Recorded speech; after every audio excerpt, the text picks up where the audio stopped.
Okay, let's see if this is connected yet. Okay, friends, welcome back.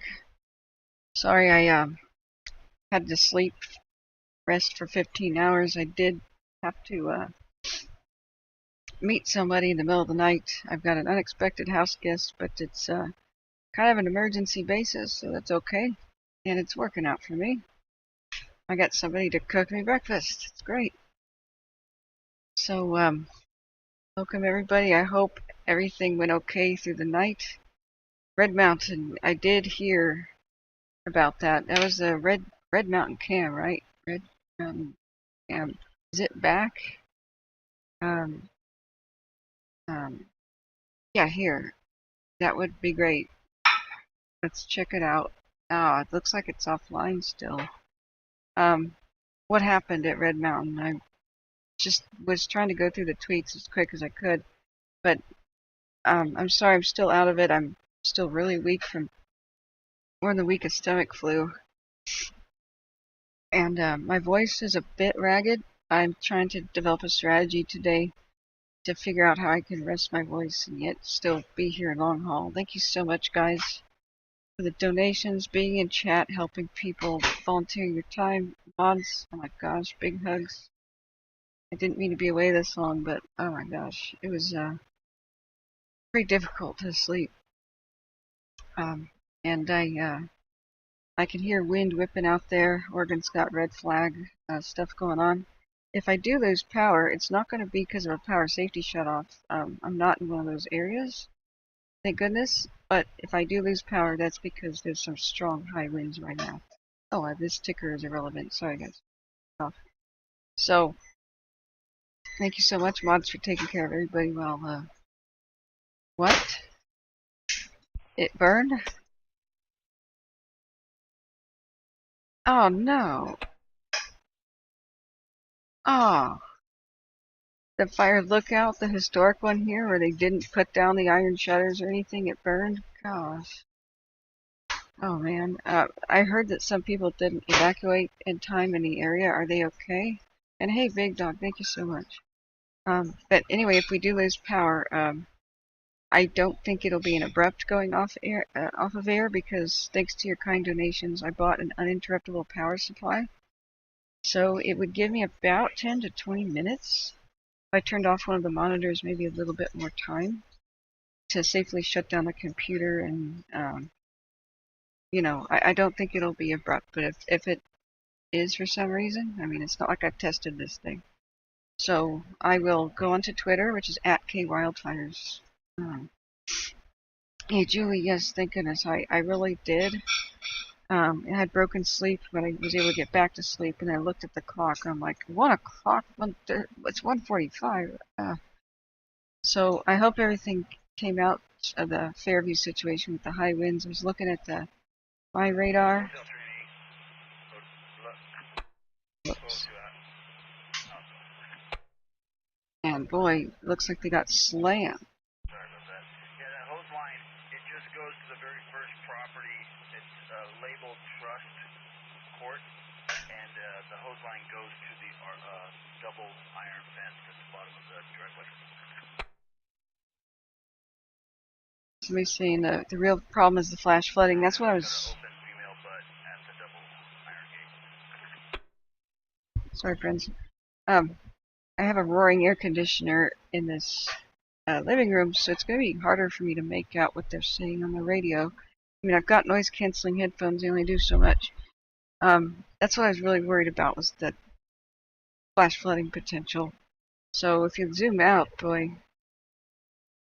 Oh man, the fires. I saw also there was one by Grizzly Flats, but it was small in acreage. That gave me the willies. Oh, that's sad. Patrick Fisher says cancer and mosquito basically now show nothing at all since last night. That's good. Thank you. Thanks for that. Oh, I just got breakfast. Yes. What about the cream cheese? Ah, I am so spoiled right now. It's just like when John Stoker was making me breakfast. I got bacon, got eggs, and a bagel, and oh, there's my cream cheese. Thank you. Cool. Alright, guys. I'm gonna get fed here. I haven't eaten yet today, so bear with me. I don't have a lot of blood sugar. What I'm saying is that's good, because if the smoke is just hanging around on all the cams, there's not that much wind to blow it away, and that will moderate the fire activity.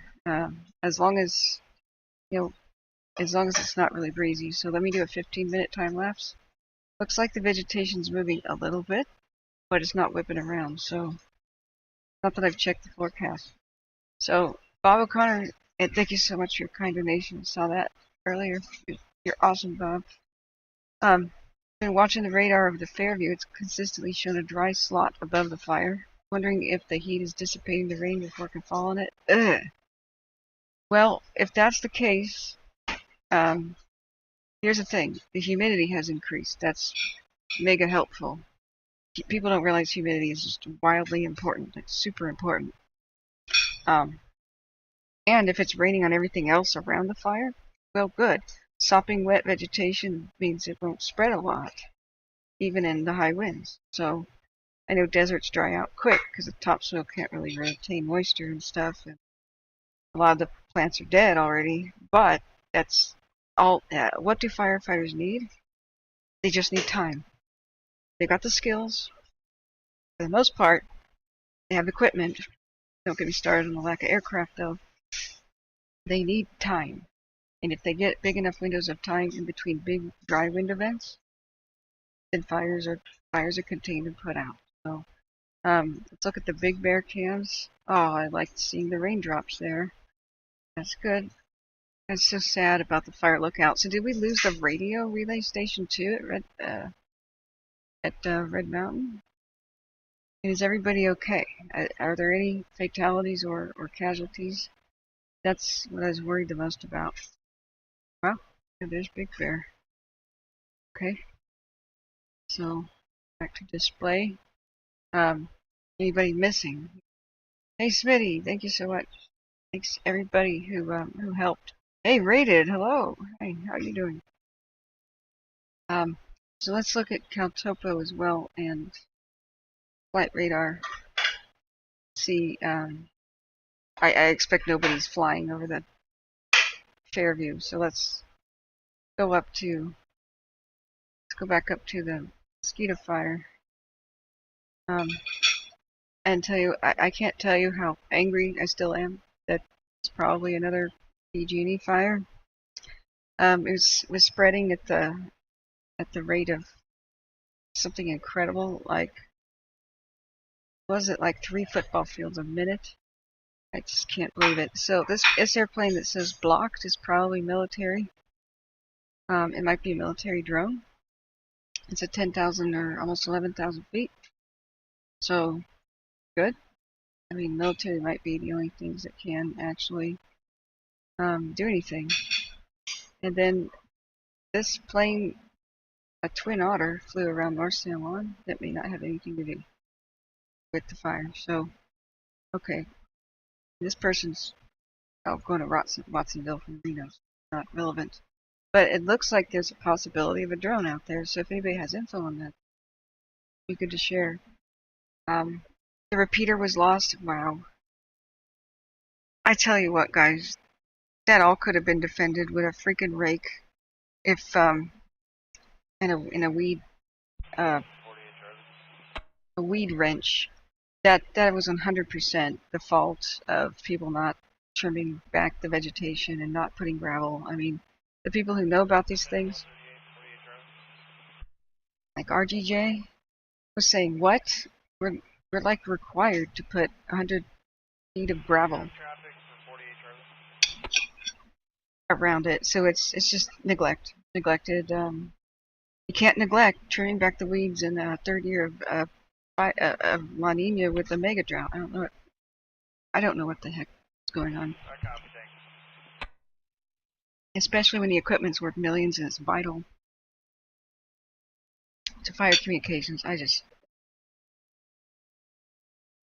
And oh, I found out something else infuriating. So the governor, Gavin, has made federal funds federal grants available to the fire departments to cover 75% of the cost of fighting things like the mosquito. Federal grants.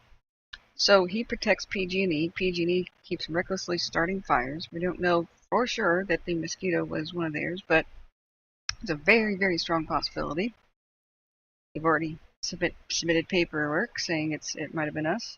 So get this, PG&E starts fires, thousands of them, and has started California's deadliest and most expensive and costliest wildfires.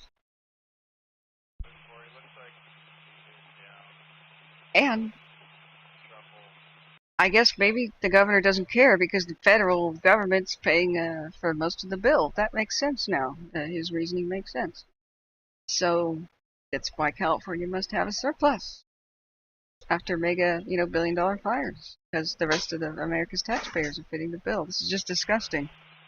So, I don't know what to say, guys, but I'm off of that rant right now. Thank you so much. I'm going to eat my bacon and eggs and just stare and watch California become a desert and watch it burn. What else can we do? Here we are. Okay. Alright, let's go back to, oh hey, Big Dot. Rain's now falling over the Fairview. Really? Good. Good. I mean, right now I'm putting my anger in a bottle so we can get through this. But boy, am I going to uncork that bottle later. Man, you should have seen the crowd last night at the discomfort with the community meeting with the mosquito. I am so proud and want to shake the hand of the guy who says, where is a PG&E representative? How long is it going to take to investigate to see if they're involved? And they were like, oh, well, let one of those guys tell you. He says, I'm asking you, basically. But kudos. I mean, the only dude with balls on stage was the dude with the dude from the Forest Service, which I didn't catch his name and had frozen, video half the time. And at least he picked up the mic, said it'll take a little while. But the Forest Service put the crime scene tape around around PG&E's suspected power pole that perhaps started the mosquito. I have to say perhaps. I have an open mind. I mean, maybe some weird event happened, like lightning striking it. But PG&E said themselves that the pole doesn't look like there's anything wrong with it. I don't know if lightning would do something to a pole, but we'll see. Patrick Fisher says 109 mile an hour wind gusts in the San Diego mountains. SD is San Diego, right, this morning? Damn. All I can say is thank God it's a wet storm. That sometimes happens dry. Santa Ana wind season is coming. We have to prepare for next month with Santa Anas and Diablos. It's October through January every year. Nothing to do with climate change. It's a pretty old thing, but the dryness of the vegetation has everything to do with that, making them a hell of a lot more terrifying. RJ Walter says, if you notice, the feds have admitted that the electric grid in the U.S. is inconsistent and dangerous. I blame the good old boys. Oh, whoa. Well, we can't do that. No blame. No blame on the channel, no dividing left versus right, no blaming parties. Just because I don't want everybody to kill each other in the chat. We need to unite. I think it's both. I mean, honestly, Congress flips back and forth between being Democrat-controlled and Republican. And, not really. It's blocked by. Oh yeah. I don't actually see any one particular party, entity, or person to blame at all. I think that laws are ineffective. That we just don't have the laws that we actually need. The ones that require power companies to keep up with energy demands with their infrastructure and require them to maintain it with stiff enough penalties if they don't. I think that applies to a lot of America's infrastructure. I mean, the Oroville Dam disaster, well, the Oroville Spillway disaster is case in point. So we've got a lot of work to do. We can roll up our sleeves and stay positive. Perhaps whoever the heck is to blame is whoever the heck is to blame, but rather than be assigning that, let's see the problem as the problem and how do we solve it. So right now I'm going to stop the PG&E rants until they start another one, and try to help people. Well, I think everybody is really familiar with my position on them right now, and I don't need to beat that dead horse. Fun as it is sometimes. But I think if we just fight each other, we won't make progress. Husky says, here's a snack and a drink on me. Thanks so much for your kind donation. KCRA reports, JECat says, KCRA reported PG&E received 2 line fault errors 2 hours apart and sent crews. Branch 3 operations command. Both times. Operations branch 3, go ahead. Weird. Okay, trying to balance resources. We would like to bring in one of the Foxtrot strike teams at 1800. That's assigned to Division Foxtrot. Is that just me, or is there no heat detection over the Fairview? Wow. Good. It's raining on the Fairview.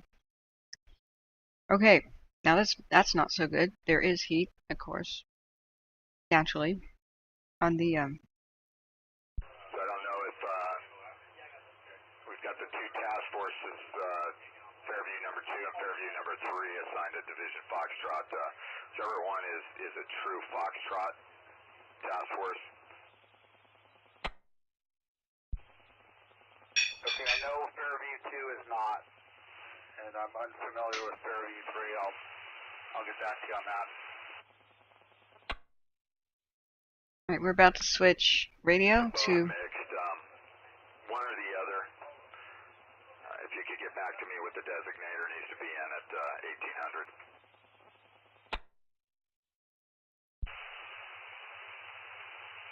I got it. Preferably Fairview 2. Just information, Fairview 2 possibly only has 2 Type 6s in it. I understand. Just looking at the makeup. We'll make it Fairview 2 as well. Thank you. Okay, so I left... Okay, just confirming. I'm good with releasing. They're up in Trip Flats now. And Task Force 2, if that's the only one you want, you can do that. Affirmative. And then looking to balance as well, looking for a strike team at Charlie's to bring in, and a 1 CAL FIRE Firefighter 1 crew. I'd like to hit the branch 3 for those. We're about to switch to Mosquito radio, but I want to listen. Okay, I copy you. 1 Task Force 2, and then 1 Charlie and 1 Firefighter and crew. Yeah, affirmative. And if you could get back to me with their designators.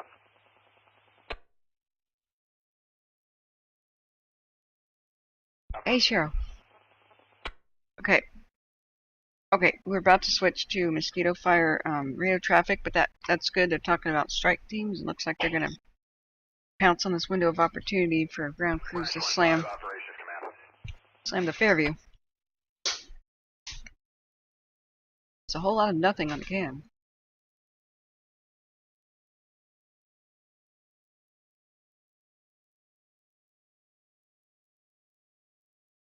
But no views are good views. When a fire has so much smoke like that, not much wind is happening to blow the smoke away. Good. Alright, thank you. Sorry, when the clock goes to sleep if I don't make it like a tab that's on top of other windows. Thanks for the reminder. This is our 12-hour time lapse of the Mosquito. Looks like a whole lot of nothing visible at night, a whole lot of nothing visible this morning. Now, we have any new evacuations on the Mosquito? I'm freezing. Hang on, guys. Let me adjust this air conditioning.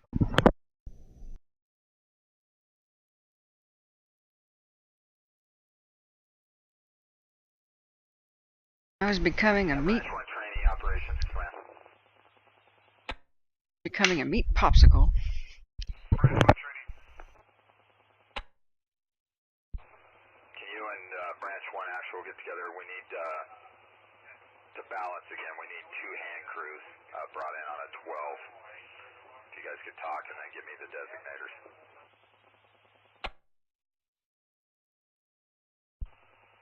Copy, 2 hand crews. Do you prefer a golf or just 2 single resources? Alright, I was trying the time lapse. You guys behind us, right? Going downhill? In Bravo, you've got heavy equipment boss Talbot. If we could bring him in on a 12 as well. He's the only HEQB we have assigned. Awesome. Our HEQB was a no-show this morning. So, affirmative on that. It can be 2 golfs. Branch 1 training, copy 2 golfs. Okay, so that's some of the last of the Fairview chatter that I think I'll be showing here. Adjust my volume here. Okay, is the volume good at this point? I put it down a little bit because it looked like I was peeking into the red, the bouncing bar thing. But hey, good to see everybody who just dropped in. Oh, Eliza, or is it Alyssa or Elisa? Sorry, I don't mean to do that. Kayaker, good to see you. And Cheryl, everybody, hey, 24/7. My Nigerian Prince and Crazy Aztec Husky Harley Rider Bonnie. Anna Maria, okay, yeah, thank you so much for the pat on the head, Anna. Good to see you here. Let's see here, but let's go back up there. Hey, Alan, thanks for being here. Valerie, hi. Big person. Good morning, Jan. Everybody. Yeah, weed wrench is a way. Division Delta, you've got Alpha Strike Team XSB 1501 Alpha. If you can talk to yourself and Branch 1 Actual and see if they can come in as a 12-hour as well. Branch 1 training copy, you'll have 1501 Alpha, 12 hours. Okay, I'll wait the designators for the others.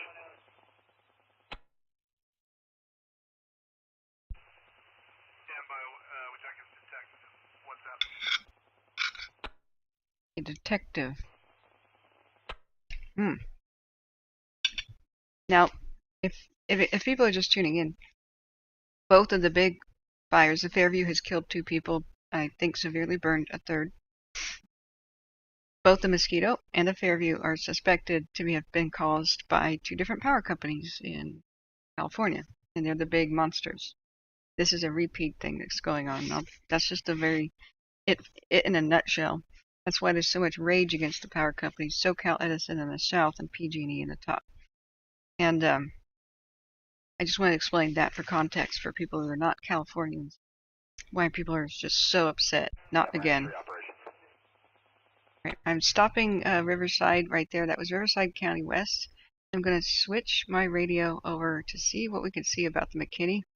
Somebody was asking what's a weed wrench, because losing that power substation at Red Mountain, or whatever that was, or excuse me, radio station, and losing, which is critical, and losing the fire lookout tower from the 30s made by the CCC, that was completely optional, and I'm just disgusted. They let sagebrush and other flashy fuels grow right up, and vegetation, some 2 trees grow right up against the buildings, and we saw them diverting aircraft that should have been focusing somewhere else on the Fairview fire to save that because nobody weeded.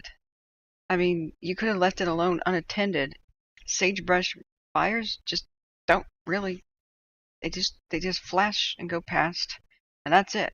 So if you have good defensible space, I mean, I can't tell you how many ghost towns and stuff survive in the desert as long as there's no weeds around the buildings for more than 100 years, even though there's plenty of fires.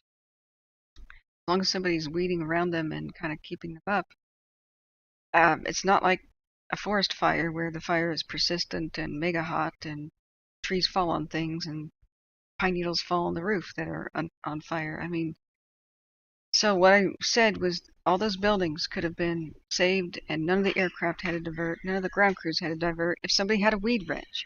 So this is a weed wrench. I mean, a rake, you can get the small bushes out of the soil, but some of them are kind of stubborn. But there's these cool leverage tools. So you put your feet on them, and then there's a handle. It's like a pole with a hook and a handle. And you pull up on the handle, there's like a pneumatic thing in there, air pressure, right? Kind of like the old-fashioned, yeah, you ever seen pesticides, like on Donald Duck trying to use pesticides in his orchard in these old 40s cartoons? He's like has a pump handle and pesticide comes out in a cloud at the other end. It's kind of like that device, but it's just to mechanically pull this hook.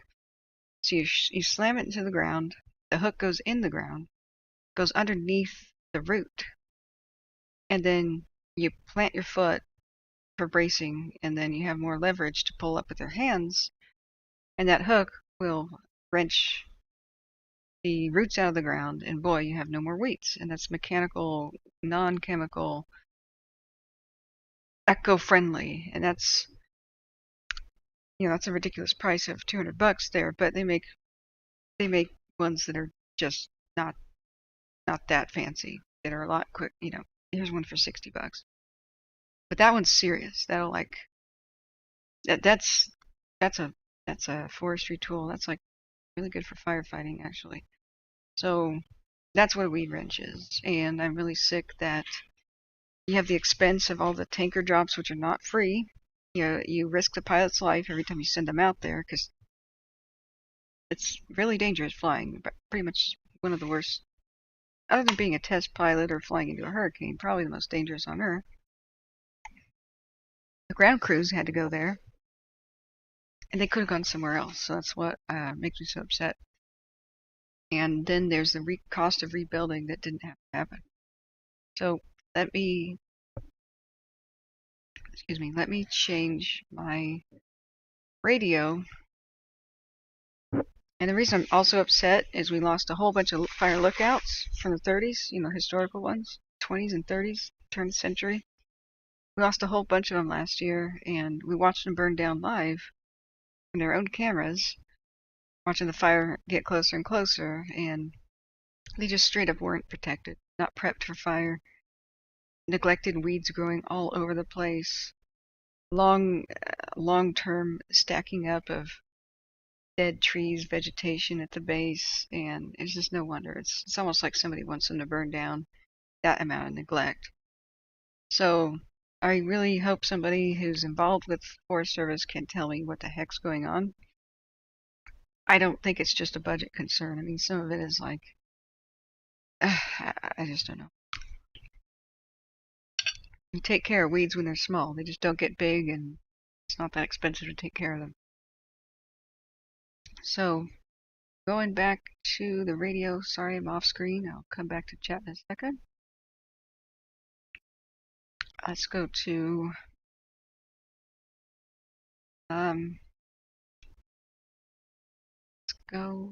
Placer County. Okay, there we go. West Placer has 52 listeners. Placer County Fire has 146. So there may be something wrong with the West Placer radio. Let's see. If there's a horrible noise, I'm sorry. I apologize in advance. Turn it on. There's some issues the other day. Okay, I'm hearing a little bit of static. Anybody else been listening to that one? Hey, Sister Golden Hair, hello. Yeah, hey, Kate Garcia, hello, guys. Let's go. I'm going to scroll up there. 24/7 VW says it's super smoky and cool, and I'm worried for Cool. Cool and Auburn are kind of looking down the barrel of a gun the way that the canyons are. I think we got real lucky that we don't have high winds. My big fear. Whoa. I'm gonna mute that for you guys. That's mega loud. So, okay, if they say something, I'll be the first person to unmute that. I just want to check on that channel. That one had the good info. Oh, you know what? There's actually, I heard a different Placer County feed. Let me add that to my dashboard. Hang on a second. This is on my second monitor here. Let's go United States, California, Placer County. I heard there was a radio feed dedicated just to the Mosquito Fire. So, great. So, let's see, is it under Placer County? Let me see.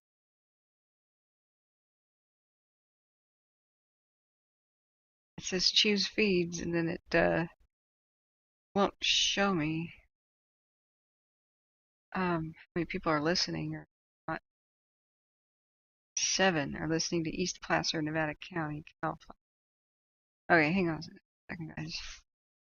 Broadcast define Mosquito Fire. Doing a Google search.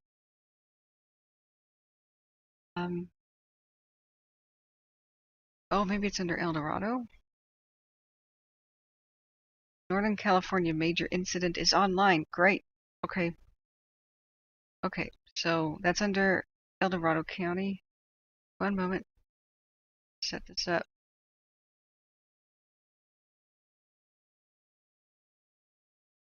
Let's see. Edit my dashboard. Thank you for your kind donations because I have the pro version of Broadcastify thanks to that. And I'm able to get us ad free, and there's a special dashboard version of behind the scenes for dashboard Broadcastify. And I'm able to do fancier tricks with it. Okay, let's edit the feeds off East class. Okay. Oh wow, there's a separate volume control. Still learning it. Right. Stop.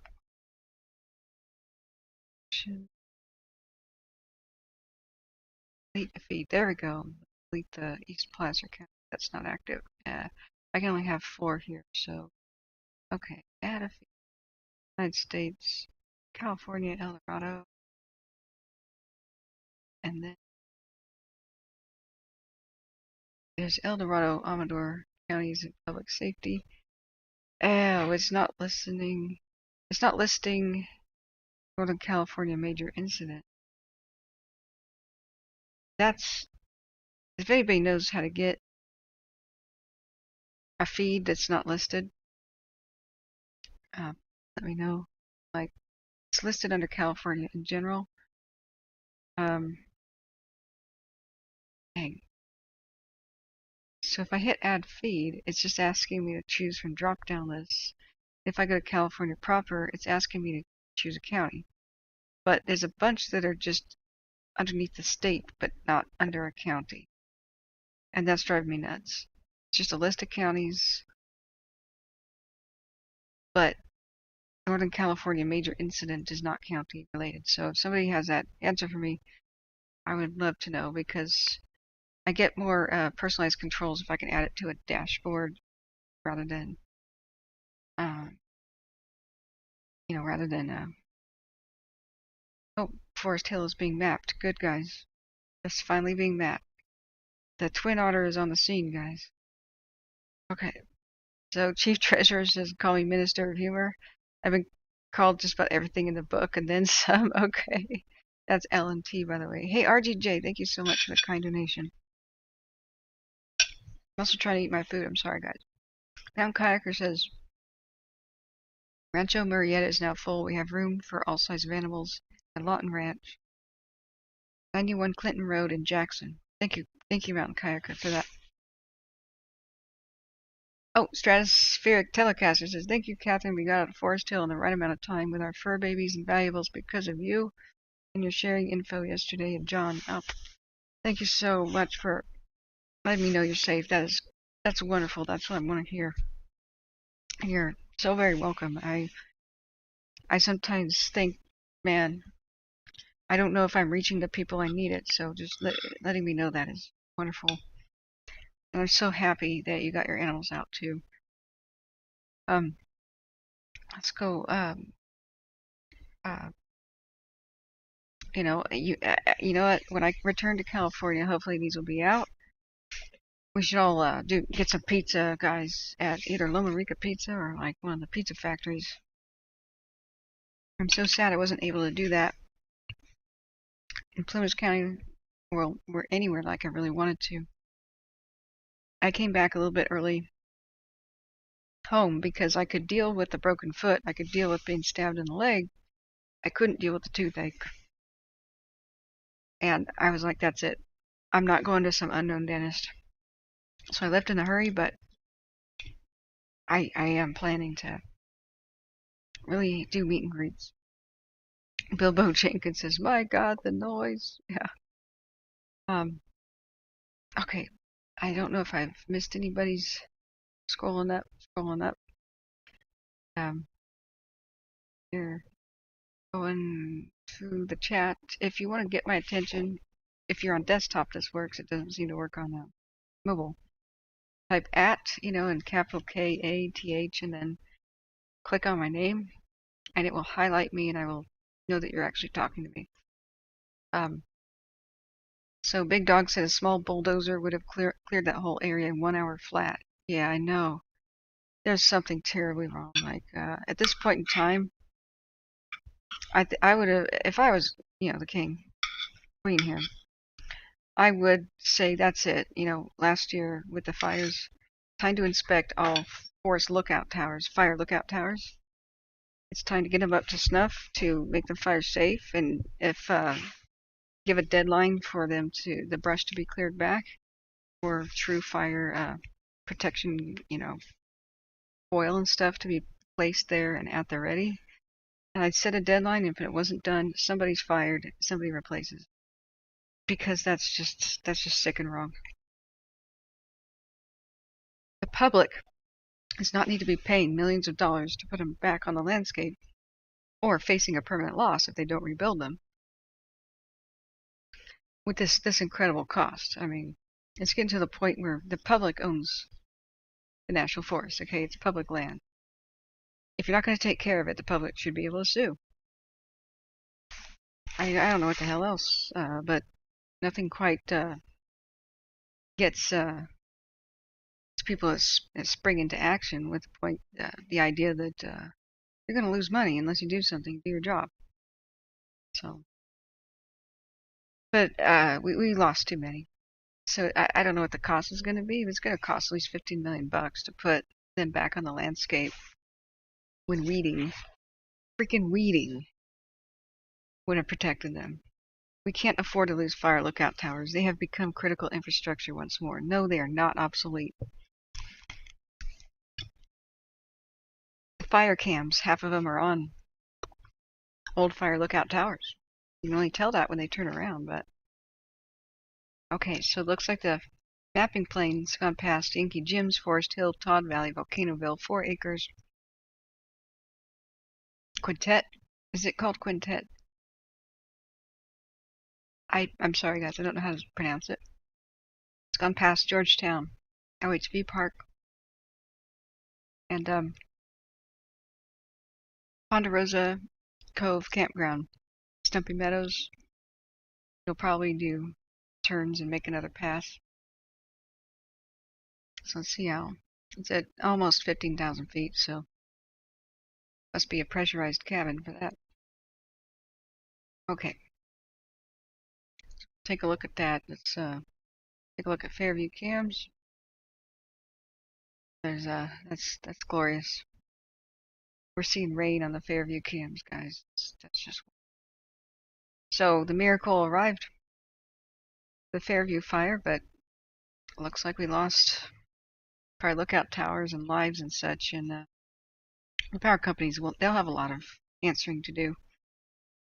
The media one day will have to start addressing the fact of what's going on.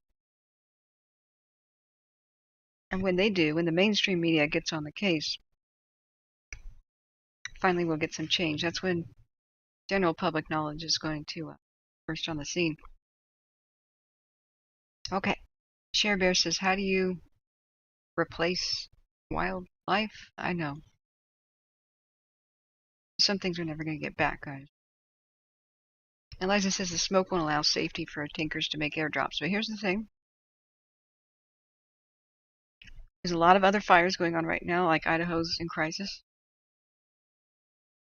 It's best that one by one, like some of the fires are smoked in and some of them are not. If there's high winds on all the western states at once, that's when our major crisis happens. Because that means the tankers need to be everywhere, but they can't be. But if one fire is smoked in, that means there's not enough wind to push the smoke away. That's what causes it. Yeah, see what I mean? Fire lookout tower right here. This is Banner Mountain 2. These are not obsolete, guys. And we should never have decommissioned them. Never should have bulldozed them. That was an absolute mistake. Just BS cost-cutting measures of the 20th century, right? There's nothing like a human eye to look at a scene. They're like, oh, since we have aircraft, we no longer need a lookout tower. Yeah, you do. Especially now that I believe that drones, they have a limited range, but whenever lightning strikes, instead of waiting for smoke to appear, dispatch a drone to go inspect that lightning-struck tree. And if we have enough lookout towers on the landscape, that'll be great. They can be, boom, dispatched right after a storm passes. And wouldn't it be nice to respond to put out a fire before it gets bad enough to see smoke? This will change everything.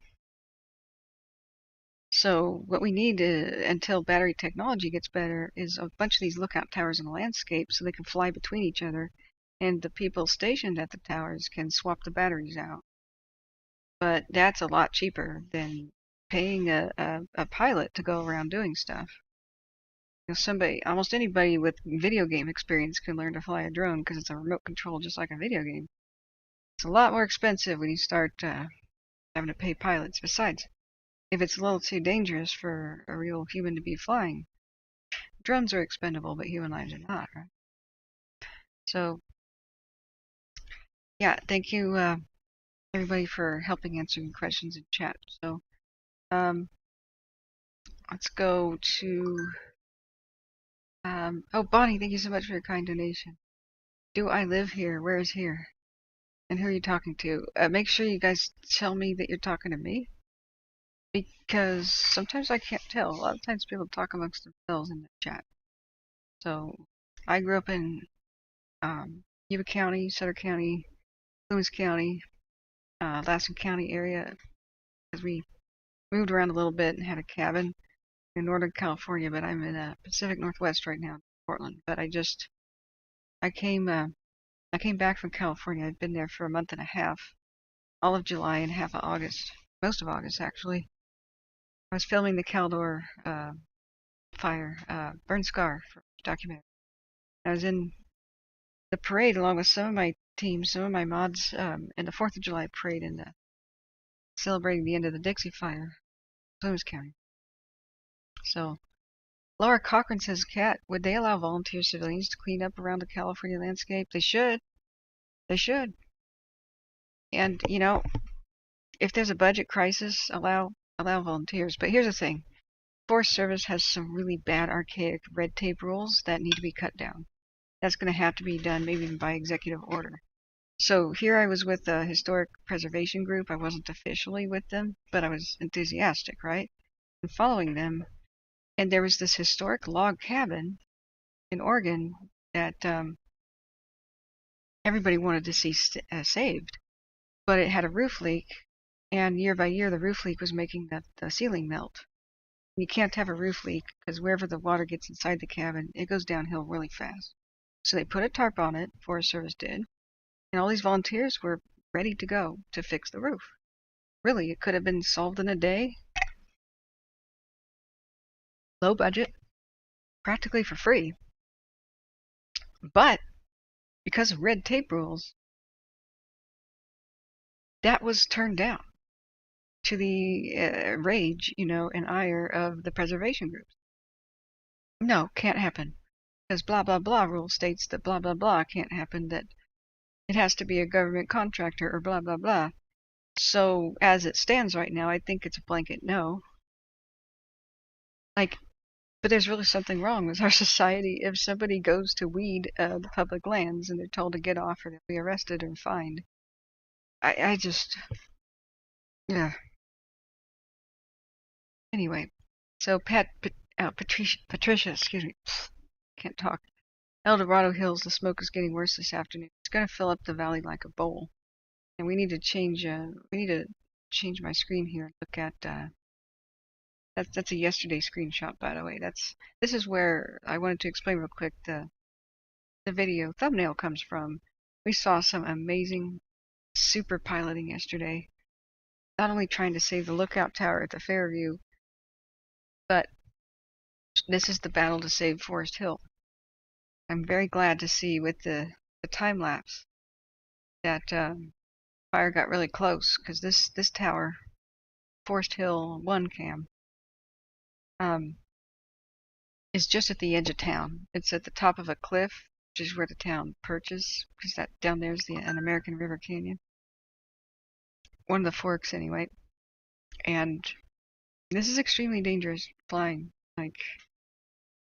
Canyon, within the canyon flying is just really bad. So, we have to take our hats off to not only the pilots, the ground crews, and all the unsung heroes like the water tenders and such that are out there risking their lives and working hard to protect us from these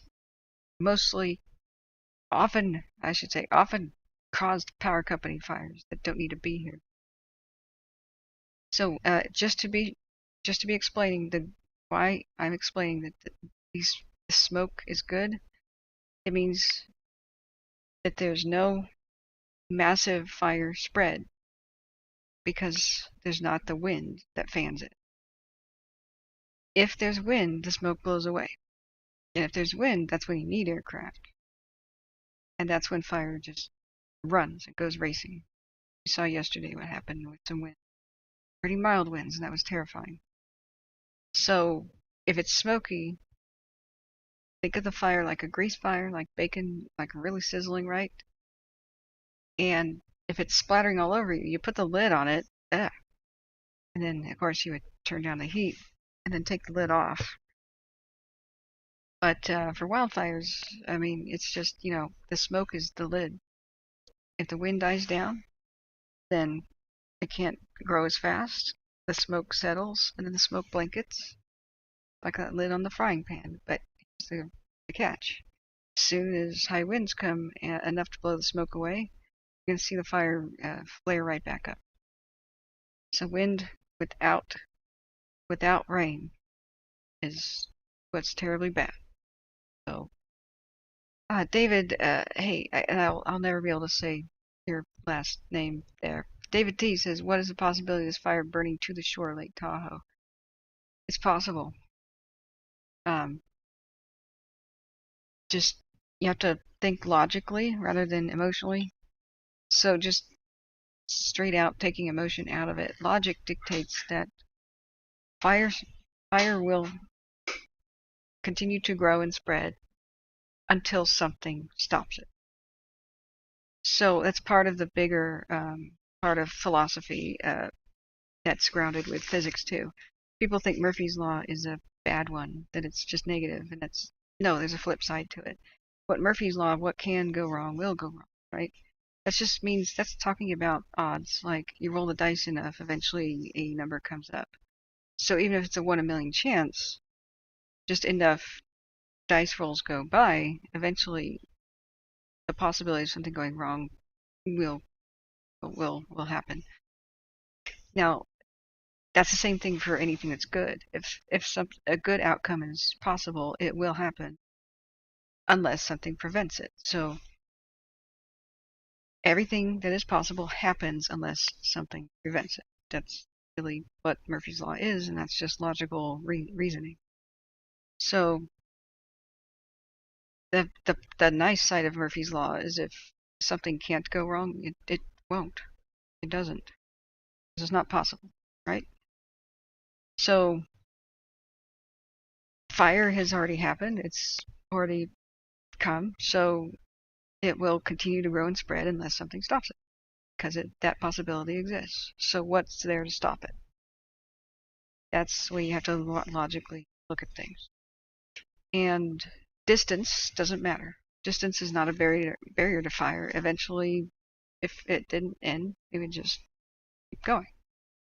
So what will stop a fire? It'll run out of fuel, right? So like that's if a forest fire runs into a desert that's full of sand, right? That doesn't apply here. So what else would stop a fire? Impassable terrain, like the Pacific Ocean. That's a good fire break.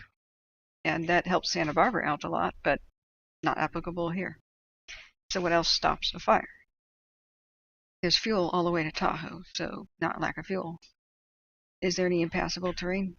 No, not really. There's all these canyons, and even if it stops short, because there's a rocky mountainside or a cliff, it's going to go around it, and there's always a way for fire to climb up into the Sierras. This has been huge, so it's in many drainages now. It could take many paths up towards Nevada. So what else would stop it?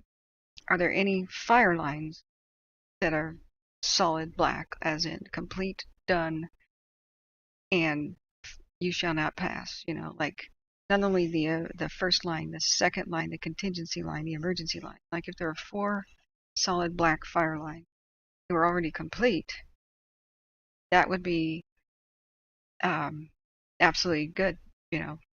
But you can always have spotting over them. That's true.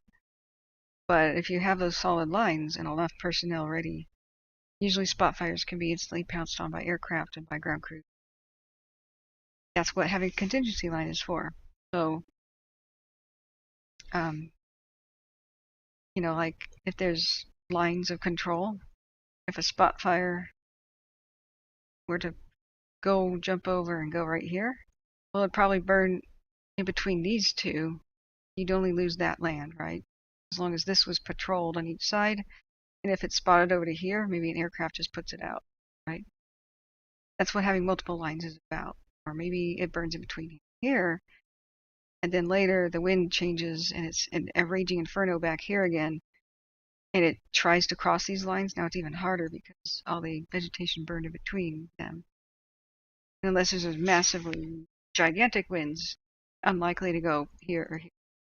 That's just a general illustration, right? But do we have that? Do we have multiple finish lines, a huge amount of personnel, and do we have natural fire breaks? No, we don't. They're not done. Don't know when they're going to be done, and until I see a battle map, I'm not even sure what their plan is. So we don't have lines. Do we have anything else that would stop a fire? And that's, if the answer is no, then that means unless something happens to stop it, it will climb, as fire likes to climb hills and spread in different directions, because it basically can climb in all 4 different directions it's at. And whenever wind picks up from Nevada and goes down the canyons, or just even nightly down canyon winds, that makes everything to the west in danger. Things like Auburn and eventually Colfax and such. So Zeke Lunder, I missed his broadcast today. I would have asked him and picked his brain, like, what can they fall back on? There hasn't been a recent fire, so I don't think there's any fresh lines to fall back on. It's kind of like starting from scratch. They may even have to build them from scratch. The last time that some of these fire access roads and stuff were maintained may have been like 75 years ago. Some of these roads that are on the map actually don't exist. I don't know which ones because I haven't gone ghost towning in this neck of the woods yet. Wish I had, because I would have documented them before they all burned up. There's many more towns here that are not on the map, but they're 100% abandoned and probably have been since the turn of the century. And I won't disclose them. I do know some of their locations. Oftentimes they get taken off the map to discourage looters and trashers. But these counties usually have more ghost towns than the real ones, California mountains. So when you look at any Forest Service map, though, and you see stuff like footbridge and little trail and this and that road, especially if it doesn't have a label, it may look great on paper. And I've had Google Maps try to route me around places, like told me that I could take roads over a mountain peak to the other side. I was like, wait a second, that mountain peak's like 5,000 feet? And there's a dirt road going over it to the other side to a valley? What? And sure enough, I kind of drove to the base of it, and the road goes off into wilderness. It goes off and fades out into a deer trail, and then you lose track of it because while it was on maps in the 1920s and 30s and probably was still a passable road, what map makers do is they just take older maps usually as a baseline, and they usually don't bother to go out and verify roads are still there, especially not in the middle of nowhere. So what you have to do is, like, you can kind of use satellite imagery to kind of see if they're still there. Like this crossed pickaxes means that at one point in time there was a placer mine, meaning, surface mine, not like a shaft or anything, like people with shovels and picks and pans and stuff. But whether or not these roads still exist, you can kind of see the same squiggle. So this one probably does exist. But unless you can verify it and see it clearly like this, the fact that it's dark and that overgrown means it's either so incredibly narrow that maybe even a Jeep may not make it. Maybe it's more of a trail now for horses.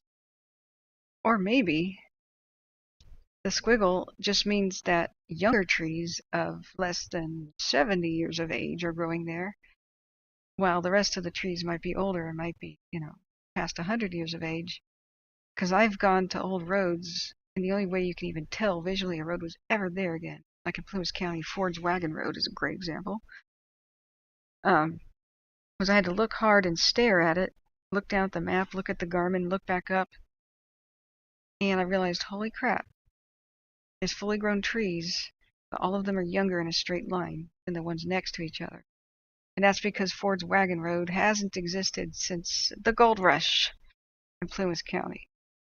Yet it was plainly on the Garmin maps, so that's just a warning that some things that look like, oh, we could use this road as a line and fire trucks can go up and down it, maybe not. Maybe not until they're cleared again and rebuilt. And even if they go for a while, they probably start and stop where footbridges are missing and little vehicle bridges are missing. That's the terrible part here. So Zeke Lunder, if he's been around, I know he's actually explored Plumas County and was talking pretty authoritatively about it last year. But unless we talk to volunteer firefighters and people who know, locals who know certain areas, you can't count on any of these roads being turned into ready-made or usable fire breaks. And that's something that has to change. Something that really has to change. When it does, we'll have a much better time fighting this stuff. But unfortunately, there's really almost no recent fire history around here. So I'm happy to report, though, that the fire from 2013, they did salvage log, at least mostly. So that's very good. The King Fire down. So things like the Point Fire 2020 were tiny. So other than this King Fire, everything else around it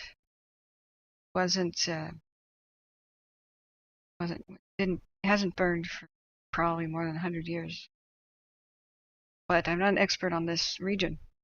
So anyway, I'm going to go back to looking at the chat. Big Dog says the dotted lines are known as Jeep roads. Yep. And a Jeep road, most Jeep roads, they kind of road is a very liberal term for some of those, especially if you go ghost hunting in Colorado. Just because a Jeep fits on it doesn't mean you won't have a heart attack driving on it. A lot of these are cliff edges. Oh man. And if a Jeep road's not maintained, it becomes just a deer trail real quick. Okay. Going back up. Going back up. Scroll the chat. So let's go back up a little bit more. Okay, J-Cat says I posted the latest info as of 4 hours ago for the Mosquito, Rogers, Red, Fairview, Radford, and Mountain Fires in California, Rum Creek and Cedar Creek in Oregon. Cool. Thank you. Where though? Twitter or something? Or here in chat? Okay. Korotsky says thoughts on good fire and or the benefits of prescribed fire on the California landscape. Well, the reason they kind of stopped it back in the day was California is a big bowl. The valley is just got a big bowl. It's mainly where the inhabitation is. People don't realize that California is mostly not inhabited. There's a lot of really sparsely inhabited counties that struggle for economy and struggle for their life there. So let's turn on shade relief. This gives you a better idea of it. And the wind that comes in to California, especially through the Bay Area, has nowhere to go. So you kind of sometimes get what's called a delta breeze.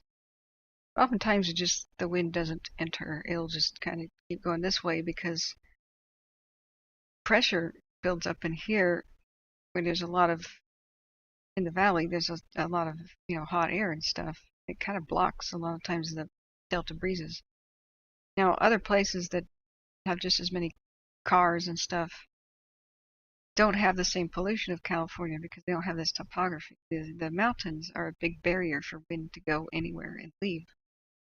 So, only when you get the delta breezes do finally does just some of the air exit out where it can down by LA. And sometimes when you get wind off the Nevada desert, it'll push some of the pollution out to sea. It's usually Santa Ana wind season, autumn and winter. So it'll only clear the air, of course, if a new fire doesn't start. So the point is that any kind of smoke in the valley tends to stay there. I mean, the fact that the smoke went to Nevada and went out to the rest of the country with the Dixie, the Caldor, and this Mosquito Fire, that's because they're mega fires. The smoke was propelled to the upper atmosphere, high above the mountains, but any kind of smoke generated at a surface level in California usually stays right here in the valley. So prescribed burning was really making it a miserable place to live. So was the rice field burning. If you're not familiar with California, this is all rice field. And part of rice cultivation is after you harvest the rice, there's just some stubble left. It's like stalks. It's like straw, kind of spiky. And it's kind of, I don't know, half a foot tall, usually, or less, ankle deep. And to fertilize the land again, you can just light it on fire and you get nice natural fertilizer, right? That's an ancient technique. And they were still doing that in the 80s and early 90s, I think, and then they just shut it down because California was getting too polluted and the asthma rates were insane. It was just miserable. I remember just having my eyes swollen. So whenever somebody says prescribed burn California, there's a knee-jerk twitch reaction of, oh God, no. I don't want to return to the 80s where, the pictures of the smog of the California in the 80s are just horrific. It was massively polluted. So the thing about that is that there's always going to be a level of pushback on that. It's always going to be best practice for some areas, but completely not really an option for others. And so we have to come up with new solutions for what could replace it, because prescribed fire and fire that's replenishing is a type of either control burn or beneficial wildfire where it's called a creeper. It's where the fire is just creeping on the ground and it's moving at the speed of snail. And the flame height is like 2 inches to 4 inches tall. It's just burning the pine needles and pine cones and stuff on the ground.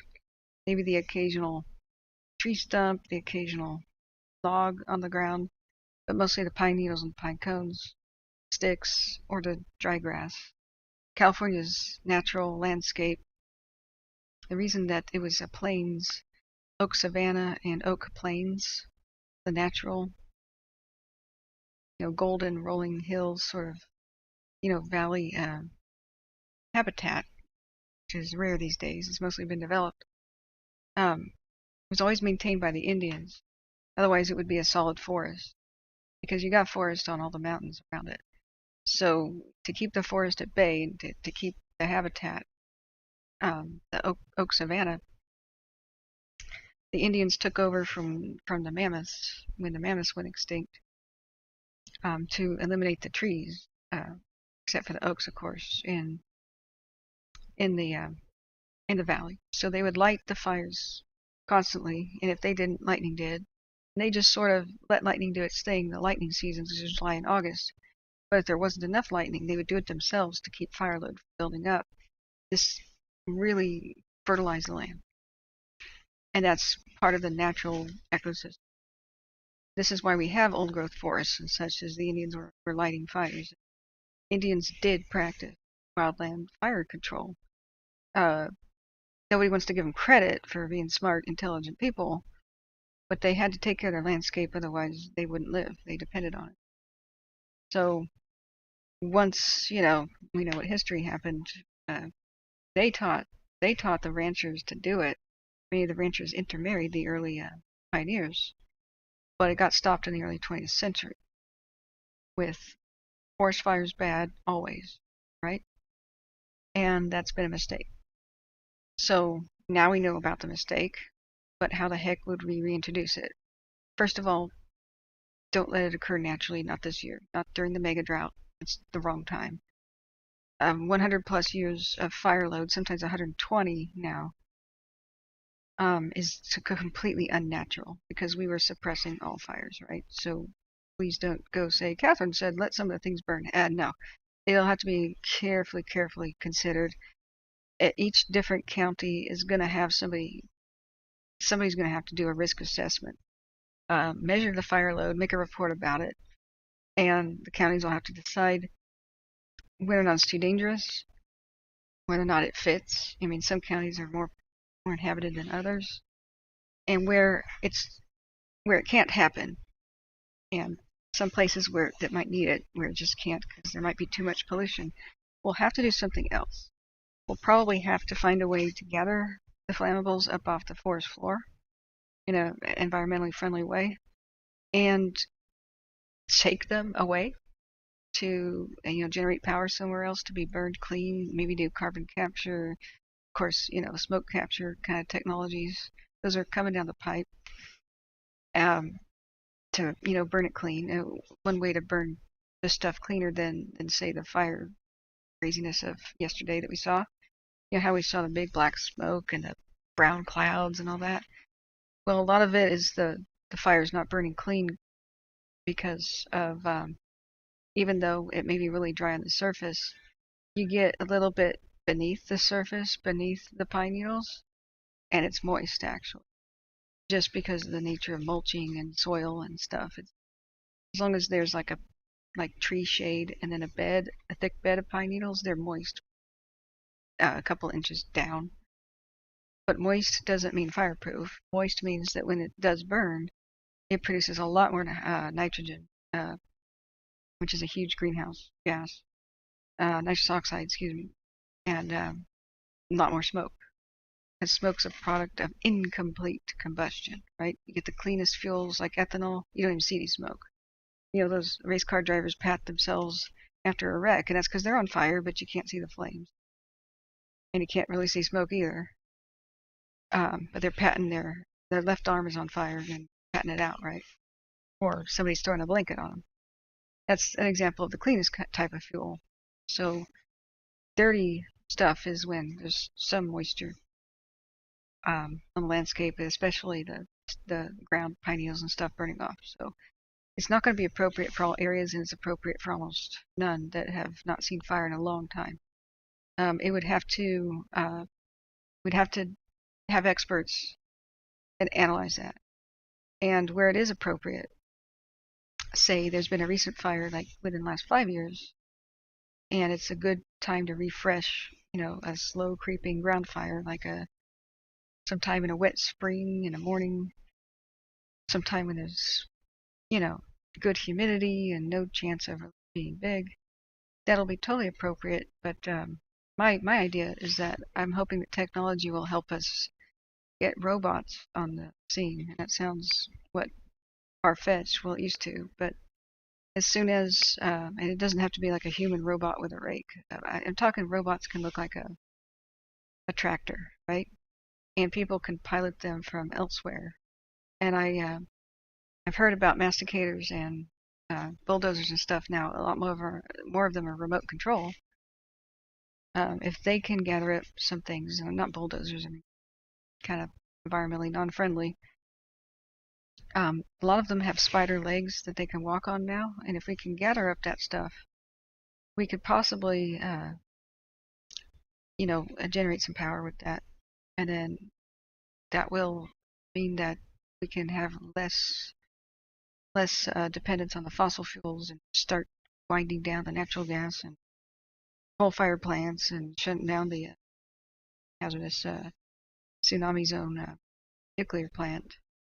Because one way or another, pine needles are going to burn off the landscape. It'll be now or it'll be later. Now, if you just let them just burn, or you rake and make a bonfire like you have to do underneath a cabin or rural living, that's just all wasted energy. Most power is generated by steam, and anything that burns can boil water. So I would say that maybe dotting the landscape with these smaller steam donkey style generators. They could either power battery banks. If we put more railroads back into our forests, we would have fire trains, and B, we would have an economical way and a carbon friendly way.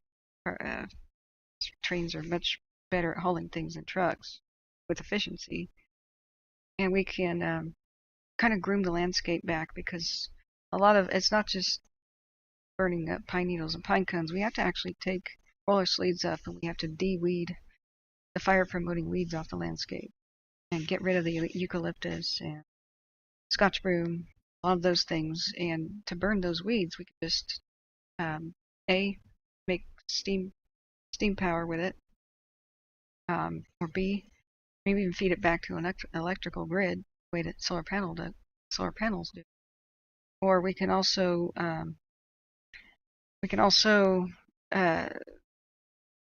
turn some of the weeds into biodiesel. Actually, some of them that are oily, Scotch broom can be turned into biodiesel,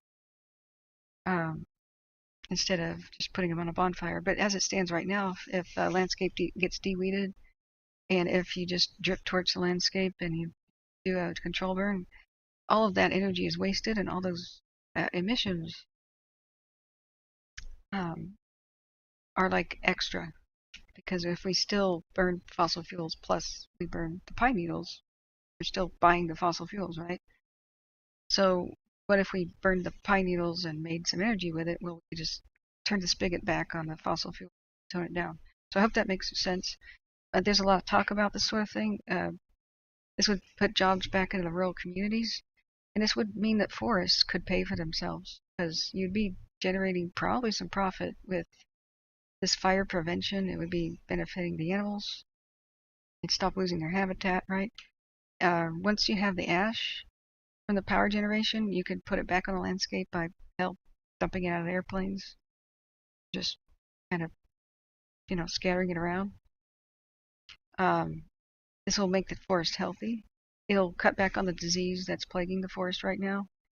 Because if you don't, after, people may wonder, after every logging operation does a clear cut, why do they rake together all the sticks and stuff and burn them in a pile?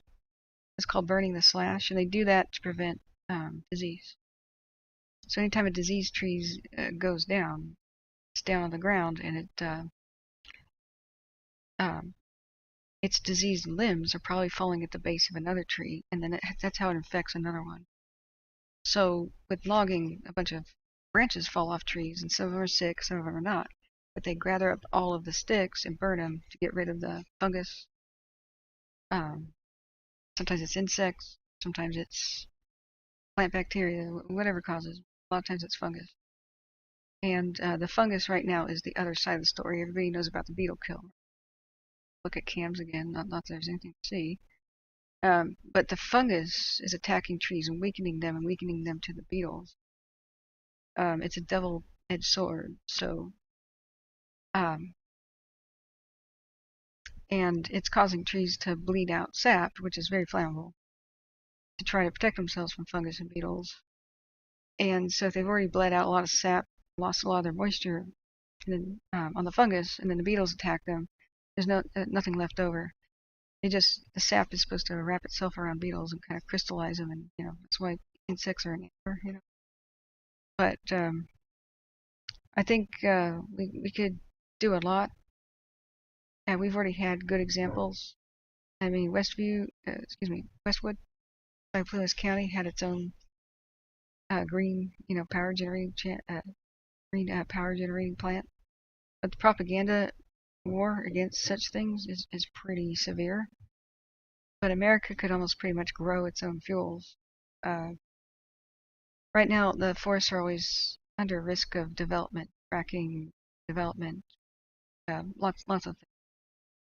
And the forest can't pay for itself. If there's not enough money to maintain it, it'll get sold off to, industry, private operations. It'll be broken up. I mean, the way that the forest is right now, that our national and state forests are actually funded is through the licenses of hunters, trappers, fishermen, and the licenses to collect forest products such as mushrooms, pine cones, and the like, right? Salal, some wild plants. You can get permits to gather them. So as hunting declines, trapping gets banned, fishing declines, and the fish stocks deplete because of all this environmental damage. They're running out of funding compared to yesteryear, and so either the forests get auctioned off, or we find a way to fund them. So if all the pine needles and stuff can generate electricity, and I think little narrow gauge railroads would promote a lot of tourism too. Disability accessible tourism. And then there's a lot of rich people in the world that like to ride the rails. We could really heal the environmental damage and the economic damage that the rural mountain counties have sustained. So there's a lot of solutions here. Machines now can spider walk instead of make roads. Do a lot of, gentle, grooming of the landscape. Somebody can use a remote control and have cameras 360 degrees around a spider walking masticator, right? And then zoom in on a plant. Oh, that one's endangered. I'm going to walk around that one. Zoom in on a tree. Oh, that one's infected with fungus. That one's got to go. And remote control, do that from an air-conditioned, living room. Maybe, you can hire somebody to do that job from anywhere. I'm optimistic, but people need to know what this is about. One day I'll be making videos about these things that we can do, but whenever we do, things have to pay. We have to be realistic. There has to be money. So right now, the worst thing that I see, like with the Dixie and Caldor and even the car fire things, not enough salvage logging. So we're being set up for a repeat of those fires in the same places that they were. And they're letting the logs go to rot. There's about a ticking time clock for how long a dead tree killed by fire is going to be useful for lumber. It's about 2 years. So right now there's $1 billion or so worth of dead trees, at least, on the landscape between the Dixie and the Caldor. It's already a year later, and almost none of it's been logged. So all that money is going to go to waste, and then it's going to cost money to salvage log it anyway to prevent the next forest fires. So instead of like making $1 billion to and turning these into homes for the people who lost their homes, it's basically going to be wood chipped or burned in piles and wasted. Every tree that's wasted means you have to cut another one down to fulfill demand, and I can't stand this. I have no idea what the hell's going wrong, but okay, okay. So why is the clock frozen? Oh, I'm sorry, guys. It's because I minimized it. Okay, it's back. Thanks for telling me. So Jeremy Eater says the mosquito is exploding. Where? I'm looking at it. Looks pretty smoked in. There's usually not a lot of fire spread during when no wind. So you mean in general, like what it did yesterday?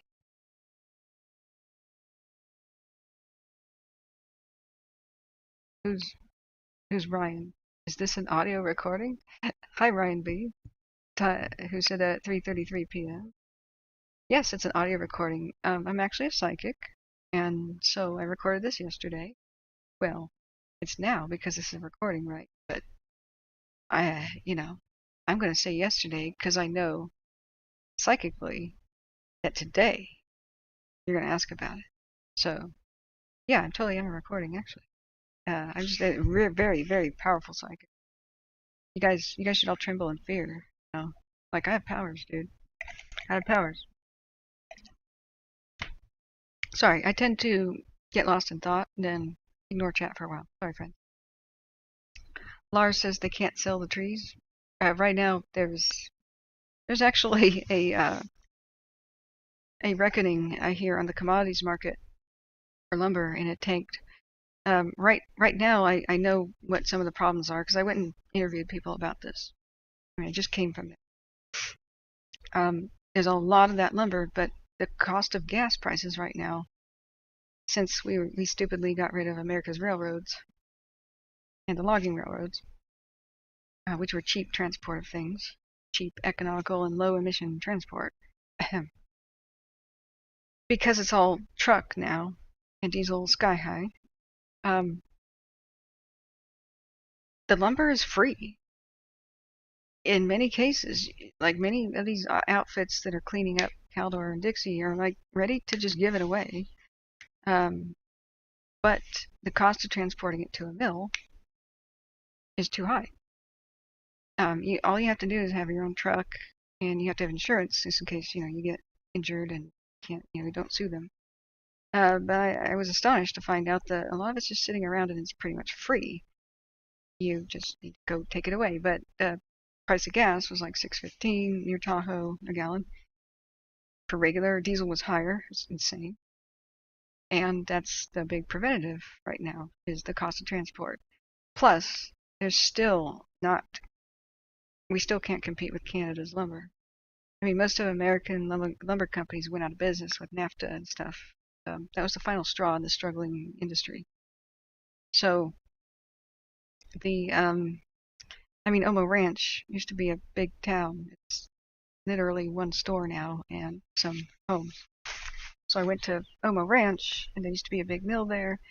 Remember the Caldor Fire is named after Caldor Road, but there was a Caldor town that's now a ghost town. That used to be a lumber community. When I say that there's more ghost towns than real ones, which means an abandoned town, in these mountain counties, I'm absolutely not joking. Find old maps and you'll be really surprised. So it's heartbreaking, but even if the lumber wasn't usable anymore, I mean, all dead trees pretty much rot 2 years. So if it's killed by fire, you can still cut it down and you can use it. That's going to save a tree somewhere else in the world. The amount of trees cut down is directly related to demand. So if demand's the same, but a whole bunch of salvage logging is done of the trees already dead, that means a bunch of living ones get to live somewhere in the world. So, green lasers, yeah, God. Oh man, lasers. Ryan B says, lol, I thought it was an audiobook or something for a minute. You just joined. Well, welcome. I'm glad you have a sense of humor. We have to have a sense of humor. I mean, this is so grim to monitor fires. Usually I'd be clicking around cams and stuff, but I'm trying to answer questions in chat. Um, it's kind of a downtime because I don't see anything new happening with, say, evacuations and whatnot, unless somebody has something for me here. Cognito, hey, I heard they are already bringing down truckloads of Caldor logs. The mill is almost done. What mill? Well, the Caldor logs were mostly going to the Ampine mill that makes, I think they made, that MTX stuff, that plywood and pellets, I think. Anubis Pan says, is the town of Forest Hill on fire right now? I do not believe so. I think they did a good job of really protecting the town, unless somebody wants to correct me. Now, this drives me crazy because Placer County and Dorado County have their stupid evacuation maps. We know that there's been damage to a lot of structures, Michigan Bluff especially, Volcanoville, and everywhere in between. They even abandoned a firehouse and ran from it yesterday live on the stream. Usually the way this works for anybody who hasn't seen the stream before is I will use maps, satellite data, word of mouth. People coming in here reporting from the scene what they see out of their backyard. We use the radio, which I haven't been able to find a really good radio. See for the mosquito. Hang on a second. Wait. Here we go. There's a radio. Apron, the left-hand side of it. I'm right below you. Okay. That might be outside. Make a hose order with some burn mix as well. Any other needs you have? Yeah, we found a radio. Cool. I don't have to talk so much. Great. I'm losing my voice anyway. Let me explain what the channel is. We listen to scanner radio live. This is how we get evacuations info to people, usually within 30 seconds of it going off out on the radio. And so we beat the officials to it time and time again. And oftentimes we're the first people to tell the public about what's going on. So when I first started streaming, it was two years ago. I just left the radio on and left my computer unattended, but then I realized a lot of people needed some guidance, and then I recruited mods who volunteered, a lot of them which are volunteer firefighters or retired, and then there's people from all walks of life that are helping out. Bilbo Jenkins says they're building a mill in Carson for Caldor logs now. Good. Awesome. But they need about a couple hundreds of them, actually. I don't know if that's a big one or what. Oh, there's a new fire. Great. Yeah, there has been some fire history. I just checked the map on that, but there's not much. Compared to hang on a second, I'm listening to the radio. All right, the radio I've muted for you guys right now, but they're talking about ordering lunches for crews and hose line orders and stuff. So if I stop talking, I'm listening to the radio. I'll turn it on as soon as it's like, Santa Fe and going over, the future plans out ahead of where we're at now, but everything's going good. Okay, you guys have any need for a follower? Or like this. Okay, break Santa Fe. Any need for followers? Timber fallers. They need loggers. People that can fall a tree. The area you're talking about, we'll go handle that. 2165 is at Michigan Bluff and Chicken Hawk. I believe we might be closer. Okay. Shingletown Cam has a fire. Okay, guys. That's breaking news. All right. 2176, your location. During downtimes, I tend to talk about topics and answer questions in chat. Are you in 61? Boy. We're down in Michigan Bluff. Yeah, we'll go ahead and take it. We're right here at the intersection. Okay, I'm doing volume right, adjustment. Now go straight down there.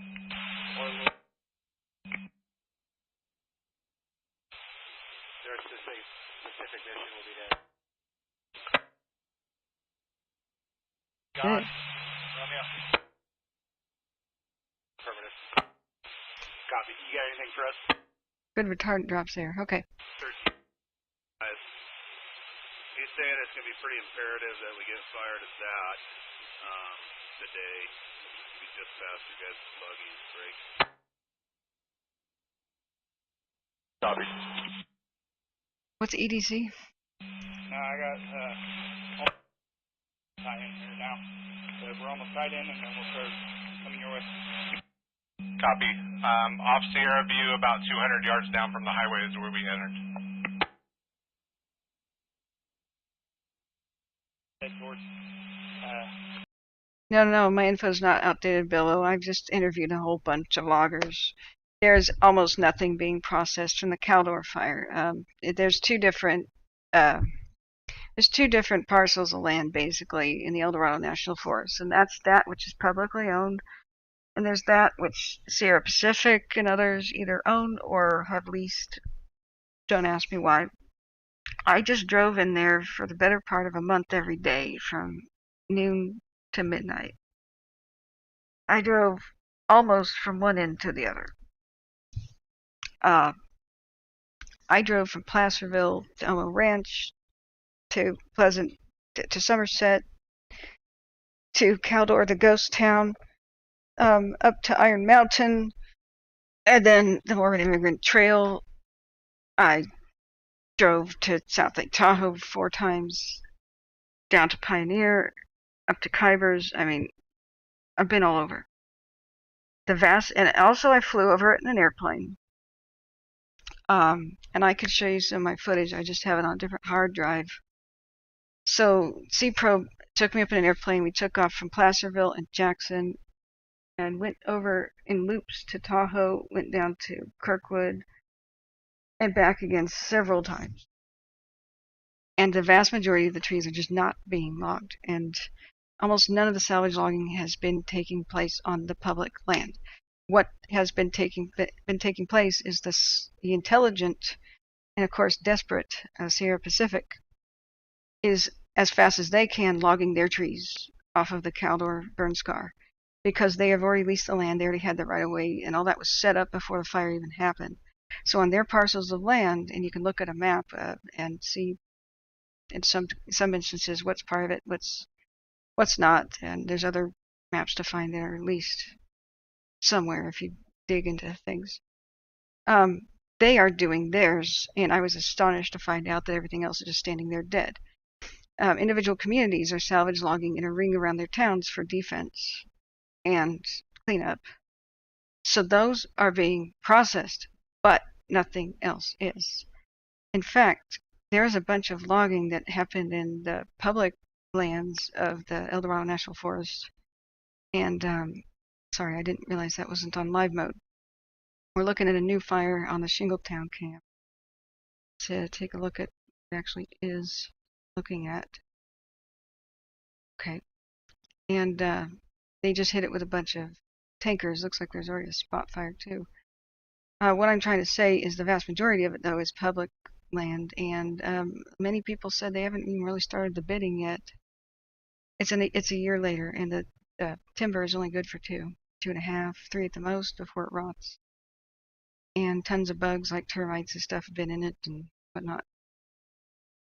It'll start to shatter and fall apart on many of those trees with wind damage, because a living tree bends and dead trees don't. They just break. So my info is not old. It's from the people on the ground. I've talked to loggers, talked to the people that live there, interviewed people in Grizzly Flats, been all over. So your information is true for what you're saying is true for just the private parcels. What would Audrey Hepburn do? It says, is Georgetown on fire? Or is it okay? A friend has it in there. So I don't. Hang on a second. I'm listening to the radio too. Got my other ear. I do not believe so. It's too scratchy right now to hear. But what you'll hear as far as status goes first will be on radio. If we look at just the heat maps, so first of all, the cameras are just smoked in. This is just smoked in. The Volcanoville camera, I think, is still down, which would have shown us that specific area. So yesterday it wasn't working. We can look for it. Yeah, Volcanoville says feed is unavailable, and that's the best thing that would look around the Georgetown type area. We got things like Meadowbrook, but that's all you see. So the official updates on structure loss will be coming later. Tonight at 7, I think, will be the best time to figure out what may be burning in the area. I'm sure periphery buildings have burned. They abandoned the fire station in 63. I don't know if they've gone back to look at it. I'm relatively ignorant compared to what you guys have been finding out in the morning, because it's been a while since, not too long since I woke up. In fact, half my breakfast is still cold here. I was hoping to kind of set you guys up with the radio and some compelling cams, and then do my reading to catch myself up on things, check my Twitter, eat, actually. We can look at the weather. I think it's a very good sign that it's very smoky. It means it's not windy. Dry wind is what is the nightmare for the situation. So smoked cameras are good, but wrong volcano. Volcano and Volcanoville are two different places. So the heat maps are showing that it's very active underneath the smoke, but there's still enough. The red means that time and time again, at every single pass of the satellites, that there's enough heat generated to be seen, detectable from space. But I'll be happy to explain that. This sort of freaks people out, right? Don't worry too much about the squares. So this is how it works. This is the margin of error, because the satellites that pass by frequently are moving real fast, so it's not pinpointed, right? Somewhere within each one of these squares is a hot spot, a heat detection. That could be around an acre in size. Now, there's no way of knowing on any fire whether or not there's like beep, and that's the only thing on fire, right? Or beep, or the entire thing. We have no idea. This is a heat detector, not a fire detector. So even though this is the quickest, most up-to-date info on the hot spots, it's not a fire detector. So it doesn't mean just because in here there's no fire. There's definitely, we know this is where the fire started, that there's fire here. But this is clear because in the last 6 hours there hasn't been a flare-up big enough to trigger the satellites. Like I said, it's usually an acre or two in size, because they tuned the satellites to not pick up every little thing. Otherwise, they'd be constantly going off, detecting house fires and steel mills and the exhaust of a lumber mill or something, right? So we know that the fire went pretty much all the way around Forest Hill. I don't know if there's any in Todd Valley or the west side, but I know for a fact that from the cameras last night. Hang on. Might be an option, just kind of walking with it down the hill to the river. There's something on radio here. Yeah, I appreciate you helping out. Notice something out here shortly. Something coming in to watch it. Copy that. Sorry, guys. Well, Isn't that, Charlie? Considering we're getting to this time of day with what we got. Okay, copy that. Charlie is at 12, correct? hang on a minute.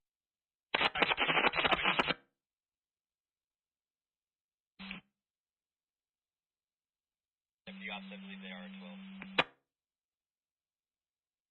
Where are you at? I was hoping to chat with you. I got a map for you. Perfect. Just right there at the intersection of Todd.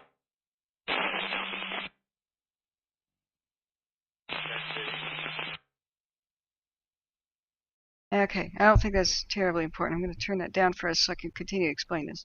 So a lot of people think, oh no, there's red over my town. There's a square over my town. It's got to be burning, and that's not the case. So sometimes the smoke, if it travels far, that's usually applies to windy days, hot smoke can trigger the satellites, and so it can drift. And people think, oh no, it's moving faster than we thought. Like I said, it's a heat detector, not a fire detector. So the thing that's more accurate is MODIS and VIIRS. These satellites are different, but they really only pass over maybe once a day, sometimes twice a day. It really can depend. And sometimes it looks like really like these diagonal lines look kind of artificial. And that's probably the direction of the satellite's travel. You know, occasionally you see a straight line because they may have lit backfires. But with this all over the place, I can tell you right now that's not backfires. This is satellite was either flying that way or flying that way, and so that's how you get the lines that look like that. So with these MODIS and VIIRS satellite, we have much more pinpoint accuracy. So we know that the camera, there's risk of it burning over. On Forest Hill here, it burned right up to it. You know, if we look at the time lapse, and they may have had a bunch of little spot fires that they ran around the town putting out, right? So the margin of error for the MODIS and VIIRS satellites is the entire. Think of this as looking at a baby bottle from the top. This is like the nipple, you know, like it's the top of the nipple. So the snowflake-looking thing is just to show that this is the center of a circle. As they overlap, it's hard to tell what circles are, right? And so just somewhere within a smaller area, but within a circle, there's been a heat detection big enough to be seen from space. So once again, it's somewhere within there, and it can like it could be right here, not necessarily up beyond the road, and there's no way of knowing. So this is the second best thing, and the very best thing is FIRIS, FIRIS. That's when airplanes go over, and we're lucky that one's doing it right now. I think that is a FIRIS plane, and it's making its circuits right here. So usually when they want to go and map, and some of their equipment can sometimes see through the smoke, they usually go a zigzag pattern as best they can, like so, and you'll see that their flight pattern. That's how they're trying to get a whole clear picture. Okay, I'm still listening to the firefighter chatter, and it's mostly about coordinating, getting crews where they want them. So there's at least 1,700 people on the fire right now, crews, and even some from the Bay Area came, and so I think they're going to assemble more people. How is Colfax doing? I think it's okay. I mean, Colfax is something that is ultimately at risk. I think it's doing okay. I don't see any heat anywhere near that. See, if we look at the GOES 17 satellites, these are usually accurate to within the last 20 minutes on average. So Colfax is okay, but Colfax has danger ultimately because fire loves to climb, and just like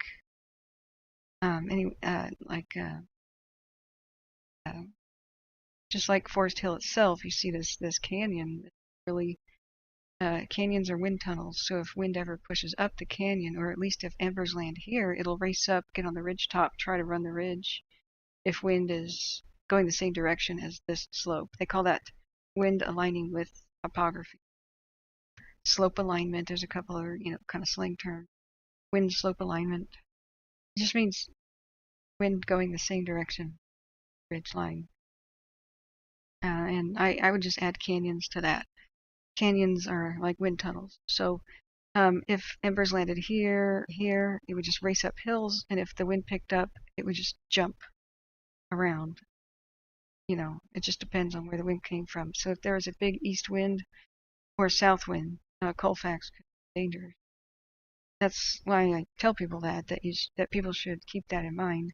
Auburn's looking down the barrel of a gun with the canyon, and Auburn has particular vulnerability because the American River here is not deep enough, wide enough to be a barrier to fire, not in the least. Fire would ignore it, and any embers that landed at the base would just race up the hill, because fire loves to race uphill. That's if there's vegetation on it. And if there isn't, then any fire over here, a little bit of a breeze could just throw embers all over the town, raining like snowflakes in a blizzard. So it's really hard to defend a town that's bigger, and Auburn's big enough to be hard to defend. Because as one roof catches on fire and another one, that means it's whack-a-mole for the fire crews. This house is on fire, that one is, this one, that one, this one, that one. You would get calls, like you would get dispatch calls like this, and then they'd race to that one, go to that one, go to that one, go to that one, go to that one, go to that one. And they can't be everywhere at once. So that's the particular vulnerability of Auburn. So wherever if you ever want to figure out if your community is vulnerable, it's much more vulnerable if there's a ridge overlooking it, or it's perched on top of a cliff, or if it's right next to a canyon, or in the case of like Greenville, from elevation there's like a ramp down to the town. So the Georgetown proper here is looking a little bit better in some cases, but with the topography of the whole area here, you got hills and stuff, and you got little channels and like mini valleys and drainages that'll have a wind tunnel effect north and south. So, but it's Cock Run. Okay, Cock Robin Point, Cock Run. Okay, who named these things? What's a cock robin? So Cognito, retired firefighter, says true. Narrow canyons with steep incline building right up to the edge of the canyon. Yeah, that's pretty bad. Going back up there to, yep, totally nipples. It's like bottles, man, nipples. Okay, going back up to the chat. Thank you for explaining. Was it JD that Georgetown was okay when you left yesterday? God, awesome. Hey, Chemo, how are you doing? And welcome everybody. There's too many people to welcome. So, what link did you want to post, Bilbo? So, if it was relevant, I mean, that could be arranged. So, looking back up there, Ken Brown says we have 9 dead pine trees in a row across from an office building near Carmichael. They're in a stand of about 20 trees. They just died. Nobody's doing anything with them. That says that should be criminal. You might want to look up your city codes or whatnot. You might actually be able to get that taken care of if you raise a stink about it, because I would. I definitely would. Okay, going back up to chat. Sorry if it goes by pretty quickly. I'm still listening to radio. And let me turn. So I think we're going to keep them there at 6-3, sort of as a contingency. I copy. One more there, 1%.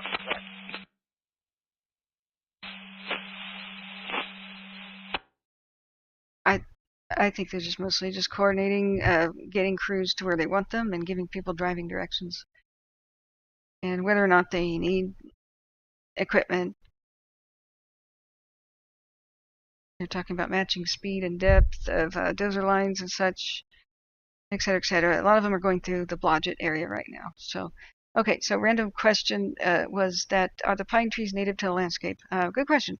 Not all of them are, and not all the species, but in general, there's more pines than there should be on the landscape.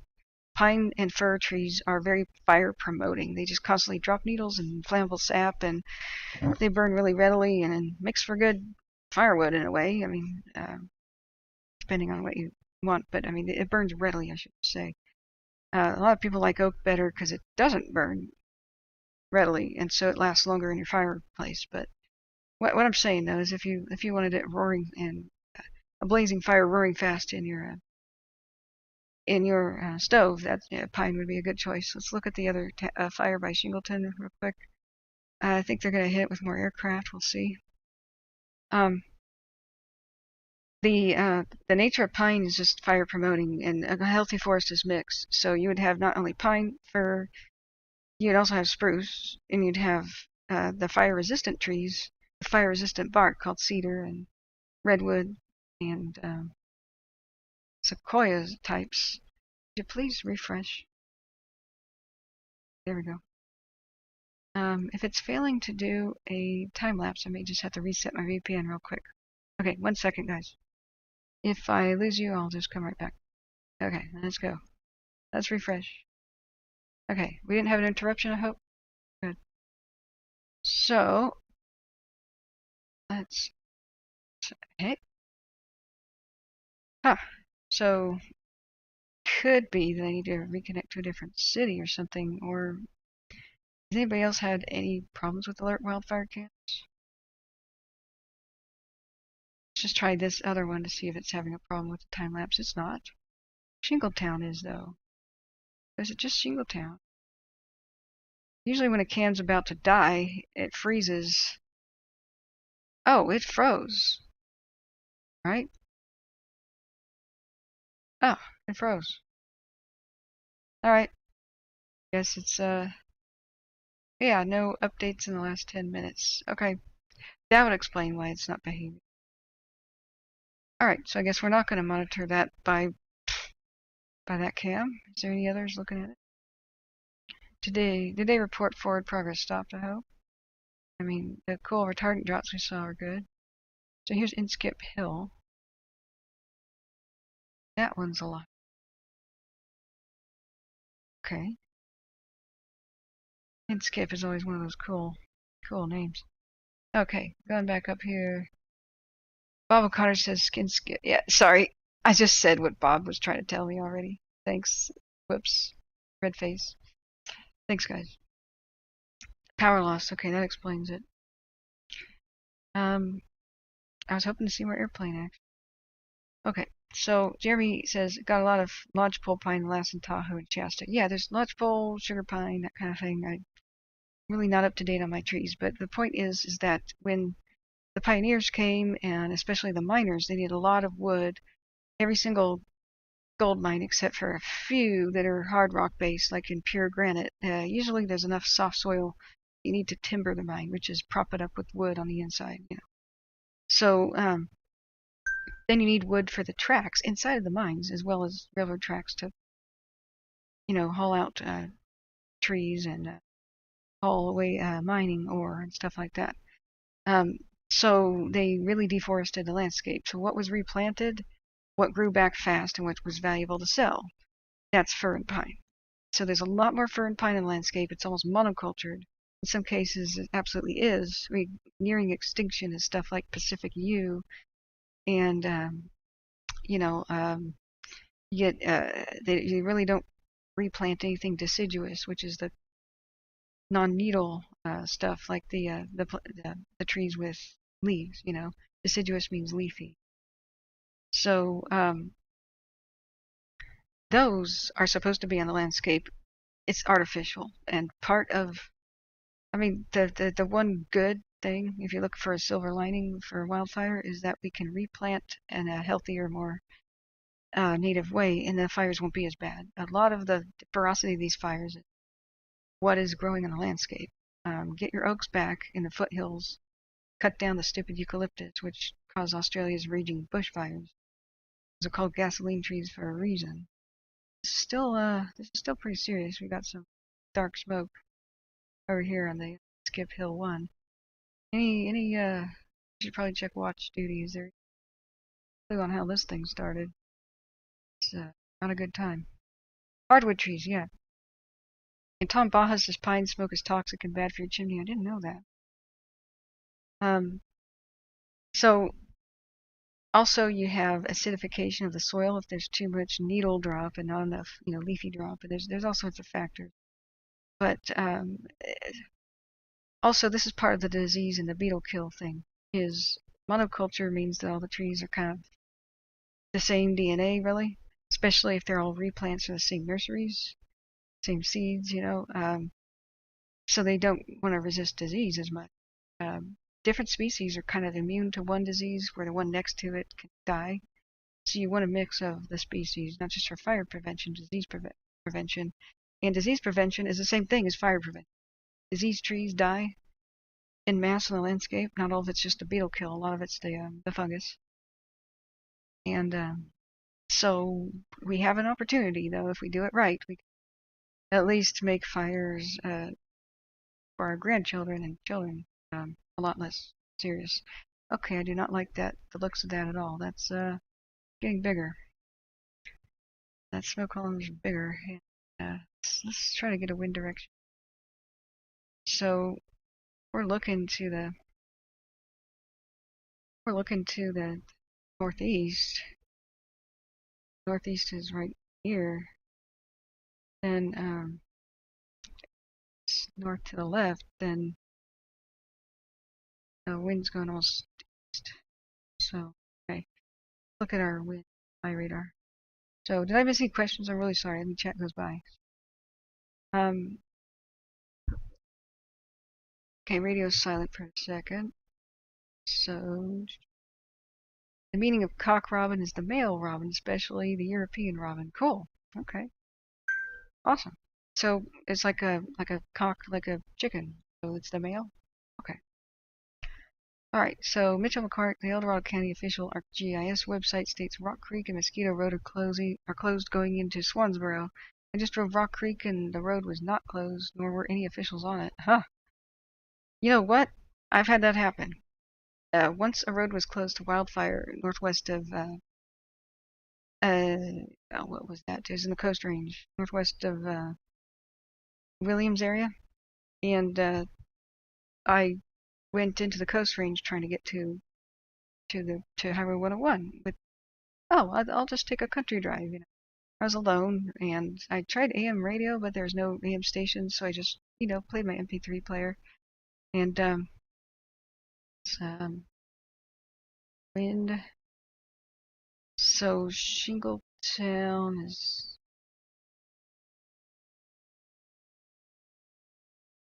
not a lot of wind to speak of unless it's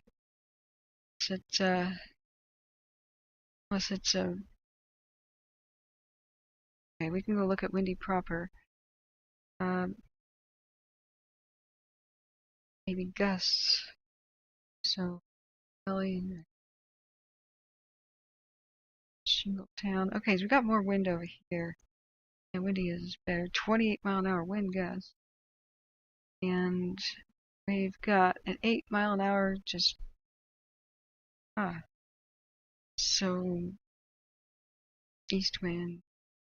And it's saying east and west wind shift right about. Well, that's not. It's at 5 a.m. Why in the world are we stuck on 5 a.m.? This is what I hate about windy. Here's 3 p.m. Sorry guys, this is micro print. Okay, 5 p.m. It's supposed to be a wind shift from an east wind. From a west wind to an east. So it's still blowing to the east right now. That would explain where the smoke's going. Just right here. But it is scheduled to shift. That it's going to calm down to almost a dead calm by 8, and the wind will change directions. It'll be an east wind. Okay, so but for now, there's significant gusting, so it's getting ugly. Let's look at the satellite picture here by Shingletown. We'll talking about trees and stuff in a minute. But yeah, there's no single reason for forests and these mega fires to exist. There's about 25 different reasons. So this is east of Manton. Not that familiar with that area. Much more from the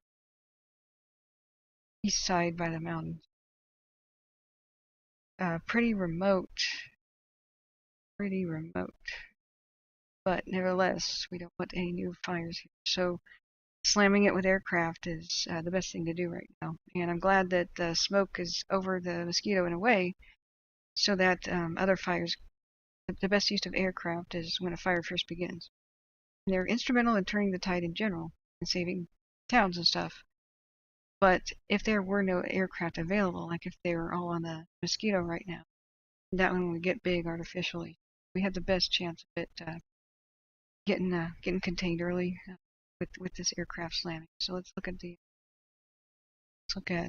still got the eyes in the sky going over the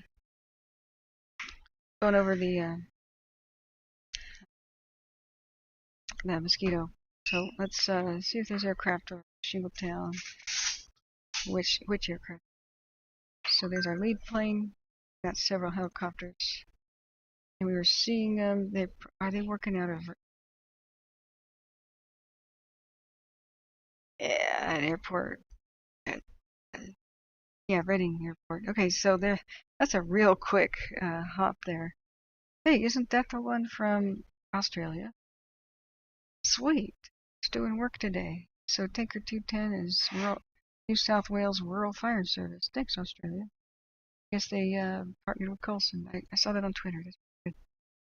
Okay, so going back to now it's pouring rain in parts of the Fairview. Oh yeah, that's wonderful.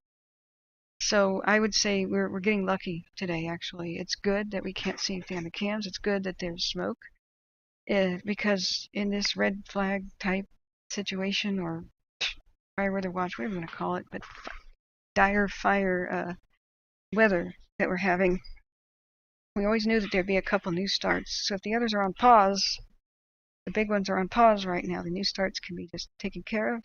As soon as they flare back up, which they will, then aircraft will be hitting on the main ones. So far I'm tentatively saying we're actually lucky right now. Dennis Ellis has been lucky, but not today. High 98, smoked out heavy. It smells like a wet campfire.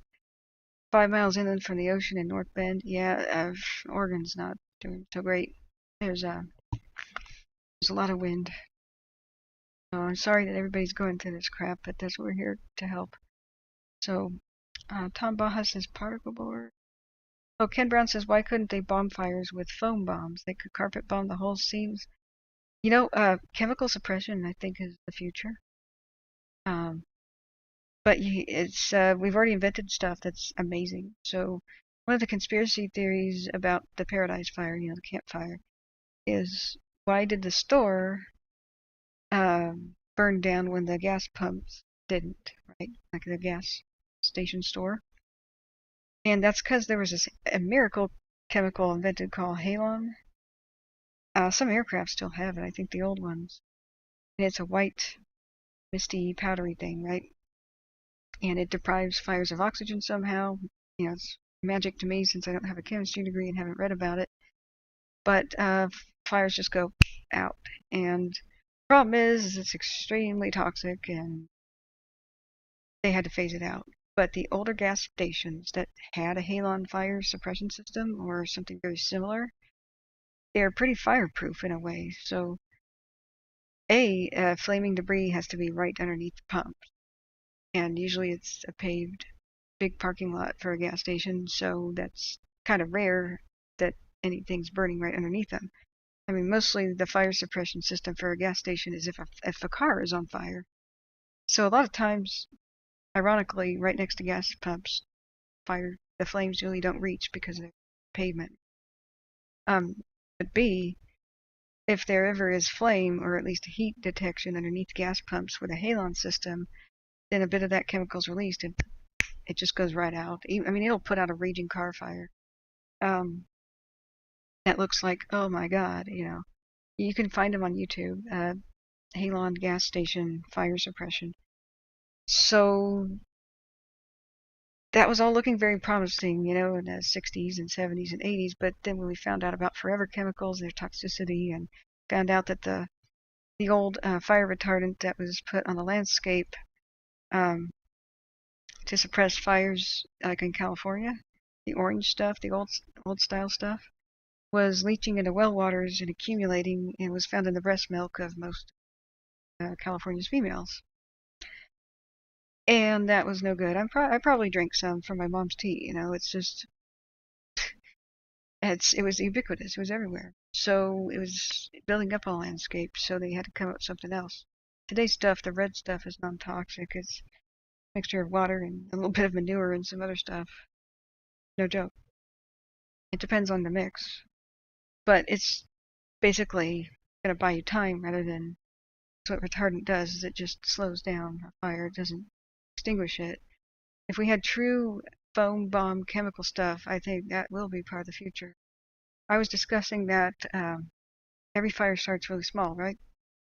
I mean, even a lightning strike tree is usually just a 10-foot by 10-foot area. I think if we could equip drones with such chemicals, even if they were a little bit on the toxic side, as long as you just had to put out one tree and they responded within minutes of a lightning strike, then it would be worth just doing a little bit of cleanup with a hazmat crew. But we prevented a massive forest fire. But ultimately, I hope we will just have totally non-toxic ones, and the age of house fires and stuff will be over, because it'll just be in everybody's ceiling and moment of heat detection, boom. No water damage, no sprinklers necessary, just boom, fires go out. I mean, CO2 is like a really good fire suppressor, but it will kill everybody in a building. That's why we don't have CO2 like versions of sprinklers. So, Jinx, right? Okay, knock on wood. I'm furiously knock on wood when I was saying we're getting lucky. Yeah, knock on wood. Yeah, it's not exactly fertilizers. Quite similar and acts that way. Yeah. Fertilizer can be explosive. Like, kind of depends on your fertilizer. So Morris says an empty gas tank will blow up and a full one will burn. Right. Talking about the vapor. A full tank is safer than a half full one. Absolutely. Carney Shill says, could a space laser put out a fire also? Absolutely. You know, it's just the lizard people want us to have fires. Sorry. We have to make fun of that argument. I've been accused of being a lizard person since I don't believe in the space laser theory. Mind you, I have an open mind. A lot more open than most people as a philosopher. But I do have, 7 layers of likeliness, right? Where something's possible but extremely unlikely. I don't really put much credit into it. But if somebody wants to ever talk to me, privately or in some other sphere, I'll address the conspiracy theory stuff, but it just stresses people out. I have a no conspiracy theory rule for, when fires are going, but the way that somebody would prove a conspiracy is you have to prove that these fires are doing something that's not natural. If there's no evidence for something, the only way to prove it is rule out everything else. But once I got a fire education, I know that a lot of things that look totally bizarre can be really explained. Something that looks like, how did this metal twist and warp by a fire? All the other mailboxes on the street didn't warp, but this one did. Maybe that's because the laser beam focused on it, melted it, or the weapon, whatever the hell people are saying, right? And in reality, usually that's like something like a tree fell against directly on the mailbox, and well, first it's heat, the immense tree burning up, is steel will warp under.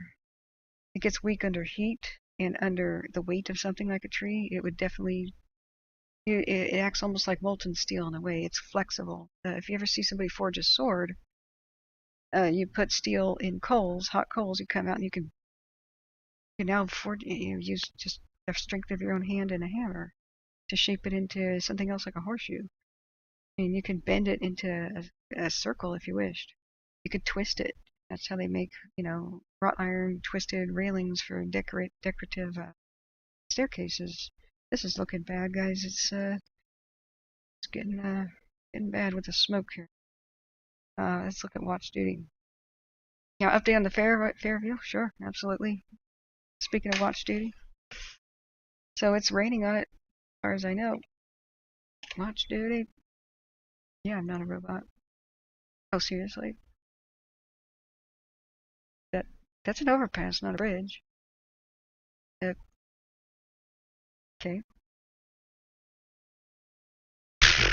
Right. All right. Watch duty. Oh, whoops, the Fairview is right there. Quickly. Web browser. We'll do it the old-fashioned way. Everybody should get watch duty. Best thing since sliced bread. A lot of the things I was saying needed to happen for fire apps, like this thing happened. Totally awesome. But for the last 2 years, I've been saying everybody needs an app. Okay, so there's a new evacuation map available for the Fairview. It didn't say that. It says some boundary lines have changed, and that was 2:30. They lost the lookout tower. God. Our condolences to the volunteers who have staffed it since 1937. So, 11 structures were destroyed in the Fairview. I'm going to look at the cams. These are all Fairview. And one of them is down. But look at the rain. Look at the rain. Oh, yes. This is great. Now, the nightmare scenario was that the hurricane would be further inland and start pushing ahead of itself dry desert air into the Fairview. That would have just been a nightmare. I'm glad it took a westerly course. We're not to see it stayed moist. And the rains were originally scheduled to happen after 2 a.m. tonight. But today was scheduled to be forecast to be super dry and windy. And that was giving everybody a heart attack, including myself. But, lucked out. Knock on wood. We got lucky on this. Really lucky. Going back. Hang on a second, guys.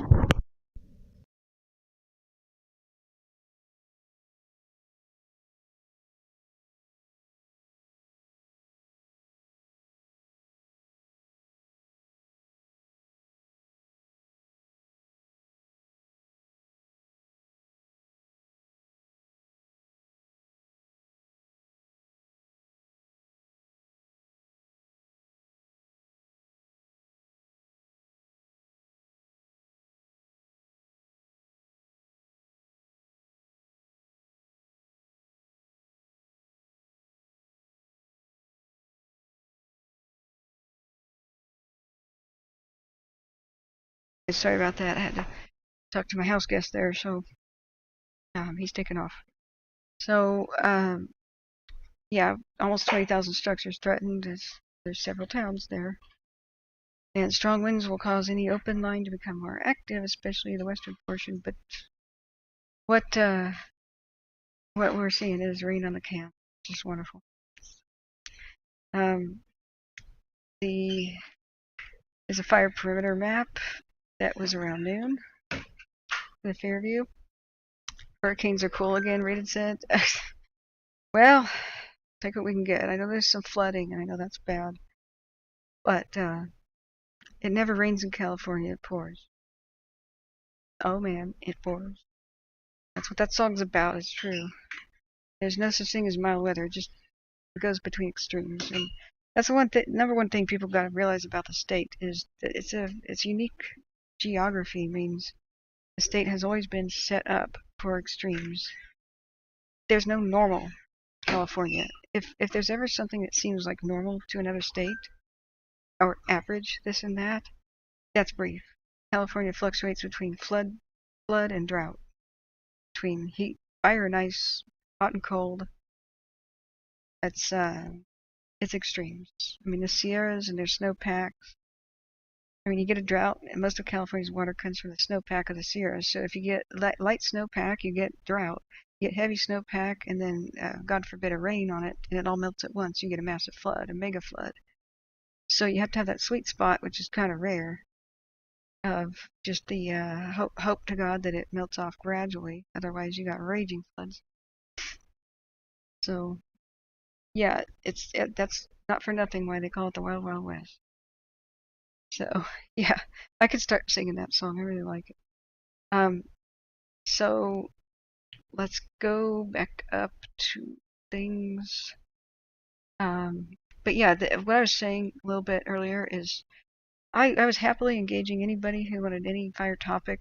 I used to challenge people, show me something that's not natural fire behavior, and I did get some good. I like conspiracy theorists. I like their minds and their free thinking. They're actually a lot more scientific than others sometimes.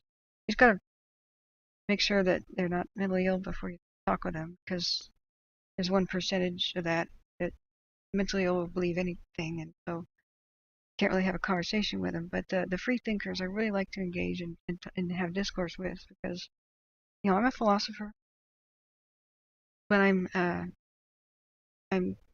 grounded pretty well. I pretty much just believe in something that I can test, or if there's no other explanation, then I will lend credibility and a percentage of believability towards something. So I used to have people show me. I challenged them. Show me a photo.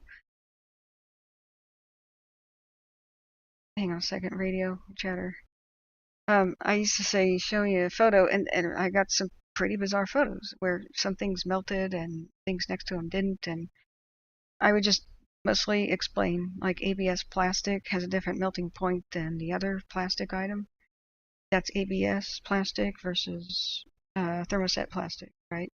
Some plastic burns, some plastic melts, and the composition can really vary. So the things kind of on this pole, and then gravity stayed all the way down. We'll have enough, I believe we'll have enough hose between the engines that you're sending me to complete it and not have to tanks all along the way and create that road. I was hoping he'd say where he was.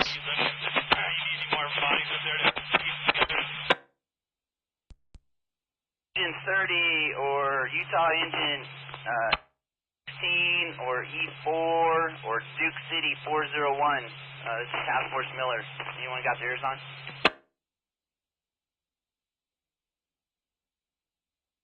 Yes, I got. You know where Dozer 123 is?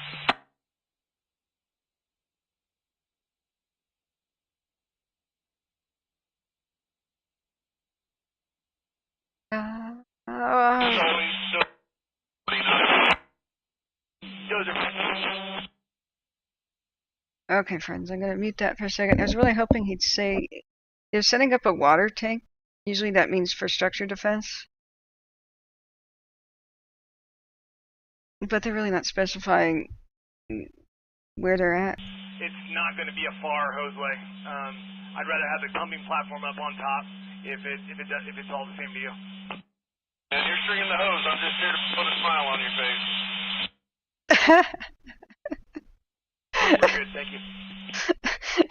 Okay, that's awesome. Sorry, guys. We're listening to the Placer County Mosquito Fire stuff. They were silent for quite a long time. They just piped up. He goes, I want to set up a tank there, and my ears pricked up because that usually means that's a structured defense system. And then if they told me where, we would at least know where they're helping the situation and whether or not it's going well. So they protected the entire town of Taylorsville with a bunch of pumpkins. Hang on a second. 2992. Pilots.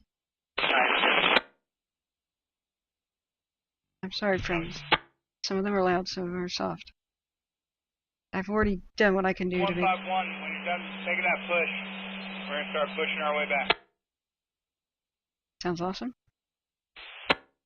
Sounds like 4815. it sounds like they're going direct somewhere. Good. Awesome. Okay. So sorry, but just finishing what I was talking about. When I was having a good time engaging people, and part of fire education is explaining why some things look bizarre, like why is something burned next door it's not. And while I was having fun, I got feedback from evacuated fire victims and the people who were affected by the fires. They didn't want to hear anything of the sort. They just wanted the facts only. They wanted, because it was stressing them out, especially when other people tried to say, you're being targeted, there's a big, So I want to consider their emotions. That's the number one thing, is I want people to feel comfortable here. So it's not like I'm trying to squelch anybody's free speech or whatever, their creative idea or whatever they've researched.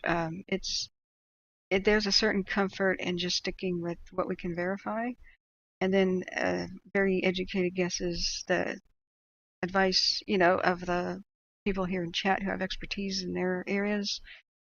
And the good kind of speculation where we try to prepare for things, right? And try to see what possibly can happen so we can be prepared for anything.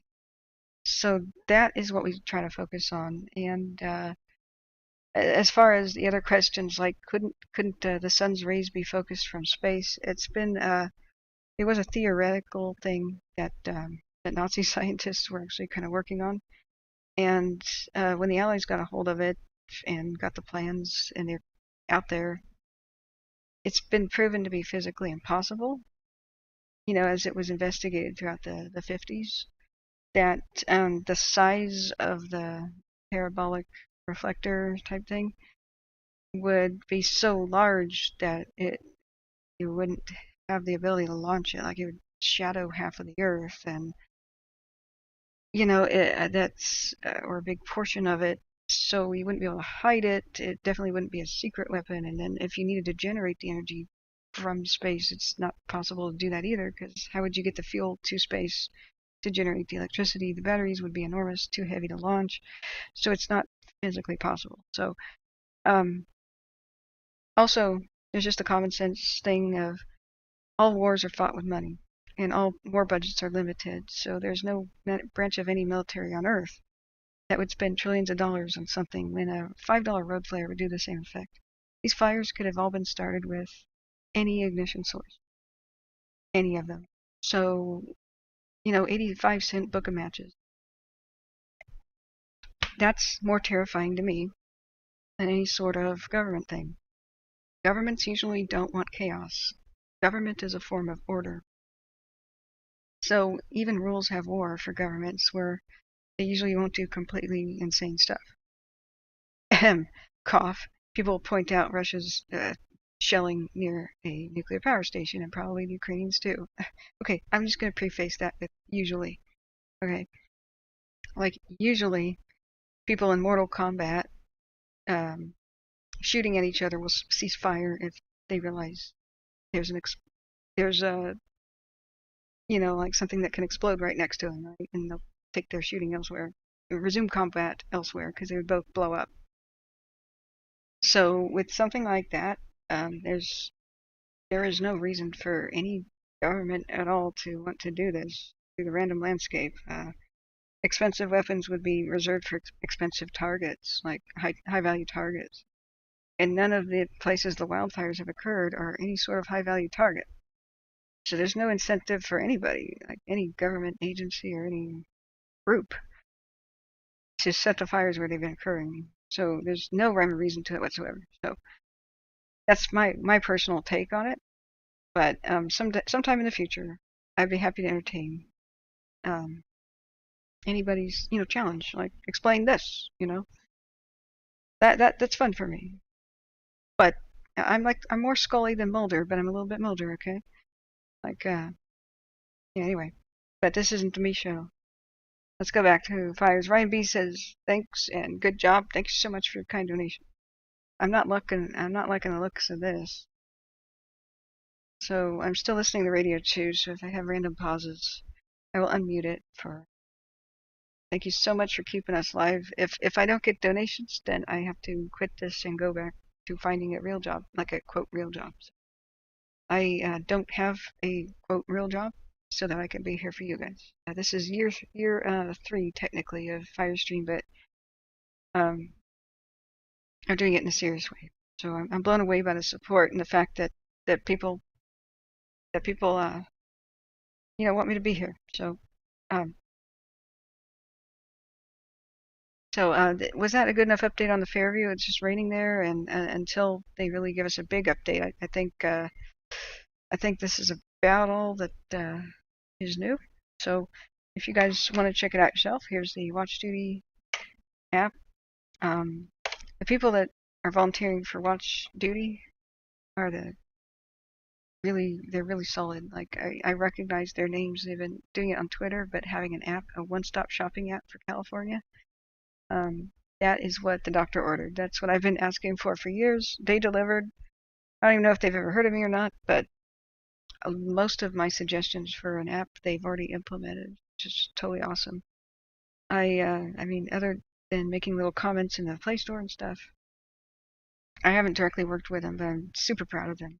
Just totally awesome. So let's see what the last thing they said about. Yeah, we're well beyond 30,000 acres. I'm hoping that here will be one of the first places that we get the eye in the sky. Will hopefully have a successful mapping trip.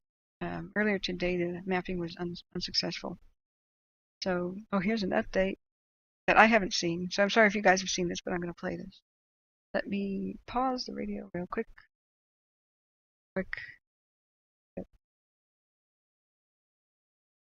Hang on. I'll get you some sound. Hold on to your bacon. All right, go back to the start. Volume.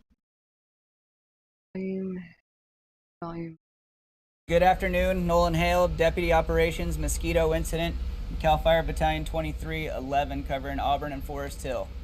We're currently sitting at a new perimeter of 29,000 acres plus, burning in 2 counties, Placer and El Dorado. Multiple fire. Sorry, guys, I cut their heads off. There. My bad. I usually just chop the top off of the, website. All right, third time's a charm. Team competency. Good afternoon, Nolan Hale, Deputy Operations, Mosquito Incident, Cal Fire Battalion. Okay, now I've cut off the bottom. There. 2311, covering Auburn and Forest Hill. We're currently sitting at a new perimeter of 29,000 acres plus, burning in 2 counties, Placer and El Dorado. Multiple fire fronts moving in opposite directions. The town of Forest Hill is completely inundated with fire resources, engaged in active fire suppression and structure protection through Forest Hill proper. In El Dorado County, we're moving through Volcanoville with perimeter control and all the way out into Stumpy Meadows for planning purposes.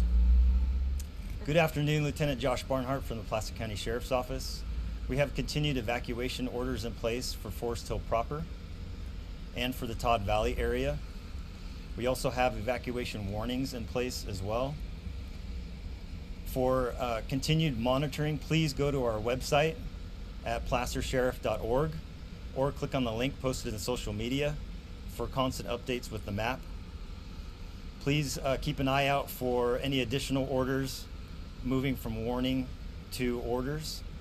We want you to know that over the night and through the day, the areas are being patrolled constantly by our personnel. We have numerous personnel assigned to this. At this point, we have evacuated approximately 5,700 people from the area, but just know we are relying on our personnel and allied agencies to assist us in these patrols. Thank you very much. Okay. Cool. That's a nice little update from Placer County Sheriff's Office. That back to where it was. I keep a black line at the bottom too because that's where the ticker goes for late breaking, info. And I just looked back at chat, and that's absolutely true. Carney said that Japan tried to burn our forest down with balloon bombs in World War II. Absolutely true. But here's the thing: our forests were, especially the ones in Oregon and Washington, were vital for the war effort at the time. And they're not now. So that's why they tried to do that at the time. So they were basically, there was a ton of things going on, like for the shipyard workers on the West Coast. I mean, Vanport was a temporary town next to Portland. It's Oregon's second largest city. And they cut down swaths of forest just to build a town large enough to house 300,000 people, because they needed that amount of workers to crank out ships every day. And really, they cranked out a ship at least once, like every day and a half. We're talking big ships, Liberty ships, not the Victory ones, but Liberty ships. And so they just, there was a flyer that went around to the United States that said, do you want to work? Do you want a job tomorrow? Get on this train that leaves tomorrow with a suitcase, head for Oregon, head for Washington. And the shipyards were massive. There were just thousands of workers clamoring all over the ships. And then they needed all the wood to prop up the ships for the ship construction. And we're talking all the way, like 7 stories high of scaffolding. for each ship, not just each part of the shipyard. So that massive amount of wood was critical to building the ships, and the ships were going to be the threat to Japan. So that's why they went after them. So there's no strategic value in burning down, say, El Dorado National Forest, because that wasn't being, nothing was happening with it, right? Sitting there. So that was what the Caldor Fire was. No place. I mean, Paradise was a retirement community full of mostly the elderly, and like it's not a war target.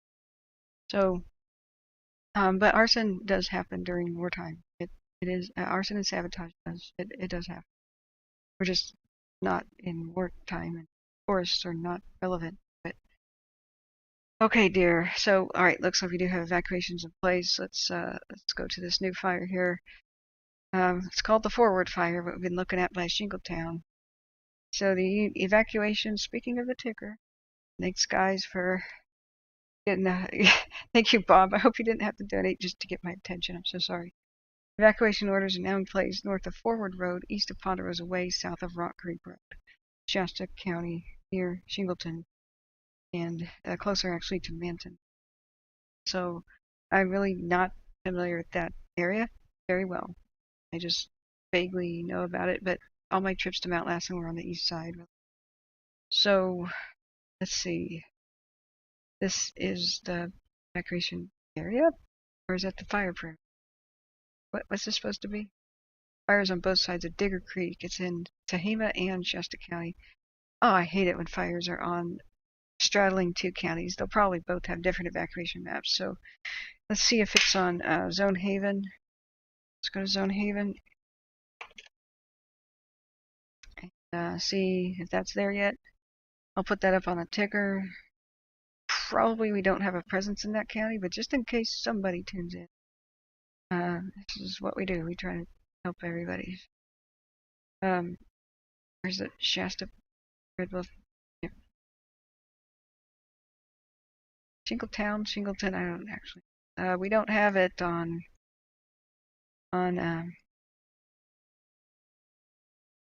we don't have it on. Probably will be really soon though.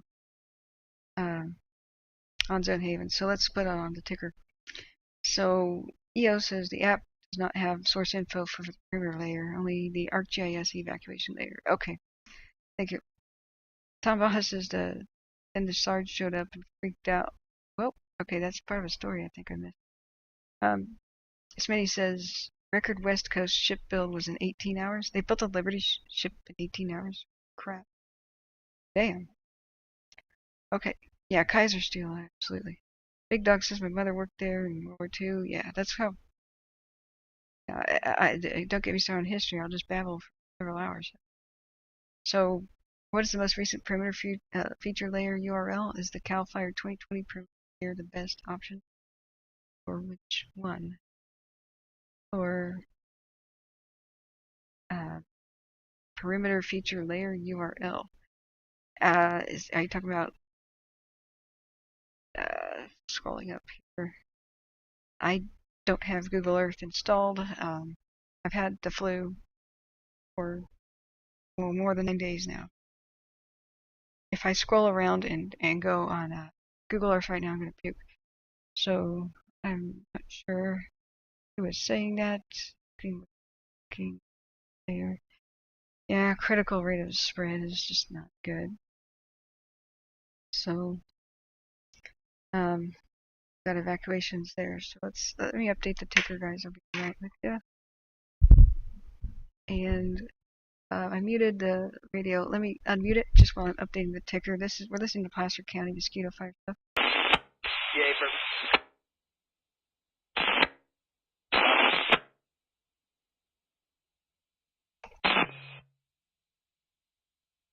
From the top, it's hard to tell where the fire is at. We can hear it, can't see it.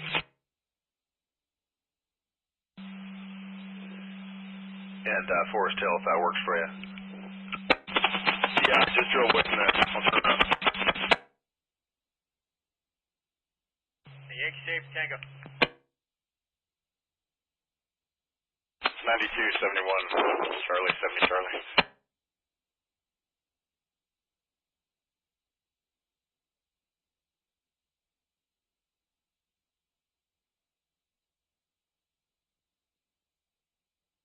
Okay, let me just...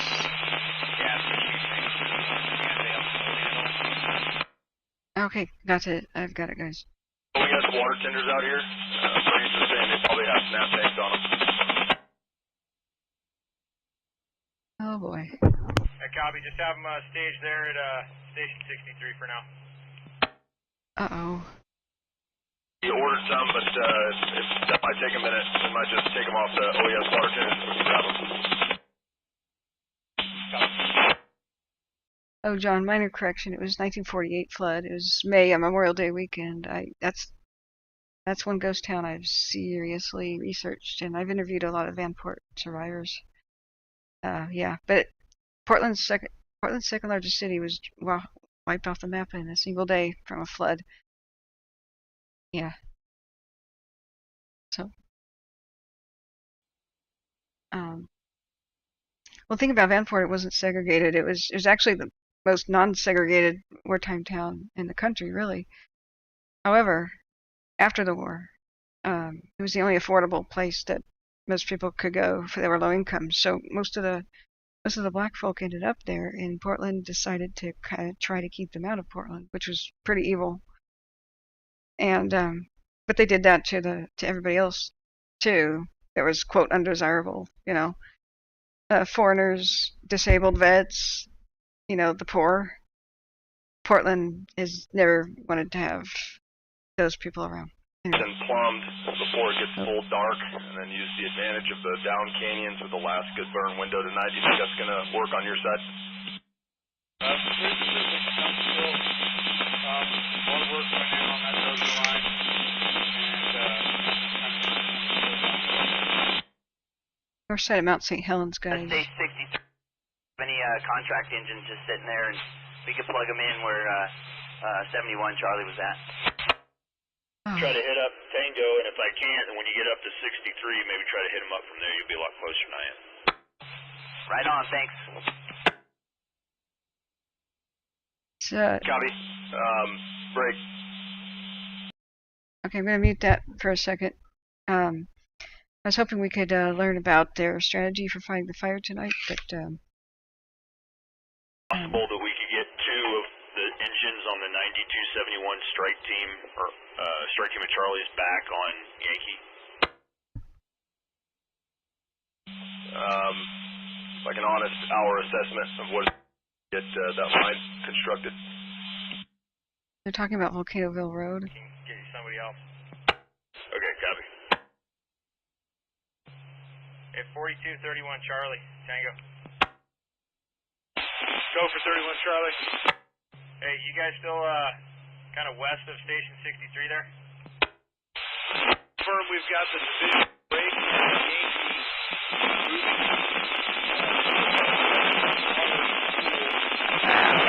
Man, why is it crackly? Copy. You think you can free up a couple of engines to go help out Yankee there on their piece? Sounds like they got a fire short piece. Yeah, who should I go direct with? Go direct with Division Yankee on their attack. And additionally, I just got word not too long ago, you guys are going to be a 12-hour resource. There's 1,000-gallon. He went to go get water, but he Get the even odd balanced out. So off tonight, probably working tomorrow. Copy that. I'll be going direct with Yankee. Thank you, sir. Tango Falls. Traffic for Tango. I'm headed out here today. I got some Rubicon. Hey, copy, and this is the FOBs, right? That's correct. All right, thank you for checking out. Appreciate the work today. Okay, looks like that was days ago, and that's on Mount St. Helens. The Klamath Fire, and Goat Rocks is on Mount St. Helens. I thought Goat Rocks blew up with the eruption, but whatever. Maybe there was a Goat Rocks Road or something like that. Goat Rocks was where the actual lava was poking out of the volcano, and David Johnston figured that out and tried to warn everybody, but nobody listened to him. And that's why he knew it was going to be a side blowout. Okay, so I just want to make sure that that wasn't like an active helicopter crash right now. So it was 1948. Vanport was 1948. John Colgrove. Memorial Day weekend. There would have been massive loss of life if it wasn't on Memorial Day. Most people were out camping. Otherwise, we have lost thousands, hundreds or thousands of people dead in the Vanport floods. So, it's the thing that Portland wants to forget, because it's their shame. They put all the vulnerable and elderly and undesirables and black people and disabled vets and stuff into a town that was supposed to be temporary because it was in a flood zone. Henry Kaiser was enraged that they didn't tear it down after the war. It was just temporary. It was an onion field surrounded by four dikes and levees, 15 feet below the Columbia. People never should have been there. Just for the wartime, it was necessary. Two of our engines are doing with Shasta Lake. Yep, go ahead. They're all yours, man. Grab them.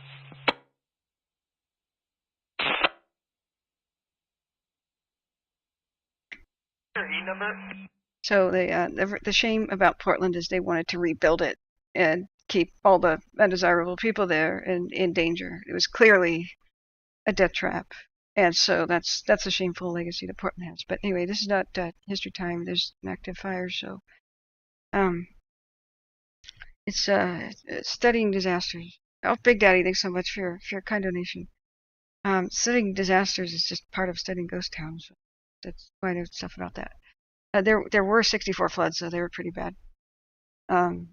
Looking back up, anybody have any current questions on any of the fires? Or Carney Schill says, is the Kalama fire bad? And it probably is getting bad. We have red flag stuff. Kalama fire status. It was just 4 acres a couple of days ago. Officials warn of fire today. Prepare for the Gifford Pinchot wildfires to spread. I believe these were started by lightning. A lot of lightning storms ran through.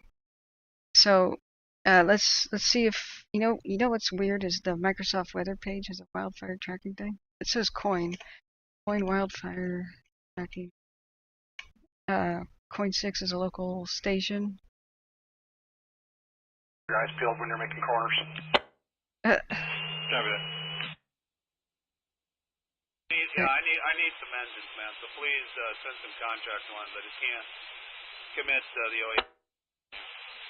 They just said there's a bunch of cattle on the road. Look out. Yeah, and Miller, this is Yankee. I copy all the 9271 Charlie on Tango should be 24, but they're going to be committed, and we'll just see if they have anything they can offer up. If not, we'll try to make do.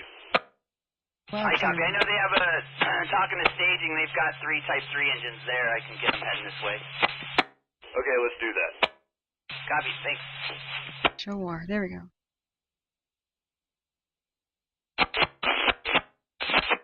So Pacific Corp and PG&E, not to be confused with PG&E, but Portland General Electric are doing their power safety shutoffs, and PG&E has a good track record, as far as I know, of preventing wildfires. But Pacific Corp is in hot water because their lines went down during the 2020 thing, and probably started around at least 13 new fires ahead of the Beachy Creek fire and helped it spread so fast that it ripped through towns. We lost a dozen towns or so in the Detroit Lake area. Detroit Lake pretty much burned to the ground, and Lyons, Gates, and Mill City, all these places were just devastated. And they had the fire crews had to abandon their own station because power lines went down on the chain link fence and then ignited all the vegetation in a 360-degree arc around their firehouse. And so they abandoned their own headquarters for Cascade firefighting. And so they're being sued. I mean, it killed people, and even though there were 75+ mile-an-hour winds in 2020 and Labor Day storms, it kept the power on. So they're being sued, and rightfully so, if that's true.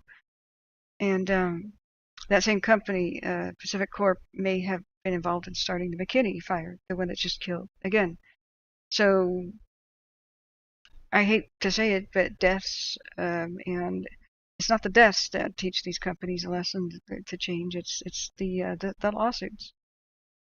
But they are. So much of Oregon's bracing for power shutoffs during this red flag. I was hoping there would be, okay, wildfire roundup. This was a day ago, last updated, so I don't know if we would probably have to go to InstaWeb to find Calamifire stuff that's up to date as of today, because today is definitely having some serious fire weather. So let's see InstaWeb. It'll have other fire information too for California that's relevant.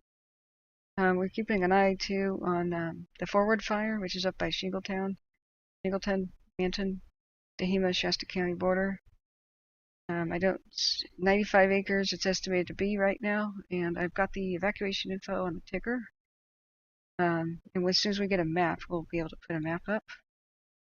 We'll keep refreshing Zone Haven, which is most of California's wildfire evacuation stuff is on Zone Haven. But not all counties participate, including Placer and El Dorado. So this has been driving me insane. This is what's wrong with having different evacuation maps for the same fire. Is it gives a false sense of security. This place is okay, right? Well, that's just the El Dorado County. Yeah, this is the El Dorado counties. It's like a puzzle piece. They need one-stop shopping for everybody. So, let's go back to do me a favor and get you some pizza, Big Daddy's saying. Okay, I will. Thank you so much, Big Daddy. You're a kind supporter, and Big Daddy does dispense hugs. If you feel like you need a hug, report to Big Daddy, and he will provide. So, Big Dog too. All right, thanks, guys. So let's go back to, is there a current question on one of the fires? I'm trying to scroll.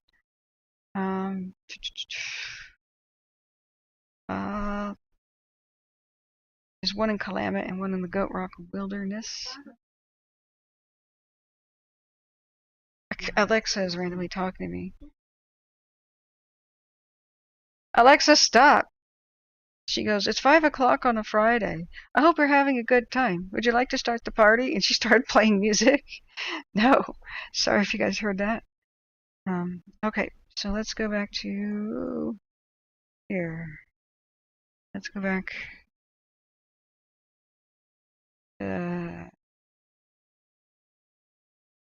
This looks like it's... Let's make sure it's spreading in the same direction. It still looks like it's headed east. Let's take a look at it on CalTopo. Still aircraft hitting it. Right where it's between orange and green, you're going to see the term Duggan's turnout. Then to the, let's call it southeast of that, you're going to see a whole bunch of symbols with mining. The fire is dead center on Mosquito Ridge Road between those 2 points. So basically, the road network that we're working on, where it makes that boot, it kind of ran up that little drainage towards the boot tip. The boot tip. Now that's why we listen to the radio. Okay. So looks like it might be spreading to the northeast, following these drainages. Around down here like it is up on top.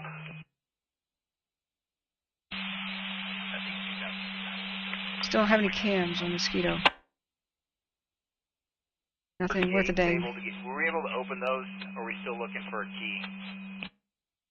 Still looking for a key or a cutting cord. All right, I'm gonna run up to the Forest Hill station, see if they have a key. I'll be back with you guys in a little bit. Copy. Ridge Road, that is sheer rock cliff, so I cannot see on top of it. So it could be up on the upper plateau where you're at, but for the lower road, it's not. It's just sheer rock wall.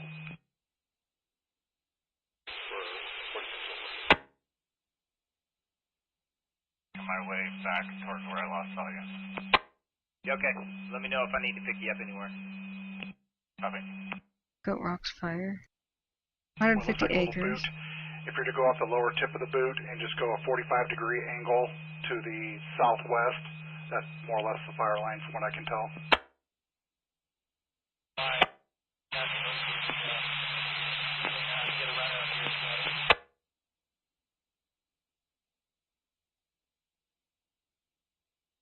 Okay.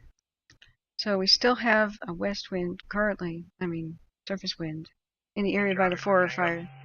But these 24-mile-an-hour wind gusts is bad. So you'll be pushing the fire towards the east, and maybe, here's the thing about wind. Whenever you, so let me get back to the terrain here.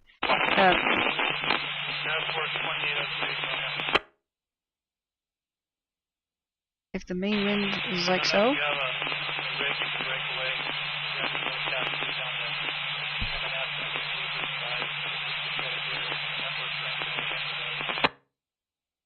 I can't make that out.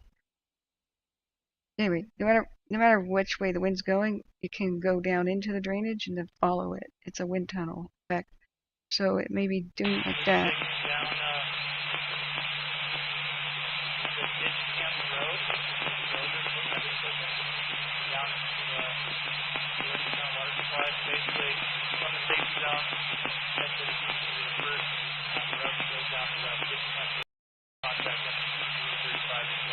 I can't really make that out. And the other factor is fire just loves to climb.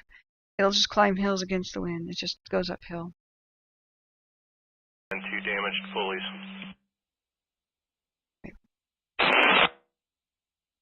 Sorry, I can't equalize the sound between the soft people and the loud. I really tried.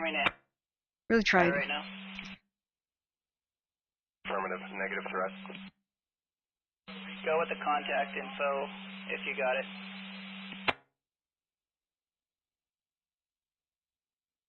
Okay. I got a blade all the way off.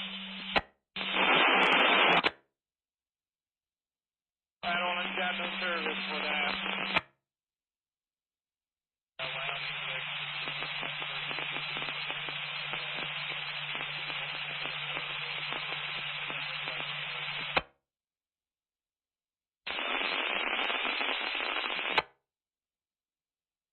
Oh boy, guys. Cell contact. Number contact. Tornado 7 Alpha. 415 531 6261. I just want to clarify, fires are named after roads, not the towns. So even though it might be Kalama, Washington, it might be Kalama Road. And that could be by Kalama, Washington, or it could be somewhere else. So that amount of confusion was awful. When they first reported the Caldor, I believe it was the, not Owl Ranch, but Slug Gulch Volunteer Station, dispatch told them to go to Caldor, which is a ghost town. So they went 4 miles to the east, on these bumpy roads, when the fire was due south of them, like less than half a mile away, for the most part, or 1 mile away. And so on those bumpy roads, that was like a half-an-hour journey. So Caldor Road, there's like actually 4 of them, and they were all called Caldor Road because of the Caldor Railroad that used to operate. Even though it was mostly just one track, it got broken up and turned into 4 different roads after they pulled the tracks. So that confusion is one of the reasons why I think they should name it Kalama Road Fire, or Mosquito Road Fire, or Volcano Road Fire, because there's a town called Volcano. There's a town called Volcanoville, and yet there's Volcanoville Road. And this confuses the hell out of the public. I mean, the Riverside Fire of Oregon, I had a bunch of people from Riverside County come in and say, hey, you're a clickbaiter. And I said, no, it's called the Riverside Fire. It's Oregon, though. And they were like, I dislike you and I hate you. You're a clickbaiter. And I'm like, no, seriously, it's Riverside Road. Anyway, that's the way it goes. I don't like the way they name fires, but it's in the Gifford Pinchot. Kalama is not in the Gifford Pinchot. I'm not sure. Yes, Kat, there's a Kalama Road. Okay. I mean, it could be nearby. So, all right. There's horrible scratchy sounds. I muted that. I'll put the Mosquito Fire radio back on if it comes back. Bob O'Connor says forward fire is yet another Bell helicopter and a fire hawker en route. Good. They're going to get crowded above that fire here in a minute. Oh, good. They can. They're pretty magic at going back to back like domino effect of their water drops. So they really don't have any far to fly. That's the only nice nice thing about fires that break out near Mount Lassen and Shingletown is they're so close to like Grand Central Station for the Redding always is stocked with all the retardant. So Redding Airport, most of the Northern California fires, that's the headquarters for the wow, that is a fleet. Look at all these airplanes. So I mean, they're just doing a circle. I mean, they take off, drop, and land, and it's probably less than 20 minutes. So this is the only good thing about the situation. Okay, radio on. So, you're coming back down again. Okay, go back up to chat. No, I'm deep off of Lofty. Okay, we'll go fix.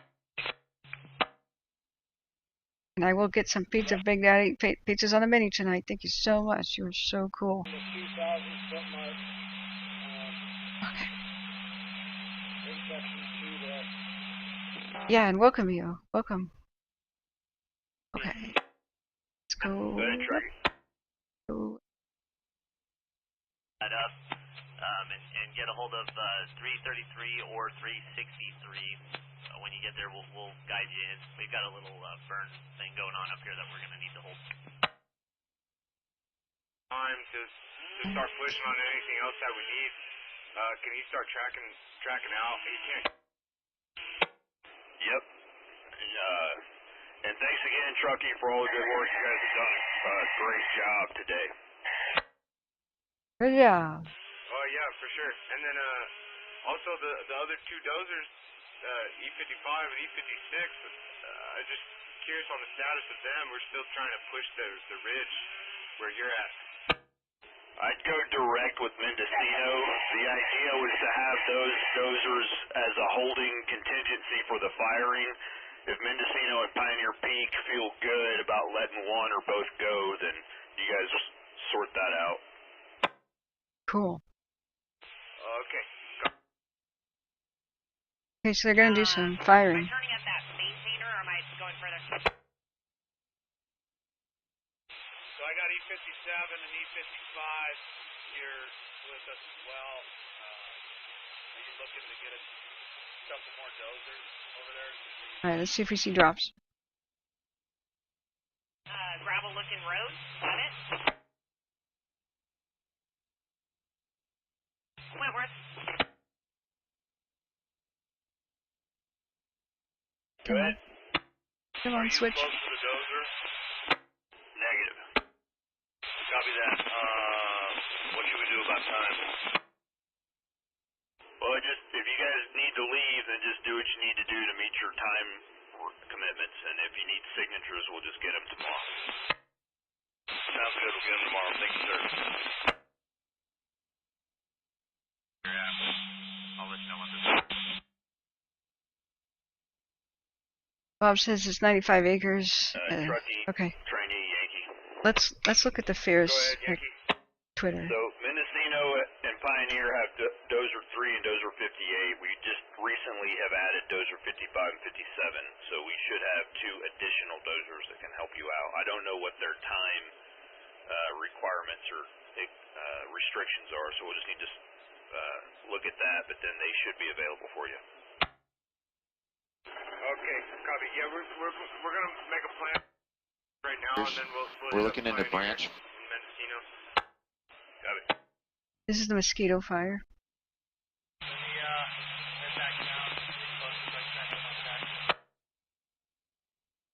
We'll keep an eye on the forward fire. Now, where do you want to meet him? Wow. Okay, I'm gonna pause that. Baltimore Mine and Forest Hill. Copy. Still being route. Wow. Not sure where you were talking about. 2803 to 2615. East to you guys. Yeah, Wow, look how close it got. Top of the fire, it's kind of staying in parallel with the ridge top that we're working on. It's still on your map where the Baltimore Mine Road is, and we're putting it kind of down in that drainage off the Baltimore Mine Road at the end. Copy. Just keep me aware what's going on. I know it's quite a ways away. I just want to be able to get my guys' heads up. Confirm. It's no threat to you guys right now. I copy. Thank you. We're down in that drainage, and I really don't think we're going to go much further.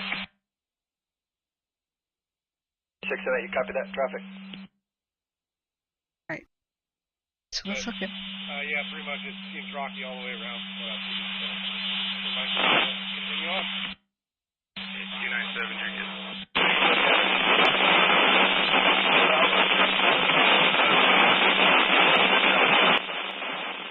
Oh God, my ears. I know that. So, I was like, I'll take a look, but like I said, most of what I've seen is just sunlight.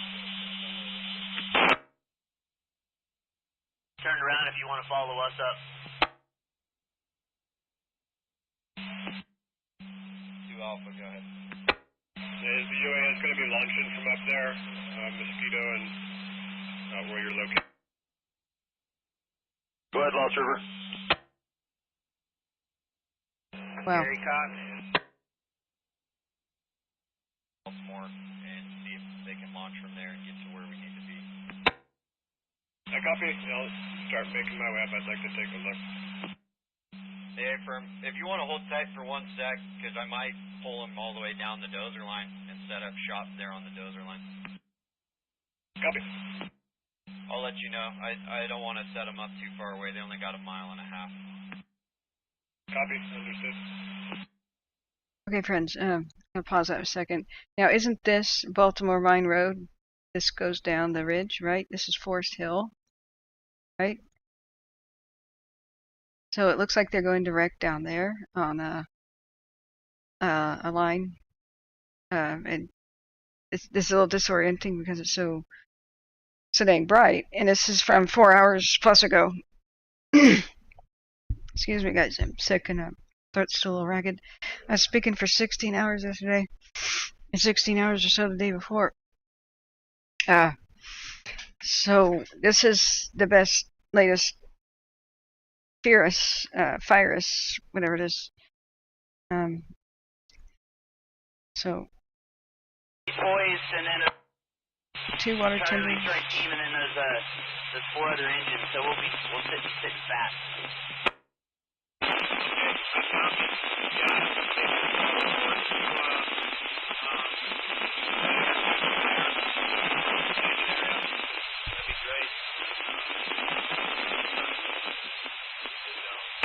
Cool. I've been telling them Pioneer Holdings, but want me to change that message? No, it's all good. Pioneer Holdings. Copy that. So Okay. You guys may have to keep your engine stages as well and just come up in the U. That's my old. Oh dear. I got tagged in a tweet. Okay. You heard that transmission about the barbed wire on this side, right?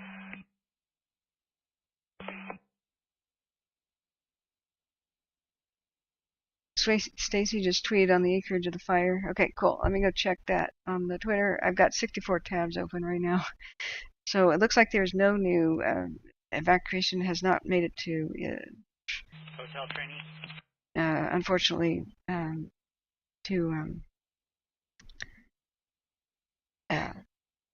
okay, I need some blood sugar, guys. It hasn't made it to Zone Haven, but I'll just keep the ticker going, and we'll just keep watching the airplane. I'm not picking you up. Still getting retarded. Stand by. I got you now. Can I get the 9 line? I'm nowhere near the station. I'm working my way back there. I will put Lost River Bravo in contact with you. Thank you, Michelle. You keep us going. I've already ordered a medic through communications, and the safety officer's on his way to your location. Is he able to walk up the dozer line, or? I mean Mitchell. Sorry, I can't read.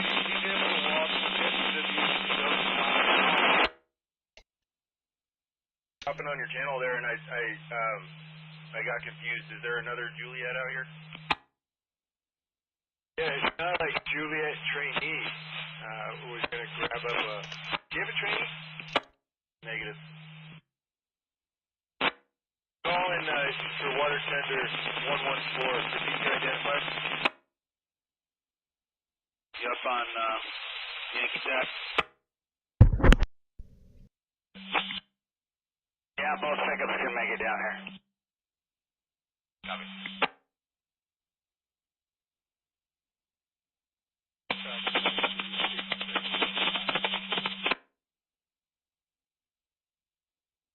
Trinity, are you sure that you're with us?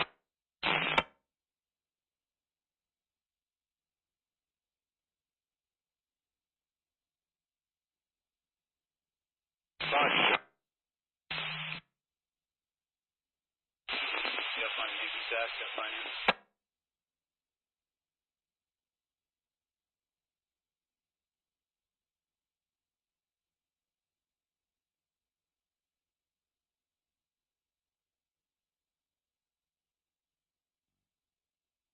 Foxtrot, Lost River, Bravo.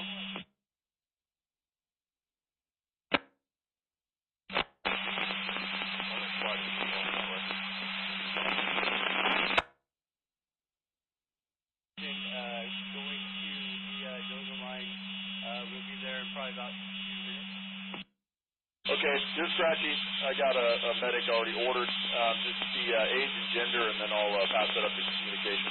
We got the safety officer en route, and Division Delta is en route, and then we're going to work on getting the dozer down to you to load her up and bring her up. I copy. The patient, 22 male.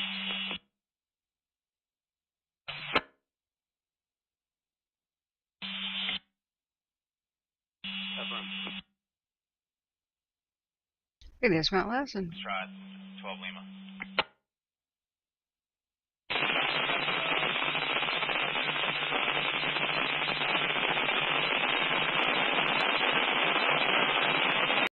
Alright, that's really crackly. While I'm shoveling food into my face here, this is the cockpit view, basically, of, it's a 3D simulation thing.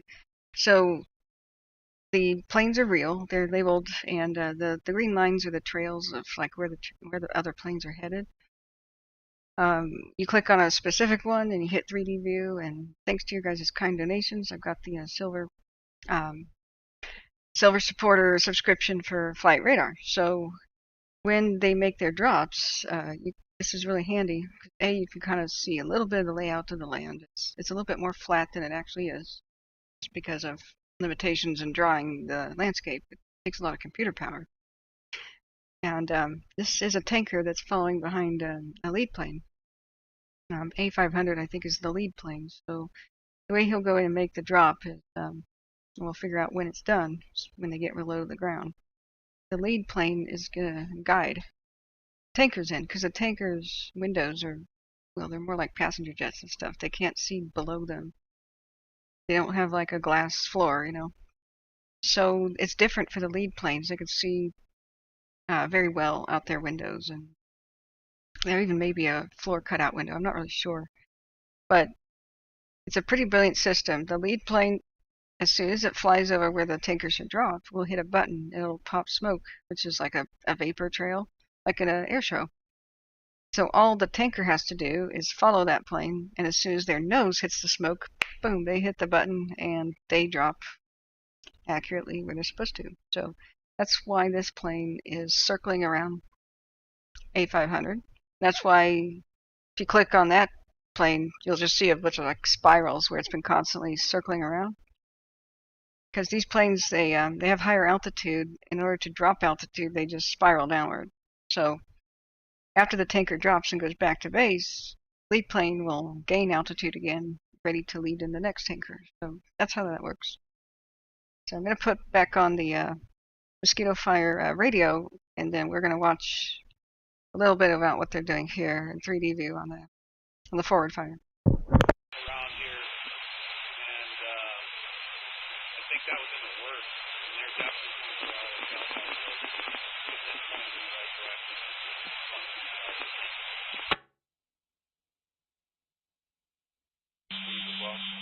if there's none up there, you can drop There's that plane that we. There's the plane in 3D.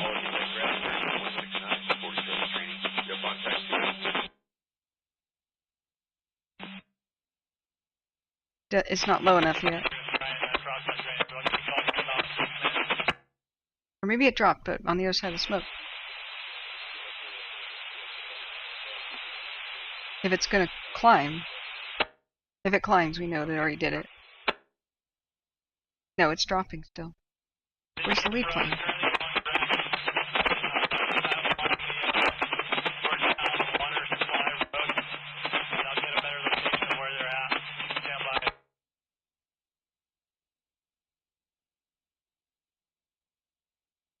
It would be cool if they could import fire data, but it's not possible.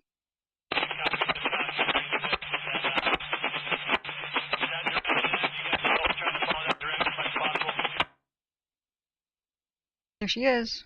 Yeah, they're gonna be able to drive the patient up to the landing where their vehicles are parked. Perfect. I'm meeting the ground ambulance at Bath and Forest Hill. As soon as they're here, I'll drive down there and we'll all rendezvous right there. Okay. Yeah, I was just asking just to confirm that being driven up to the landing where their vehicles are parked. Yeah, affirmative. 12 Lima's working on that right now. And then if we have any first aid equipment, maybe we can get a splint going before the medic gets here. Okay. Yeah, I believe one of my Charlies is ALS. I'll check. So they did already do the drop. I'm going to find a wide spot for the UAS and launch them from there. Okay, got it. 40 Charlie, Delta. It's likely going to be where the dozer line goes up through section 35 to Mosquito. 28 if you're trying to get them on target. 771. Okay. So they got a dozer line from Ditch Camp Road down to Georgetown Water Supply. They followed Ditch Camp Road direct to the middle of section 31, and then jumped on the south end of the Georgetown Water Supply Road, Ditch Camp Road break. Difficult task is going to be right where the lower right corner of 36 and lower left corner of 31 come together. There's that big drainage. I'm trying to piece together where to come across through there. Bring in 128. Okay, thank you.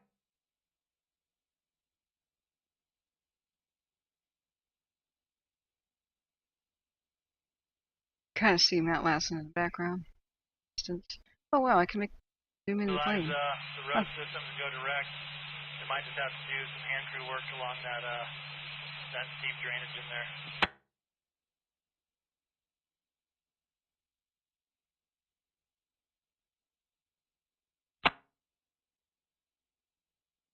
So they are actively going direct on the fire in the Mosquito Fire. That's awesome. That's what we're listening to. And the reason they can do that is because there's not much wind right now. So there's super high winds have been going on in Southern California due to the hurricane thing. And this new fire here, the Ford Fire by Shingletown, new as of a couple hours ago, has been being fed by winds, and it may be going up the hill to the north, thus the evacuations. Yankee on Yankee Tech. Helicopter. Yeah, we did. They didn't come with it, though. But you're in the process of trying to get some out here?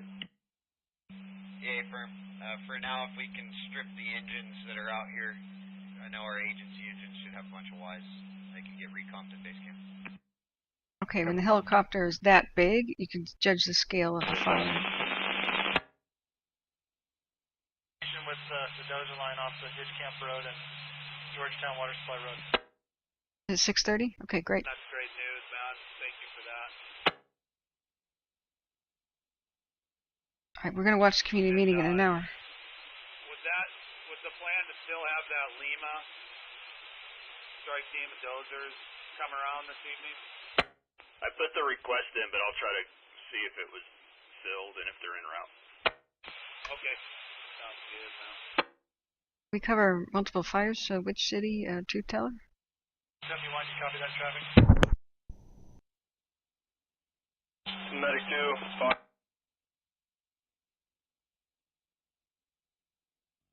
it's up here about half a mile to a mile, and we're going to make a right-hand turn.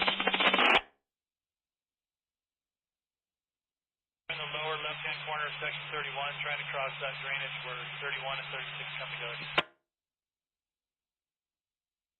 See the AOS engine from our strike team. Medic 2 is probably closer than you are, so just hold tight.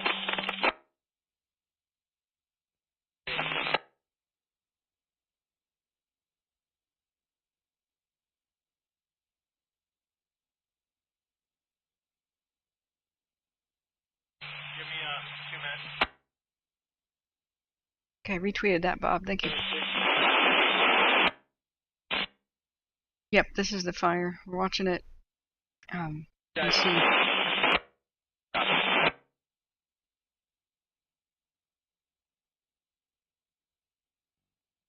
Here's one of the incoming S2s. I don't know that the S2s have to have a lead plane. I think they've got windows designed for the pilots to just kind of look over them. I got a cool tour of a firefighting helicopter. Heck, yeah. So loud. Okay.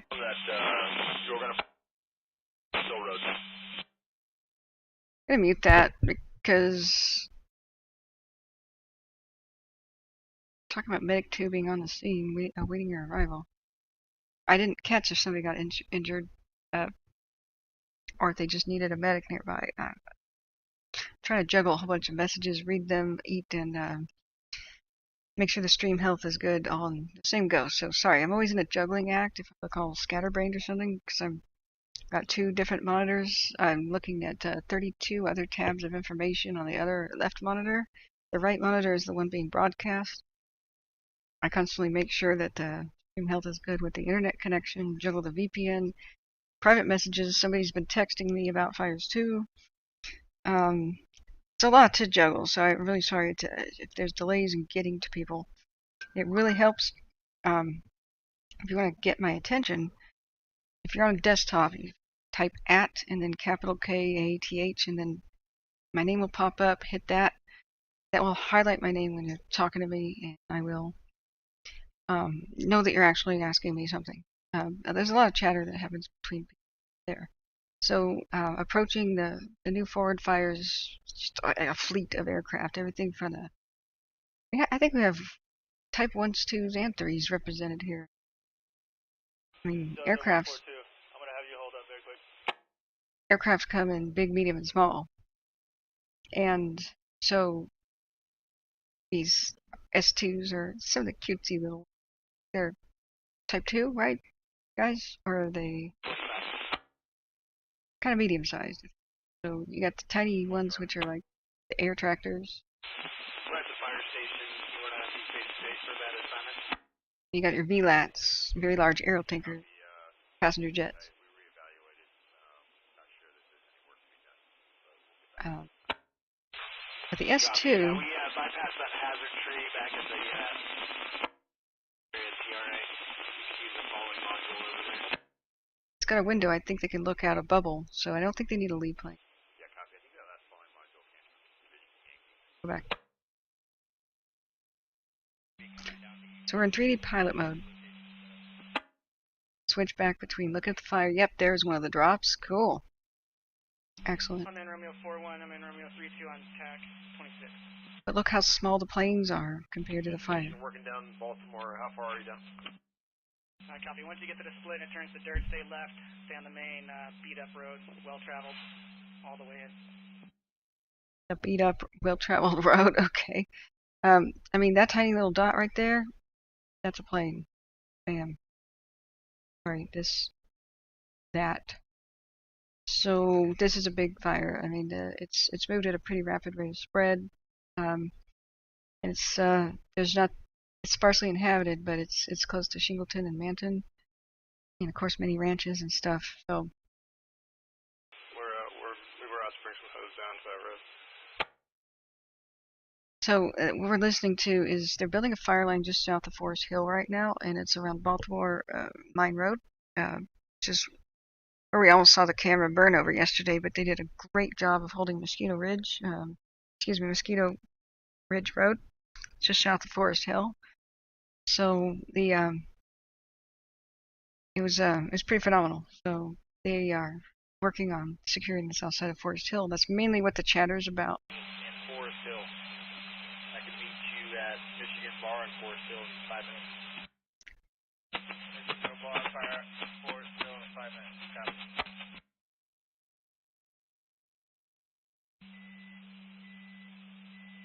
That's up to you. I'm probably going to fly the bigger one so we can show them on the incident map what's going on. Bob says that it tweeted that the fire's moving into the burn scar of the Ponderosa fire, and that maybe it'll stop spotting. There's another nice splash right there. Cool. Well, that can be a double-edged sword. I mean, the 2012 fire, there's been a lot of brush growth since then. So, I mean, without looking at it, people think, oh, it's an old burn scar. That means there's not much there to burn. Well, it only takes 3 years of brush growth, and you've got quite a lot to burn. Some things grow back real fast. It just depends. Depends on how bad the fire was, and if the seeds turned to ash, or if they were mostly left alone. So, without like a modern-day picture of the area, or having been there, I wouldn't know. But maybe some people in chat could kind of educate us. And that's what the cool thing is about having a live show, is people come in and it's so valuable, and they put their local knowledge in. It's supremely valuable. So do feel free, guys, to comment on things. Say, hey, I know where that is, or, oh, dude, no, not what you think, or, you know, whatever your knowledge is. Heck. We can look at fire history. What's the Ponderosa? Ponderosa? I don't remember seeing that on the fire history map for the Siskiyou area. Is it called that, or did I just read that wrong? You guys have to bear with me. I'm still coming out of the really bad flu. Which fire?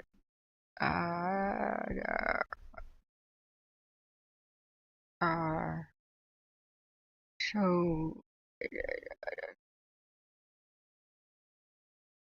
hey, okay. Katie says S2s are not accompanied as lead planes from fires by lead plane. Yes, the huge tankers, right? Yeah, it's probably for the Type 1.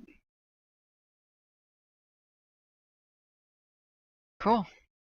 That's a good problem to have, Bob, is planes waiting in a line, waiting to drop. So now current weather in Shingleton is 111 degrees and 11% humidity. That's why it's taken off. It doesn't need much wind to do that.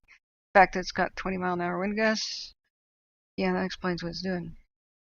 Okay, so Ponderosa, 2012 Ponderosa fire scar. So what? This is 2001. That says Ponderosa, but it's not. Hang on. I don't think that's correct. From the fire behavior, is it the same intensity, or is it picking up? Brush 15, 111, was the fire intensity picking up? Uh-oh. Mosquito real quick. 1466, 1468. I'll ask. Give me a second. He's saying, they're basically saying, did somebody say on the radio that fire intensity is picking up? Anytime to back up or go out to the safety area. Copy. They also stated they didn't have visual on fire below us anymore.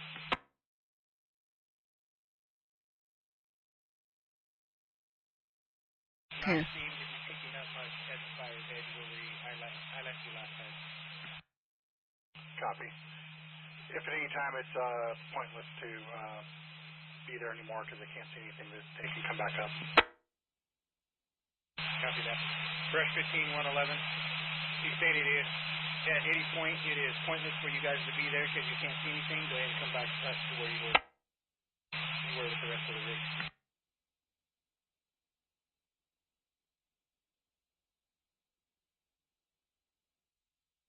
Confirming you want me to come up 6125 Soap Lane. Yeah, correction, Soap Street. But I would like you to come in from the north side. The south side's blocked off. There's just a lot of work. I copy. We're just trying to make access through the south side. We're going to make our way to the north side then. Coordinate with each other so that they don't nose to nose each other.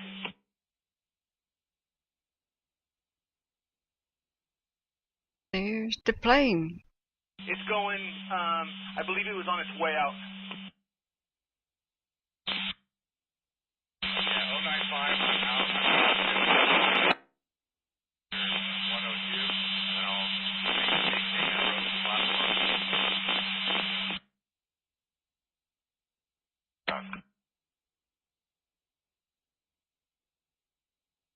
Okay, we're gonna watch the forward I'm fire. in a better position now. What do you got for me?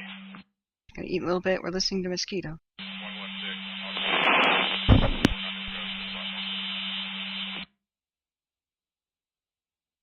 Additionally, what is the status of the snap tank?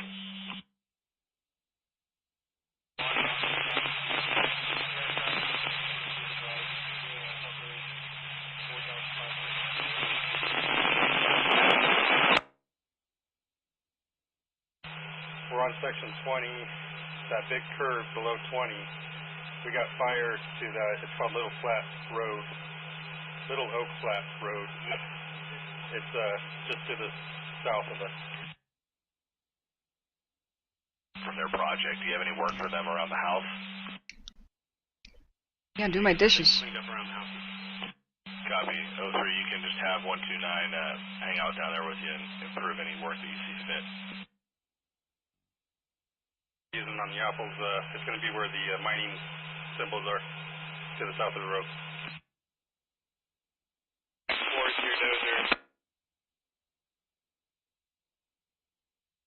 Stand by, I'm pulling up the maps.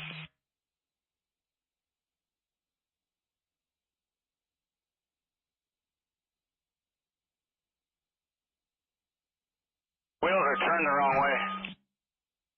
Yeah, the Aussie plane did some drops. About a quarter mile or so. It's right. It's maybe 50 feet from the road. I forgot where they were talking about. Yeah, it's picking up a little bit. It's kind of in a drainage. It's coming up the drainage, so it's kind of around us to the south. But yeah, no, I see the drainage you're talking about. Towards it's called the lower orange mining symbols is probably where it's heading towards. That's a firm. I think our only concern would be getting us out. Yeah, go ahead. And then my biggest concern is if the intensity does pick up once it crests over that ridge line. It's just that our main access point in and out of this entire Big Oak Flat. To make the call up, if you want to call us all out, and we can all meet at the safety zone if it's warranted. Yeah, we'll keep an eye on it, keep ahead of it. Right on, man. Are you guys all type 6s? Big Oak Flat. Type 3s. Type 3s. Copy, man. Okay, we got confirmation what the heck they're talking about. So it's Big Oak Flat. Let's turn on the heat map here. So activity. They're down there at. See where the line's at?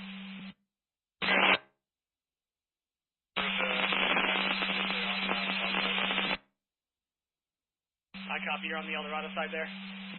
Yeah, from where I copy. I'm just getting on the game here. I just showed up, so let me get organized. I'll get back to you with a proper brief. Go to the river. Okay, so they were just saying we're ready to launch a couple of missions down here, but they were concerned that the fire was to the south of them. And they said we lost the ability to track it visually, so there was a bit concerned. Should we pull the crews out and retreat to the safety zone? And they said, well, we'll stand by about that and see if we can take another look. He said, but at any time if you feel unsafe or if you lose visual basically on the fire and you can't see anything, then there's no use. There's no use to be there and implying, no use to put you in danger for no reason. So they just had a powwow about that, and they said, basically they're basically proceeding until it gets too bad to see. But this is pretty cool that they're going direct. They're actually taking proactive action and going to the fire and trying to fight it where it's at. And this is perfect. This is great that there's no real wind to speak of here. They're just dealing with fire spread. If fire will get into some unburned fuels that are dry, and even if there's no wind, it'll race up hills. And there's another concern about rollout, which is fire can race down and then up the other side of a hill or canyon. So these are steep canyons, really prone to rollout, and that means that something on fire, for example, like right here, sorry, wrong color pen, say here on a slope, could be on fire, like a big tree, and then it finally burns through and shatters, and the remains of the tree fall all the way down here, right? This is how Volcanoville might have been affected, although it could have been, embers. I'm not really sure how it crossed the Americans so dang fast, but what could have happened is on the north side, the side of Forest Hill, something on fire fell, rolled all the way down, and this is a danger, so the fire is going to also race back up the hill it came from, right? Because fire loves to climb very fast. But now it can climb the other side and race right up a hill all the way to the top. So you can have massive quick spread due to rollout. So the work crews at all times will have a spotter, and they feel more comfortable when there's somebody in the air, like with airplanes tracking where the fire's at.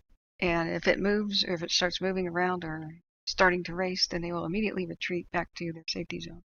And they won't work in an area where they can't quickly get back to the safety zone. So what their concern was is, can our only way out be compromised? And so they were just having a powwow about that. But finally they mentioned where they were, and that's Big Oak Flat. That is, to orient everybody, not that I've ever heard of the place. Let's go look around here. That is Mosquito Ridge Road, which is one of the main fire lines that's been prepared to try to fight the Mosquito Fire. So I have to take off Shade of Relief to see things a little bit better. So follow that road. It is just south of the Middle Fork, the American River. So keep following it down and down and down. Get over here to Black's Flat. But where's the nearest recognizable town? Okay, so it's due east, basically, of Forest Hill. Big Oak Flat. So I hope that orients people about some of the places that they're working. So let's go back and look at the forward fire.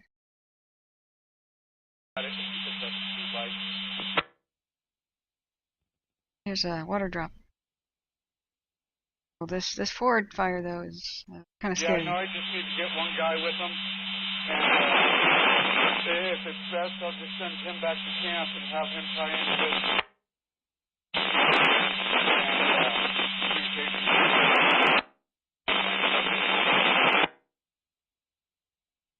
He'll meet you on the road. Yeah, exactly, Katie. They're going to pound this with all the aircraft that they can before dark. Now, the number one usefulness of aircraft is right when a fire starts. They turn the tide. The best thing that they can do, the big airplanes are going to try to get retardant ropes, like around. I say ropes just because, like, just think about art in the center. That's the fire, right? Well, they'll try to rope it in like the velvet ropes. Hey, speaking of VLATs, woohoo! Here come the cavalry right there. There's a DC-10.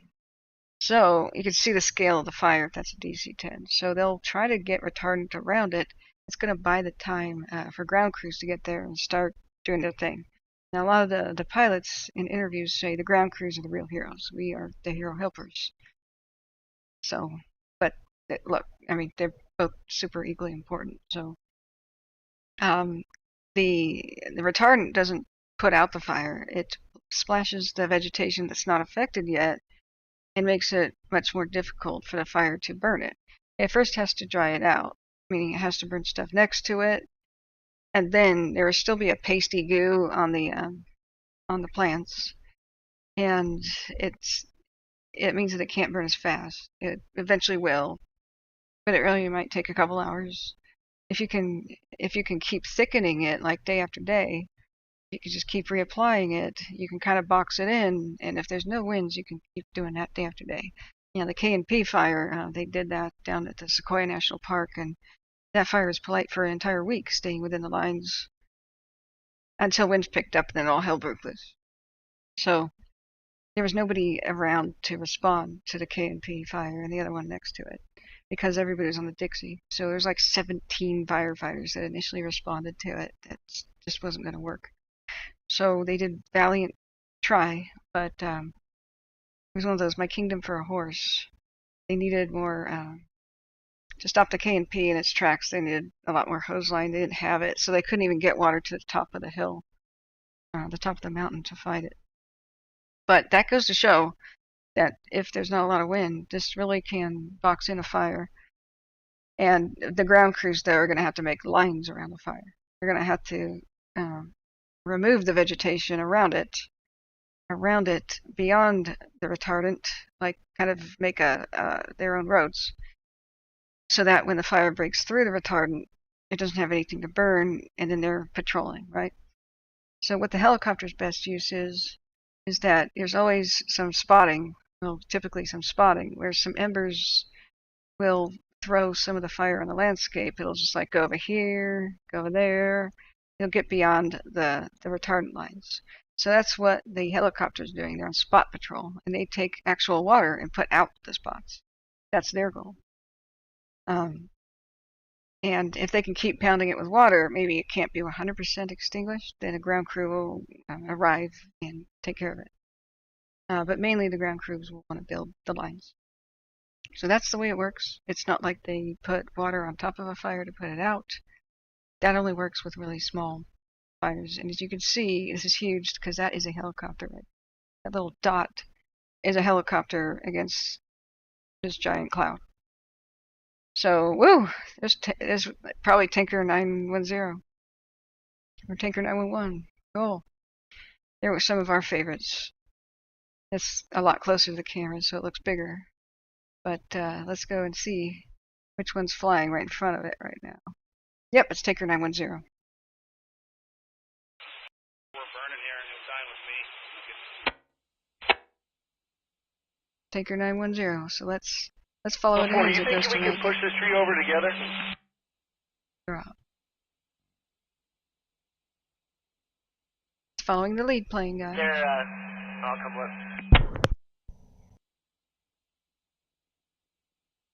Yeah, Bob, the Aussie did a drop, but it's going somewhere else. I'm not sure where. Oh, cool, Bob. Bob was saying that they reduced evacuations for the Fairview. Great. So if you're wondering what's coming up on the channel, like we sort of monitor this day in, day out. As long as there's a crisis and there's new evacuations and people evacuated, we try to be live 24/7, even when I'm asleep. So I came back at when do we start the stream? Oh my God! Don't be alarmed, guys. It's they get real low to the ground to do their drop, and when they do that, sometimes they lose radio contact. The transponder isn't reporting to the whoop whoop, pull up. It's not reporting back to. Oh God, I'm gonna be sick. It's not reporting back to flight radar, the app. So what flight radar does is it animates these planes running into the ground half the time when they do a drop. Because Task Force Millers. Because God bless them, they the software is trying to estimate where they think the plane's still going. And if it's like a passenger jet going to Munich in a straight line, that works. It looks like it's smooth, even though they lose periodic contact with the radio, with the location.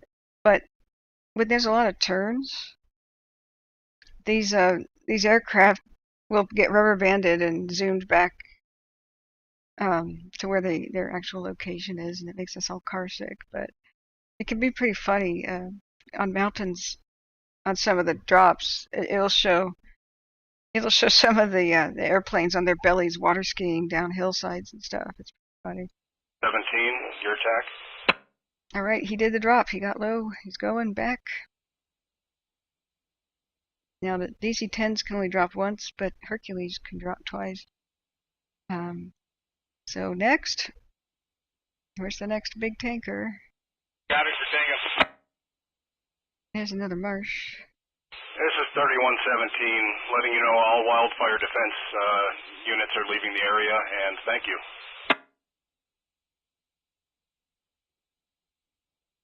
Okay. We're listening to Mosquito Fire, but we're watching what's going on with the forward fire. So here comes a Hercules, a Coulson Aviation Hercules. Let's go. C-130 planes. They're like the workhorse of the Air Force. They just transport stuff. And they can be modified now to be tankers pretty quickly. Some of them are dedicated tankers, but there's a procedure to equip them with water retardant tanks like ASAP, and it's going to be vital to firefighting in the future if we need extra aircraft to just recruit them from the Air Force. The more programs we get like that, the better. So, yeah, but it's pretty funny what Flight Radar does. We make fun of the crazy animations sometimes, but the Hercules can drop half its load and save it for later. So they can sometimes circle around and do 2 drops. Now it's just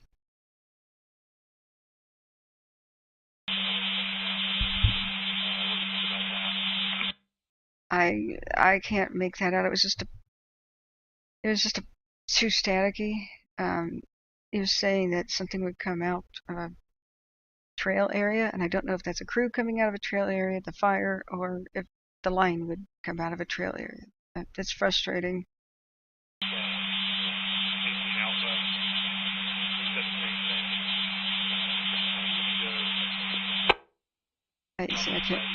I might as well just mute that because I can't really tell what the hell they're saying. So, but they're getting a lot of help on the Mosquito Fire from crews from even the Bay Area. Like regular city firefighters are coming out to help because they know structures. And what people may not realize is that wildland firefighters have no idea how to put out a house fire, structure fire, and vice versa. So it's a totally different ballgame. It's like a heart surgeon and a brain surgeon. You wouldn't want to swap the patients because they wouldn't quite know what to do, right? It's not their expertise. So they called out city fire crews because they need all the help they can get. But what the city guys can do is they can be told to prep a structure and put out structures on fire.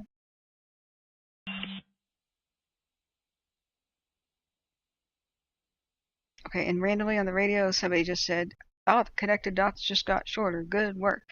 So I think that means that some lines maybe just got completed or joined.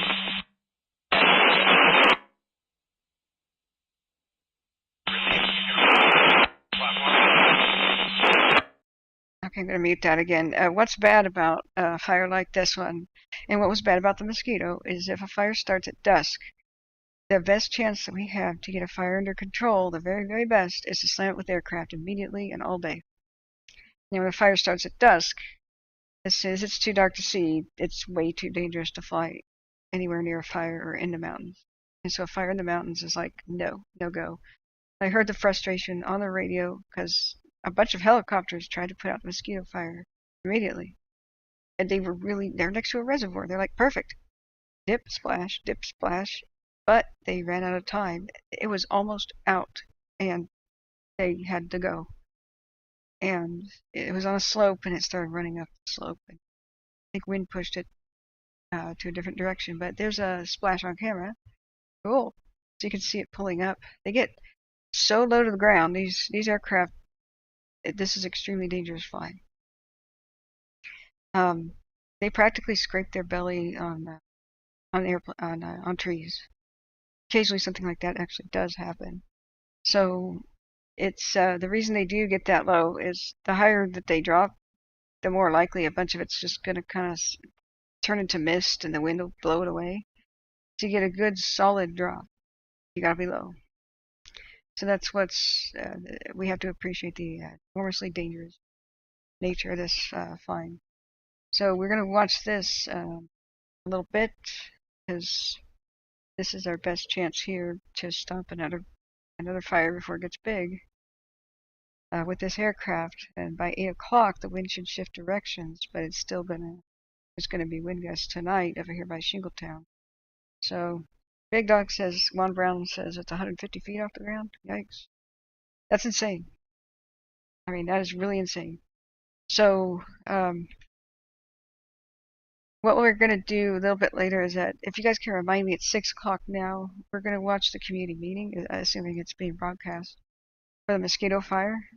Hindering any of your operations? Hang on. I didn't have enough. Wasn't wearing any gear, just wanted to make sure. Sure, Dave. This is, we're listening to the Mosquito Fire chatter. Half of it's staticky and half of it's not, so I keep muting and unmuting it. We did find out critical information where they're building some lines right now going direct, which is great news for the Mosquito Fire. This one is called the Forward Fire, and I hope that orients you. Are you familiar with Northern California? This is the map where it's at. So it's just southeast of Shingletown, west of Mount Lassen. So I don't know how it started, but it did a pretty rapid rate of spread. It's pretty big now, considering that it didn't start more than a couple hours ago. And they're having some high wind gusts up there and really low humidity, and it's 111 degrees, which is awful. So we're actually getting lucky on the Fairview and the Radford and Mosquito. That there's rain on the Fairview and the Radford down south. Unfortunately, there's some flooding too, but heck, we can take what we get. I mean, I think we can deal with floods better than fire. But the Mosquito, we can't see anything because it's been socked in with smoke all day, which is a great sign. That means there's not much wind, not enough wind to blow away smoke. Hang on a second. 9-1, Sierra View. There's one resident.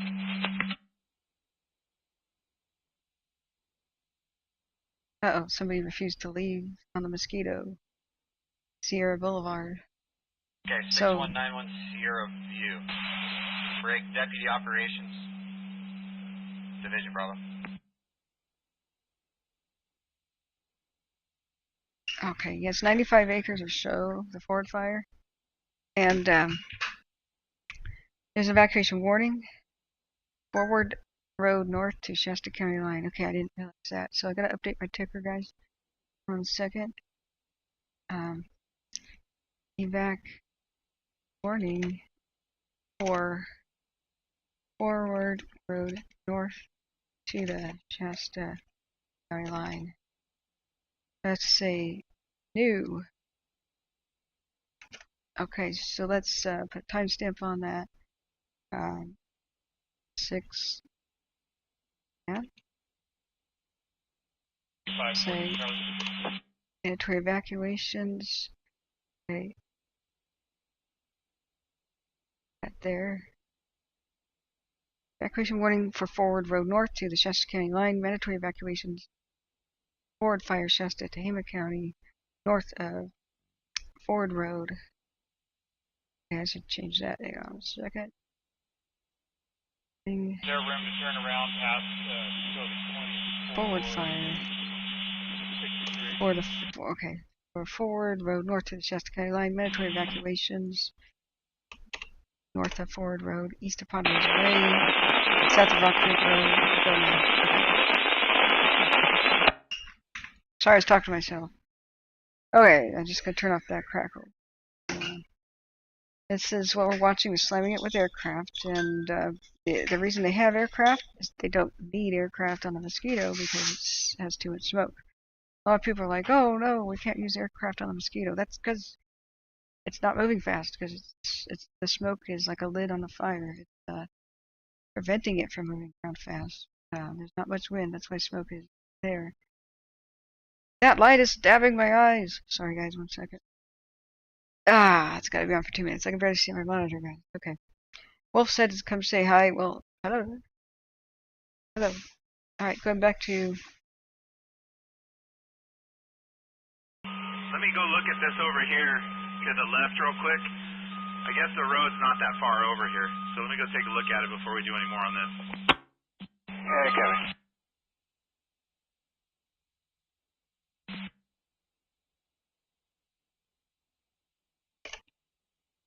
Okay, so I'm looking back at chat. Somebody says, Bob says tree skimming, no big deal for the tankers. Yeah, you know. The food for all the IHCs is about to Wharton ETA about 15 minutes. Yeah, you know, it's a trend right now to feed your aircraft a vegetarian diet. You know, vegetation ingestion of the engines, no big deal. Okay.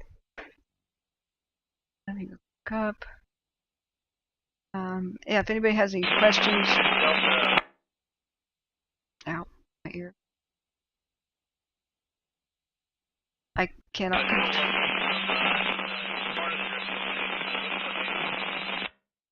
Thank you. Forest Hill Road. Some crackle about Forest Hill Road. I can't. Juliet on Fire 26. Thank you. We'll be there to receive. And we're still just snagging away on this dozer line up here. I copy. And hand lines being completed right now. That's a dozer. Okay, confirming that's the hand line going across where the water lines were, where they couldn't push. Affirmative. Copy, thank you. Yeah, I'm kind of blind. There's a bright light in my eyes. House gas is cooking, and it's not like I can complain because he cooked me breakfast, brunch, so... But I'm blind. I can't really see what's going on.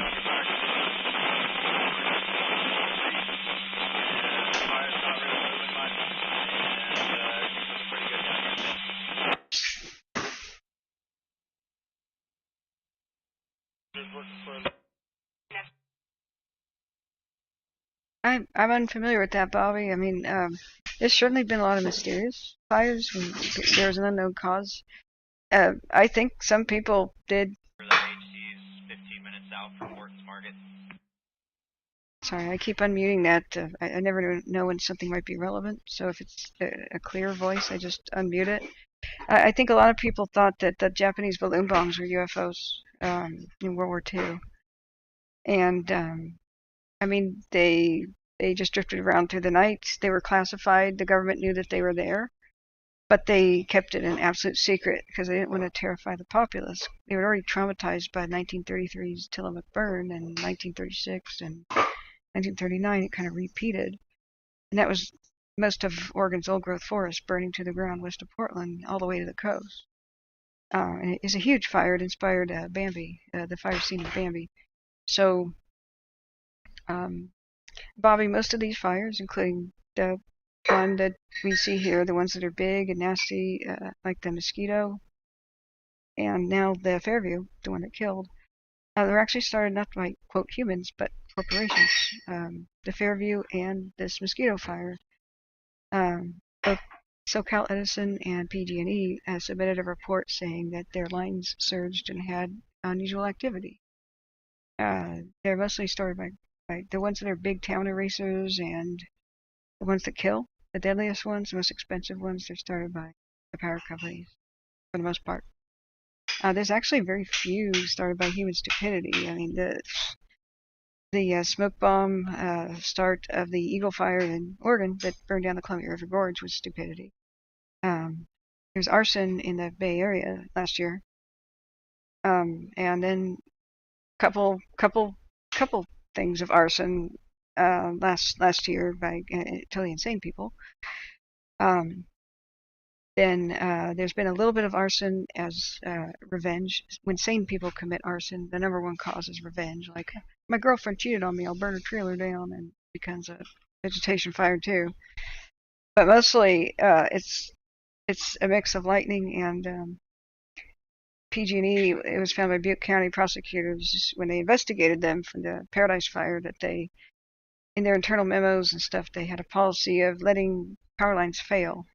And they knew there was a great fire risk of doing so, but they said it was better for profit to let the power lines fail. And they had like bad case of detrimental optimism. They said in the note that, well, mostly these will fail in high winds, and that's usually a storm, and most storms are wet.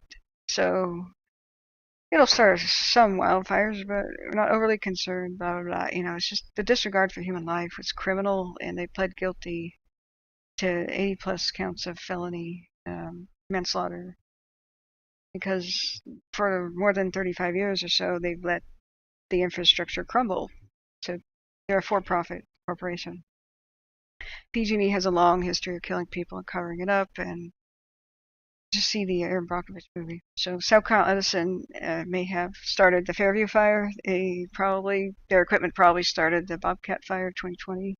Those are the major big fires that have affected Southern California. PG&E started the Cascade Fire, which killed our family friend. They started the Zog Fire, which killed people, including a mother and a daughter, in 2020. They started the Paradise Fire, the Cascade one, the Dixie Fire. They started multiple fires around Santa Rosa. They do it year after year after year. The chickens coming home to roost. I mean, you have 40 or so years of neglected maintenance, and pretty much the entire state of the power grid, most of Northern California, since it's basically a monopoly, is these power lines are so fragile, they're ready to come down with the push of a feather. So any storm now, they've been mandated by the state and ordered by a judge overseeing their probation to turn off the power to when they know that there's hazardous trees they failed to remove, and with their power lines being rickety states. So if there's going to be a red flag and high wind storm, they have to shut the power off, and that's what the crisis of California is right now. So the governor, they're being protected by the government. The governor's the worst offender. He's signed legislation that limited their liability in the case of burning down towns and stuff. And so they didn't collapse as a company. And instead of paying money to the victims, as they won in court settlements, well, now the law says they can just pay stock options instead, which cost them nothing. And, you know, it's just pretty somewhat worthless to fire victims. You know, they need their house back, and you can't get the dead back. My brother was nearly killed in the Paradise Fire, and his house burned to the ground, and it broke up our family. He had to move out of state and can't handle the fire danger anymore. So that's the story for a lot of people. I mean, that one power company, PG&E, has burned up a large part of California. The biggest fires California's ever seen with single starts.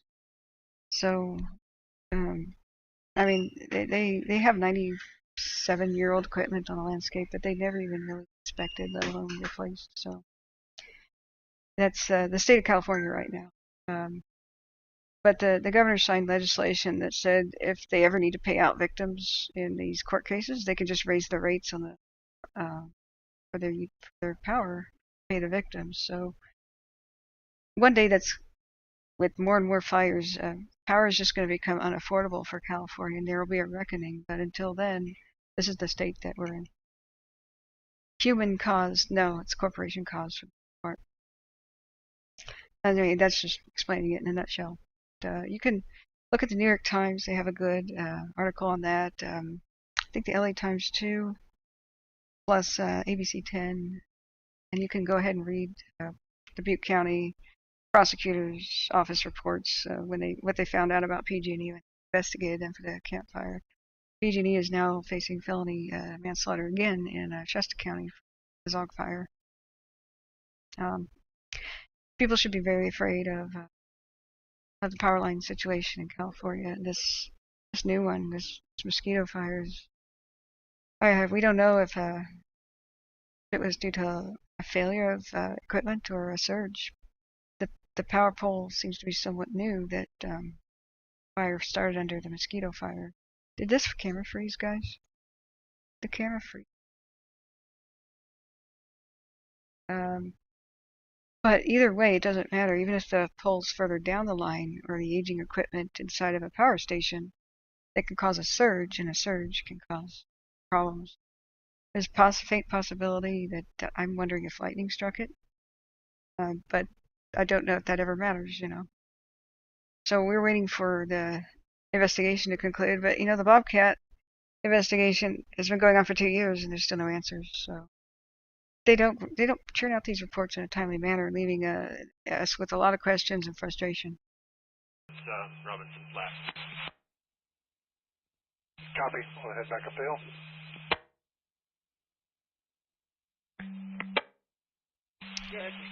And there will be deaths in this heat wave just from people not being able to afford air conditioning or turn it on, or just the rolling blackouts are going to kill people. I mean, there's a lot of people that... Fred.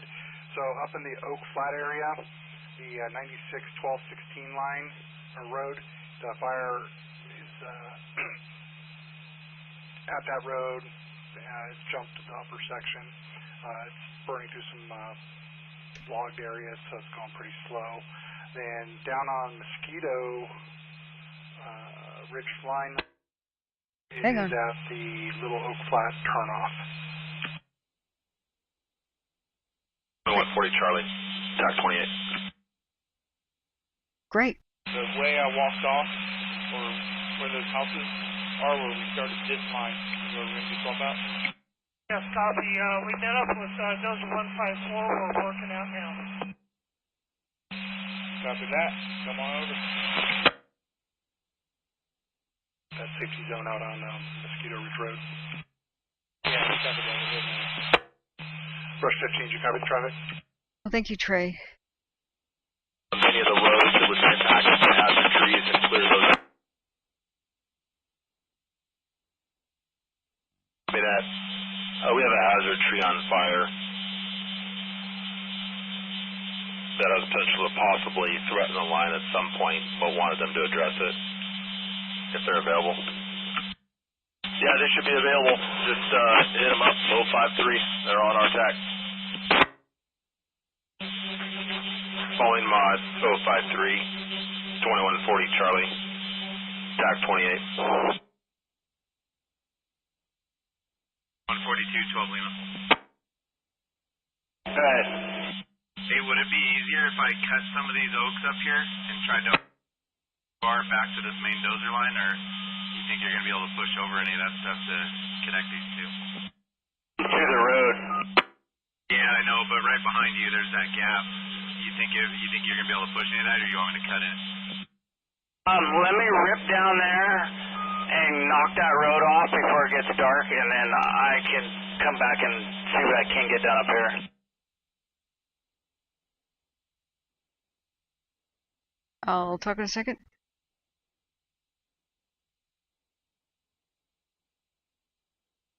A lot of Oak Flats, but we know where this one is.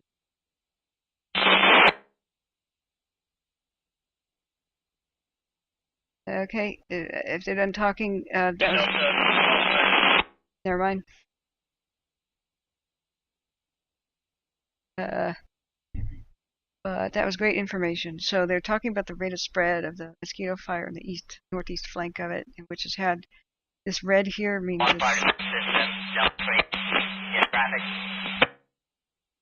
it's pretty active here at Oak Flat.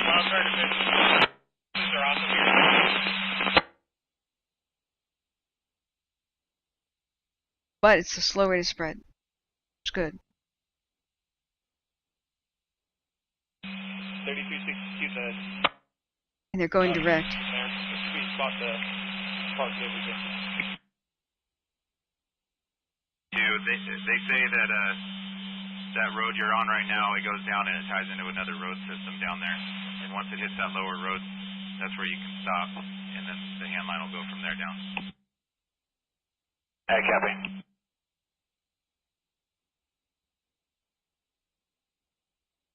Okay, they're done talking. Great. So that's good information. That's why I listen to the radio. So they've been making great progress over here. They've been saying, hey, pat on the back, sort of thing. This is the northeast portion of the Mosquito Fire.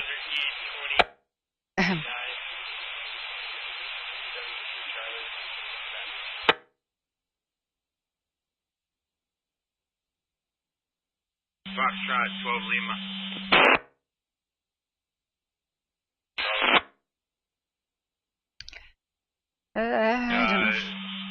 The one for 297? No, I don't. But they're down. They're at the top of this dozer line right now, waiting for their release. But if they come down that road where I just met you at with the medical, they'll run into them. Can I talk it?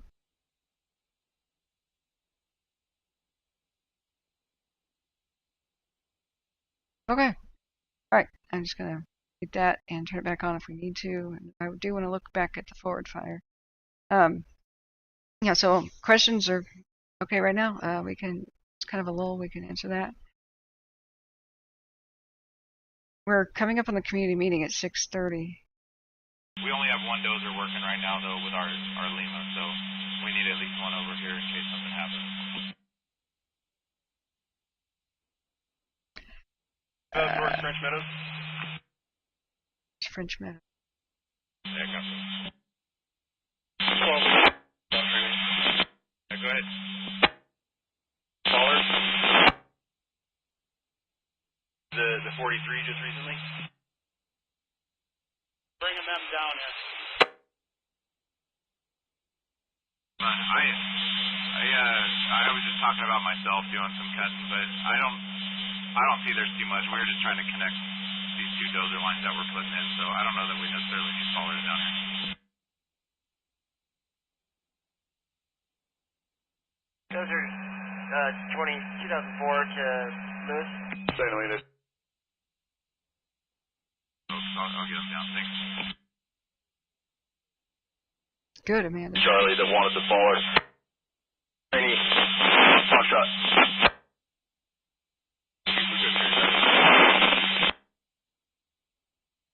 I thought I heard like Summit View or something. I can't talk. 1 second, guys. Working divisions, Avo. I hear 128. We're going to work on some over here that might be able to. Okay, they're talking about tying in dozer lines from the Big Oak Flat area to the reservoir, to French Meadows Reservoir. And so it's not connected yet, but they're like, what's the best way to connect it? They had a couple of hazard trees on fires. They were calling in a tree feller. What the fellers do is there's actually a lot of logging during wildland firefighting. Almost all loggers are volunteer firefighters. If a lot of people don't know that, but Hurry to get out. 2140 Charlie is your contact. I don't know where he is either, so hit him up on the radio. Okay, sorry, that was a complaint. Because, well, I wanted them to take down another tree, but if they're in a hurry to get out, then they're in a hurry to get out. Some of this has no context, because 2142. sometimes we can't hear the other side of conversations. But, the only way to put out a tree that's on fire is to cut it down first. I mean, the hoses don't reach to the top of the tree. It's extremely dangerous. So, there's dangerous work going on here, and they're tying in a dozer line here, and they said it was a somewhat slow rate of spread. At least some of these portions, because where the fire went into was into a former burn scar. So I think that was what they were talking about. I don't know if it was south of Mosquito Ridge Road here by Big Oak Flats or elsewhere, but we do see some other burn scars. So this one right here, I don't know what it's called. Probably a spot from a different one. Up here, 2013 American Fire. Okay. So anyway, that's the latest on the mosquito, but we're almost ready for the community meeting. Let me see what channel it's going to be on. This is the start of the Mosquito Fire. They almost put it out with helicopters. Sad. The time it started. So if they had been the helicopters that could see at night, it would have been a done deal. A copy. En route from Forest Hill Road. We contact Lee 40 Charlie. I'll direct him in to Just have them come up Chicken Hawk Road. I'll try to get them on tack when they get a little bit closer. They're with me now. Okay. For advisement, I just saw 2 masticators on booms going to staging.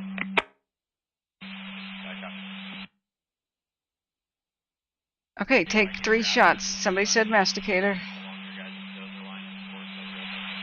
I know it's not a dirty joke. I just like big machines. They are new and awesome and 338-4815. environmentally friendly way to make a dozer line. Okay, so Randy says, McKendrick says, I did a bunch of hazard tree stuff. It was often interesting. By interesting, I bet you mean terrifying occasionally and dangerous. But thank you so much for your service. Okay. Ron 12 Lima 2142. Ron Britwich says, hi all, I'm at the 6:30 meeting at Sutter Mill School. I might be able to ask a question. Cool. Awesome. So, hang on, there's still constant chatter on the radio, and I'm not sure if I ever need to mute it. So, operator swap is taking place, or if there's a good spot for the incoming operators to tie in with the dozers. okay. Is it going to be broadcast on Facebook on the Cal Fire NEU again? Whoa! Coming from the Tango side. A man was arrested for starting several fires in Placer County. Really? That's news 4 hours ago. Really? Come on, Fox 40 Low. Quite interested in that. But yeah, where's the meeting? 40 minutes, yeah, at your discretion. Appreciate the work. Crying out loud. Oh, I can't show you video. Fine, whatever. That is something I'm quite interested in finding out. Okay. It says town hall meeting. Dorado County Sheriff's Office tonight at Sutter's Mill School. Thank you so much for offering to ask questions there. So, cool. Let's see. Yeah. Okay. What are the best questions? It would be, for me, it'd be something like this: what is the predicted path of the fire in the next 12, 24, and 48 hours? Where is it going to go? How big is it going to get? And which lines are nearing completion? What are your trouble spots? I mean, where is the strongest defenses? Where are the weakest? Are there any communities that are more vulnerable than others? Those kind of questions are great. So, yeah, basically it's a milk drinking game, guys. Get your calcium. I'm not for alcohol, so no, wine doesn't work. Okay, so J-Cat says 5 years ago, New Brunswick, Canada, a local utility was made to repay all costs. 12 years later, it was not the utility, but a lightning strike on a phone line. The phone company was immune. Ah, weird. So, Katie says they're sending 2 engines from Mendocino unit to the forward fires, so it must have put out the call for more help. Yeah. Part of Mendocino was already on the Mosquito, I thought, but I'm getting Menlo and Mendocino confused sometimes. I know a bunch of Bay Area city firefighters went up to the Mosquito. God bless them. So, yeah, Ellen, milk. So, Cal Fire AEU Facebook page. NEU was where it was last time. It says live stream on, oh, it's right in front of my face, guys. Dorado County Sheriff's Office Facebook. Why did they switch it up? Okay, there it is.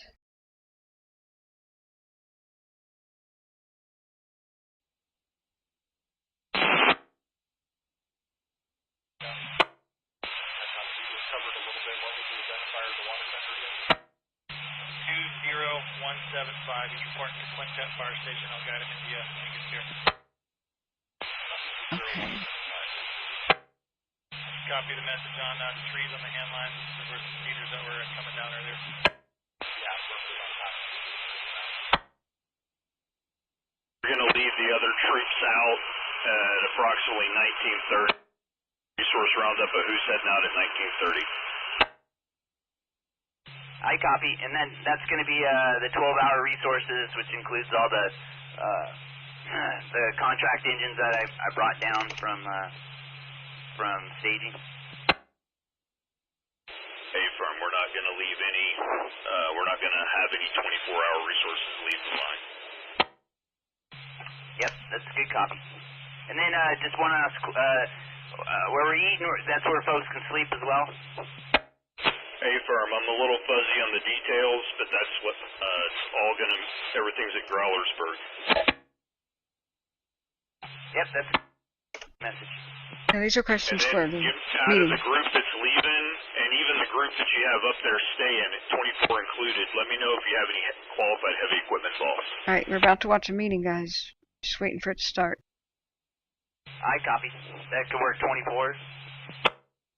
Yes, even if it's a 12-hour, if they're willing to go 24, that's what we need. We need somebody out here all night with the equipment.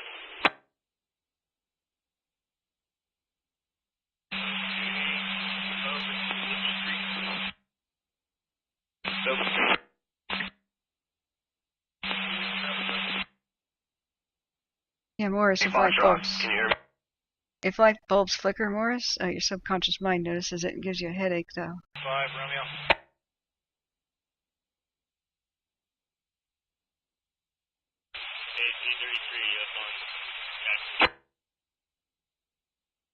Briefing 0700, so when you're in a good position to start wrapping things up, let me know when you're heading downhill. Okay, I copy. D55, 357, you got Pioneer Bravo. Oh, yeah, I could pin that. I usually pin, I can only pin one thing usually. 5, Romeo. And that usually should be official donation site. I think one was set up, right? I know you're pumping, so if we can get one of the type tickets to replace you, probably take a little time. Just want to orchestrate that earlier. Dozer, D55, 357, you got Pioneer Bravo on the back.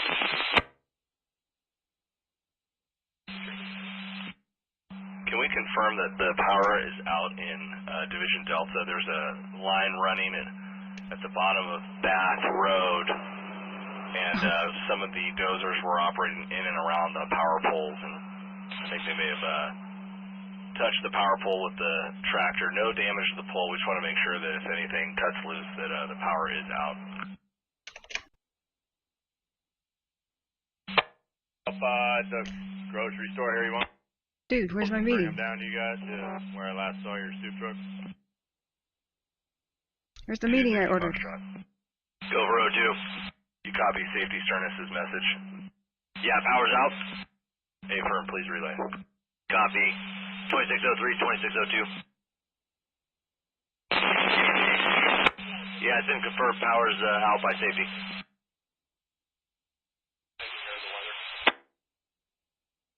We need them back down here immediately, please.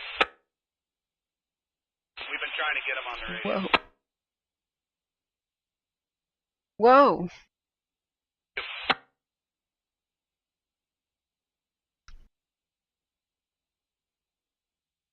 They're broadcasting over there.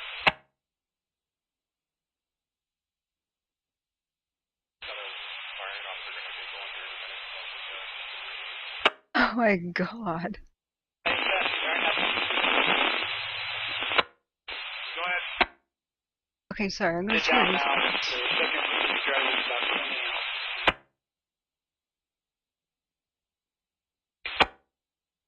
20 out. Whoa. Okay, I'm gonna mute that. I'm waiting for the meeting to start. Has it started? Thank you so much, Ron. You're awesome, and I hope this meeting goes well. And I'm trying to figure out when it's going to start. I'm going to read that article in a second. Wow, that guy picked the wrong place to try to loot. Holy crap. I assume that's what that vehicle's doing there. That goes to show the drug trade, the massive weaponry of people involved in the drug trade. Jeez, that's an armament. Really stupid though to have a taillight out or whatever was the situation. So this vehicle, this crappy vehicle, chugged down the road, got pulled over. Got pulled over from the gist of what I was reading there. And there was a strong odor of drugs wafting from the vehicle, which prompted a search. Not only does the guy have a suspended license, he's a convicted felon. There's a warrant for his arrest. There's tons of semi-automatic weapons and an assortment of, I'll just call it an arsenal of long arms in his vehicle. Plus, he had a huge amount of methamphetamine, or at least a sizable amount, within the vehicle. Wow. Yeah, make sure your taillights and stuff work if you're going to transport like that. Oh, wow. I'm so happy when stupid criminals are caught. But, wow. Okay, where's our meeting?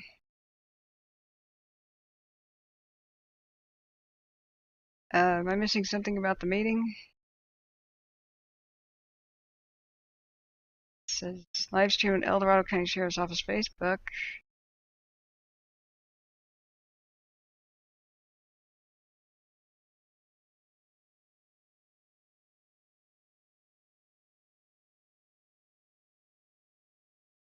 Okay.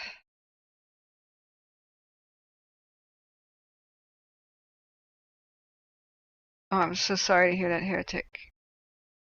Yeah. You're very welcome. Thanks for coming back, RGJ58. You're awesome. Shermandra says, nice old Yoda. It looks like it may be missing the hood. Yeah. Might be up for impound soon. Wow. Or maybe it's going to be considered hazardous waste with the amount of meth found in the vehicle. Wow. Okay, where's our town hall meeting? Where?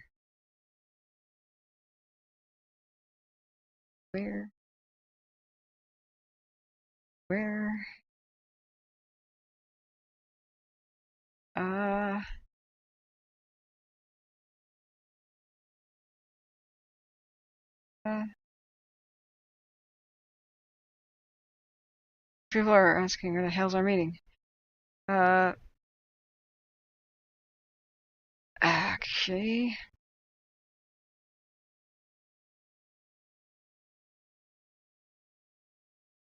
I mean, it was on Cal Fire NEU yesterday.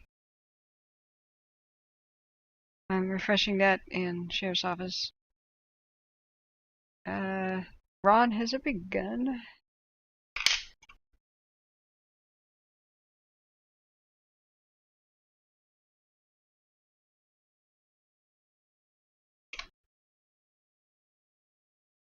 Any iron on this side?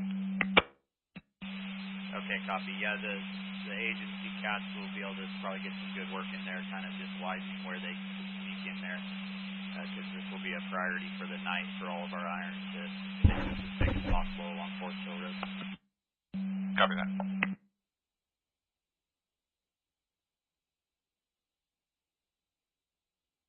I'm not sure. It was whatever that third one was that was down here working with Travis. I'm not sure which one of the numbers, but he went past us, I believe, to probably try to find his sport truck. Task Force 2803, Romeo. Okay, down there.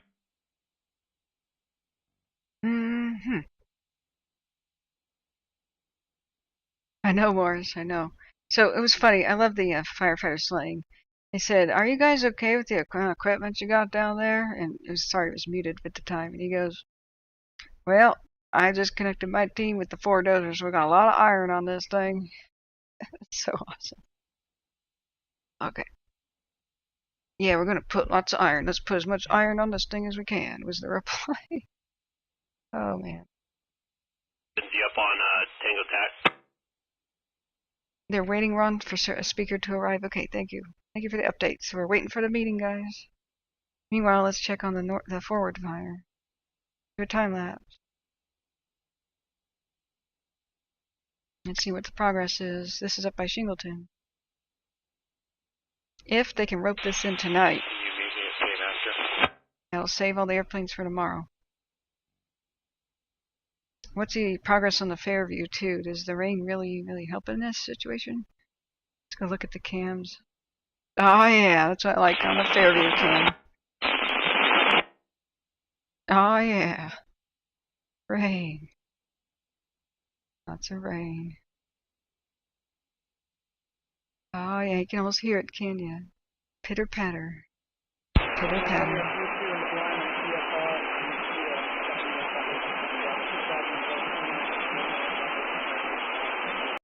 I'm gonna mute that. Yeah, it's at Cedar Mill School and it is 6:30, not 7. I'm sure they'll start the meeting when they get everybody there. Is it gonna be a PG&E speaker? That's what I want to know. I think the community is getting ready their rotten cabbage to throw on stage yesterday. PG&E's got a lot of explaining to do. Oh man.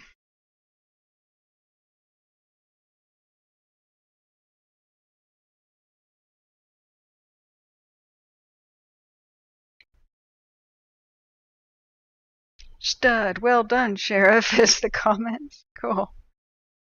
How do I...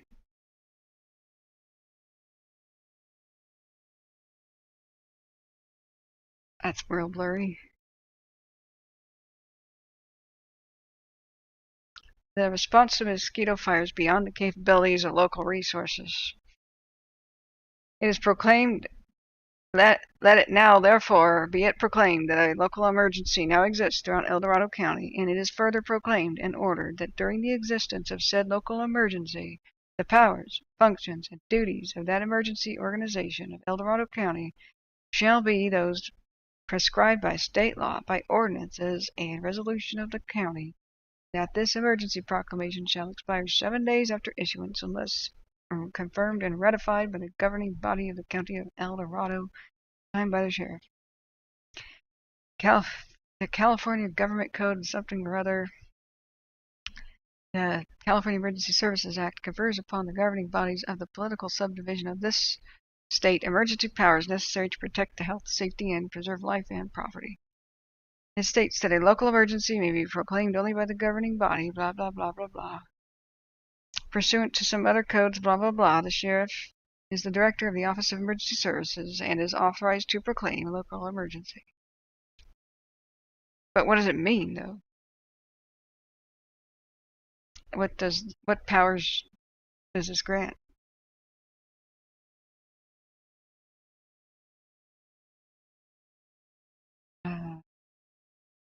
Suppose we should.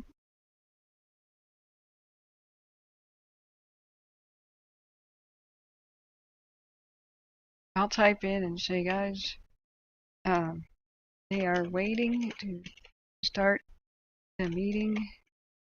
A speaker is late. Okay. Okay. Meanwhile, I'll read you guys this because we're waiting, right? Let me know if it begins.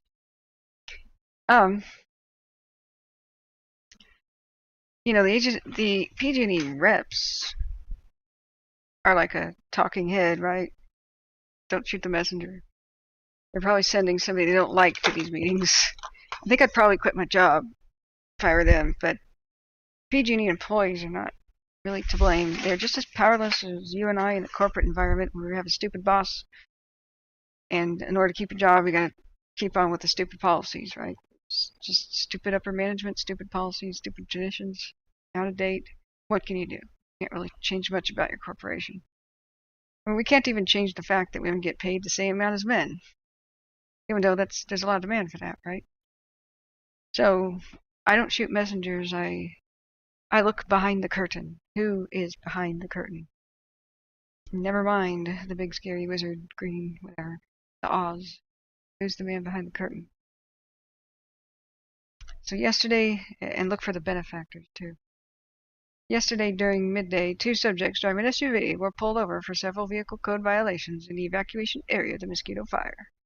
The driver was a convicted felon, had an outstanding warrant for his arrest, and was driving on a suspended license.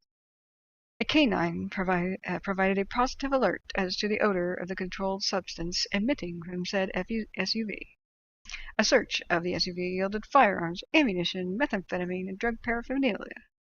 Both subjects were arrested for firearm and drugs charges. Reminder, if you're in an evacuated area related to the Mosquito Fire, you may be contacted by law enforcement. We are working diligently to protect the community, and we want to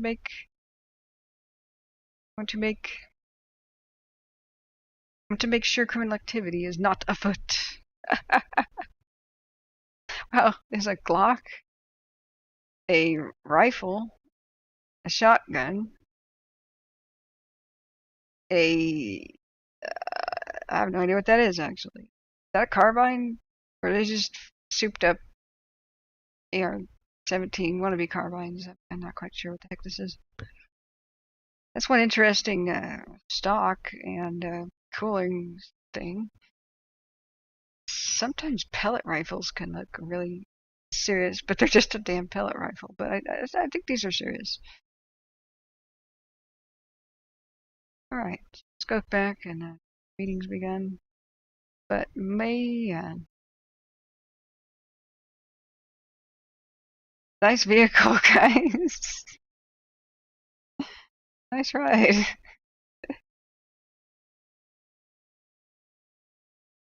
Nice hoopty. It's pretty janky. So I've been learning the youth slang, man. A janky hoopty. A hoopty is a car, and janky means, man, it's ghetto. Ron says there's no large growth today, and they expect little growth going forward. Oh, so has it begun then? It's 21,000 acres. I'm wrapping up in branch 20. Oh, the meeting's going on. Oh man. Okay, so let me put that on the Facebook too. So, update. They are having recording problems. Will upload after done. Okay, thank you for the heads up. Alright, so I will be reading what Ron's saying in chat then. They're expecting little growth going forward. No large growth today. Yes. So Ron says in Unified Command, it started on U.S. Forest Service land. Unified means CAL FIRE and Forest Service and local fire departments are putting their power rings together and acting as one. Jimmy says, good eye, cat, both an AR-15 and a carbine with a barrel extension. Yikes. I know that because I play video games, guys. It's pure video games. And Counter-Strike always like the carbine. I have no idea. And Glocks, everybody knows what a Glock is.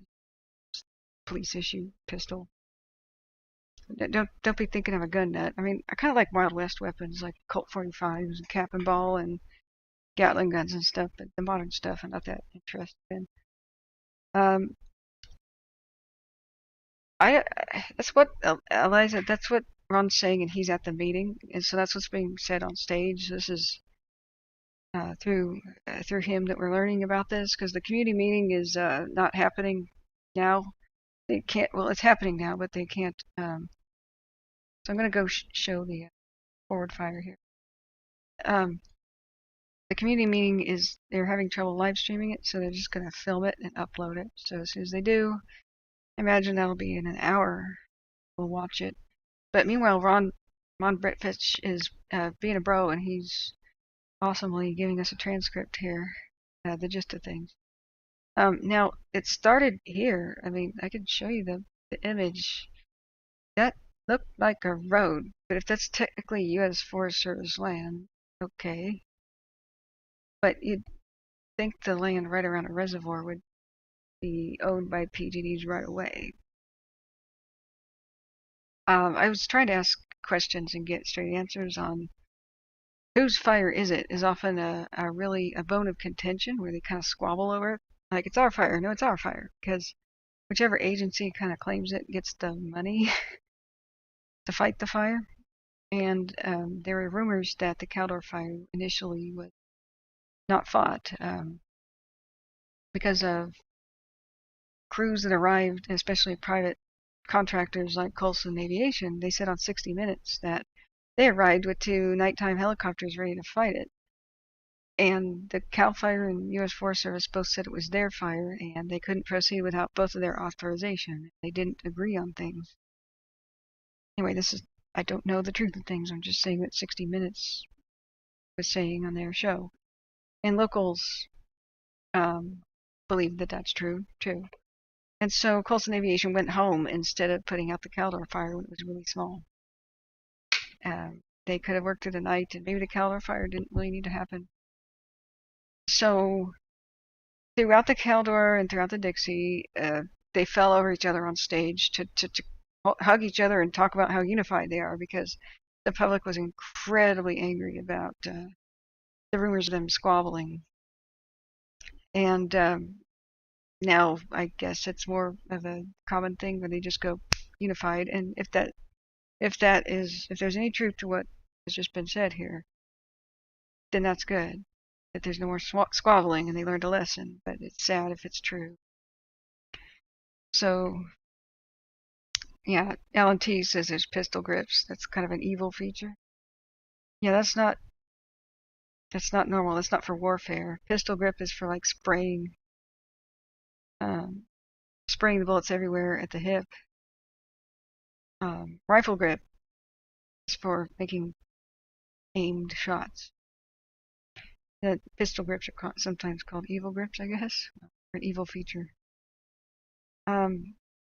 Milspec says, do they even make AR barrels that are non-threaded? I don't even know what you just said, but maybe the other guys who are military can.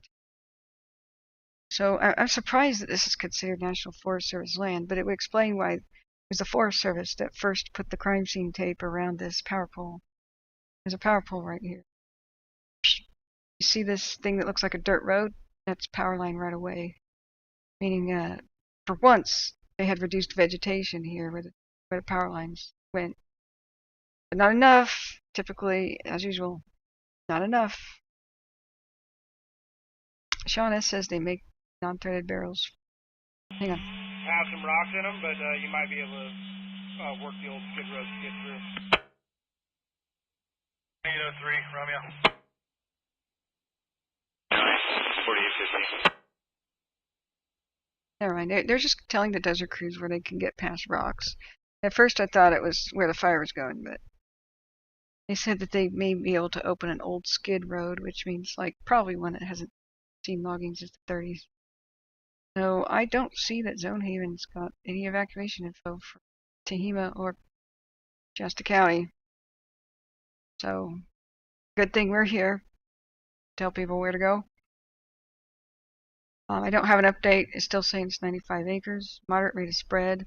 Still some spot fires out in front of it as of 6:33 p.m. We are very concerned by this fire by Shingleton right there. Okay, Ron is saying that, let's go back to what Ron's interpreting the meeting right now. So, let's see. Let's go.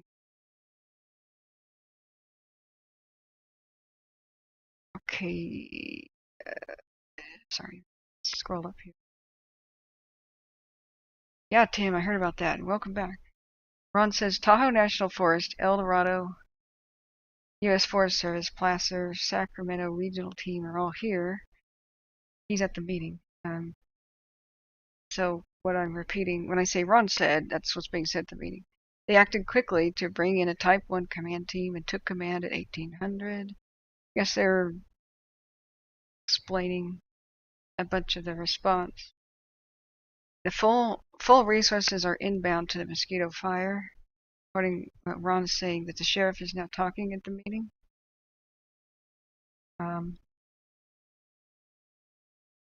David Green says the Unified Command seems to slow down responses.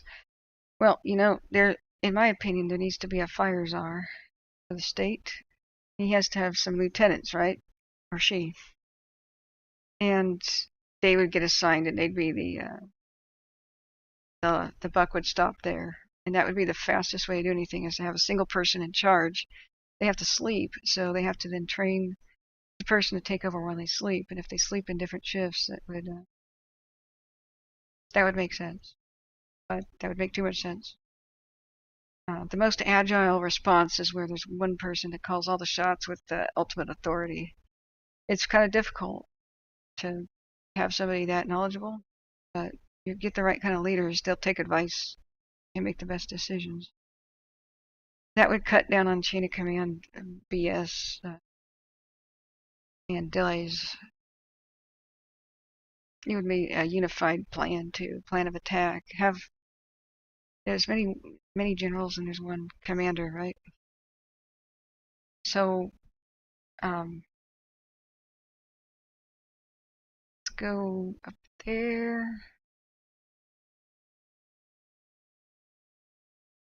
Korodsky says, I don't understand the PG&E hate. Well, I hate them because they almost killed my brother, and they did. My friend burned to death alive in his house. And because they put profits over people, and they allowed their lines to become rickety, and they allow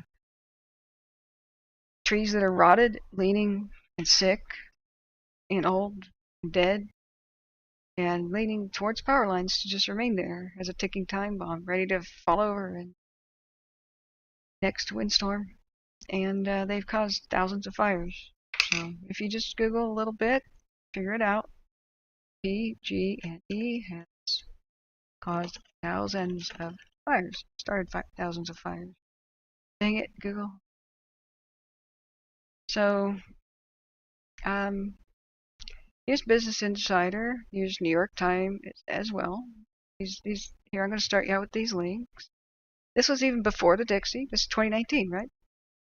This is the aftermath of this is after the Paradise Fire, but it's before the Zog Fire that they started in 2020, the Dixie Fire they started in 2021, the Fly Fire they started in 2021, which made the Dixie Fire bigger.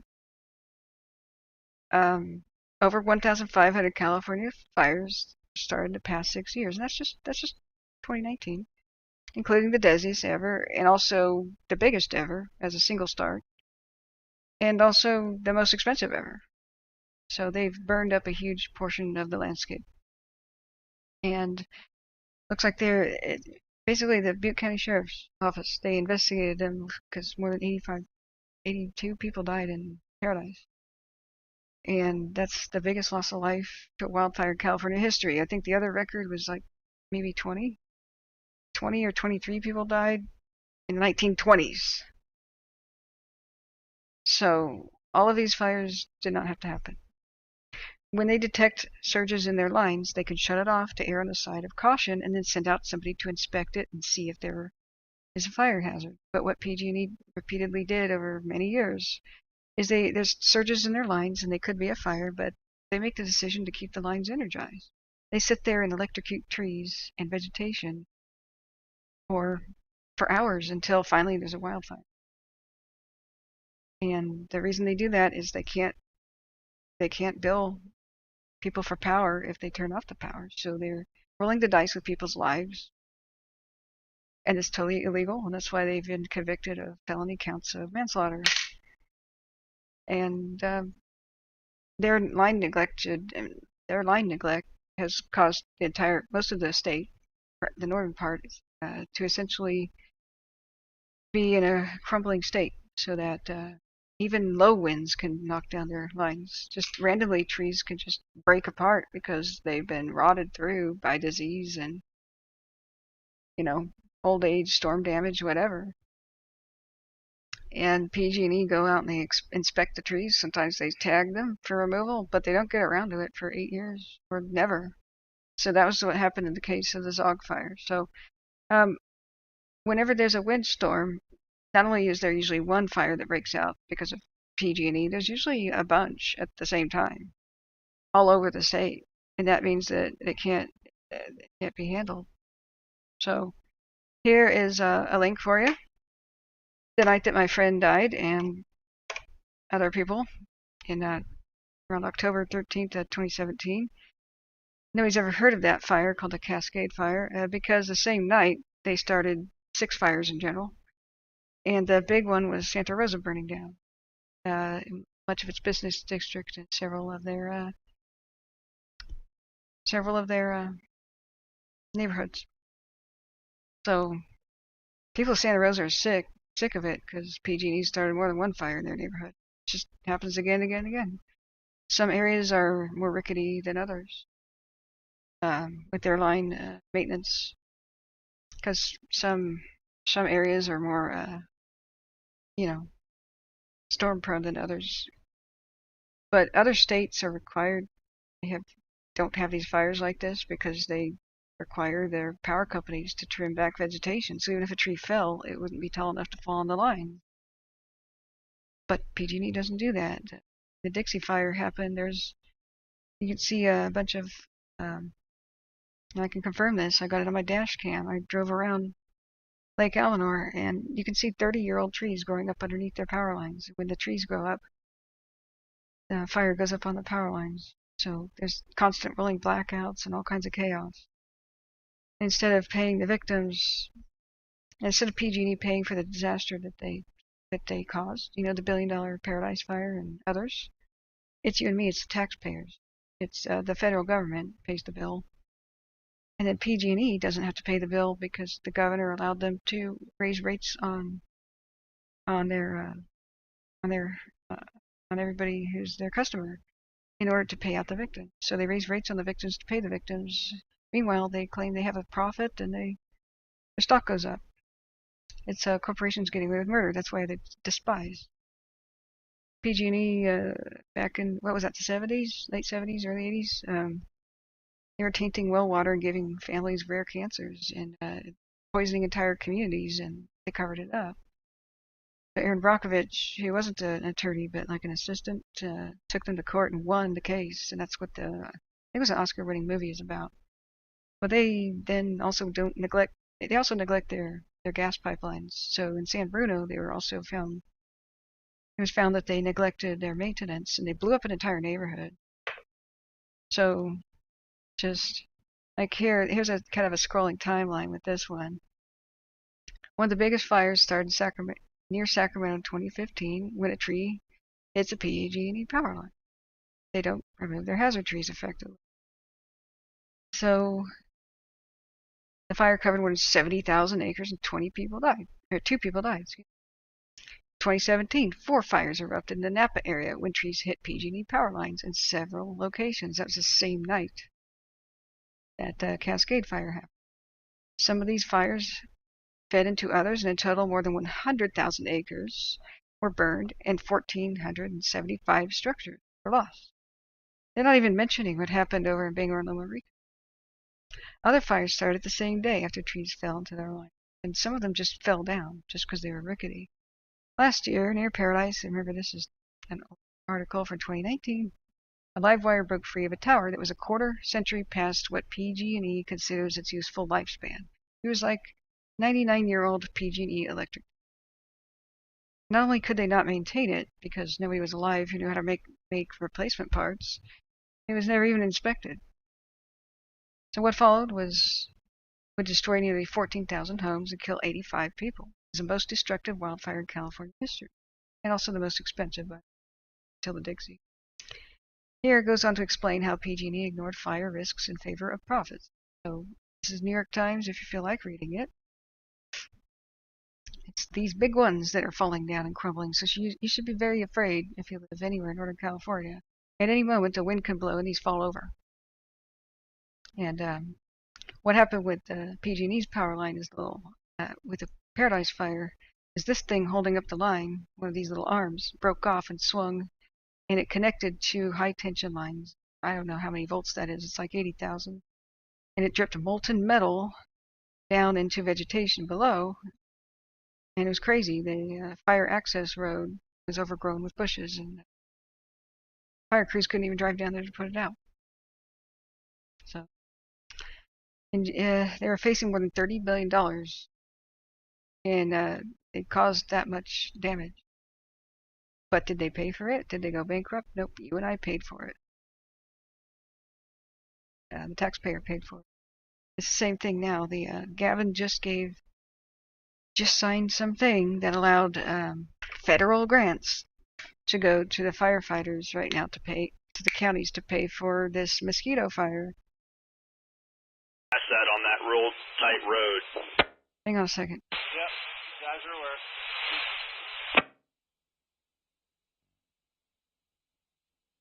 He said, are you aware of the uptake in fire behavior where your position is? That we need to know about.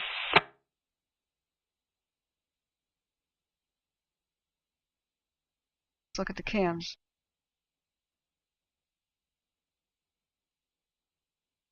So if you don't understand the PG&E hate, just watch ABC 10's Firepower and read a couple of these articles. That one, Business Insider. These are not like liberal commie rags here. If somebody wants to think, oh, this is just a blah, blah. I mean, left and right leaning newspaper both agree. And the honest ones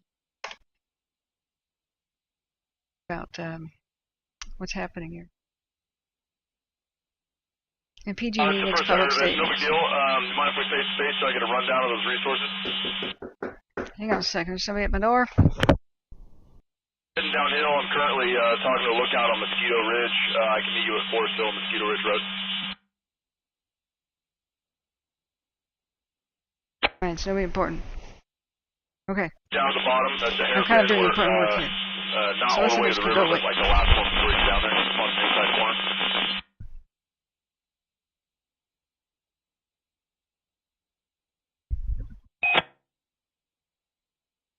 Sounds good. Quintet, Trinity, Quintet on Pack 7.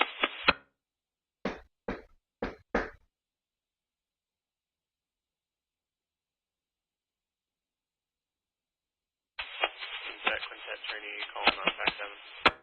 Okay, I was... Hey, I'll meet up at Station 63 on Volcanoville. I hope that station survived. I guess it did. Cool. They abandoned it yesterday. Come up Volcanoville Road to Station 63. Okay, copy. Okay, I'm going to mute that again. Okay, so let's go back to see what Ron is kind of translating, passing on the notes of the meeting here.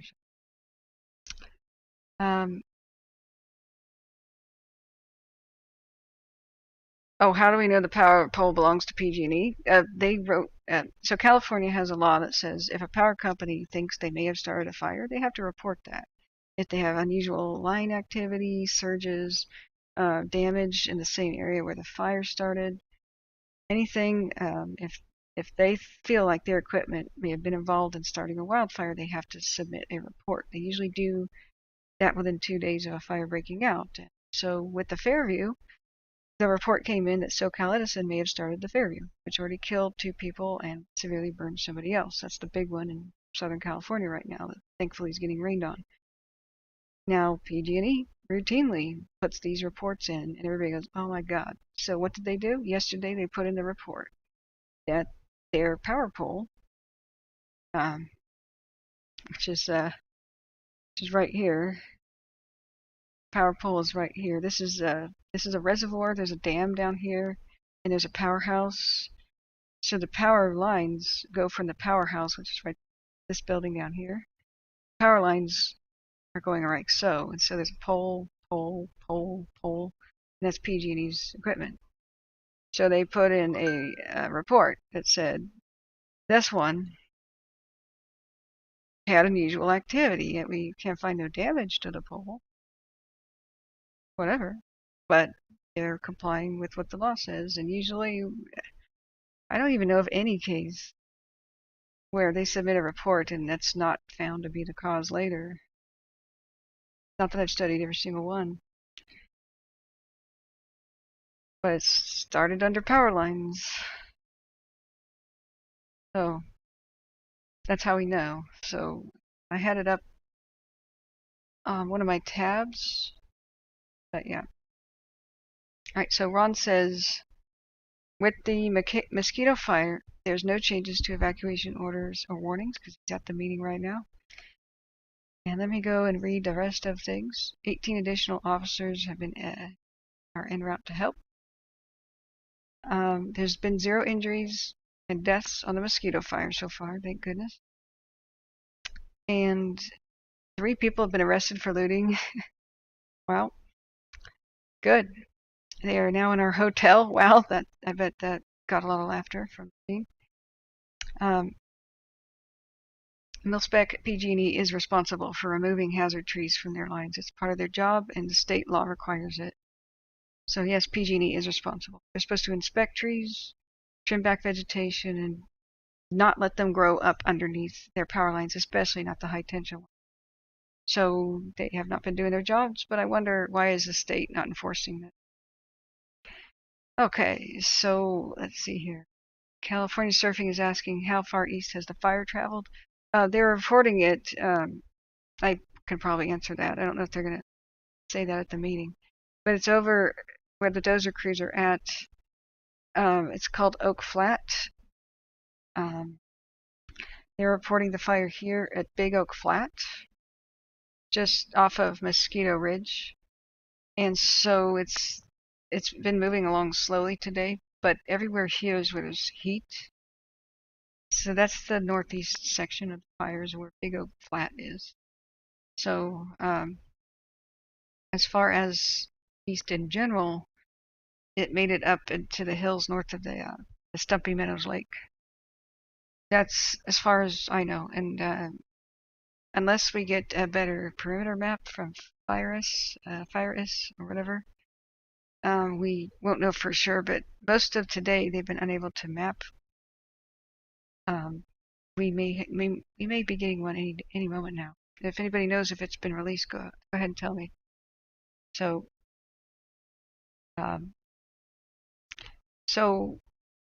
the going bound.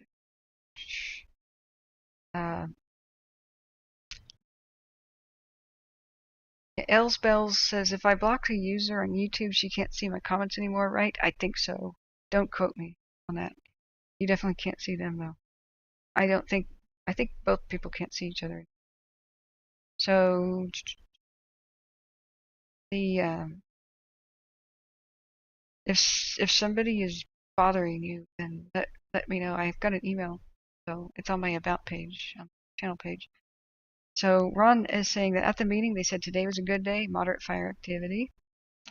And let's see here, there's still zero containment on the Mosquito. Yeah, and California Surfing says that, and the San Bruno pipeline explosion, 42 blown up. It was a massive explosion. Like, people thought it was a terrorist bomb at first. People thought that it was, something like a dynamite truck that blew up a neighborhood, but just pipeline underneath the street, underneath the neighborhood, the normal kind that, you have a gas fireplace, Ron is saying that at the meeting they said Volcanoville Road is their primary containment line. And then, let's see here.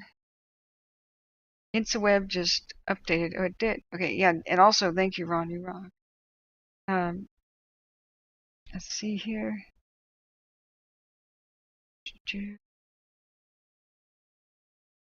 Ron says everybody is working in one trailer for unified command. Okay.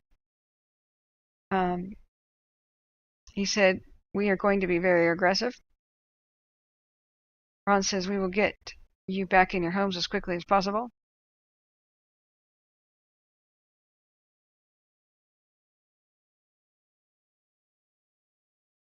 And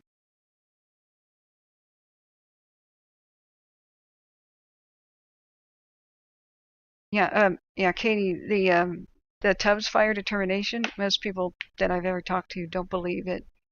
They think that even the homeowners were blamed at one point. There's a surge in the power lines that blew up an actual hot tub, of all things, and it was called the Tubbs fire because of Tubbs Road. It's so weird. Jacuzzi. But when these storms hit PG&E lines and other power company lines, then the surges go down the lines. So where did the surge originate from? If it originated on PG&E and went down the line and affected others, that might be where the confusion is. But initially they tried to blame the homeowner, and the entire city of Santa Rosa said, oh, BS, whatever. So it's very controversial, and a lot of people just do not believe the official report related to that. So Ron says more questions were being asked at the time for the meeting. And then light winds, west or southwest. Next thing. Oh, sorry. The questions are being asked. What about the south side of the fire? What's going to happen? They said there's light winds, west or southwest. Winds are going to be in favor of helping with containment lines. Cool. Yeah, a south wind would push the fire to the north, at least on the south end, which would blow it back on itself. I mean, that's not that great for Forest Hill. But so there's no growth up drainage, and so as long as that's the case, we got plenty of time to get that line in. The only question mark will be when we get the line completed and plumbed, where we'll be at with time, because it's going to take a considerable that section as well. Okay, so what he said that I didn't unmute in time, said all the winds have been down canyon winds so far, so. Figures out, but I was down here with Surgical Golf, and there's some other options that we may be able to go direct if we had fresh crews in here tomorrow off of Bath Road, just connect down to Mosquito Ridge off both sides, and it would be a fairly quick cut early in the morning, and it would all depend on weather, air clarity, and support.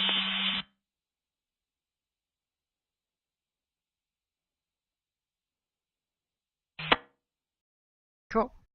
Answering, I'm not picking you up. The light's blinking. Might be a tone guard or something. Can you try a different radio? Appreciate the work. Julia, 04, Big Bear's acknowledging you.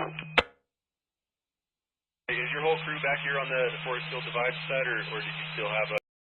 Okay, so what he was saying is the winds today have been up canyon, so there hasn't been any real spread, in the area where they were working, but he didn't specify what area they were working in. So they said we can continue working, and if all goes well tonight, we do our prep, and tomorrow we can go direct, depending on the weather and the winds.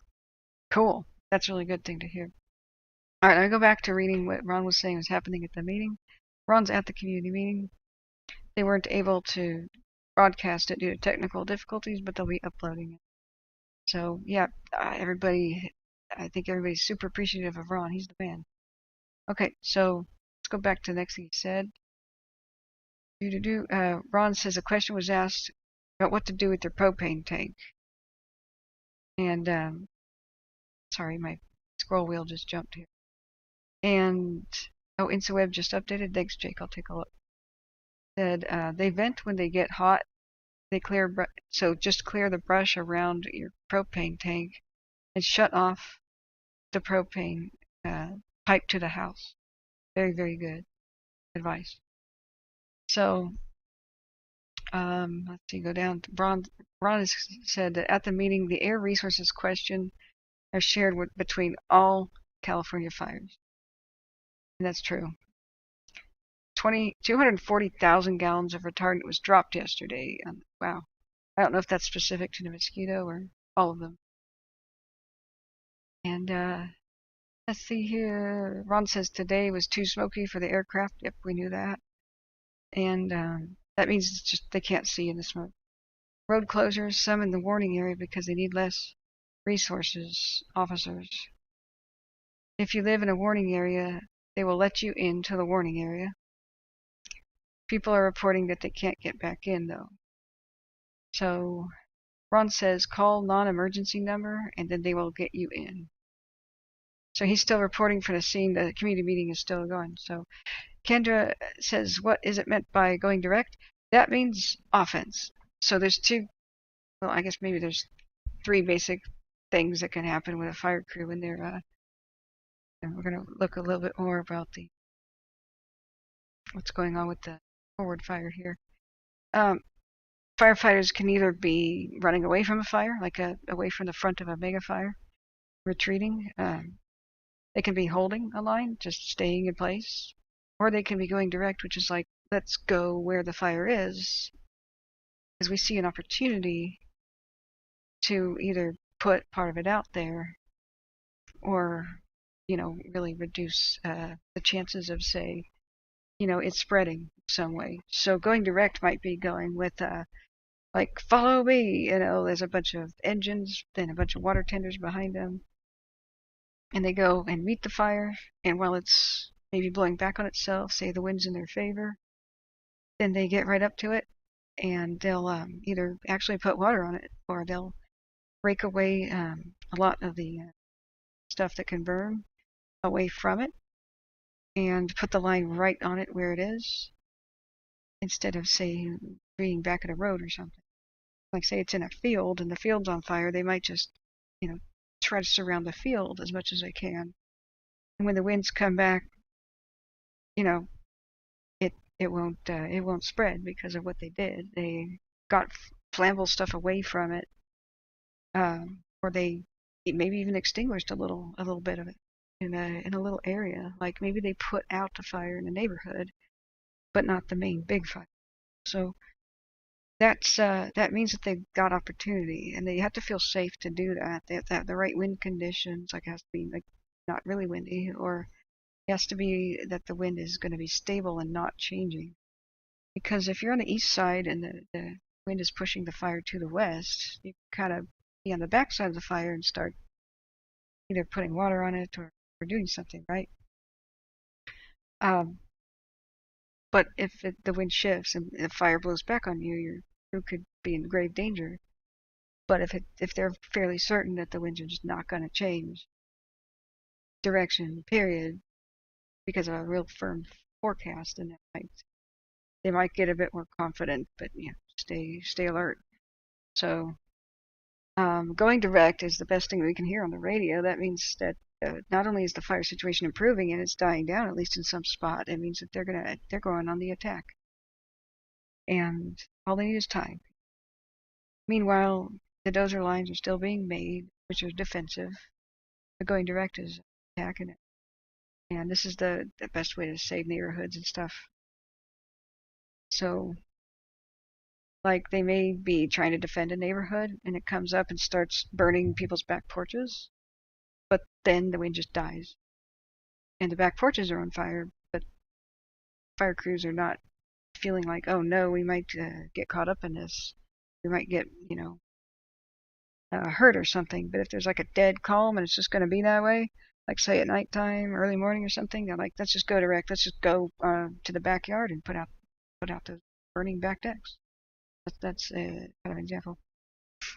Let me go back to what Ron was saying. Thank you so much, Ron. You are so cool. So what Ron was saying, during the meeting, people are reporting they can't get back in. So the answer was, then call non-emergency number for your county and they will let you in. Ron says dozer lines are making good progress. And there was a question, what about portable propane tanks? The answer was, well, you just take them with you, evacuate. So that's an odd statement, but okay. Ron says that when there's a mandatory evacuation, how fast do you have to get out? The response is just go in minutes. You have minutes to get. So the other question says when the warning comes.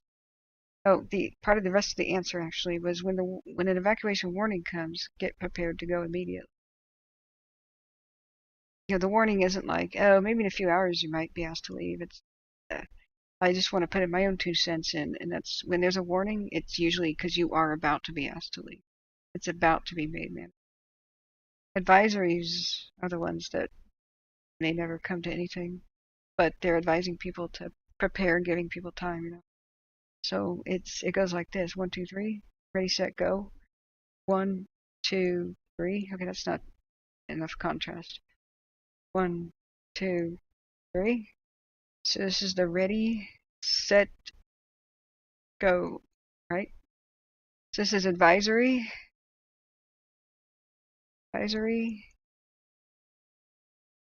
warning, and then the order to evacuate. Order. Ready, set, go. 1, 2, 3. I like the 1, 2, 3s, but what we have to remember is, do not think it's going to be this orderly. That first they're going to put you at 1, and a bit later you're going to be at 2, later you're going to be at 3. If there's a crisis, it's just boom, 3. in many cases where the fires were slow spreading at first, but then boom, wind hit them and they exploded, 1 goes to 3. So in 2020, a lot of the time we saw the time difference between 1 and 3 was less than 15 minutes. So don't think that it's going to always be an orderly or a step-by-step process. Situations can change real rapidly. So that's why I just tell everybody, and that's what firefighters tell everybody, have a bug out bag and already be packed with your essentials so that all you have to really grab is your keys, your pets, your people, maybe a medication or 2 out of the bathroom, and you quickly lock up or whatever and just get in your car. Grab the laptop, grab the phone chargers, grab the phone, and get in your car and go. Now, what should you do when you do evacuate? Like, should you bother locking up? There's been a lot of mixed information over the last couple of years. Like, should you lock your doors or not? You should leave your lights on, your house lights on, so that in the dark, firefighters can see that there's a house. They can see your house. They can see if it, they're more likely to go check it out, see if it needs any help, and if it's okay. What I would suggest, you do lock the house, right? But then you hide a key. And then after you've evacuated, you call the sheriff's office. And you say, this is where my key is. If fire crews want a house, please pass that on. That might work. Sheriff's office might be way too busy to relay it, but... Or, there's another option, is you could hide a key, and you can get in touch with the volunteer fire department and just say, yo, fire chief, this is where my key is.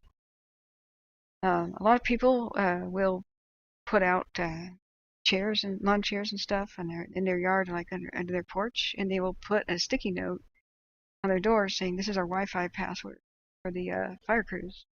Because that'll be so awesome if they can go up and download maps and updates and make, Wi-Fi calls to loved ones and home, and, talk to their families, and maybe just chill for a minute and watch Netflix, just some other people just don't bother locking their homes because really that doesn't keep out a looter. I mean, you think the looter is not going to just break a window and let themselves in, right? A lot of times they'll just put a note saying, firefighters come in, eat whatever's perishable in the fridge, help yourself, have a shower, and here's the Wi-Fi password. You don't have to worry about them stealing them. So it's some people just lock and that's it. But it's gonna be up to you. So going up back to yeah, you're very welcome. I'm sorry if I'm missing other people's questions. So let me go back to what Ron is saying. Ron says that there's not enough funding to do the necessary fuel mitigation. I guess that was something that was asked. Ron says there's a lot of overgrown forest. He's at the meeting, and so he's telling us what's being said at the meeting. There's way too much overgrown forest. And they're unable to do prescribed burns until the fuel problem is solved, which I totally understand. That's what I was trying to explain earlier. Things started about 12 years ago when things started to get really dry. The fuel reduction is a high priority, but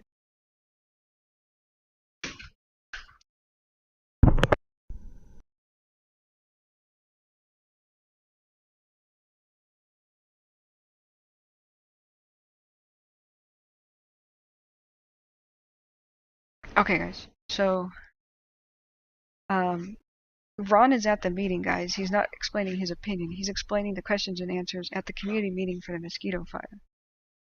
So, yeah.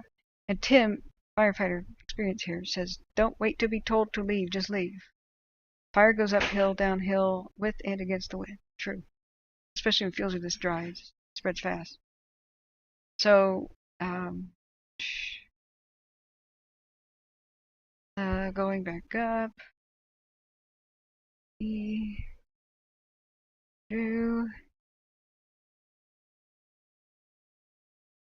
Elisa, sorry, I still don't know how to say her name, is missing from the evacuation. Number 4, run for your life. Never run for your life. Never run.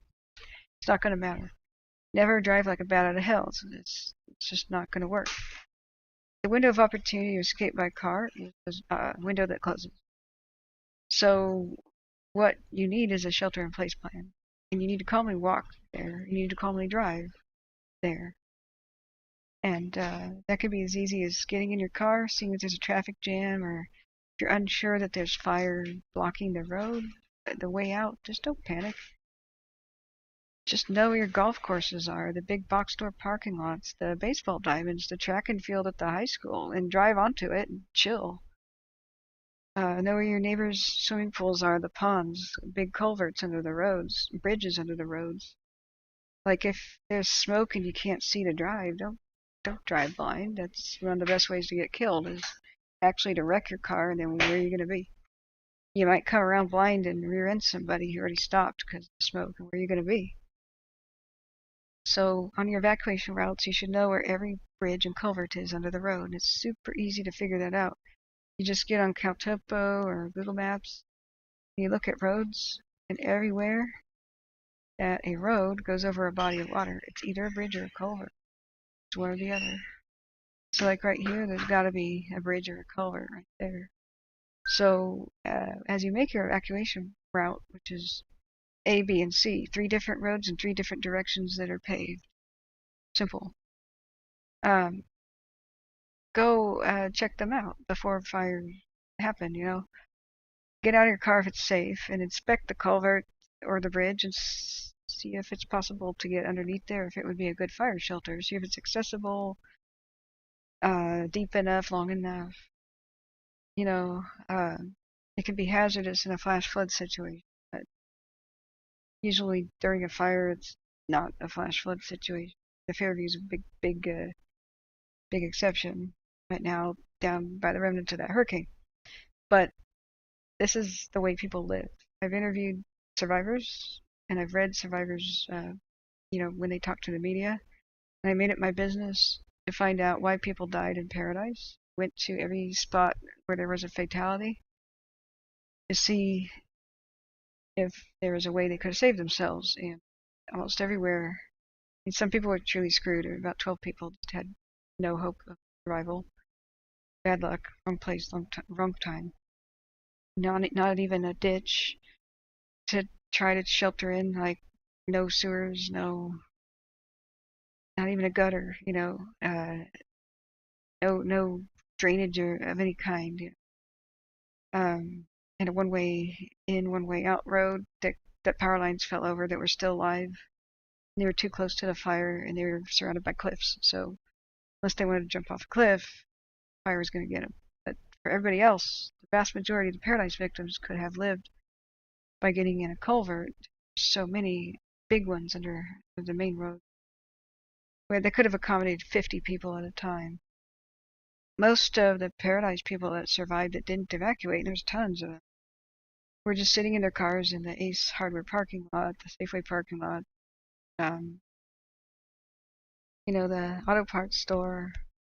Some of them were over in a green grassy area that was by a reservoir. Some people got in a reservoir. A lot of people survived in pools and ponds.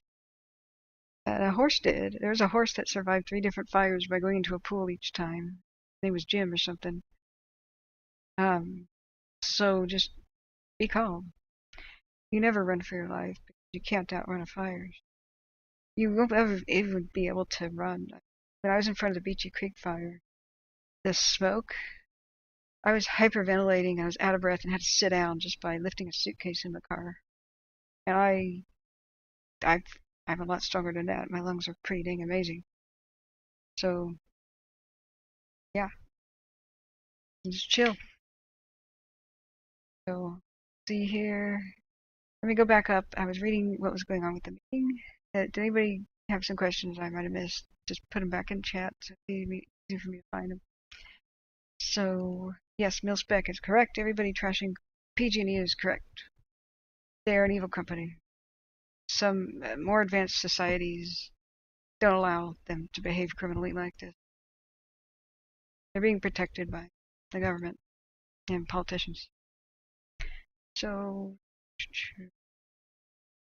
yeah, Joe Vickers says, is there an update on the Forward Fire? I just checked that a little bit ago. So we have another evacuation warning that just happened. So there's a new evacuation warning: Stowe Road, Forward Road, Jack Tom Road, Woodcutters Way, and Rock Creek Road is now under evacuation warning, so I will update the ticker. Okay, so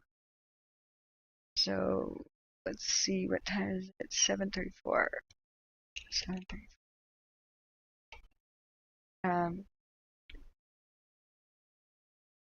And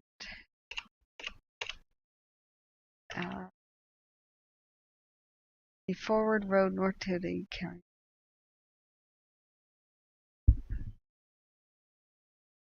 Let's see. And east of Stowe Road. Stowe Forward, Jack, and Woodcutters Way, and Rock.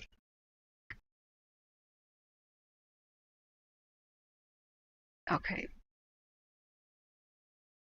Jack Tom. Okay, I've updated the ticker here. So those just came down 5 minutes ago. So this is the current image of the Forward Fire.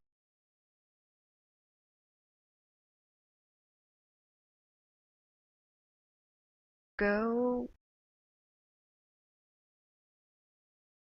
to. Alright, let's do a time lapse of 3 hours. This is the Forward Fire up by Shasta County, by Shingletown.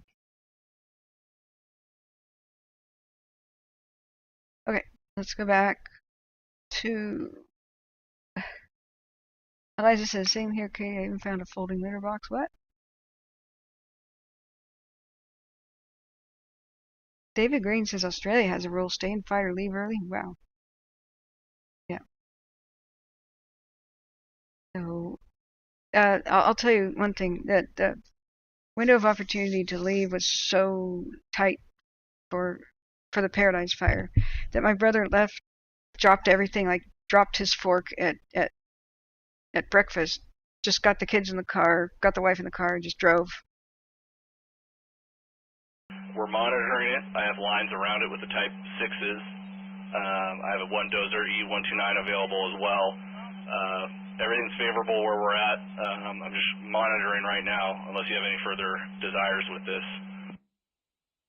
Hang on. I just keep an eye on it for now. Yeah, we're going to stick with our original plan unless something changes. Yeah, I copy. My crew understands that, as long as winds are favorable and we have a line on it, it's just this pocket of manzanita and some scrap from the dozers, but they're monitoring right now, and we have line around it. 12 hours are done. All the 20. Okay, so they said there was a pocket of fire in a little area, but. To head down and tie in with me, and then you are a free man, and excellent, strong work today. Thanks so much. Okay. Here's reported. He says, "Are you sure? Are you aware that there's a little pocket of burning stuff, mostly with the dozers pushed in and some manzanita, but we've got a crew around it, so that's really good communication. The crew's talking to each other." So he was letting them know before he left for the night that that thing was there, and asking if they wanted them to do anything special about it. Wait a second. What? What?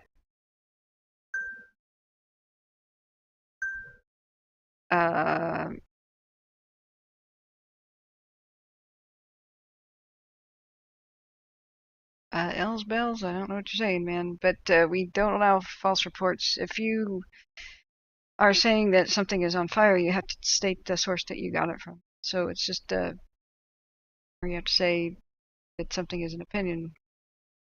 So don't do scary stuff like telling people, you know, bro, Georgetown's in trouble. Like, this is the place where we reassure people. Ron says the meeting is over. Thank you so much, Ron. You are so awesome. Super, super awesome. Thank you for relaying that since they couldn't, but because there's first warning ills. Anyway, so there's a lot of people who are super worried about things and their pets may be dead. So, I mean, let's not antagonize anyone. So, it may be that hundreds of people died in the Paradise. That's true. I mean, that's the amount of bodies they found. They were still in body recovery when I was there. And they were looking for teeth. And then flash floods hit the region and probably washed those away. I mean, the teeth were like so powdery because it was crematorium temperatures. A lot of human remains probably were just lost in the flash floods. They're gone. So they came up with 85-ish confirmed dead, but I think we may find more people. There's a lot of people who just took off running into the woods, didn't make it, and they're in remote, canyon ledges or wherever they got trapped, and until hikers go there again, or gold miners, or dog grabs a human leg bone and comes back to its owner, I mean, until something like that happens, we'll maybe not find them. But it's very true that oftentimes victims that nobody knew about get found later by people in the woods, especially foresters and stuff. Ron was, the rest of the meeting that Ron was talking about says that top 3 things for those in a warning zone is to do to your property: make defensive space, trees, brush, grass, water your grass. Those are people in the warning zone. Well, I don't think we were allowed to in California, didn't they? Weren't there water restrictions? That may be a forlorn hope. Remove firewood should not be next to the home. Piles of junk, get it away from the structure. It's a very bad habit whenever you see a cabin or somebody putting firewood right up next to their house. That's not good. Have a little lean-to or something away from the house, 6 feet away at least. So Ron says we always go door to door for evacuations, and then the meeting was over. Dude, you are the man, Ron. Thank you so much. So I'm looking back here. Anybody have questions I totally missed? Forest Hill is being defended. There's some things that there's a community meeting just now, and they were saying the status. So Forest Hill's not burning. The area around it is. There may be some structures impacted, but the town is not burning down. I don't know where you got that information, or if that's what you meant to say. Are you intoxicated? I mean, the whole block me billow stuff. Where's that coming from? I mean, we're all under stress, but really, let's calm our tits now. All right, just because you see these heat detections, it doesn't mean that the fire is there. That means that there's heat detected somewhere within the squares. This is the margin of error for the satellite. So even though there could be a tiny spot fire right there, we don't know if it's in the rest of the area. Yeah, Georgetown is near Forest Hill. Every community around the fire is in danger. That's what I make abundantly clear. I make it a lot more clear than CAL FIRE is making it clear. I go out of my way to explain how Colfax people should be getting ready, even though CAL FIRE is not telling them to. Officials aren't. But it's just, you can use logical reasoning that if an east wind happens and embers blew here, fire travels uphill, and that's uphill. That could very quickly spread to Colfax if that scenario played out. So, yeah, ultimately everything to Truckee is in danger. Auburn to Truckee. Placerville's nervous, but right now it's not in immediate danger. I mean, I was the first person to say in the Dixie Fire that It could go all the way to Susanville if it was not stopped, and it basically did. You drive 3 minutes northwest of Susanville and you can see the burn scar. They went all the way to Old Station, and that's 50 miles away, 50 miles away, as a crow flies from where it started. Dixie Fire is one of the largest California ever had. And everybody was calling me an idiot at the time, but I was proven right just because of I knew what it did and could do because I saw the Paradise Fire, saw the bear. No, I knew my history. So the you know, I know that it is serious. That's why I'm helping you and doing this volunteer thing. So most people appreciate that. And what I'm saying is that your tone's not appropriate. It's alarming. And I wish that you would adjust that, because you're not the only person here, and you're not the only one affected. So you can help your fellow neighbor out, your fellow man out, by not freaking him out. You know, you can be positive, supportive. You can say your feelings in a little different way, and they would be totally appropriate, totally appreciated. So, you know, it's tone, inflection, and word choice matters. So you sound flippant, and a lot of people would appreciate that. So, but thank you, mods. Yeah, so back to the telling people about stuff that might back to the serious stuff. Mech22 says, "Is the fire still burning towards Georgetown?" Now, if you're still here, Ron, you are man of the hour, by the way. I'm going to give you a trophy. Did anybody specifically ask about Georgetown? I bet a lot of people wanted to know. I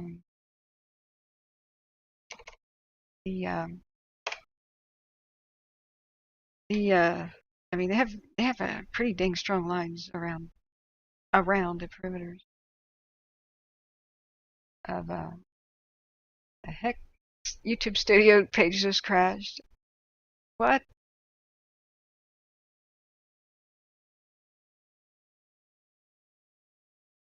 The YouTube studio page just crashed. Sorry guys, did we have an interruption? That was weird. Okay. Ron says, "Okay, I just spent the last 20 minutes talking with Dusty Miller. He gave me some really good info." Cool. The answer to your question, the most affected communities that they are worried about. Oh yes, please do tell. Man, you are man of the hour, Ron. You're super. You are super. Yeah. Where's Reading from there? From where, Zavia? I'll just get a map that makes sense. I'm on Forest Service mode. So you have, here's the current fire. This is the fire up at Shasta Tamiami County line. So Reading is right here. Down here is the Mosquito Fire. So you got Auburn right here, Colfax right there, Placerville right here, Tahoe, Lake Tahoe, Chico. So that's that. And people can leave my channel if they want, but this isn't bragging. You are going to be missing out on my insights, which I tell it to you frankly because I take information from a lot of sources. I tell people the worst case, middle ground, and best case scenarios. And I've learned this from firefighters who took me under their wing, fire captains, fire chiefs, okay, not just like regular ones. I got them on speed dial if I need to contact them and ask them a question. I've been proven right many different times. I was the first person to say that certain communities were in danger and been proven right when the officials were like, "Oh, those communities are fine," or just not even talking about them. So people can walk away from their channel as much as they want here. It's your right. But I do this because I really am the only source of information 24 hours a day where you can ask a firefighter in my chat what the hell's going on. You can ask me what's gone on because I'm a local, like historically with many of these fires. I mean, I was more useful during the Dixie Fire with the county knowledge that I had. But you want to ask me anything about even Cedar County, Butte County, I'll freaking tell you. Lassen, Loomis, Kay, I mean, I've got mods from all over, and who are volunteering their time and don't need any back talk either. They're volunteering for free to help. Like, I stopped my life to help. I miss important life events to help. So, not only do I not deserve any crap, but I'm trying to help. And I have helped with help from this team, these people who have taken me under their wing. We analyze situations, and we're oftentimes right about what fire is going to do, and we get that information early to people. That's why I have more than 1 million views on my channel. It's not because people like me. Okay? There's a lot of people who tuned in that don't like me, but you don't have to. But I'm telling you the straight dope. And you're not going to get that elsewhere. You can watch the little snippets, like you can watch Zeke's, you could watch Daniel Kern's updates, you could watch all the meetings, you can watch CAL FIRE, you can read everything on InstaWeb, you can listen to the radio, but you don't have another place where 24 hours a day you can come to get your info and have somebody show you on the map what the hell's happening. And get the wisdom of other locals who are all here together helping. So, no, I'm not 100% right no matter what. No human being is, man. But most of my archive, very few of my videos have ever been taken down. So if you watch what happens to fires, just rewind a little couple days ahead of the disaster that happened, or the fire that overtook a town, or the fire that erased a town, or a fire that finally reached a town where nobody thought it was possible. You'll watch CAL FIRE making apologies on stage where our team was right. Okay? You'll watch sheriffs apologizing on stage. We didn't know this would happen, but on my channel we were right. And if I knew anybody else who was doing this already, I'd quit because I want to have a life. I want to go back to my life. I want to go back to my plans before all this crap started. It was never my dream to ever even look at fire. I hate them. I hate every minute of looking at them and monitoring them. I just want to help people. That's my motivation. So, thanks, Sevilla. I do try to answer all the questions in chat. And I help people that I don't like either. And that's the thing. We don't have to like each other. I love people who just straight up say, there's this chick that came in, and it was pretty funny. She goes, I don't like you, Kathryn, but you have good info. He says, I sometimes find what you say annoying, and your voice is kind of grating. Kind of sound like a 12-year-old boy. I said, okay. Thanks for the feedback. I could work with you. Based on what you said, I don't particularly like you either, but that's great. I mean, I hate fake people. That's what I hate. I hate not knowing where I stand with people. I hate believing that people like me and then finding out they actually don't. Like, what the hell were you playing games about, man? I'm so refreshed by straight shooters, man. Like, you throw all the insults at me you want. I don't give a damn. But if when somebody says like they don't like a certain thing about the channel, cool. I file that away as useful information. I can change it to improve. Even if they say it in a way I don't like, okay. But I'm not here to take abuse, that's for sure. So, but the people who have ever said I don't know what the hell I'm talking about are eating their hats right now. And this is why we do this. Fire is not rocket science. It's not hard to understand. But if you don't have a lot of information aggregated from many sources, you can't make reliable predictions. We kick it old school. We don't rely on computer models or any shenanigans that are going to lead us astray and give us a false sense of hope, false sense of confidence, That's what some of these agencies are doing. There's a lot of times you got to just cut out emotions. But the people who are there and who are at the scene oftentimes make bad decisions about evacuations, this or that, because there's this strong tug, and it's just a human thing. If the place that you love is in danger, there's part of you that just really doesn't want to believe it, wants to cling to any false hope. I don't have that. You know, I have got my heart broken too many times. Just, I know people have died in fires, so my detrimental optimism bubble has been burst. All right, we don't have any new updates other than refreshing watch duty on the forward fire, the one at Tiamat County there. So I put up the evacuation info. It's too late for aircraft. But let's see if there's any new perimeter mapping. FireEye, or FireEye, however you pronounce it, is really good about usually putting stuff on their Twitter. Aha! They just mapped they did map the forward fire, but that was 2 hours ago. Sorry, friend. So here, hang on. Let me fix some sound here.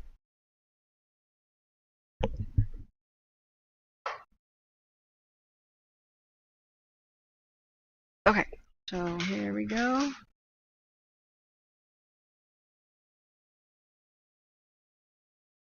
Hang on. The forward incident, SRA, TGU burning right across the line into SHU, 95 acres.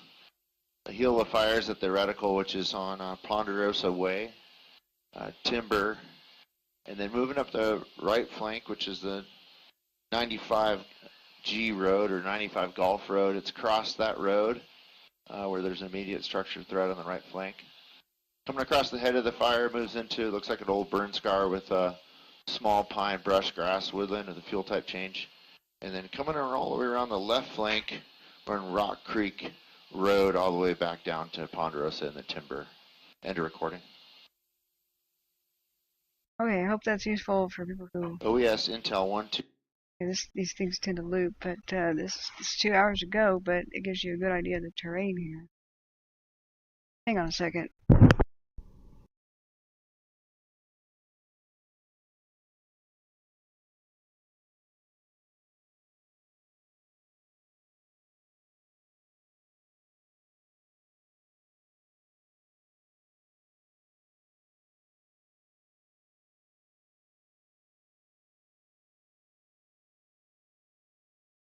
To 9/9/2022, 1700 hours, the forward incident, SRA, TGU burning right across the line into SHU, 95 acres.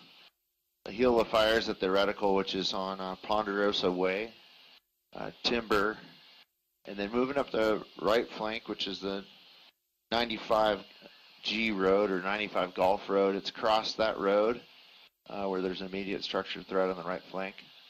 Coming across the head of the fire, moves into, looks like an old burn scar with small pine, brush, grass, woodland with a fuel type change. And then coming all the way around the left flank, we're in Rock Creek Road all the way back down to Ponderosa in the timber. End of recording. OES Intel 1-2 9/9/2022. Sorry, that was in a loop there. So I have to order dinner. I just realized it's dinner time. I have a tendency to forget about this. Sorry if I've missed any questions. Please retype them. So yes, I think Bugs Bunny's trying to answer somebody's question. Yeah, there's a lot of firefighters that regularly show up here. Some of the mods are firefighters, retired. We have meteorologists who show up here regularly, who put in their 2 cents. We've got the input from people of all walks of life. We got one mod's a pilot, Sea Probes pilot. Got lots of knowledge about that. He constantly looks up cool info like winds aloft, all this stuff. Like got 4 flight subscriptions, and he's got all kinds of cool insights. So we've got tons of people who volunteer here. David Green says, I've been a firefighter for over 30 years and tuned in to know what's up. Thank you so much for your service, David. You're totally awesome. Hats up to you. If you ever do want to be a mod or something, we're always looking for more people, especially night shift people when I may have to sleep, or morning shift, well, any of them really. I can sleep at any time. Sometimes I'll just stay up a couple of days in a row during red flag and crash. So, let's see here. Let's see if we got more fires mapping. I mean, the last one from the Mosquito Fire I showed 7 hours ago. That's not that useful anymore, but the fire didn't spread that much, which is pretty cool. And Ron, you're the man. So Ron is talking about how he talked with Dusty. So they're worried still over the next 3 days about Forest Hill and Volcanoville. Yeah, so am I. Dusty said that you can get crazy winds and it can then jump their lines and the fuels are super dry. Yeah. So Ron also said that I asked Dusty if they're able to use the Nighthawk helicopters for night ops. And currently they are not able to. Because the 2 that they have are already down in Southern California. But yeah, since it rained on the Fairview, maybe they'll come back. Cool. Ron says also the Firehawk helicopters, it's too difficult to operate them right now in this area of the canyons. So they must have been he must have been talking about Colson's Chinooks then. Those are the others that operate at night. So there's 2 California Firehawks, Cal Fire Firehawks. Those are modified Blackhawks. And then there's, I believe there are 2 Chinooks or Vertals, whatever you call that Colson Aviation has. So I wonder if all of those are, I wonder if all of those are on the Fairview and they can be released. That would be really cool. So Elisa says, why would the Hawks be in Southern California when it's raining? Good idea. I mean, we'll have, if they map tonight the Fairview, which we should be getting some cameras back, not much city lights or not. I can't wait for a super InstaWeb update on the Fairview. We can't see anything. But sometimes it doesn't rain fires out, and they're still kind of going, and to be certain, because there's a lot of Southern California. The Santa Ana wind season can start early. It's rare, but sometimes in September it happens. You would want that stuff contained really hard before going on to the next thing. It's always a hard decision, but it's not the decision that the local people make on the fire. It's made at a higher level. They will reroute planes. I mean, there might be a plane with retardant in its belly, like going to a fire, and they get told go to somewhere else, like that. So it's made on the fly, all those decisions. But hopefully they'll maybe come back. So Clyde Beatty says we had winds in Julian and gusts of 109 miles an hour earlier. They're making night drops trying to save the structure. And it didn't rain everywhere, not everywhere. So let's see, up here. Did I miss any questions? Because what I need to do is go order a pizza. Thank you so much, Big Daddy, for the pizza, and everybody who's donated today. I'm gonna eat pretty good. I'm gonna get a nice chicken pizza, onion free. Okay, so David Green says you were SCFD. What's SC? Volunteer? SCFD. What's that? Sorry, it's not coming to mind. Didn't to do train and fight. We'd be fine. If it hits the canyon wall below Shingletown, it'll roar. Really? Okay. Are you familiar with that area? Patrick, my Nigerian prince. I'm gonna marry Patrick, by the way. He's my Nigerian prince. Says there's someone from the Geological Survey here explicitly for Kathryn's advice yesterday. Oh yeah, she was cool. I don't really have to explain that we have done good things for people year after year, except to the occasional troll that comes in. But I can't do it without you guys. Oh boy, the bots are back. The bots appreciate me. They always give me a happy face. The nude cam bots, they always have hearts and happy faces. I feel really good to know that all the bots like me. So. But RJ Walter says if you guys could go over to Grass Valley, the smoke is so bad, aircraft in this area is smoked out. I know the whole valley's going to fill. It's just going to be bad. I was looking at that previously. So this is the current view of the Fairview. I'm very interested in the weather report, and we're able now to see a little bit more of the Mosquito Fire from Forest Hill. So this is the current thing. The lines held last night below this camera. I'm going to do a 1 hour time lapse. This is the current view from Forest Hill. And that's smoke, not like clouds. But I tell you guys, we got lucky today. A lot of time was purchased today by the fire just stalling out because of the lack of wind. That caused the smoke to fill the area, and it caused, no aircraft to be on it. But that's also because that's wonderful. That aircraft could be responding to something else that starts instead of pulled in all different directions. So if you're going to have another fire start, like we did today, with the other fires having rain and then being smoked out, that's perfect. I mean, this prayers of thanks are in order, basically.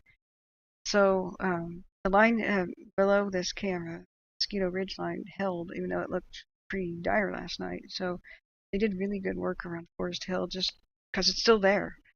I mean, it's still there.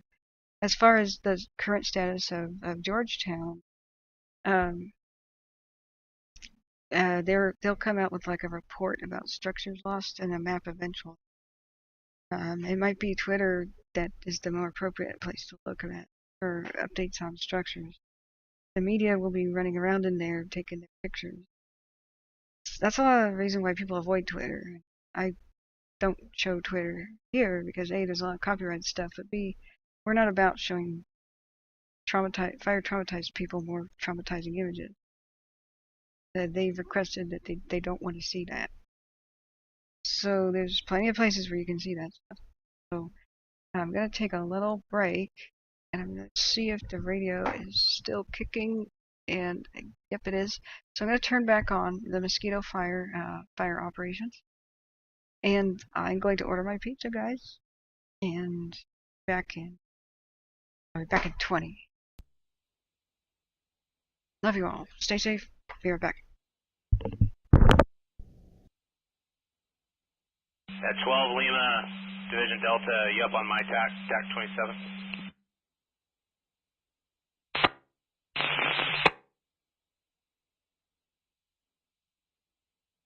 Yeah, just trying to get an idea where you guys are at in your progress, pushing down into the creek drainage. Yeah, let me look at the map real quick.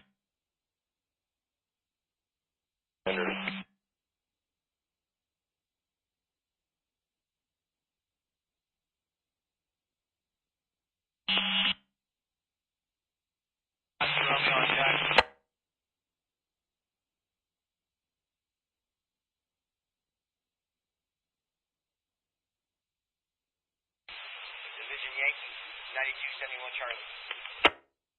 Good. Yeah, can I get a confirmation on the 24-hour resources? Yep, you can. Are you, can we do a face-to-face? I was looking to time with you earlier. Negative. Roads impassable. Unknown. For how long, but you can get over the radio. Okay, give me a minute, and I'll get back to you. Right on that points up towards Forest Hill on the 19 and 30 break right there. That's basically where the dozers could stop pushing. They hit the road system right there. That road wraps around that, the toe right there, kind of mid-slope. It wraps around back towards the west side of Section 30. He was able to tie into that road right there. There has been no work below that road system down towards the creek.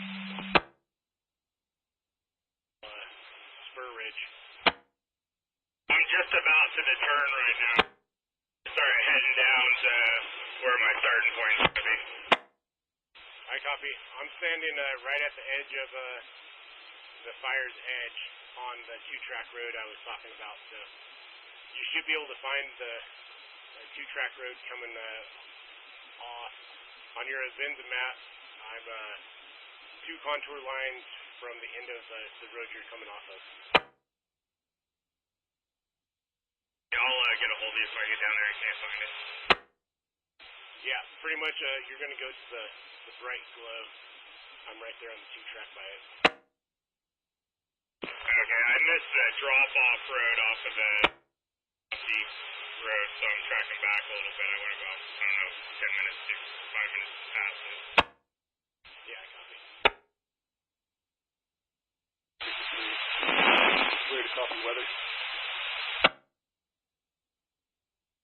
On my division, TAC 27.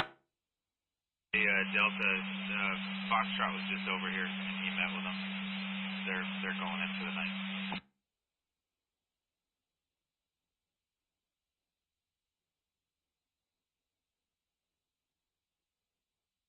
And 7614. Go ahead.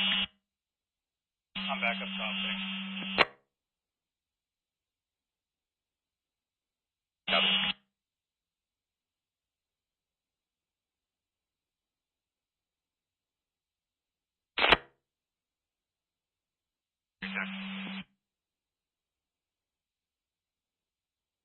Along with it, they did,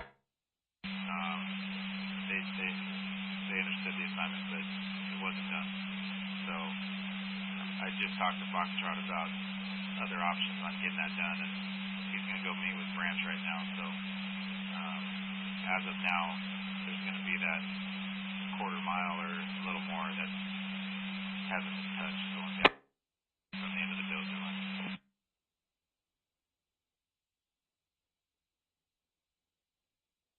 And do we know about where the other Gulfs are that are pushing towards you? You know their status or where they're at? No, I'm not sure. I don't know how far they made it down. I could hear their saws running. I mean, it's not saying a whole lot because it's deep drainage, but I don't know how much far they had to cut. Did you see the fire? I'm at the edge of the firing, the top of it, so once you kind of get down to where the firing began, just hold up and I'll meet you down here. I'm with some dozers and some jets. Okay. Did the firing begin at Pavement's edge or before that?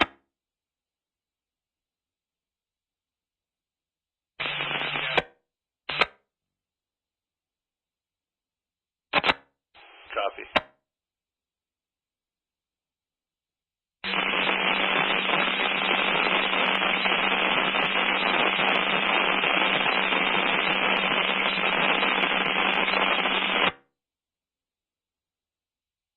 Behind. I got the 1200-hour weather if you're ready. Copy.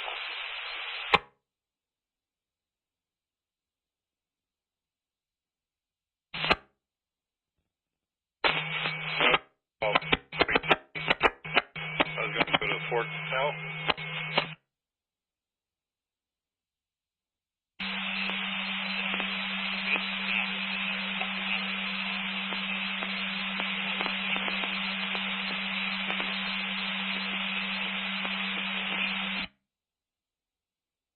Half hour. We got dry bulb 80 degrees, wet 60, dew point 48, relative humidity 32 degrees.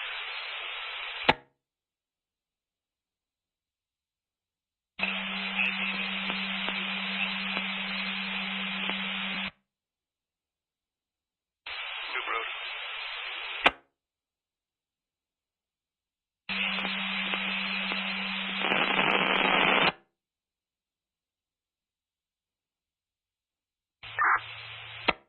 Romeo 08 Alpha on tap.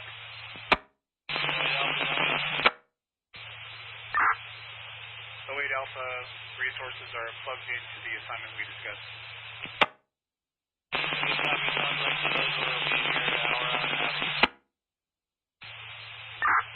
Copy.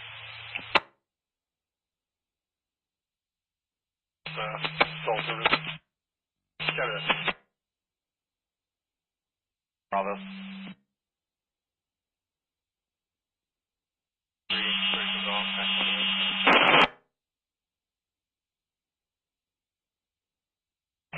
Flash unit for hotel. The fire movement, basically, we got strong down canyon wind, and the fire's really not moving much on either side of the canyon. So it's still have lots of time, hopefully. He says that getting some Ys, maybe about 20 of them, put in place on the hose line. It's going to be the only way you guys are going to be able to pump it. Grabbing some 1-inch nozzles. That's a firm. to, once the crew is done, makes their way out a little bit, I'll probably head in there and put in sometime this evening, as many as I could find. Chicken Ranch, correction, Chicken Hawk up at the shooting range. Road, is that a good place for him, or do you want him down at the other end?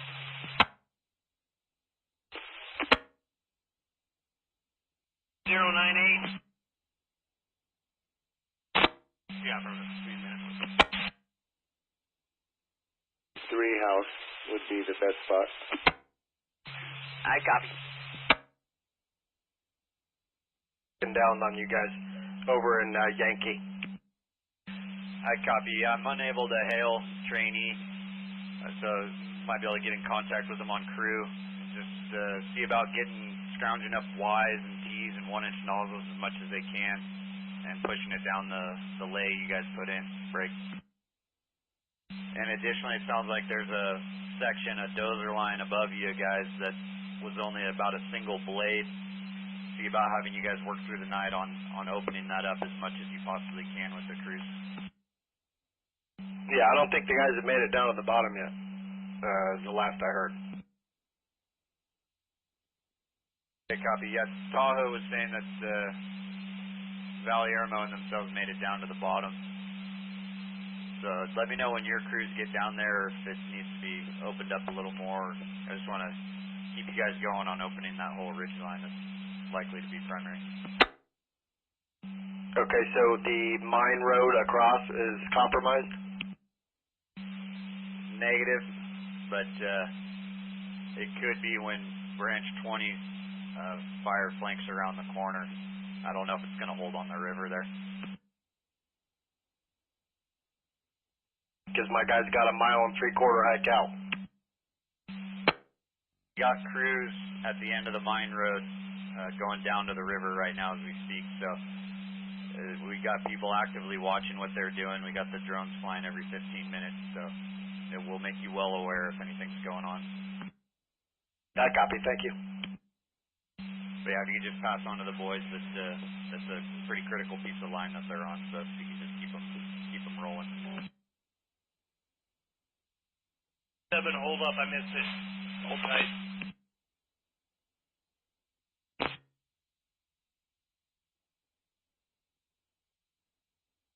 64 golf training.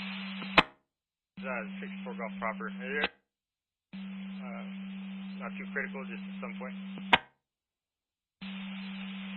Yeah, you calling Bravo? Affirmative.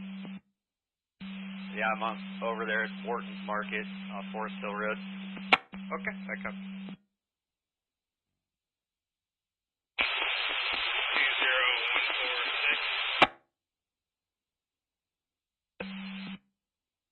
2014. Controlling road. Affirmative, working with 42 Charlie.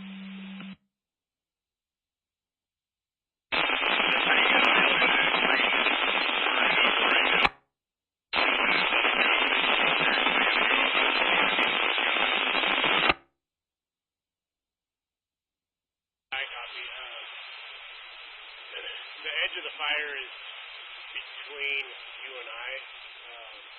If you can find kind of poke around and find a spot that.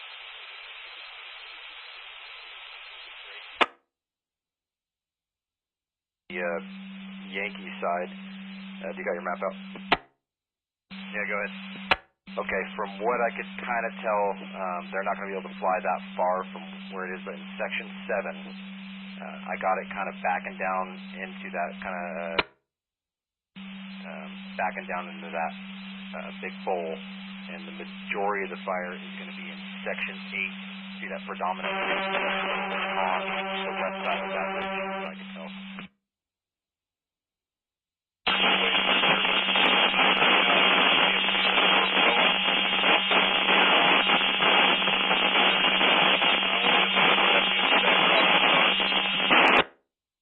Copy that. That's what I was kind of thinking when I walked through there. Thanks for trying that out. You did a hell of a job finding it, man. Thank you. I appreciate it. I'm there with you guys right now.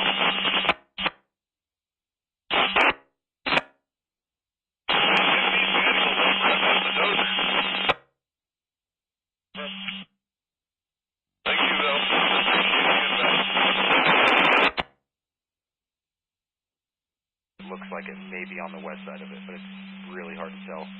Majority, and if it is, it's not much. The majority of the fire is still in Section 8, chunking down into that bowl.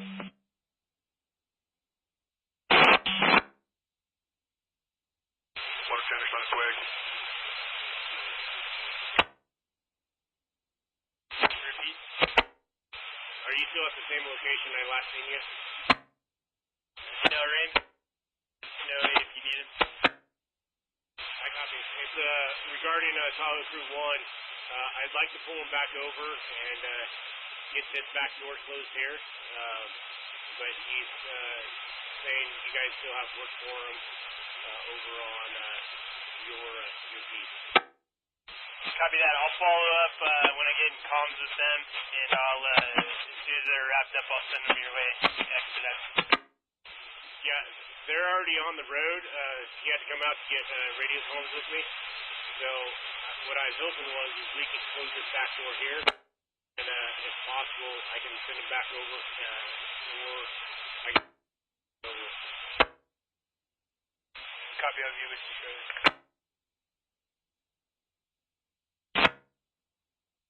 Yeah, in the most advantageous position to make a quick attack on anything that gets over that line.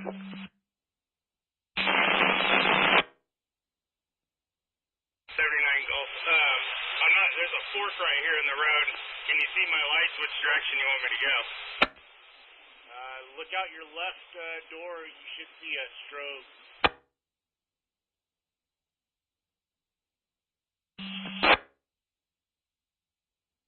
And 2154, 14 Charlie.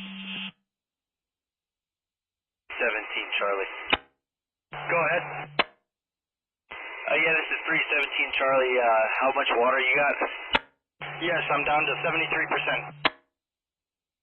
317 copies that. Thank you. 14 Charlie, 14 Charlie. Can I get you a fifth back with your bunch? Yeah, we got somebody on site. Got a drive from late in the day. I can see if I can get one of them off. One or two, just kind of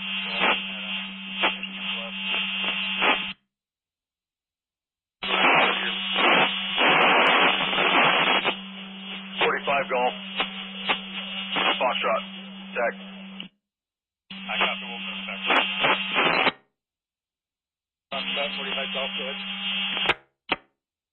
Curly.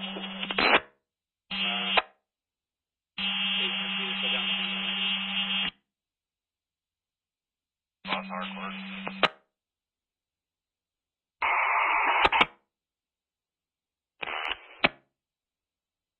Let me shut the lights off, bro.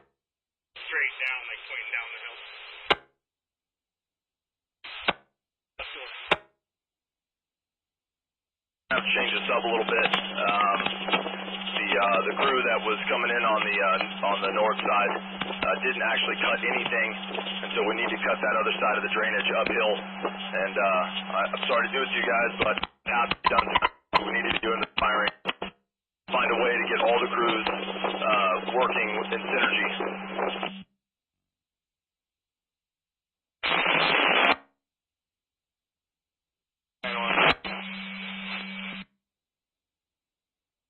Are you tying in that side? Hardcore, you're low volume.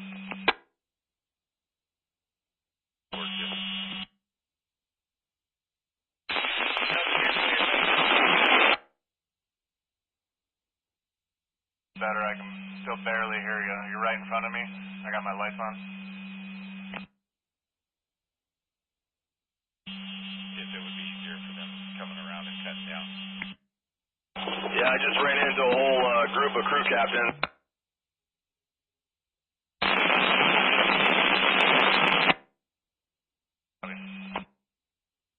You have shift tickets from your last shift on Hey, Tahoe, Valium.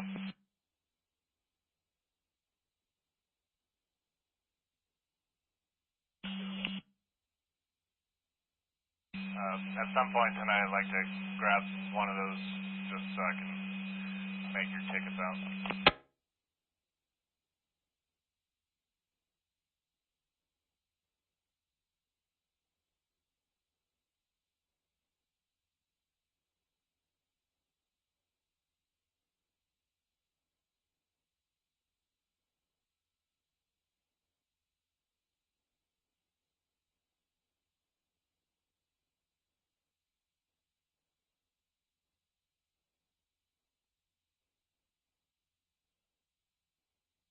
Danny was just trying to see if he can't hear you, but passing on the bidders are moved to American River working there.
I can be out there. If you're out there, you can come meet up with me.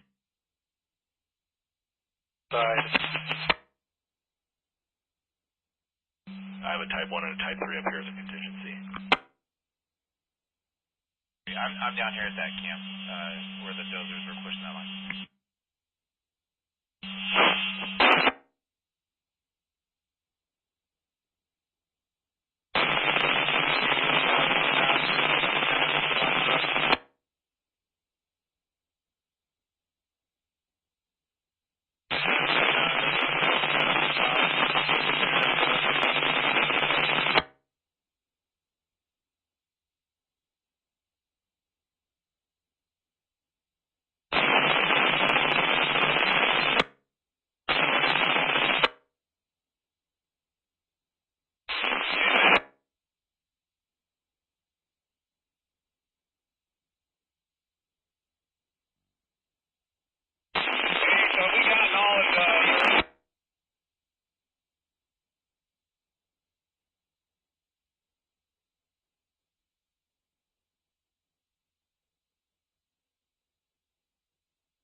Yeah, if you get that, yep.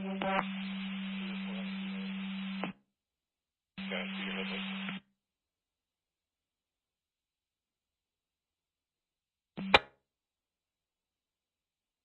Bring you down a Gatorade or something?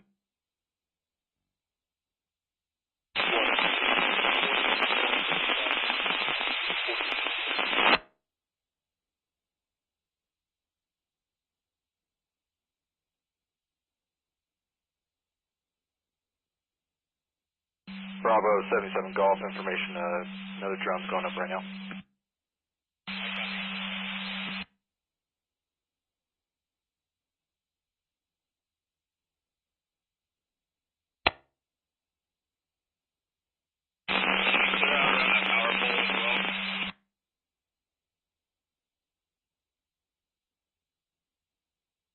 Mater, Harcourt, Tax 29. Directly to your left, power lines are just above, power poles right behind it.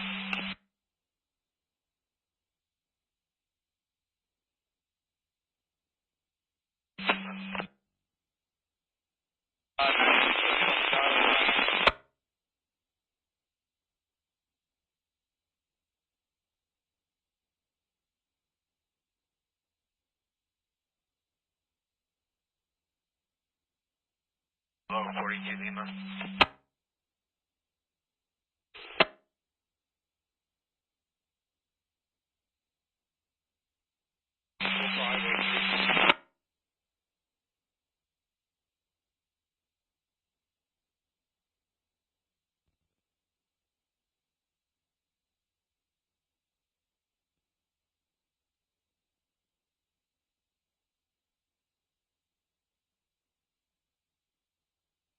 Dot group 42 Lima. Dot group, go ahead.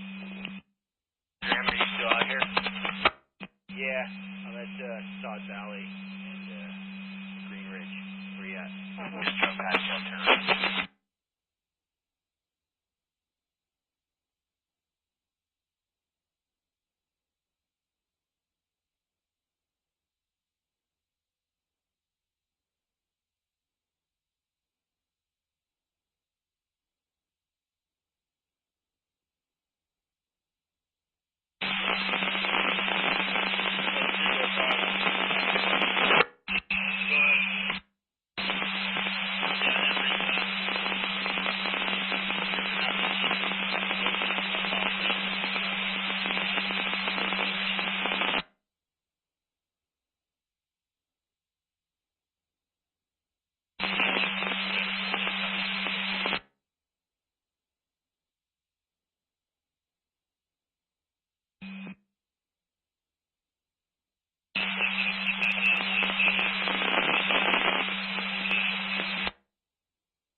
Is that the bottom of the drainage where you guys made it?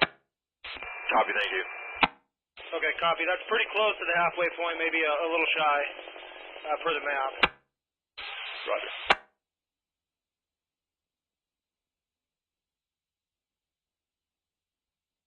U-142, 79 Golf on at the road.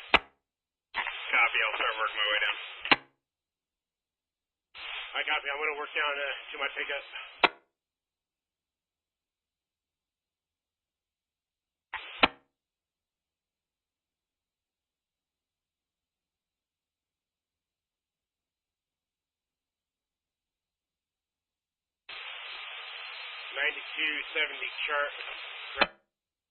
Charlie, 9279 Golf. Good. I'm working my way down to my pickup on Buell Road, if you're in the area.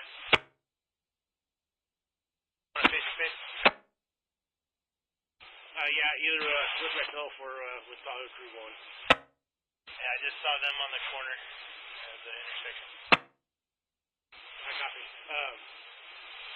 Yeah, if we can, if you can radio me once you get back, get some more intel from your folks.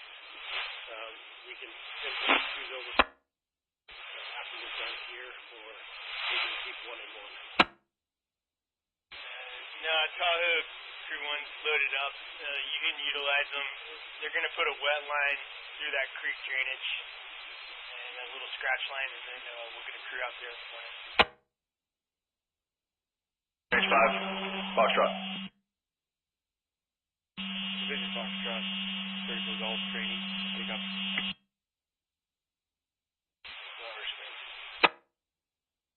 Yep, copy. Break, Tahoe 1, 79 Golf.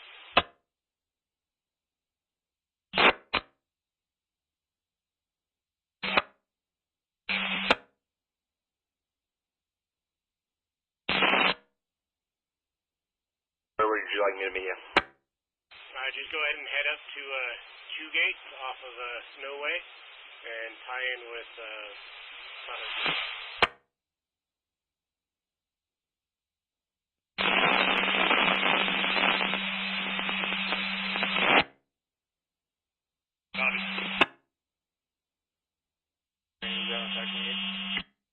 Yeah, go ahead.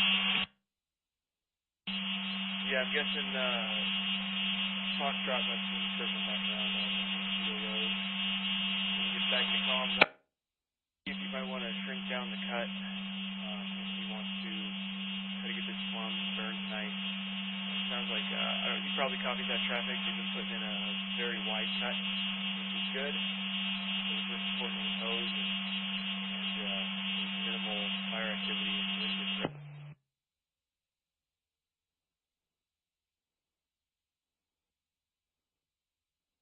Do it. Remind him.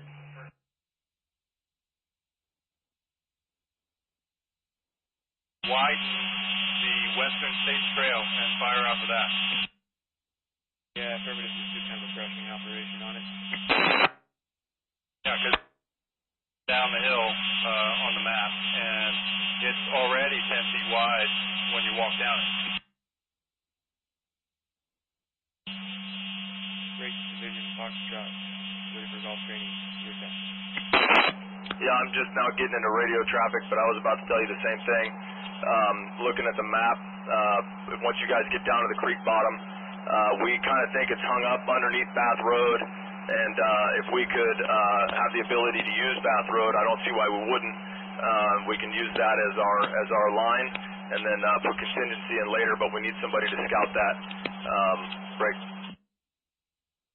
Our real concern is coming down into that creek and then tying that creek into the other side. So however we make that happen, I'm good with, but we need to get that done and we need to get this thing burned before morning. Yeah, I concur. I don't know if you copied the traffic.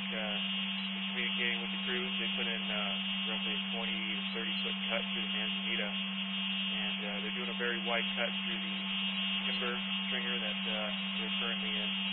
Going to have them shrink it down to like a 10 foot cut with some good brushing on the fire side to keep it out of the canopy.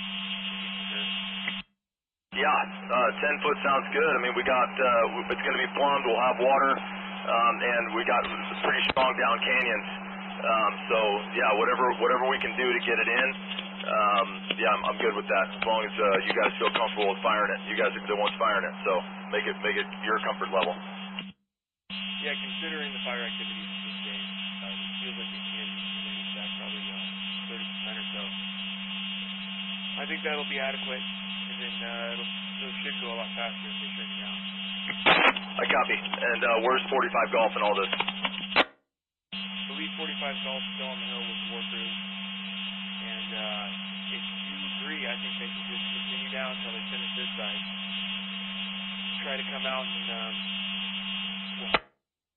from Bath Road to Western States and maybe try to brush that a little bit, try to connect the dots. Yeah, I'm going to meet with 34 Golf, and then I'll get over on Bath Road and get on foot and check that out myself. Copy, you're meeting with 34 Golf? Yeah, I'm almost at his location now. I wanted to get down here so I could talk to you guys. Yeah, I copy. I'm up above, still lookout here. That makes sense why you're out of range and you're looking in on that far west side of Cedar Road. I'm coming back in. Foxtrot, 34. On the fire there. I haven't been able to reach Branch 5, but ran into a group of a bunch of people that everybody kind of concurs that there's nothing. We could tool up Charlie. There is 2140 Charlie in Michigan Bluff, and if we need them, then we might be able to get them going. But I kind of want to explore this Bath Road situation while you guys finish off that side first.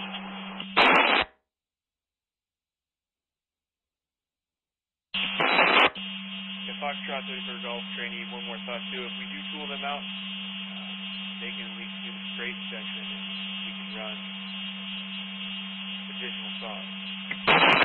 Yeah, I copy that. Yeah, Foxtrot, Branch 5. Go ahead. Yeah, I was trying to meet with you face to face, kind of give you a lowdown on what's going on. I ran into the hotel, I got a rundown of his resources, heard that you heard everything going on the radio. Just wanted to make some clarification with you, and then see if there was any equipment anywhere that we could use, engine company, strike teams, or golf. Copy. I was just down here with Ops and Bravo. Are you near Wharton? Headed down Mosquito Ridge to meet up with Defensible Golf, just to get on the same page with them and make sure that back up and start flying around 2140 Charlie, maybe come down to this. Copy that. I'll head back, or you want to let me know when you're coming back up Mosquito, and I'll be right there at Forest Hill.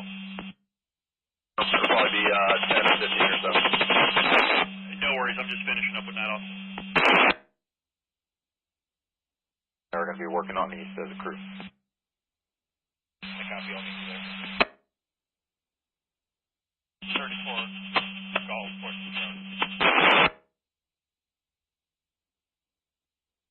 Traffic, 34 Golf, go ahead. You have Charlie, personnel,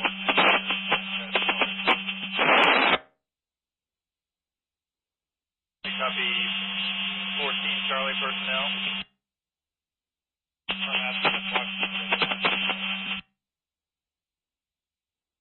Very low volume.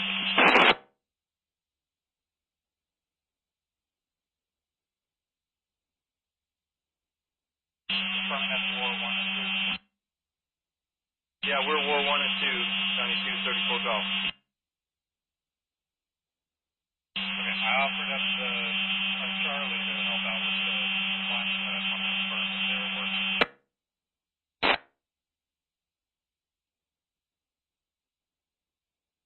Yeah, I copy that you're available to help with the line cut. Get in touch with, let me check with Foxtrot and I'll get back to you. This is 14 Charlie? Yeah, we already put the hose in on this line. You're super low volume, I can't really understand what you're saying. We'll get in touch with you in a few minutes. And we copy that we can use you.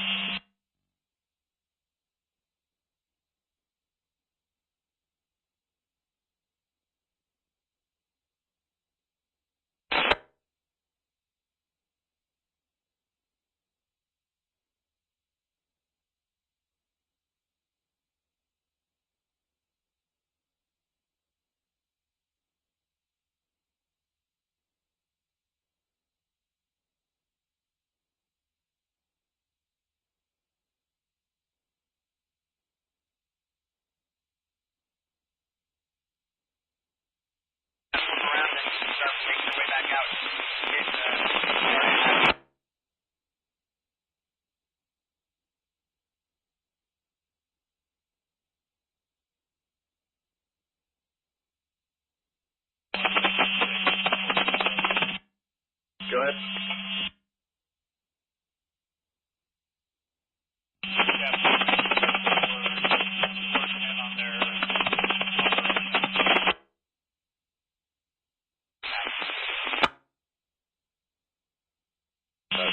So far,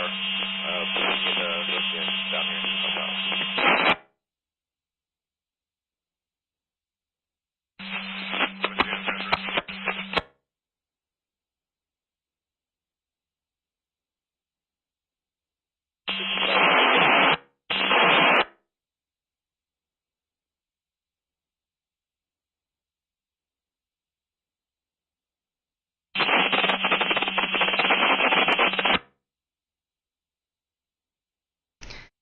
Okay, friends, I'm back. Sorry about that. Just had trouble ordering stuff, and had to give my house guest some instructions about how to do things around the house. So, thank you so much for your patience.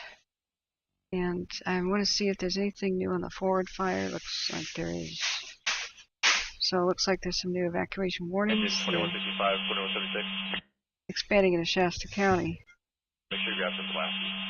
Do they have a map? they have a map yet? And then we have some stuff happening in Oregon. Thank you for bringing that to my attention. We'll be looking at the Cedar Creek Fire. The red flag day in Oregon, high winds, so it sucks. Alright, so 1 second, I gotta take a drink. My voice is kind of failing. 71 Charlie, branch 20, TAC 5. Delta 60 Foxtrot. Golf Okay. Kyle 1 on TAC. Project that we have down here, one thing that came up was skunking around on the dozer line. There's a little bit of an interest in possibly, with your approval, putting a hose line in place just to connect the dots and make sure that should it appear along the line, we have a way to suppress it so it doesn't jump over. Should have been right there, kind of on that last turn before you passed by the house. Okay, first I'm going to mute that. They're mostly talking about dozer line stuff. That's the Mosquito Fire radio that we had going on. And right now I want to first explain that still going. The fire is still up there at the Tehama and Shasta County line in California. And so for Shasta County, there's some new evacuation warnings. Rock Creek Road east from Jack Tom Road to the end of Woodcutter's Way, Schoolhouse Road, Rock Creek Road to Garbage Pit Road to Forwards Mill Road, and Forwards Mill Road back to Rock Creek Road. So I don't think this will all fit on the ticker. So I was hoping we just have a dang map. So looks like there isn't one. I kept checking. If you guys find one, please let me know. But I kept checking on what's it called again, guys? Sorry, I don't have any blood sugar. I'm waiting on my food here. Kind of skipped lunch. Didn't have much of a breakfast. Zone Haven. They didn't put it on Zone Haven. So we've got a big situation. Lane County, Oregon, with the Cedar Creek Fire. So that one's gotten worse than people imagined. So let's see if Coin has got some. Well, this is just a link to InstaWeb. We know that Lane County has a new map evacuation. It's kind of Oak Ridge. Wow. Kind of wrapped itself around Waldo Lake, but extended all the way to Oak Ridge.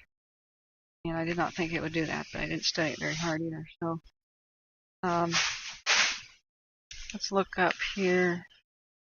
I'm gonna need another count. Where's my mouse? Okay, sorry, I'm losing it. It's tiny cursor. Duplicate count topo. I'll keep one of them on the Mosquito. Duplicate tab. Then I want to move up to Oregon too, and just be able to flip back between them. So yeah, we've got a lot of activity on the western side of the Cedar Creek Fire. There's Waldo Lake right there, and it's somewhat rural. It's not what I call remote, but it's very rural. What?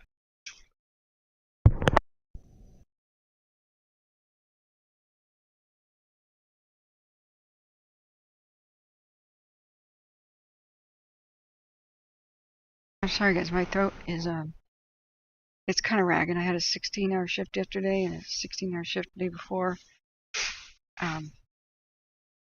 Doing my best here, but man, the satellite picture is showing a very active western front here fire. So there's the wind plot. Yeah, eastern winds. Those are hot and dry. They come from eastern Oregon. So I can see why Oak Ridge is now under evacuation. Let's see, mandatory. So it looks like the whole town of Oak Ridge.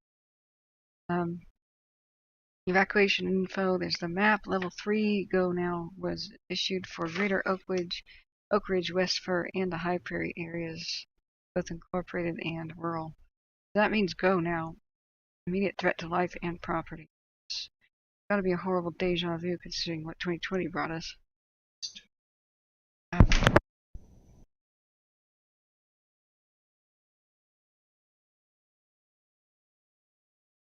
Okay, sorry friends, I had to take a drink.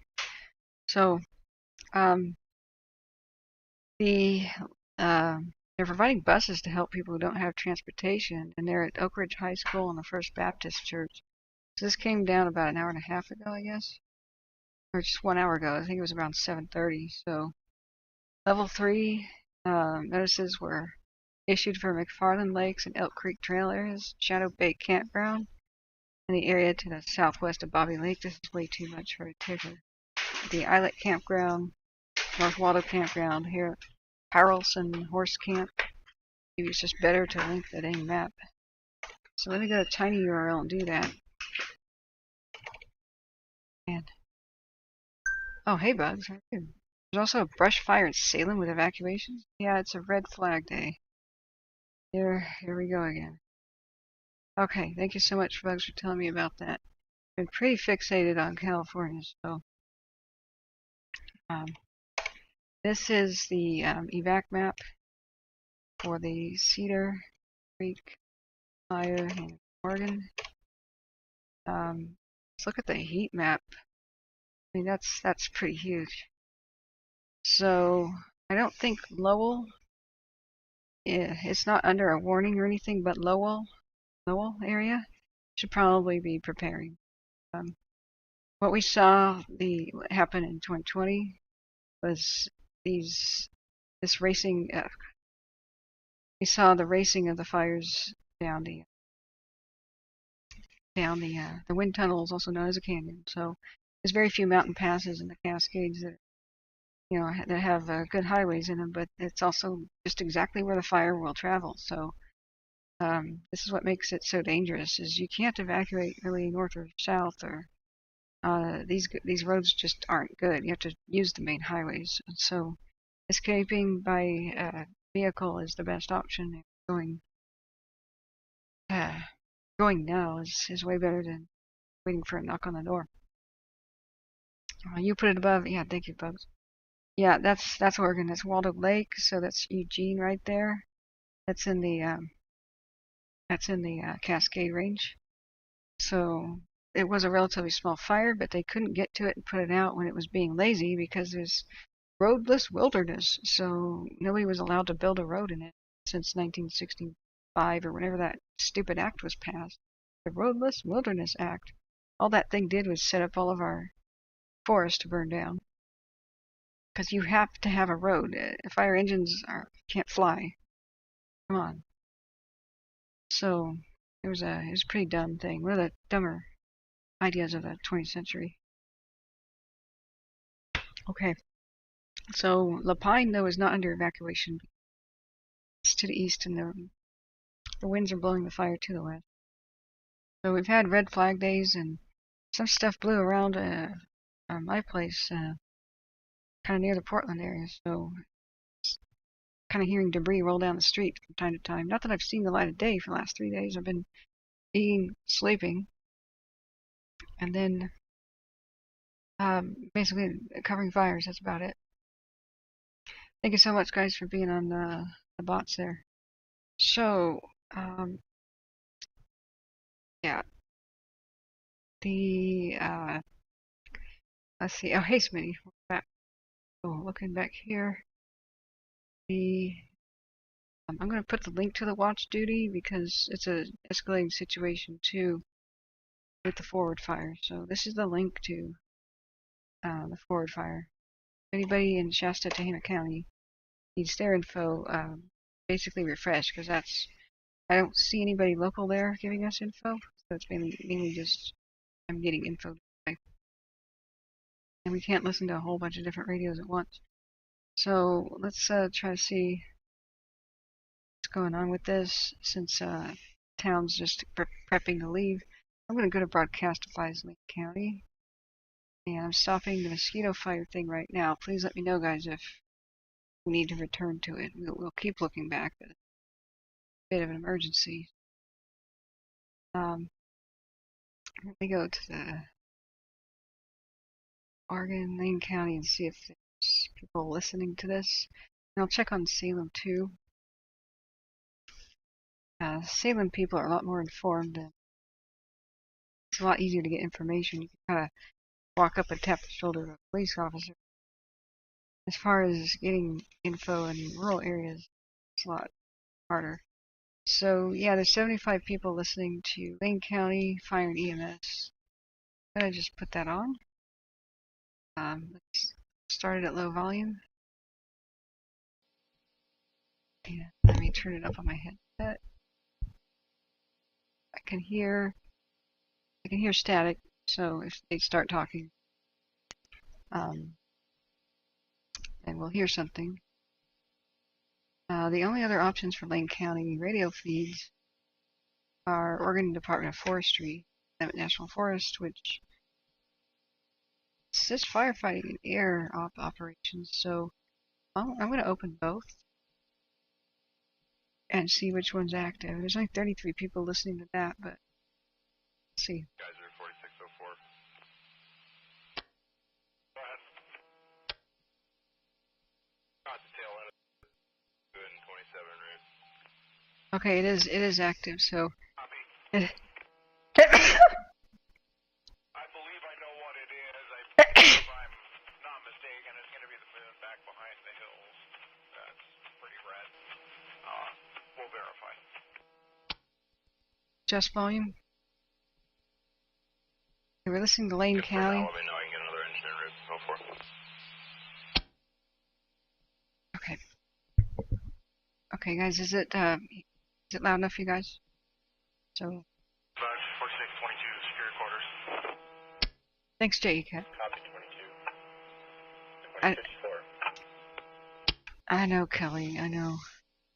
There's been so much destruction this week. You know, it's just like 2020. We thought that we got lucky with the fire season after the trauma of, Paradise lost in, late 2018, and 2019 was not a cakewalk, and we're like, oh, 2020 is lucky, and then boom, Labor Day, Red September.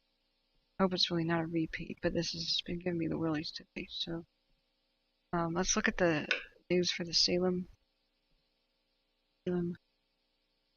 fire. So 1 hour fire reported South Salem with multiple units responding. There's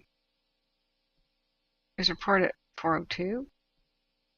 Oh, it got updated. So the headline, it's like 3 hours ago. So very difficult to access area. Western Oregon's experiencing some wind gusts. So Salem's got 25 miles an hour. In the mountains, it's going to be really a bit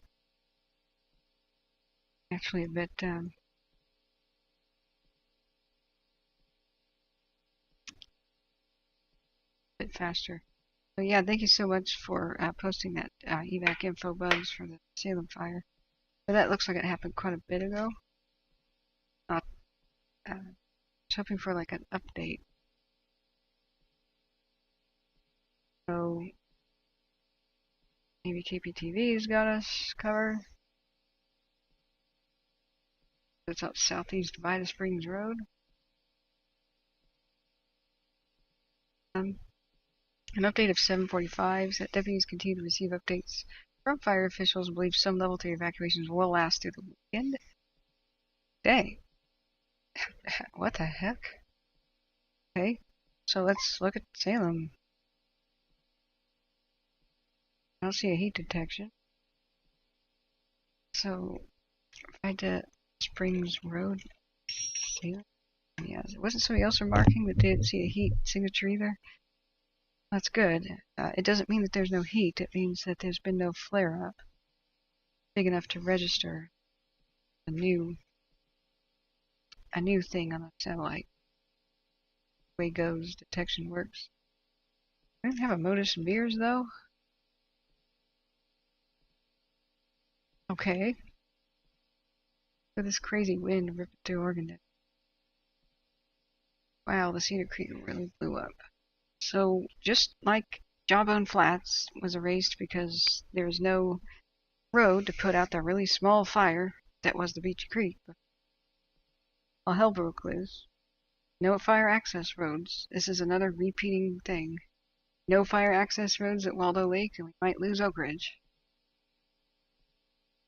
This is all so damn preventable. It's been going on for a while, and if they could just access the fire, they would put it out.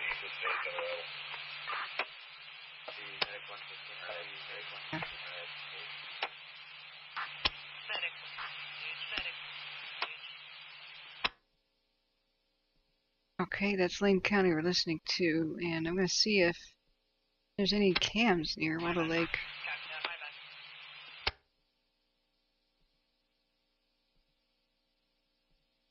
Okay.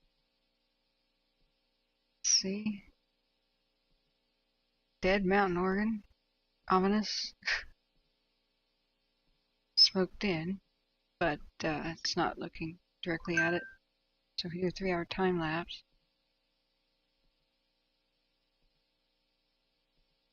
Oh, the camera's dead. No wonder it won't time lapse. Okay, so the one camera that could look at it is not available. How long has it been dead? For more than an hour. Okay. Alright, so we're deaf, dumb, and blind on that. Death Ball Mountain? Seriously? Oregon has a Death Ball Mountain? East of Eugene? Okay, I learn something new every day. 1 hour time. Dispatch, 4627 of myself will both be secure at Holman. Nothing observed, nothing smelled.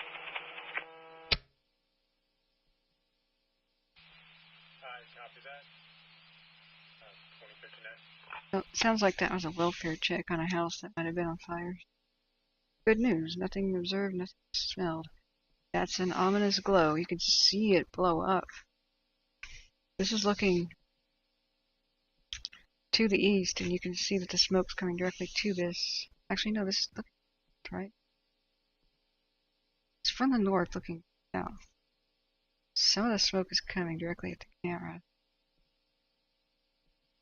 Okay, so the smoke must be drifting to the northwest in general. So you can see the light of the Cedar Creek fire just start to dominate the horizon. Wow. Oh damn. Okay.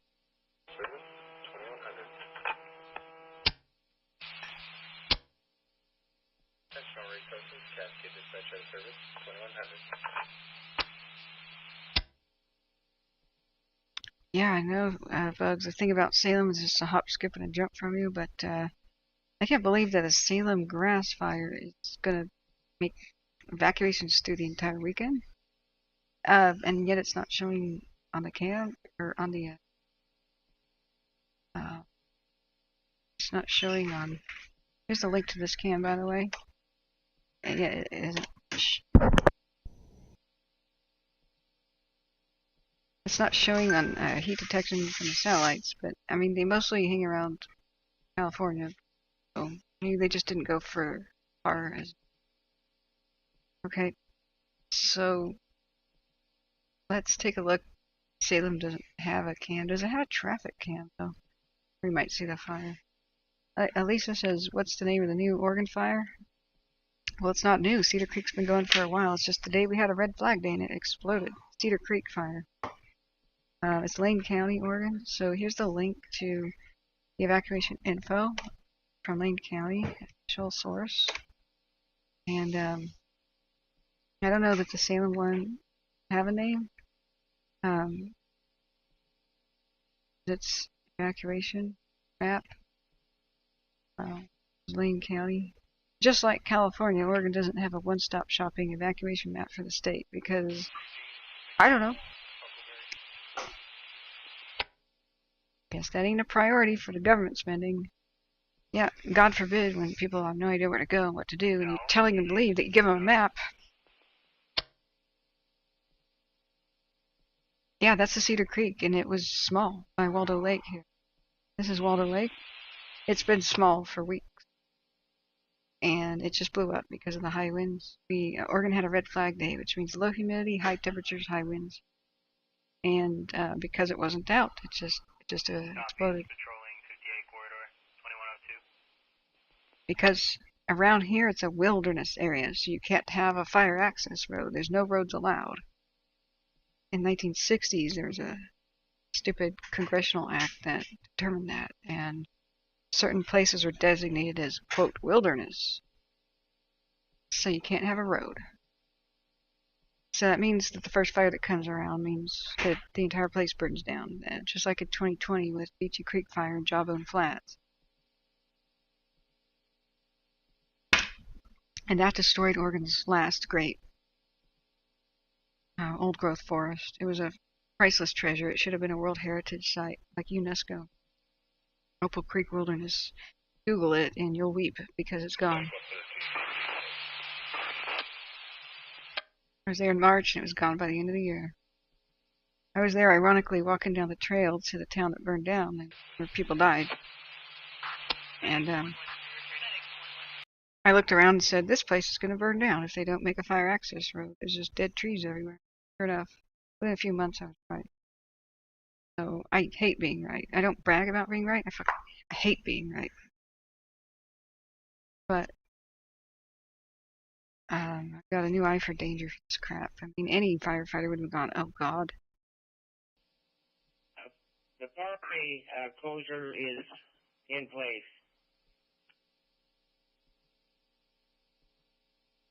Okay.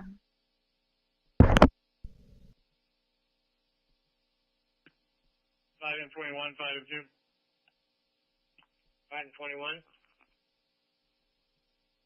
Okay, so you guys got everything in place. I can go ahead and let them know upriver that we've got them stopped. Yes. We just need the message changed.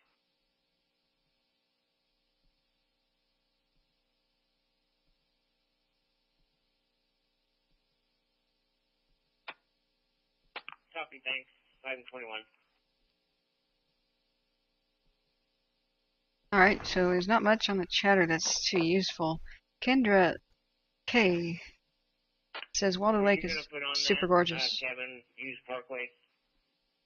It is super gorgeous. Went there last summer with my sister. You can drive up right to the side of the lake. So the road was falling apart. Ding, ding, ding, ding, ding. The road falls apart, like the road to Beachy Creek.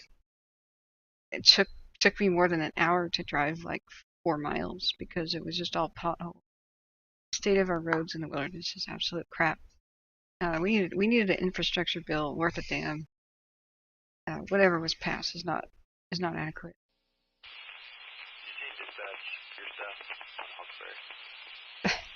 Big Al. Big Al, what? Alright. Don't let it happen again. You did it while I was away ordering a pizza, so I was absolutely reliant upon my good mods here to keep you in line. Looks like they failed in their duty.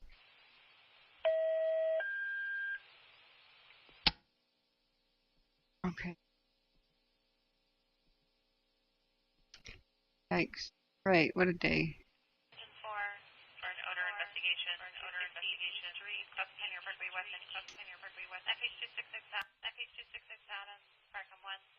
Engine 4 for an odor investigation, 260 D Street, across the Pioneer Parkway West, map page 266 Adam, East Farcom 1, 2106. It's a joke? Oh man, but I already sent the assassins out. I can't recall them now. Big Al, you've got blood on your hands. How could you do such a thing? Oh man. How are you gonna sleep in this day for? Okay, but all jokes aside, not you, Alan. You give me too much money to kill, okay? And let that be a lesson to you. Give me money, and you'll be on the whitelist. Okay, guys. This has got 2020 vibes all over it. A fire exploding at night and running down the canyons from the west to the west. I'm just glad they did as many power shutoffs as they did because we'd be having millions of fires all over the Cascades right now. They didn't. Okay.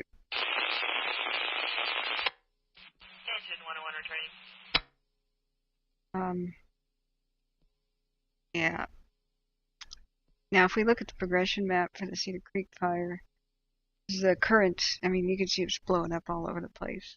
Strong winds. Those are 30 to 40 mile an hour wind gusts, and usually on peaks and ridges they're about 10 miles higher than down lower, so there's probably 50 mile an hour wind gusts on the very tippy tops here. This is a shame. It is a gorgeous area. Everybody tells me to go to Waldo Lake, and I drove past this to get to the parade, 4th of July parade. I took this route, and I haven't explored much of it in the daytime, but I've explored Lowell. It's got a cool covered bridge and stuff. Ghost town. But almost all the mountain towns of Oregon and California are going to be destroyed by fire if things don't change. I mean, we're running out of towns that survived fire. But that was no accident. That bandy was a joke. Medic 2 for Delta Respiratory Distress. 2138 West 15th Court, Apartment 3, across of Arthur Street, map page 259, C. Charles, Farcom 3. Engine 10, Medic 2, Delta Respiratory Distress. 2138 West 15 Court, Apartment 3, across of Arthur, map page 259, C. Charles, Farcom 3, 2108. Respiratory distress in Lane County, probably because of the massive wildfire hit that way. Now let's look back at the fire that's back in California by Shingleton. I wish we had a clearer picture of this. Inskip Hill, Shingletown, or I never got a straight answer on how to pronounce that. The Shingletown cam is back. It's back up and running. Whoa. Okay, now we got a clear view of that. A 1 hour timer up. Yikes. Yeah, somebody was saying if it runs up the hill, bad situation. That's exactly what it was trying to do. Now look at the swirling winds. The winds were scheduled to change in this area past 8 o'clock. That the fire would hopefully be blowing back on itself. According to Windy. But who knows if that actually happened. Eliza says, how many years has Kat been doing the stream? Been a while, and every time she doesn't know how to pronounce my name. I'm sorry, Ellie. Okay, fine. I'll call you Ellie too then. Oh my God. Sorry, I've met a couple thousand people, and everybody wants me to pronounce their names differently and file that away and somehow remember it. Remember how sleep deprived I am streaming? It's not exactly good for memory bank solidification there. But I know you're teasing me. I'll just give you a nickname. How about that? You want me to give you a nickname? It's the highest honor that I can bestow somebody. Rob says, hi, I'm back for a bit. Hey, welcome back. It's 11.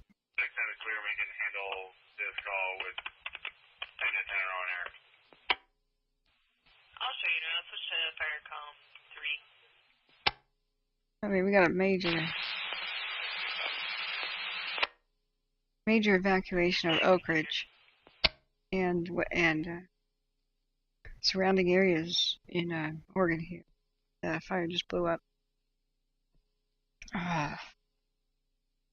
So let's look what the weather forecast is for Oak Ridge. That's I should look at next. And the Shingletown camera's back, but look at this ominous 3-hour time lapse. Oregon, and we lost in 2020 dozens of towns in the mountains. 5-1, go ahead. Had massive fires. This is a deja vu. When fires blow up after dark, you know that it's really serious. So let me look at my forecast for Oak Ridge. Sorry guys, I'm losing my voice. I'm not sure what to do at this point. It's starting to hurt. I guess take breaks and maybe check in every 25 minutes.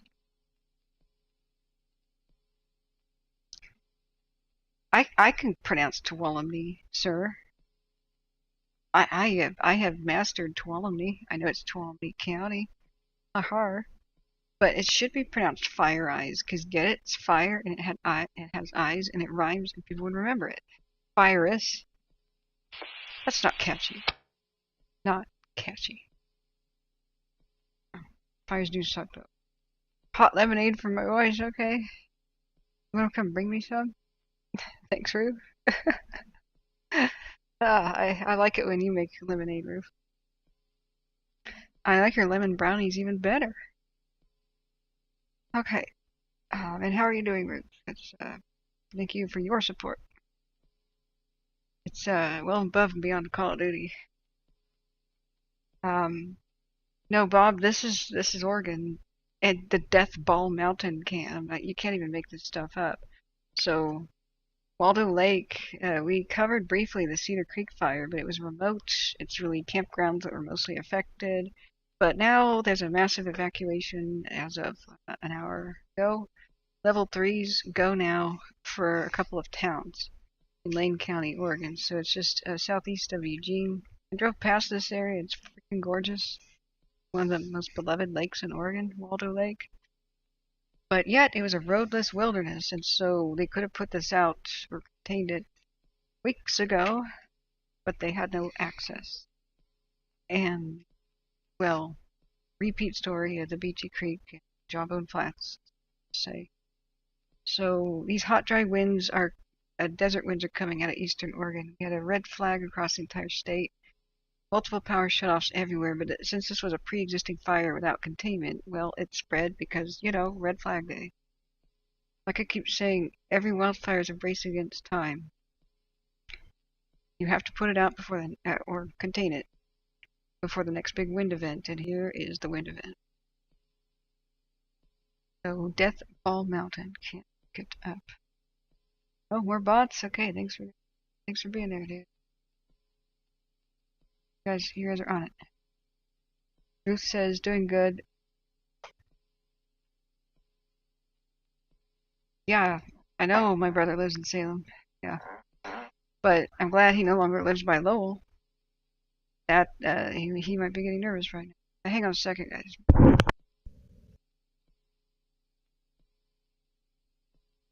Okay, friends. I'm gonna go get my pizza. It's ready, and nobody was able to deliver it for like 2 hours. And I'm not paying $9 delivery fee for that. So I am going to go, and I will be back within 20 minutes. And I hope this will give my voice a little rest. This is pretty ominous. I do have the radio on. They're like not saying anything about Lane County here. So, Bonnie says the new dating site is a way to scare off your dates. Not bragging, but I don't think so, yo. Just kidding. No. Okay. Radio test on West 3. How do you copy? You're loud and clear. Okay, somebody's here. Okay. So this is the current fire evacuation zone. Let me turn off ad blockers and stuff. Enable cookies, blah blah blah. Okay, so I hope this is a clear picture. So there's Waldo Lake.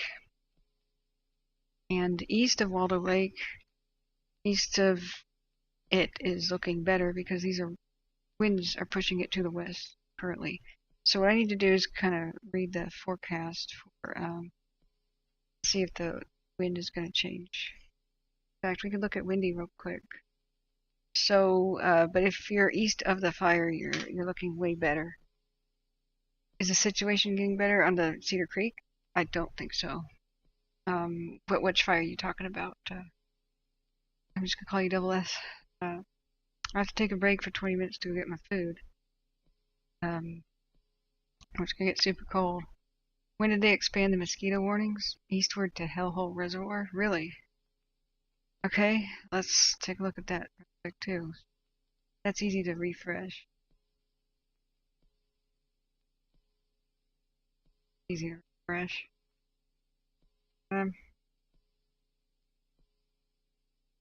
I don't know when that happened. I thought this was the same as yesterday. Through Campania? You see anything different? So you gotta refresh both counties.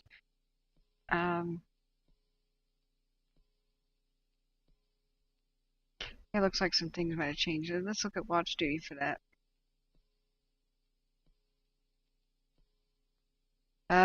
Go back down to watch duty. Watch duty for Oregon would be a dream come true.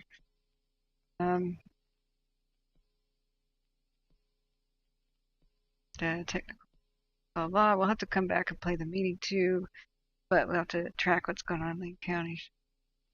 I don't see that anything was new as of today, so it's just I don't know. Fire perimeter. Yeah, I don't see that it really changed. But this is Lane County here, so somebody was asking me. Wait, I have elderly family in Meadow Vista. Let's see exactly where Meadow Vista is, because I don't want to give you like, oh, everything's fine, because I don't even know where Meadow Vista is. So we go Meadow, Oregon. That's to the oh, that's California. Okay. Yeah. Okay. Please, guys, do specify which fire you're talking about, because I was talking about the one in Oregon, so I assumed that was it. Meadow Vista, if it's California, is doing okay. It's not under evacuation orders or warnings or anything. It goes right up to Auburn's doorstep. So let me just show you that real quick. See, this is, I mean, Colfax I am worried for, ultimately, because it's at the top of a hill. So I've been telling people at Colfax they should be preparing. At Meadow Vista, it's also the top of the hill, but it's a little bit further west. If they're west of the highway, then the highway would, the Applegate Road here would, no, I mean the main highway, excuse me. The main highway would be probably a good fire break. 80. So are they east of 80? I'd be concerned. I'd say they should be prepared and they should be monitoring the situation constantly on the radio. It's but immediate danger is a no for the Mosquito Fire for Meadow Vista. It's just one of those. This is a big old mega fire, and there's no rain in sight, so it's already acted like the Caldor light. So Caldor spread enormously, and it looked like a nuclear bomb yesterday. So long range spotting, if California were to have high winds here, hold on to your butts. It would definitely cross 80 pretty easily, and it would be an evacuation game, and then they'd have to use helicopters to try to get the spot fires across it.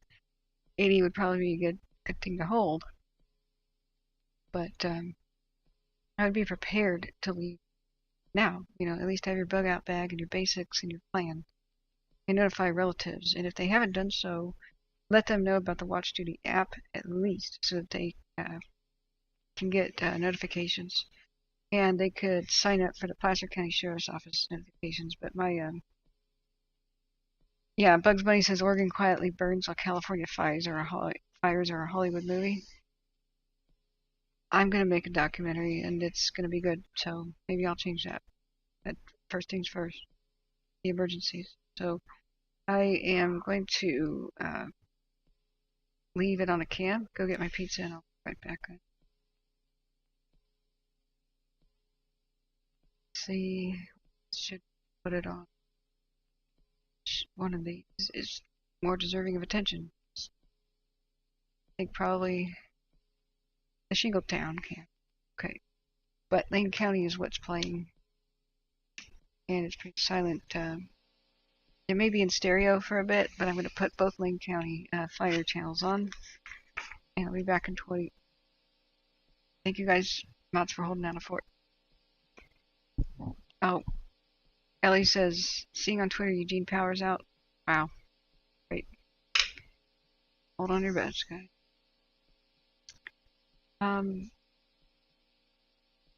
Be right back.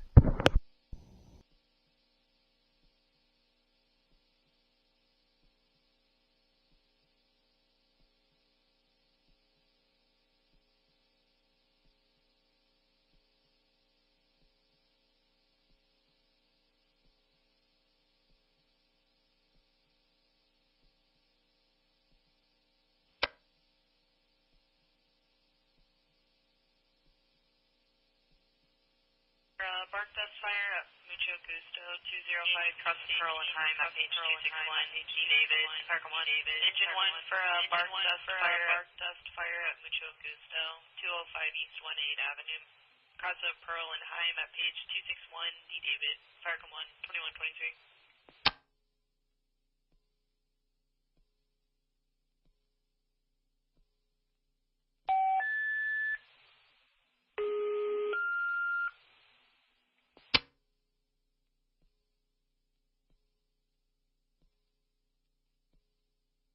Dustin Dawn 717, Highway 99 North, across the side and Royal. Map page 358, Charles, use Farcom 1. Engine 8, Medic 71, Alpha 6 Station. Dustin Dawn 717, Highway 99 North, across the side and Royal. Map page 358, Charles, use Farcom 1, 2123.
Engine 1 and around.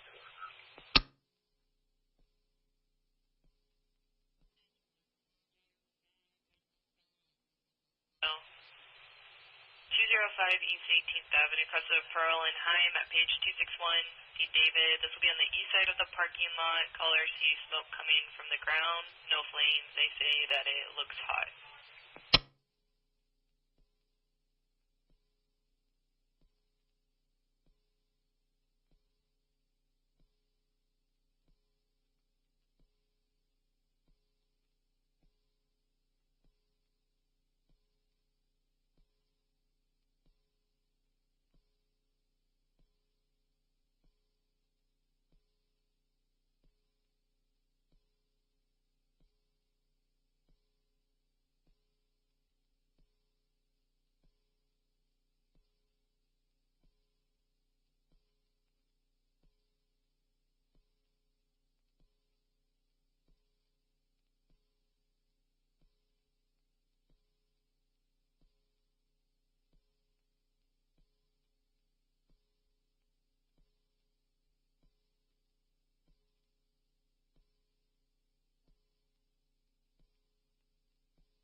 Fire a couple of future ones.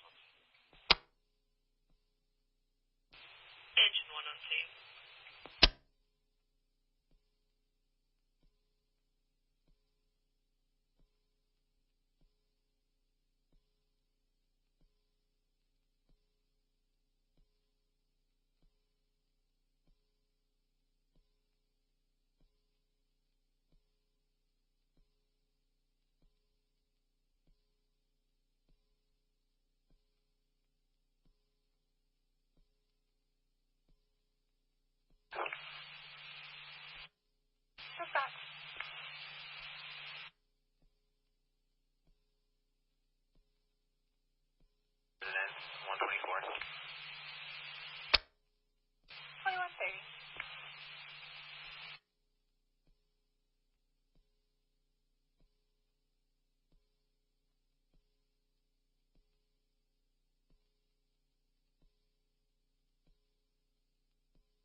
Engine 1 has extinguished the buck dust fire. We're clear.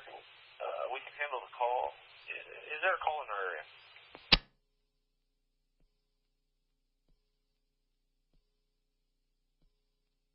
You're clear.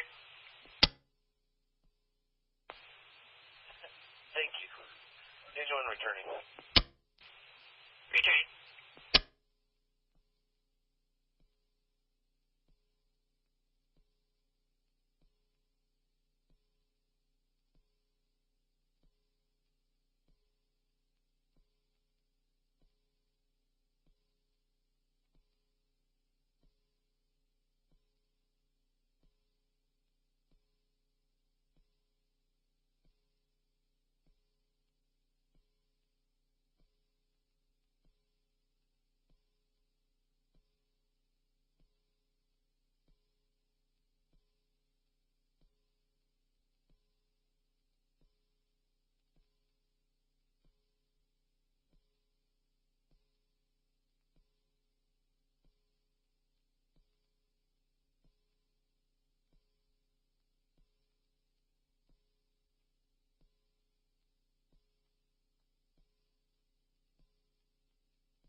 En route.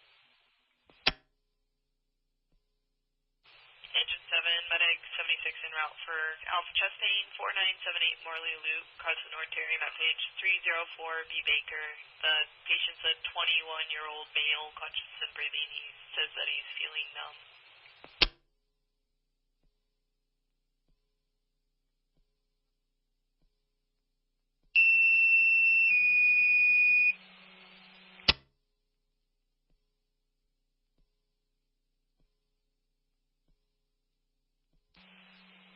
westbound lanes of Highway 58 between milepost 14 and 15. At page 6, UV3.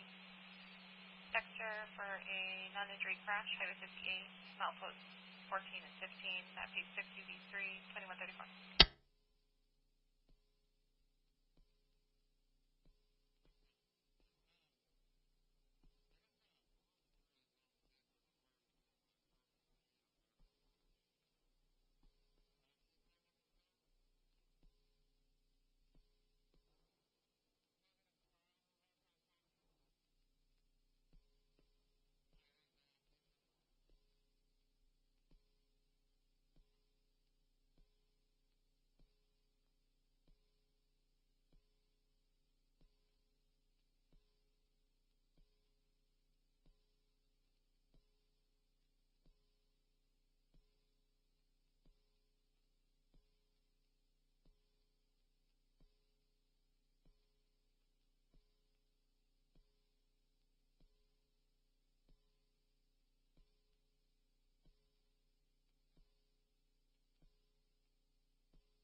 Engine 2121 is en route.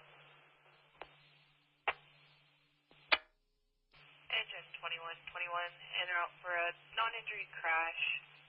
Highway 58, milepost 14, Dexter, map page 6. These are some subjects who are trying to evacuate from Oak Ridge Break.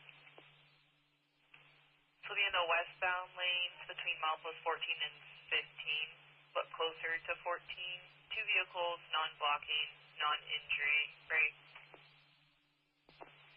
LCSO and OSP both have the information. First vehicle is a gray 2006 Toyota Tundra. Second vehicle, white Ford pickup.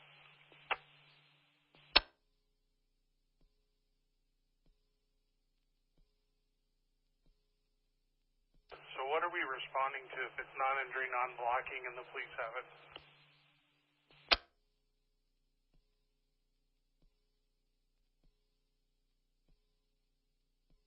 Usually to respond to non-injury crashes. 2121, C2300.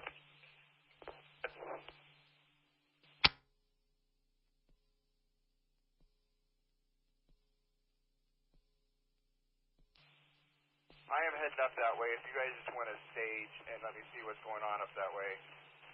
I also have a few ODOT guys in the area. Affirmative. We're going to stage it Dexter and Lost Valley. Copy.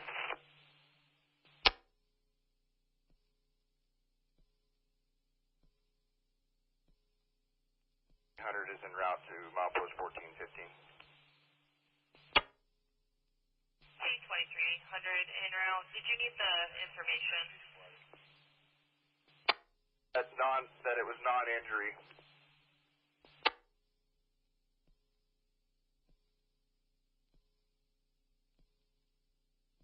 Between 14 and 15 with a gray 2006 Toyota Tundra and white Ford pickup. They were in the westbound lanes but were able to move out. Copy. C2300 is at that location at this time. Easy.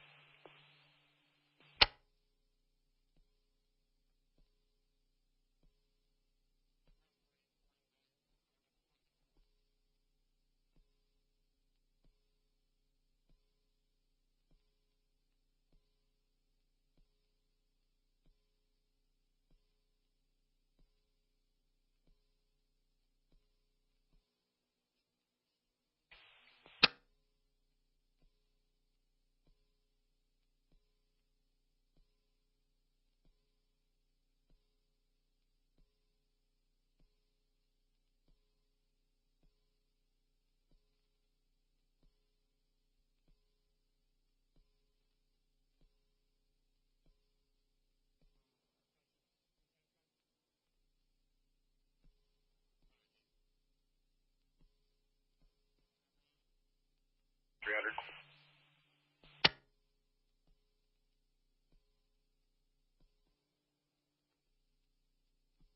This is confirmed, not blocking, no medical response or fire response needed. You show C-2300 clear and returning. Not blocking, no response needed. C-2300 clear returning. Engine 2121, you can discuss. East 3, engine 2121, clear and secure quarters.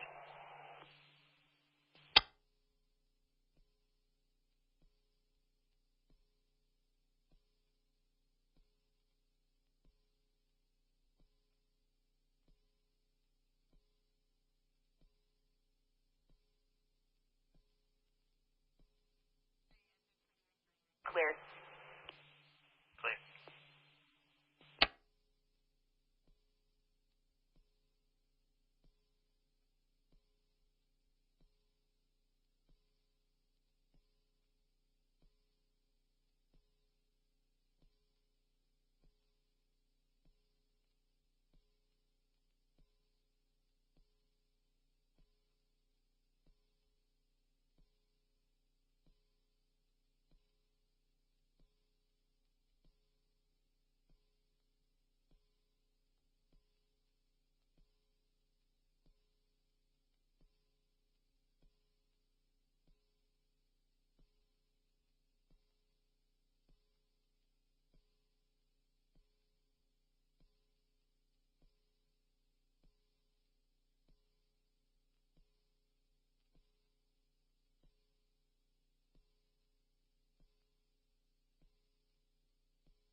403. We're clearing the scene here. We got all this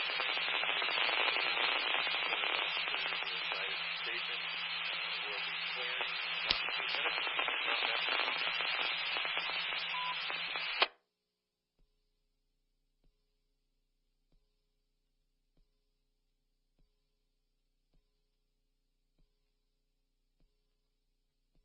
Seven 403. Scott. 407. Do you have information for a daily you can bring back with you? Yes, we do. 2146.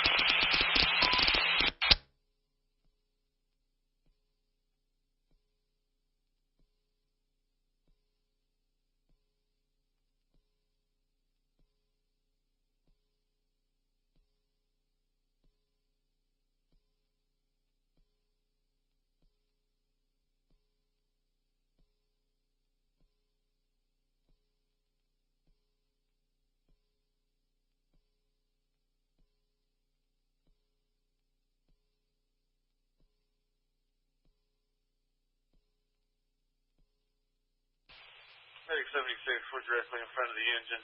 Go ahead and stage.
The whole reservoir dam, the 95,000 block of Lake Creek Road, crosses BLM 15-7-26-2.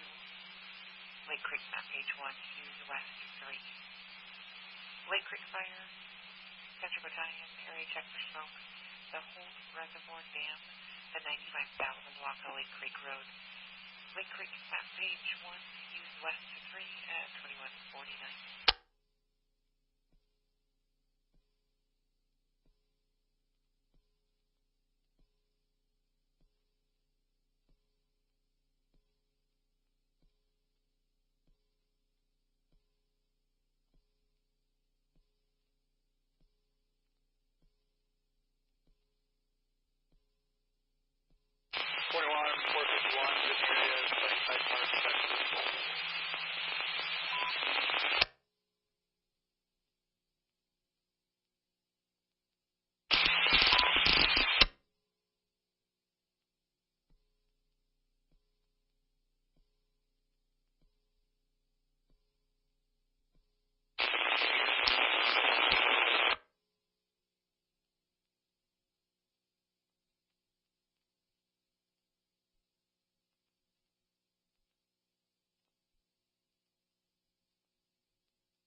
friends, I'm back. Well, it's my first time stepping outside today, and my God, is it still windy. It's a little bit of a PTSD flashback of the Labor Day fires. That's when I began my stream. But it's thankfully not near as bad. But Lane County's not having a good time, so catch me up on things. So, J. Cat says earlier I was watching the weather stats, and you can see Hurricane Earl pulling the upper level winds of Tropical Storm K into it 5,000 miles away into the Atlantic. Whoa. Okay, so got a link for me. This one's a cool one. Let's look at Zoom Earth. Okay, friends. Wow. Hurricane tracks. It's an area check for smoke. It's called in by the Willamette National Forest Dispatch. They had a campground host smelling distinct wood-burning smoke in the area of the Holt Reservoir Dam. Show it to be the 95060 block of Lake Creek Road between 2 BLM roads 15726-2 and BLM 15735 RD. It's Lake Creek map page 1.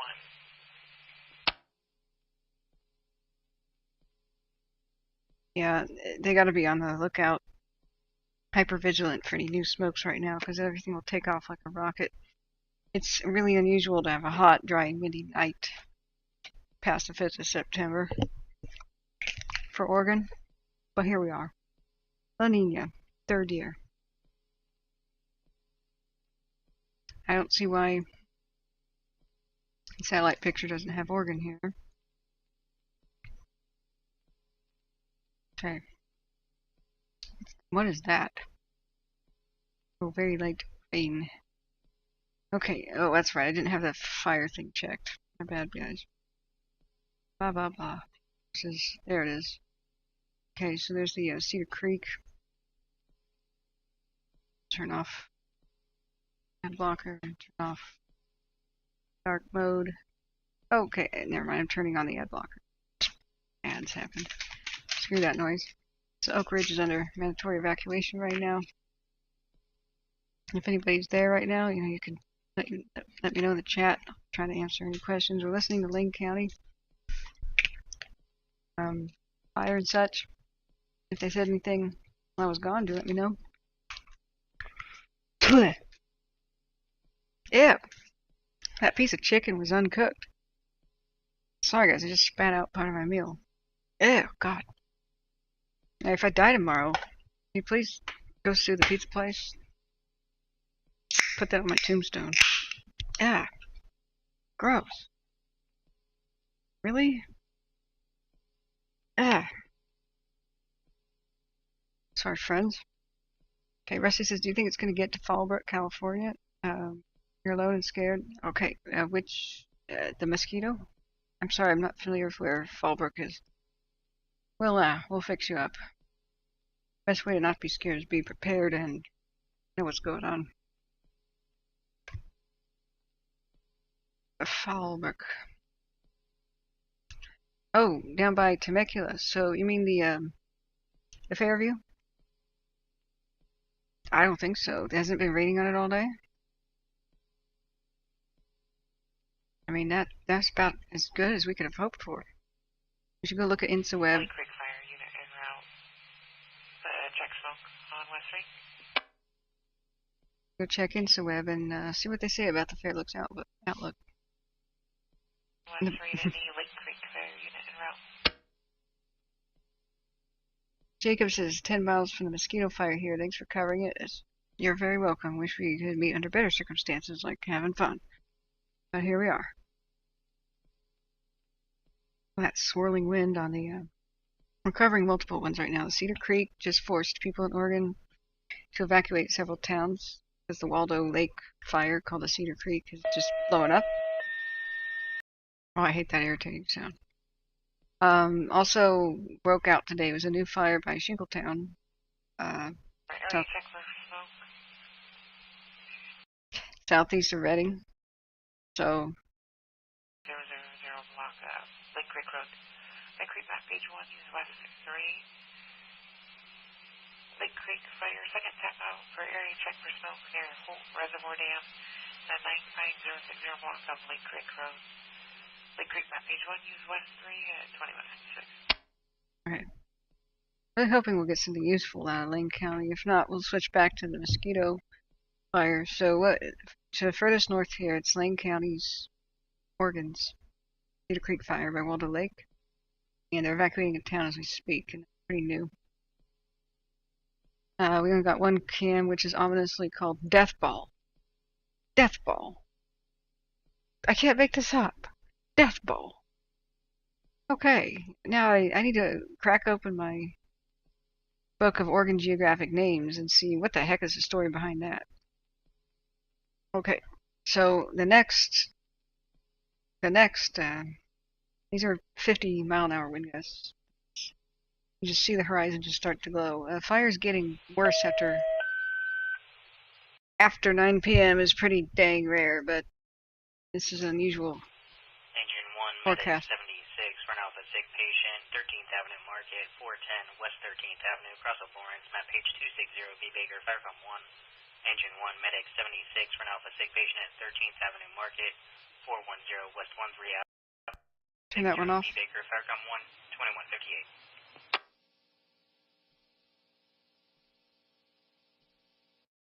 Okay, if it's just gonna continuously be...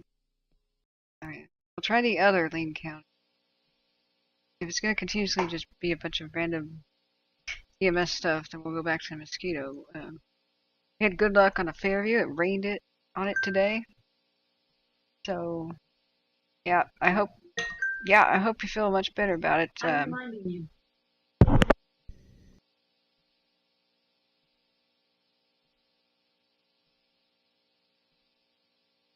Sorry, friends. Alexa just started to talk to me, and I'm kind of busy. Okay. Ahem. So to recap, the big problem right now is Lane County, Oregon, where there's high winds, and it's blowing the fire to the west, and so the towns of Oak Ridge are under mandatory evacuation, and that's the biggest concern right now. So that's what we're listening to, but we don't really have a good feed for firefighting. Now, the next thing that's most concerning, Shasta and Tehama County, right on the borderline by Shingletown, there was a fire today that they slammed with aircraft, but it's still quite concerning. So there's a lot of evacuation warnings and notices going on. So with the Mosquito Fire, we got super lucky today, and there's almost no wind. So they even went direct in some portions. It's looking great. If it had kept spreading today with high wind, we would have not had a good time. They would not have had enough time to prep structures, get people in there, but they did. They've got like a lot. They've got like 2,000 people at least on the Mosquito Fire. So they're doing all they can do, and they reported some good progress. I have to go watch if they've uploaded it yet, the actual community. But Ron in chat was a chat, and he was telling us mostly what was being said. Now, if we go and look down here, Southern California, the heat detections. Is drivable. Can be leaving here shortly. The Ford is going to arrange to are like gone. That's awesome. But here's all the cams looking at the Fairview. Just you don't see a lot here. We saw rain on all the cams. So what we have to do is go to InstaWeb and look at the update. Rusty says, "Oh, wonderful! I just read something about Salem. My littlest cousin is there, and I haven't seen her since I was 19, and I'm 49. Dang it, man! Please." Yeah, there is a at 4:30 in the afternoon. Salem had a big grass fire because all of Oregon is shaken in some big wind event. The hot, dry desert winds from eastern Oregon are pushing west to the coast. 13th Avenue Market, 410 West 13 across the Lawrence. This is going to be a 60-year-old male, conscious breathing, just having hip pain. He'll be waiting outside. Keep that. That's just, try not to show private details of people's medical problems. But look, this is the Idlewild 1 cam. You don't even see the fire. You see the ground crews running around. This is awesome. Best we could have hoped for. So now the evacuation stuff for Salem already happened today, and it's more of an ongoing mop-up thing. Anybody who did evacuate might still be there, evacuated through the weekend. But I don't see a heat signature on that one either. But I see a massive heat signature in Lane County. Reservoir Dam, 950. Okay, they're asking for a brush crew to go check the Holt Reservoir Dam. They're going to be checking for hot spots and stuff. I was really hoping I could go to bed at a decent time today.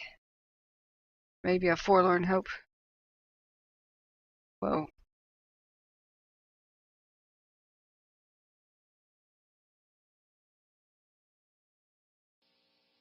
Dispatch just said a campground host is smelling the distinct smell of wood-burning smoke in the area by the Holt Reservoir.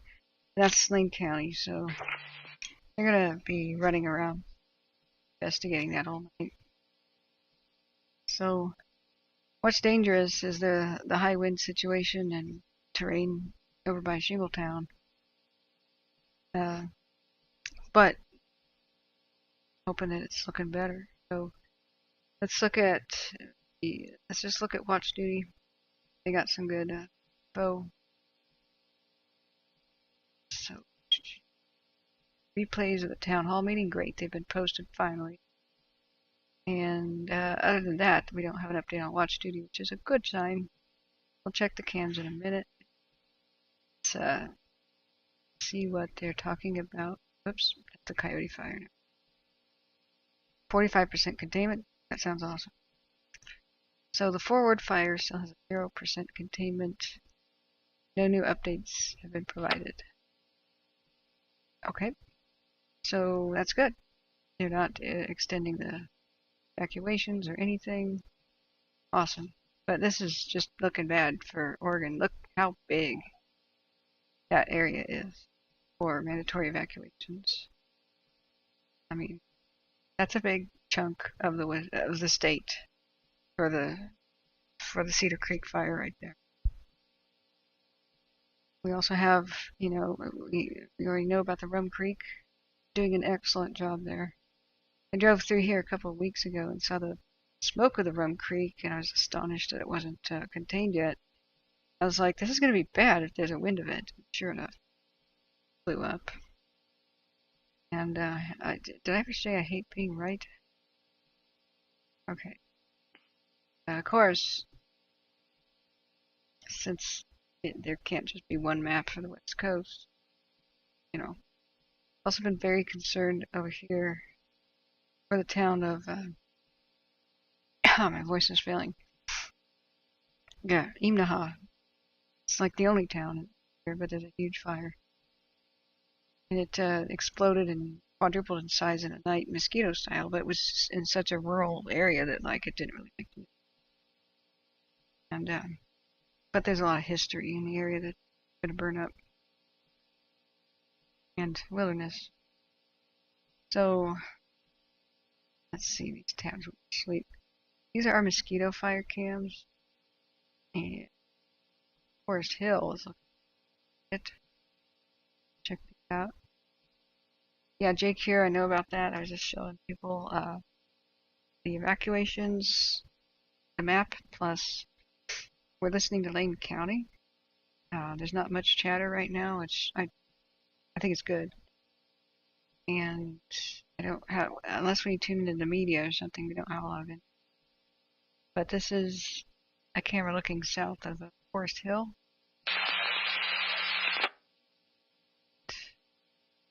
I was going to read, I have a pizza in front of here I have taken only one bite out of, so, but I needed to catch up to speed. I was really hoping I could go to sleep.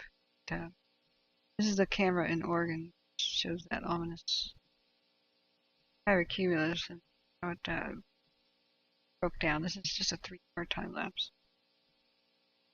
I need to read some weather forecasts. So let me check out Oak Ridge, Oregon weather forecast. The wind advisory and the flood watch for Hemet, by the way. But the forecast is showers tonight and possibly a thunderstorm. I'll just get to Hemet real quick. And on Saturday it's a high near 87, but it's going to be showers and possibly a thunderstorm. Chance of precip is 80% near Hemet tomorrow. That's awesome. The new rainfall will be less than 1/10 of an inch.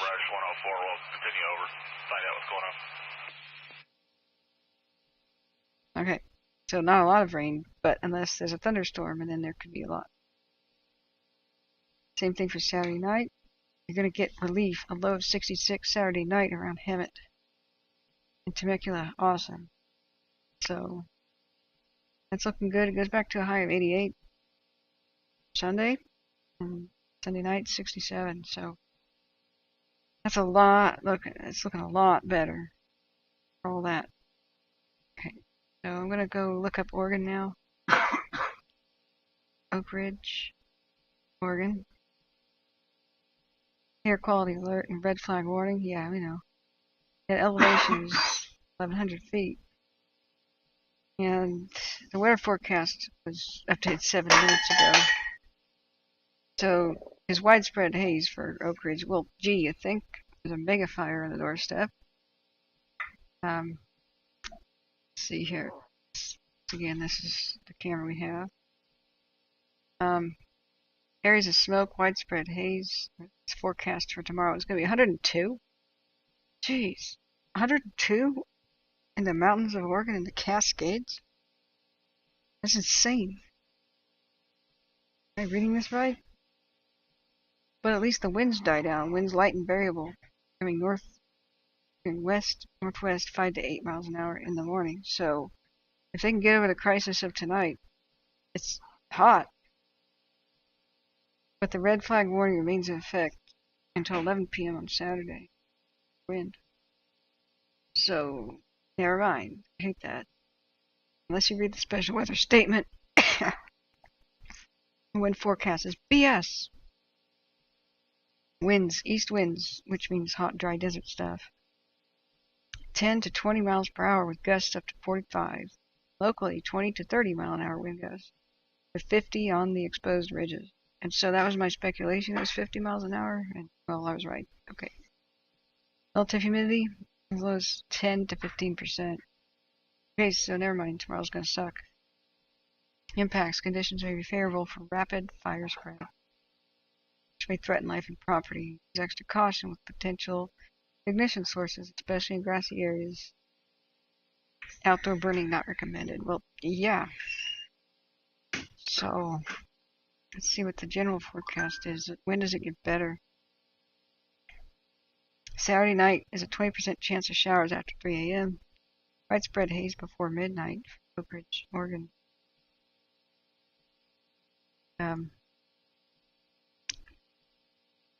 Let's see. Here's the smoke before midnight. Low of 62. 2370 West 11th Avenue. Process City View Street, McKinley Street, map page 258, B Bay ground fire come 3.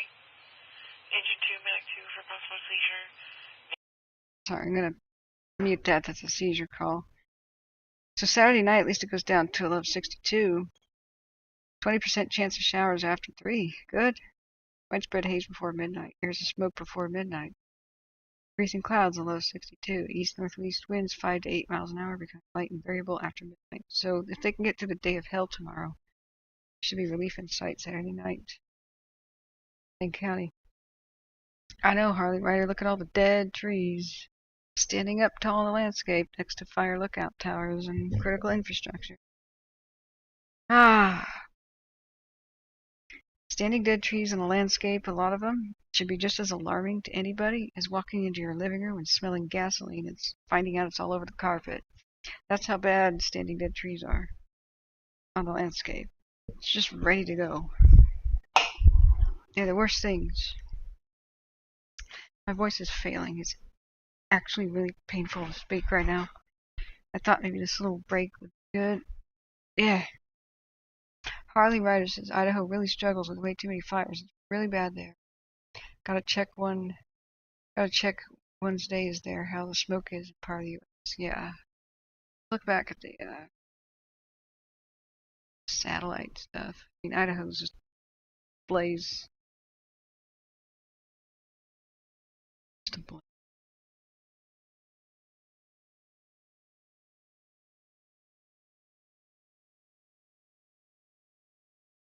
Right. Now let's see where the layers animation. There we go. So help us understand. Goes from 4 o'clock in the afternoon to now. Look at Northern California.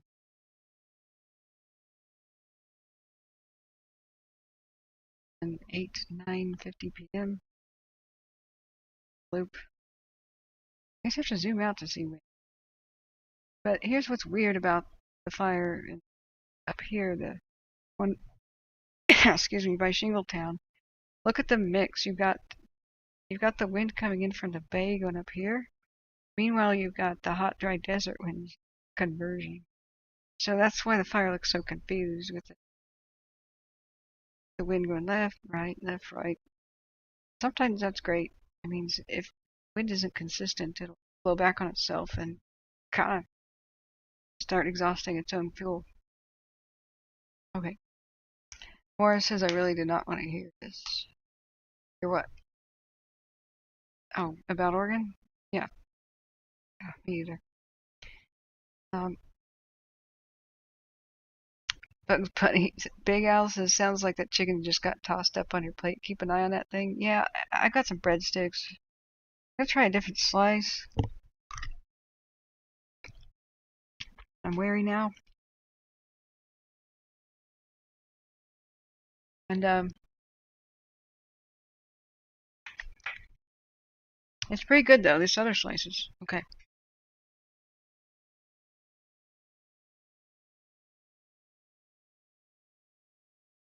There's only 2 places that wind enters and exits the valley of California in any meaningful way.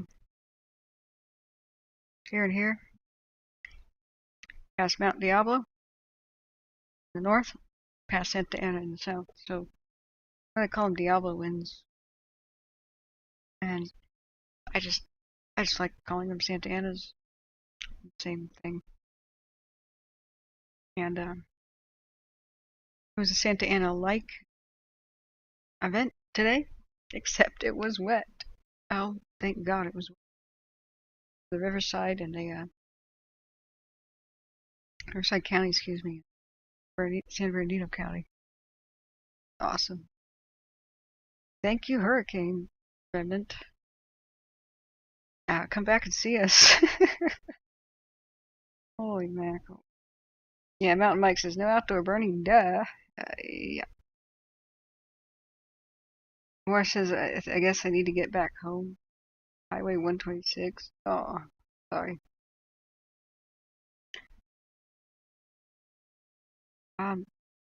Harley Ryder says, I think you can still see on satellite the scars from fires a couple years ago in Cali and Oregon. Yes, you definitely can. You can. Because a lot of those satellites have different infrared settings, one of which detects living vegetation. And so you flip that on, bam. It's a horrible view. It's a horrible sight. Now, if you want to know if your town is still there in the midst of a raging wildfire, I was given a little bit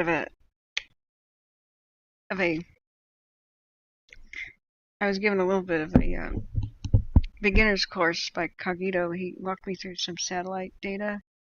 Pretty hard to figure out. Probably forgot a little bit. I hope you can walk me through some again. But when the Beachy Creek was going and raging and nobody alive was anywhere near the center, I really wanted to know if Jawbone Flats made it. And so he walked me through zooming in with satellite pictures because they were going over pretty frequently. and we flipped on different infrared modes and saw that the entire area of Jawbone Flats had no living vegetation. You can even see the fire's edge, although I should probably ask him how exactly we got to that and how to use it again. But College of DuPage might be a good place to start. Holt, Hanley, and Zeke talk about it all the time. And they're real familiar with it. I mean, Zeke's like a pro mapper. It's College of DuPage. I don't know. Viewer. There's several of these. I don't know what to do.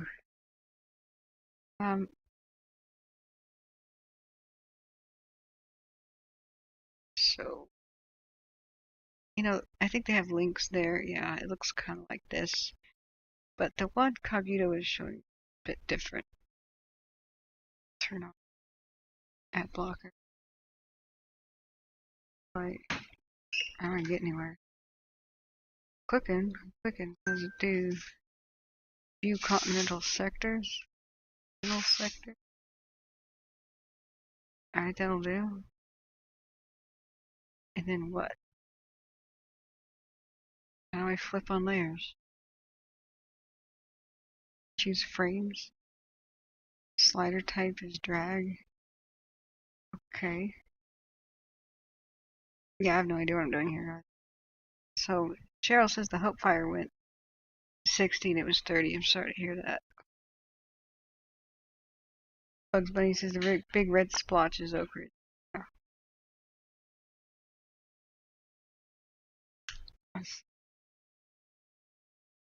Different bands. Oh, hey, Sherlock. Hey, guys, Sherlock. It's like my number one supporter and taught me the most about streaming, man. Back in the day. I'm so glad you're back. Okay. So, see, you're still teaching. Bands. Lean forward here. Bands. Data. Overlays. Alerts. Animations. What animation? What bands? Oh, there's a play button. Oh. Radar. Oh, ABI. Oh, you can click on them. Okay. Yeah, vegetation. You have to zoom in. Visible red. Is there some reason that doesn't display?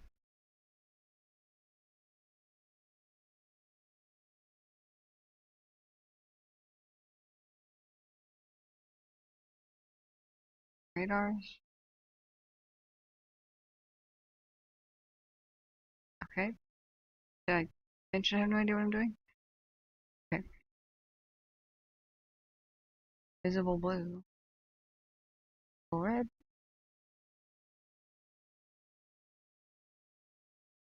Okay. Why don't they make things true color?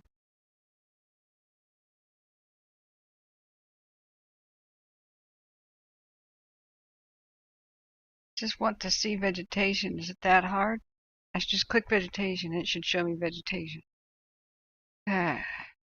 Screw this. Whatever. Go to hell. Alright. So, I'll figure that out one day. I don't want to waste your guys' time. Or be any more frustrated than I already am. Pick more frames? Sorry. Yeah, Sherlock, you want to have a one-on-one with me one day? Holy crap. Harley says earlier Southern California was dealing with a bunch of flash flood warnings. They got solid rain, heavy in some areas. Yeah. Saying. So Morris says what's happening with Big Dog? He got power cut in one of the, because it's not that far away from him, hour and a half. What he was saying, and but all of Oregon is experiencing this red flag hot wind stuff right now, and it's still going out there. It's very warm. It's 75ish. Wind's going. It's breezy. In the mountains, it's way worse. Sort of animate the last 15 minutes of what's going on by Waldo Lake. I really want to just have the radio talk so I can stop talking. Okay, I'm turning off Lane County since that's a no-go. I'm going to go back to the Mosquito Fire. I want to eat here, guys. Let me turn on the radio. Come on, radio, say something. One of my favorite quotes from National Lampoon's Christmas Vacation is the angry boss says, "Sorry, I'm in a meeting. I can't talk to you." And he's obviously not in a meeting, so he looks down, frowns, and picks up the phone. And he goes, "Get me somebody." He goes, "Secretary," and he slams the phone down. Picks it up again. He goes, "Get me somebody while I'm waiting." Slams it down. He goes, "Can't you see I'm busy?" I'm like, radio, pressing all the buttons. "Get me somebody. Get me somebody while I'm waiting."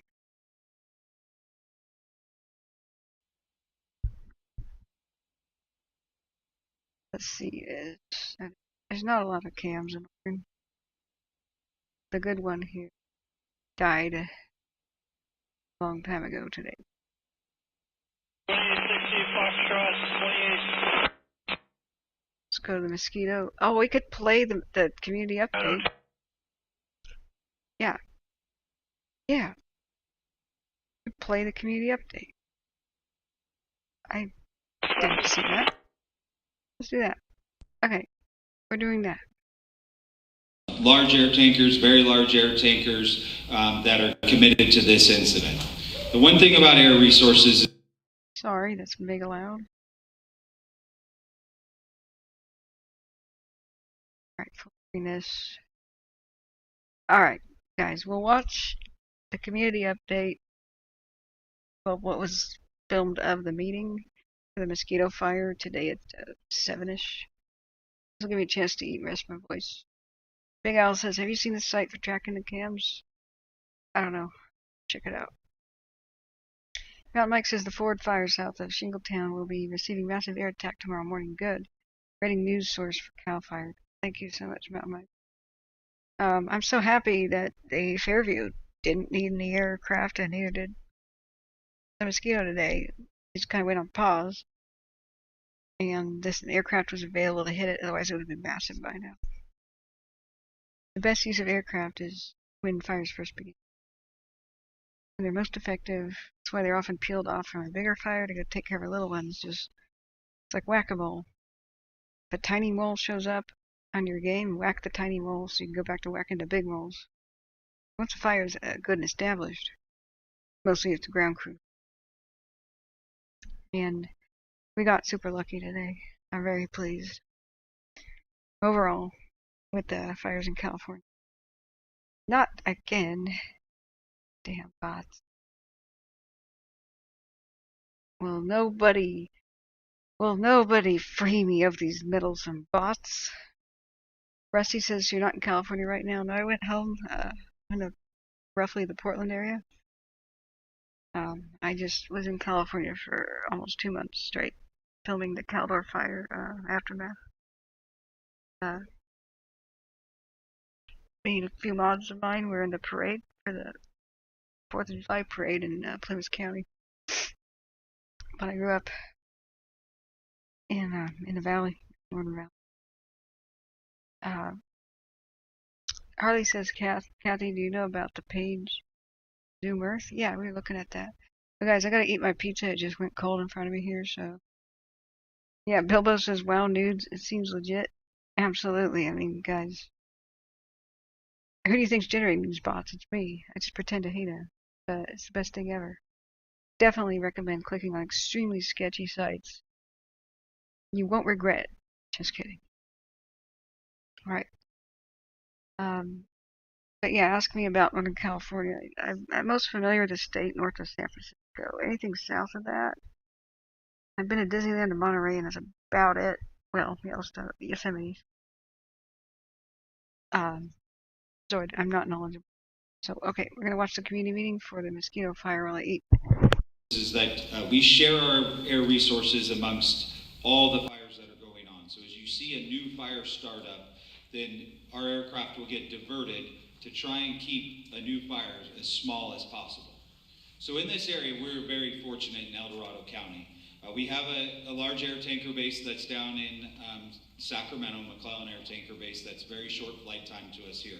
So just for perspective, with regards to air resources, yesterday, 220,000 gallons of retardant came from McClellan up to this incident yesterday. Numerous amounts of water that was dipped with the helicopters. Now today, we probably didn't see a lot of air resources flying because it's too smoked in and it's unsafe for our pilots to fly in nasty deep canyons when there's a ton of smoke. So we do have to have some clean air for the pilots to get in and around. So as we talk, it's a good thing for us to have the cap on, but it also limits our air resources abilities to get in and out. Some of the helicopters can skirt some of the outsides where it's not so smoked in and not so dangerous to fly, but with our fixed wing aircraft, we have to have some clear air. The pilots have to have a good entry point into the area and a great exit point to get out of there, especially as we're dealing with steep canyons. What you're seeing in those large aircraft, they are your passenger type aircraft that used to fly 300 passengers around the country that we've now put a tank in with a bunch of retardant in it. So they have to have that area to be able to get out in the long run to pull out. Does that answer your question, ma'am? It does. It's just frustrating that there hasn't been an achievement on any kind of containment yet with all that, all that flight power. Yeah, no, I completely agree. We put retardant in with the rates of spread that we saw yesterday in that big column. We put a ton of retardant in, but it's going to go right across it just because of the sheer force of the fire that was going yesterday. Any more questions on this one? If Garden Valley's in a warning, why is there closures at Marshall and Greenwood and 193 and Black Oak?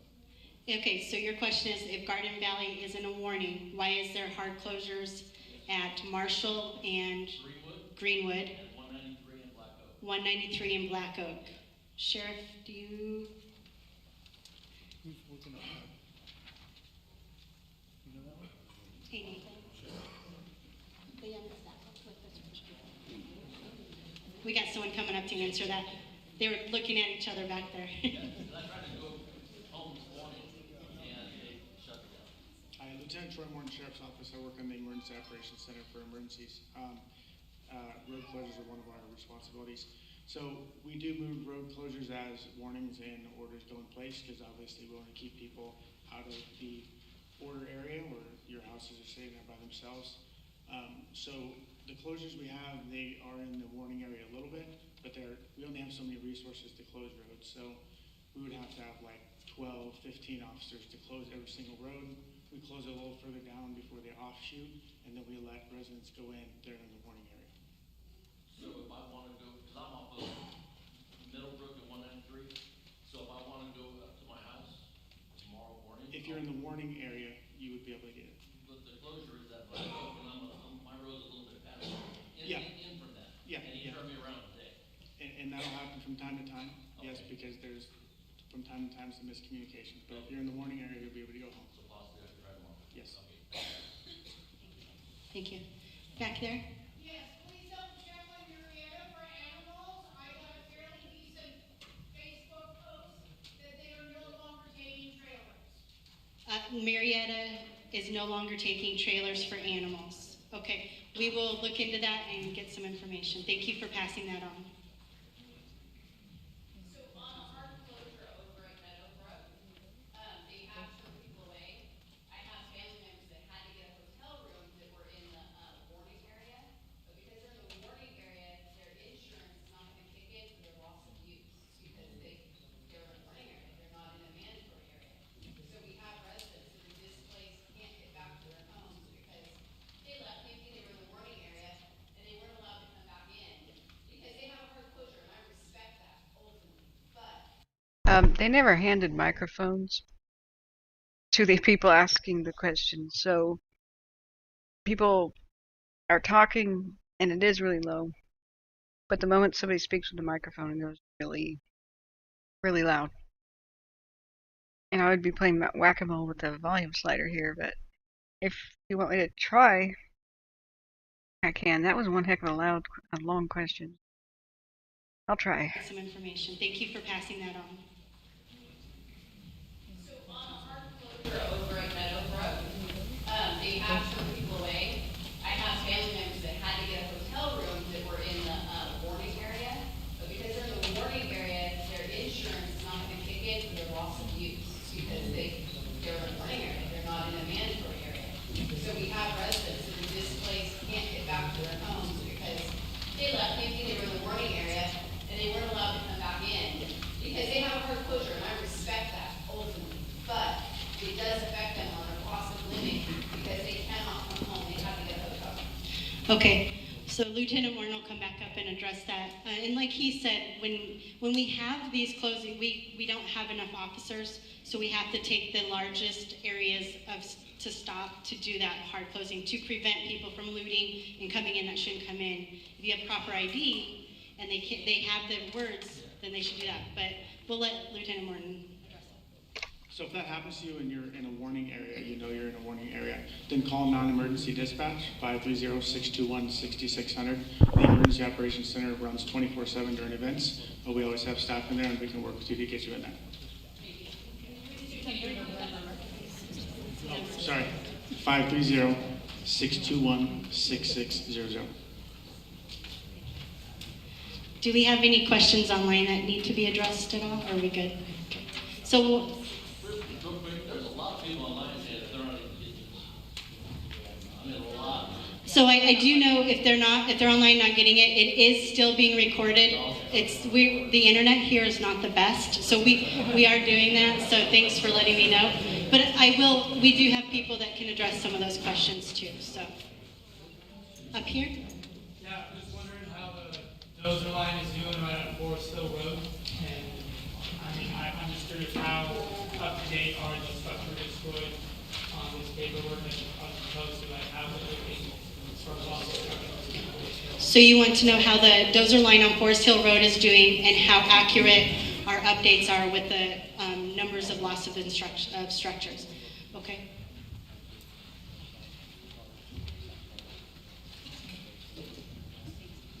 Yes. So on the dozer line, they are making some good progress into there. As the folks come off the line tonight, they'll bring in their GPS track logs, and then we'll be able to update the map. So as you see up on the map there, the little X's right above the red here, this is indicating completed dozer line here. So as we start getting that information in from our folks in the field, that'll get populated on this map for there. As far as as some of the numbers when you're talking about structural loss, we have started the damage inspection program and the process. So we have inspectors out there going to look, vet the information, because as we talk, information comes out. As we get through that process and it gets vetted and gets recorded, then we will get that to both of our sheriff's agencies on either side to move with the process from there. Understand that it does take some time. There's still a bunch of heat and fire in that area, and so our folks have to be able to go in when it's safe to do so, to go in and do some of those inspections. But that process did start today on both counties' sides. We have crews out there going in and checking in the structure areas to start collecting that data. And as we get that, we will get that made available to you folks. Just be patient with us, because we can't send those folks in to do the damage inspection while there's still active fire in there. Once we can get that cooled down, then they're in there starting to collect that data. Thank you. Any more on this side? One in the way back. Yeah, two quick things. One, we asked about propane tanks, and the first time today I actually looked at the U.S. Forest Service EVAC list, and in regards to propane tanks, they mentioned when you leave, if you can, take your portable propane tanks with you, or at least move them away from your home, because those are explode too. And the second thing, I just want to thank you for being here. Appreciate the service. So his was less of a question, more of a statement that on the Forest Service page, it does talk about the propane tanks. If they are portable, to please take them with you or move them away from your home. And thank you, sir. We'll pass on your thanks too. Okay. When there's a mandatory evacuation. Okay, so I wanted to add something to that. If you have the little propane tanks for the barbecue, you definitely want to disconnect that and not have the barbecue by your house. I mean the barbecue is okay, but take the tank off. And the best place to put them is at the end of your driveway, where your driveway meets the street. You know, that's very visible. The firefighters can see it, and you know, if you don't want to take your propane tanks, and if you want to take family heirlooms, you know, that's what I recommend. You know, but definitely move it away from your house. If you have an open area that's like, you know, paver stones, brick, or something, and there's really nothing around it, you could set it somewhere like that. You know, like no bushes around it, that sort of thing. It definitely needs to be, you know, 100 feet away from your home at the very least.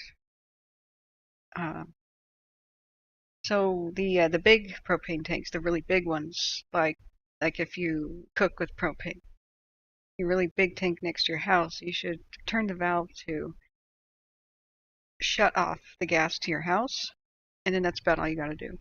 It'll be on the side of your house usually. And you can look that up. There's some, you know, instructional videos about it. But you definitely want to turn that valve and disconnect it from your house. So there's these, for the tanks, for the big ones, there's going to be a pressure relief, and as soon as it starts heating up, propane will start venting out the top, and pressure will go down. So you don't, that's automatic. You don't have to do anything. But if that valve isn't shut and the propane that's being released ignites, you know, usually that's a blowtorch straight up, but if it's still connected to your home, it really might incinerate your house if things go really wrong. You know, if you know, fire goes up against the siding where it's connected, that's going to be a bad time. And firefighters, you know, that are not sure about their safety will not really approach to save the house. They don't feel that that's disconnected. So mostly propane tanks, just clear brush and vegetation away from them. Turn the valve, take the small ones, put them at the end of your driveway at the street, where they can be clearly seen. That's about it. Okay, when there's a mandatory evacuation, how much time do you have to get out? The sheriff's going to come up and give you an answer for that. I'm going to sound like a lawyer and say that depends. Who asked the question? You did. So hopefully the decision is made early enough to get the amount of people out as quickly as possible. You know, hopefully, I'd say minutes. You have minutes. When the warning goes out is when you should start packing and start getting everything ready. When the mandatory comes out, it's time to go. So how much time do you have? Again, hopefully with the planning and everything that these folks are doing in the EOCs and the ICs, they're getting enough time so that the communities can get out. That's their goal. But there are times, as you've seen in different incidences, not here. Well, last year during the Caldor, Grizzly Flats had minutes. They literally had minutes.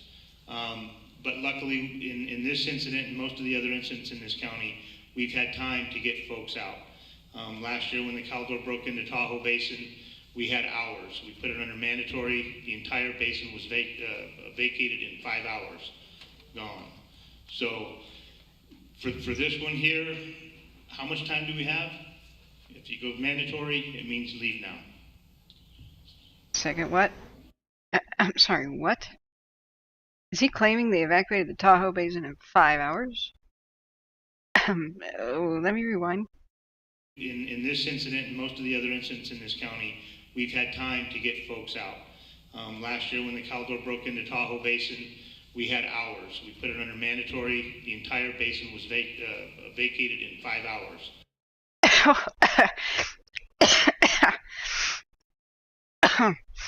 Okay, I'm actually coughing. I'm not being dramatic.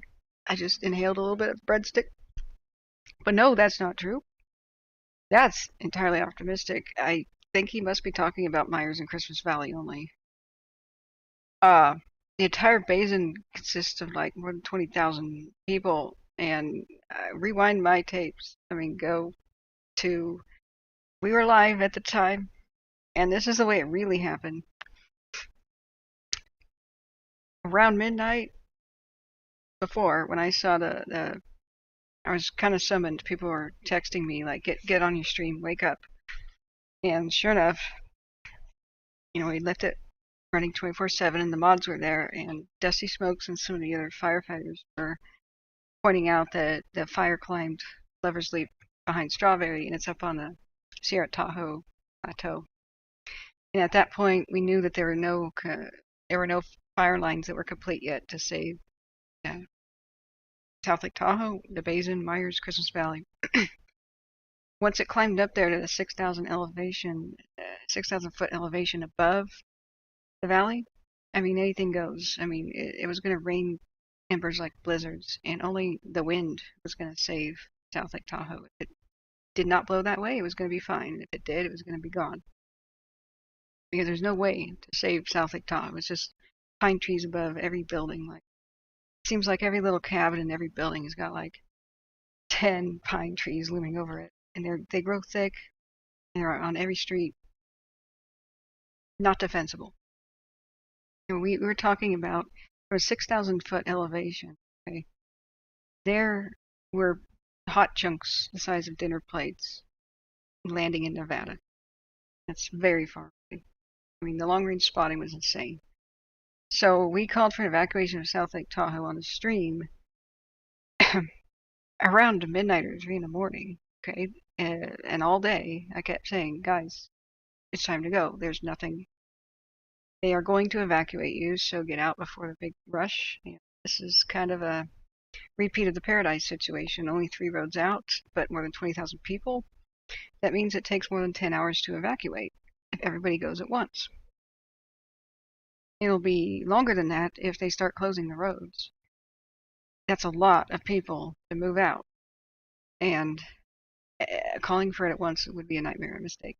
So what happened was I convinced somewhere between, well, I shouldn't say we, the actual firefighters in the chat did most of the convincing, convinced me, and I was the one who said it, with everybody's stamp of approval. They all concluded that, yeah, there's nothing to do now. There's not enough time to finish the lines.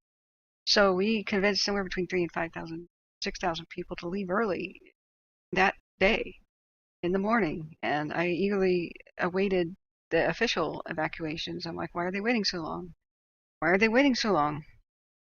5 o'clock meeting came by, and I'm like, what are they waiting for? By midnight, the embers might start raining down on the town,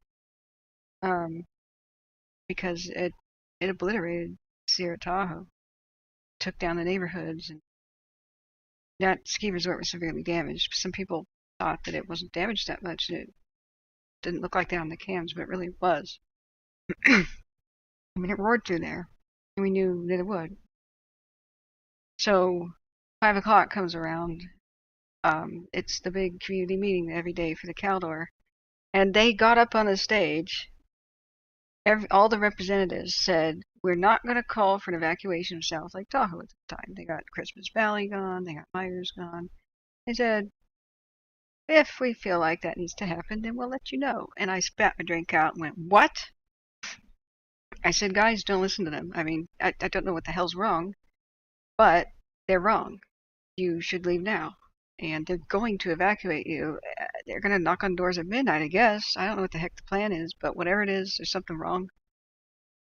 It turns out later somebody gave me the info that in order to evacuate someplace far away from a fire, you have to run it up this long chain of command making decisions, and somebody has to approve it and rubber stamp it in Sacramento before they can get up live and say it to the public. That, to me, was explained as why the delay happened. So in reality, what they did is we were correct. A lot of people left anyway and said thank you, and we had like 28,000 people in the chat at one time. It was incredible. And so even though we got 3,000 to 6,000 people out of there early, approximately, nevertheless at 10 p.m. they decided to evacuate South Lake Tahoe with a mandatory, and they were knocking on people's doors, telling people that at 10 p.m. So everybody tried to leave at the same time in the morning, and it took more than 7 hours for everybody to get out. So I don't know what the hell, where he got his info, but that didn't happen that way. It wasn't 5 hours. The evacuation of the entire basin. No, that didn't happen. It was all the news was all about the traffic jam. Now, if the fire had moved quicker and it had affected South Lake Tahoe, it really might have been a mass fatality event. So whatever sugar-coated cute little story he's telling, I don't know where he heard it, but it ain't real. The reality is all over the media archives and mine. So that's why I do what I do. I'm not blaming individuals. I don't know who the hell's decision it was to delay the evacuation of South Lake Tahoe.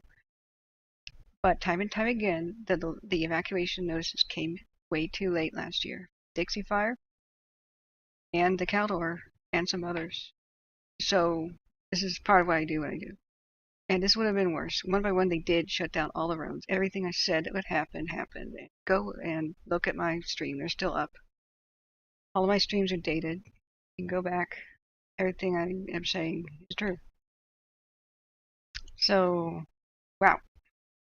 Triple L says red tape, probably Cal OES. I don't know. People are like, you don't even know how Cal Fire works and these things. And I'm like, I don't want to. I know that whatever their system is of command and stuff, it was built for yesteryear. It needs to be reformed. I just know it has to happen. So I can just point out the problems that need to be solved.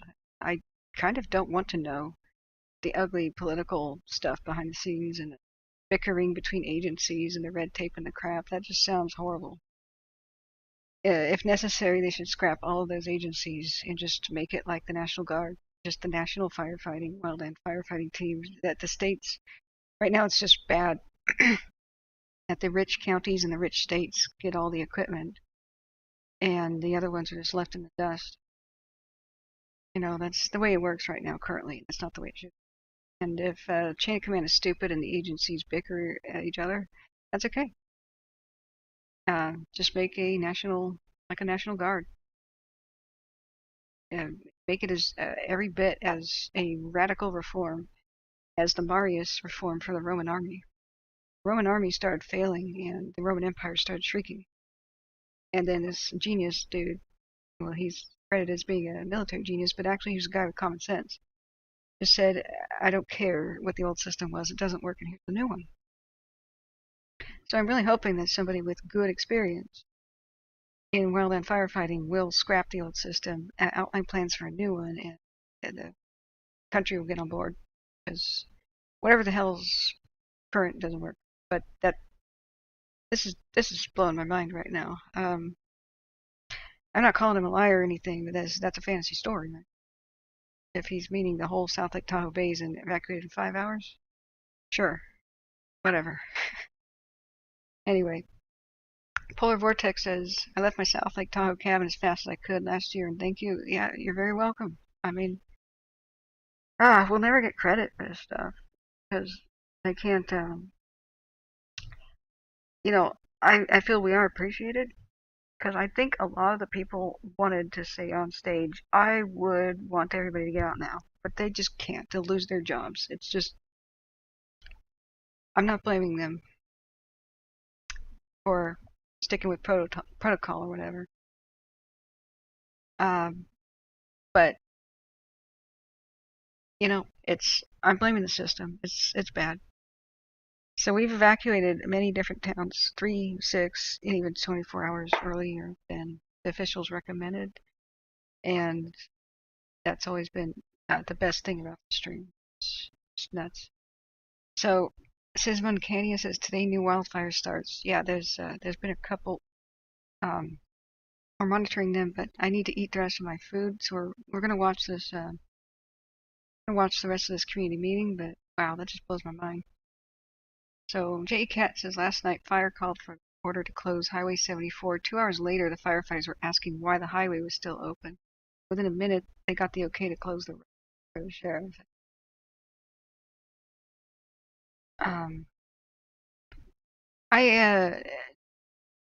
People like the sheriff. I think this is the sheriff of Placer County or El Dorado County, but I don't know. I think this could be just a miscommunication. Maybe he's talking about Myers and Christmas Valley. Those are very small communities south of South Lake Tahoe. But if he's talking about, he said the basin. which is the whole valley, right? And it's not even physically possible with the road structure that we have to evacuate 20,000 plus people in 5 hours. Not possible. You know, like without, it just isn't. So either it's just like a slip of the tongue thing, and he was talking about Myers and Christmas Valley. That just, maybe that's it. I mean, he probably hasn't slept in a long time. So, I mean, I'm giving the benefit of the doubt here, but I need to do the correction of information. J Cat says it took almost 2 hours to get a road closed. Yeah. Oh, I was telling a story about that. I accidentally went behind a fire line and got stuck right in the path of a wildfire years ago because nobody actually closed a road that should have been closed. And I was out of all radio traffic, like AM, FM radio was just crackle. And I drove deeper and deeper into the Coast Range in Northern California, and I got more and more concerned because everywhere I went, there seemed to have been a wildfire. I thought, I knew there were wildfires in the area, and I thought, well, this looks very fresh. Maybe it was just days ago. Man, glad they got it out. Then I started turning corners, and you can't see the horizon in the Coast Range. And I turned one corner, and I could smell fire. I went, what the hell? There's ash everywhere, and I stopped the car and got out, and I saw a smoke column. It was moving to my left. And so generally I was trying to move to the right, you know. It was moving southeast, and I was trying to get to the northwest, but the roads are twisty. So I stopped, wondering what the hell to do, looked down at the ash, and I went and touched it, and it was hot. And I noticed the ground was still smoking, like it was a fast-moving grass fire in Oak Savannah. I went, holy crap, this thing just moved past here, and I looked over to my left, and it was headed kind of where I just come from, to the east, although I'd been a little bit north of it. And so that was when my heart raced out of my chest, like, this is long before I knew anything about wildfire survival, other than what we had known about surviving it in our own home. You know, we dug ponds and stuff, just in case we had a shelter in place. But when I was out in a vehicle in a country I didn't know about and wasn't familiar with, I was just following a Garmin instruction, you know, Garmin navigation. I was like, oh, and I realized I hadn't seen a car on the road for 2 hours. Oh, so ultimately I decided that the fire is actually moving kind of where I came from, and going forward on the road was the best thing to do. But I had no clue about how to survive. Didn't occur to me about culverts and bridges at the time. I didn't know about that stuff. And I finally made the right decision. I carefully moved along the road, and the fire had gone past. Grass fires move fast. And I finally got to a main highway, and it was roadblocked. And all the sheriff, you know, vehicles and stuff, they were like rubbing their eyes and like, is that really a car coming this way? Because here I am coming out of the fire zone, and my car is coated with ash. And then they flagged me down, and they were like looking over their sunglasses and gaping like, what? And they said, first of all, why are you here? Second, how did you get here? I'm like, I just drove. Been no roadblocks, no warnings, no nothing. And there's no AM radio, nothing, you know. And of course, no cell phone reception. And they're like, well, how are you alive that you just drove through a wildfire? I'm like, I didn't. It went past me. So I was just luckily in the right place in the right time. And the wildfire had gone past canyons that I just couldn't see. Smoke had filled the valley from other wildfires. I couldn't tell. So this is how dangerous it is to be behind the lines and be without communication, like no cell phone service, no nothing. It was a terrible feeling. And they're like, well, glad you're alive. Here's the highway. And I said, you understand you didn't roadblock? Somebody needs to go do that, okay? And they're like, oh, yeah, sorry, ma'am. I'm like, sorry? I could have died, and that's sorry? But, yeah, it can sometimes, these delays can cause deaths, you know? It needs to happen. So what J.E. Cat's talking about in the chat, just Yeah, if it's 2 hours later that they needed a road closed, yeah, somebody, probably a bunch of somebody's probably went past. So, okay, let's watch the rest of this interesting meeting. Gone. So, for this one here, how much time do we have? If you go mandatory, it means leave now.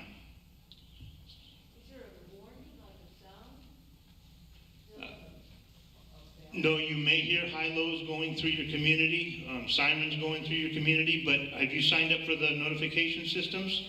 So then you'll get that. And I do know across the state, all the emergency management office has emergency evacuation plans to help you guys kind of do a guide. And like the sheriff said, every day they're meeting on our evacuation meetings, and they prepare a lot of this evacuation notification stuff ahead of time, and they watch it constantly. So there's some tips there for you too. Any more on this side? All right, we'll go back to this side up front. I'm just curious about fire mitigation prevention practices in this area, like prescribed burns, brush removal. I know there's a lot of mountain enterprises equipment in Volcano. Yeah, I know that it's a home. So you're asking about fuel mitigation projects that the El Dorado National Forest as well as CAL FIRE might have done in the area? Yes. Okay. Okay. I will give it to these two over here to talk about. So, great question, and it's active management, and it's been active management on this for us for a long, long time. I can tell you that every community wants us to be treating the national forest immediately adjacent to them. Every community wants us to be prescribed burning those treatments the next year and the year after that, every year. And there's a lot of communities, and there's a lot of individual homes built deep into the forested lands all over this county and many counties all over the state, quite frankly. So we are deploying resources. We are doing everything we can, but to be honest, there hasn't been the funding coming from the top down to do the scale of treatments that we see necessary. The changing climate, though, is also part of the equation, and whether you like it or not, or whether you say those words or not, the fact is, if you sit in this county and you think about how warm it has been just on an average August day, this year versus last year versus the year before, it's only getting warmer and drier and longer, and any experienced woods person knows that, it's been deadly dangerous fuel conditions for quite some time here in this county. So, okay, he may be explaining the misunderstood concept of the climate change thing. We're in the third year of La Nina, which means the western states and the southwest gets hotter and drier than normal. That's what La Nina does. Now, this isn't normal, it's La Nina. So as soon as the Pacific Ocean's temperatures go back to normal, this won't be the case. La Nina is causing this. So there's a misunderstanding and it's a horrible misunderstanding that people just think global warming means every year is going to get hotter, and that's not true. So what am I doing? I'm helping the climate change people, okay? Don't start stabbing me yet. Because if you put the false narrative out there that every year is going to be hotter, as soon as things go back to normal for a few years, people are going to stop believing what you say. What climate change does is it increases the frequency of these La Ninas and El Ninos, in theory. So we will swing wildly between La Nina and El Nino conditions, both make extreme weather events, more often because of the destabilizing of the climate in general. But we could go 7 years with pretty wet, somewhat normal conditions, but that doesn't mean climate change isn't happening. So this is the third year of La Nina. It's extremely unusual to have 3 years of that in a row. It's probably not going to be the case next year. If it is, God help us. But it's good to be really specific about this, because if everybody expects that everything's just going to get warmer, well, that was the big narrative of the 80s, and the early 90s were getting warmer, hotter. But then there was one eruption by a volcano, Mount Pinatubo, in the Philippines, was a VEI 6 eruption, massive. volcanic explosive index 6. I mean, that's a big one. There's so much ash put in the atmosphere for more than a year that it reflected so much sunlight back into space that there's a lot more snowfall. It cooled the planet for like 4.5 years to 5. And during those 5 years, there was so much more snowfall in the ground that more sunlight was reflected back into space, and it caused a significant cooling trend. A lot of people then stopped believing in global warming at that point because the narrative was fake. Every year is going to get warmer. So if people just assume that, you're going to have more and more people stop believing what you say. If you tell the truth, which is as the climate changes, we'll be swinging more wildly back and forth and have more frequent wild weather because of La Nina and El Nino and stuff like that, then people will expect that there will be normal years in between the extremes, but still believe what you say. So anyway, I just want to point that out. Nobody envisioned the kind of conditions we're being faced with today when we set forth to do some of these projects 20 years ago and 35 years before that. So I will say that there's huge resources coming from Congress to the federal government. There's a wildfire crisis strategy that's entirely focused on mobilizing, doubling, tripling the amount of acres treated, but it's not going to be easy. There's a lot of overgrown forests all over, not just this national forest here in this part of the state, but every national forest in every part of every western state. So lots of focus, lots of drive, but we've got a big problem. Before we can get to the prescribed fire part, quite frankly, we have to do a lot of that heavy mechanical treatment. So we are lucky. We don't have the kind of industry we once had here in the county to make the marketability out of the use of the wood, but we still have a tremendous logging capacity through professional loggers and companies, lots of contractors and folks who are actually right now building businesses to help us do our work. So there's, I could give you specific details in specific parts of the county and on the forest, and I'd be here all night. But offline, I can answer specific questions in specific communities if you'd like.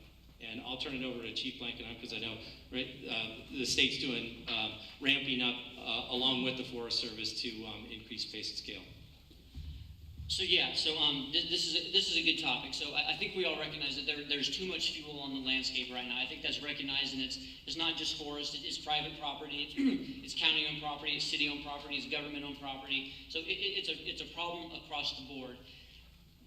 I don't think we recognized it so much of a problem until it started getting really dry out, maybe 10 or 12 years ago, and we started seeing the bigger fires and the bigger fires and the bigger fires, and the fuel problem really became kind of front and center in our conversation. The community level response to that in this county has been outstanding. I think we're up to 20.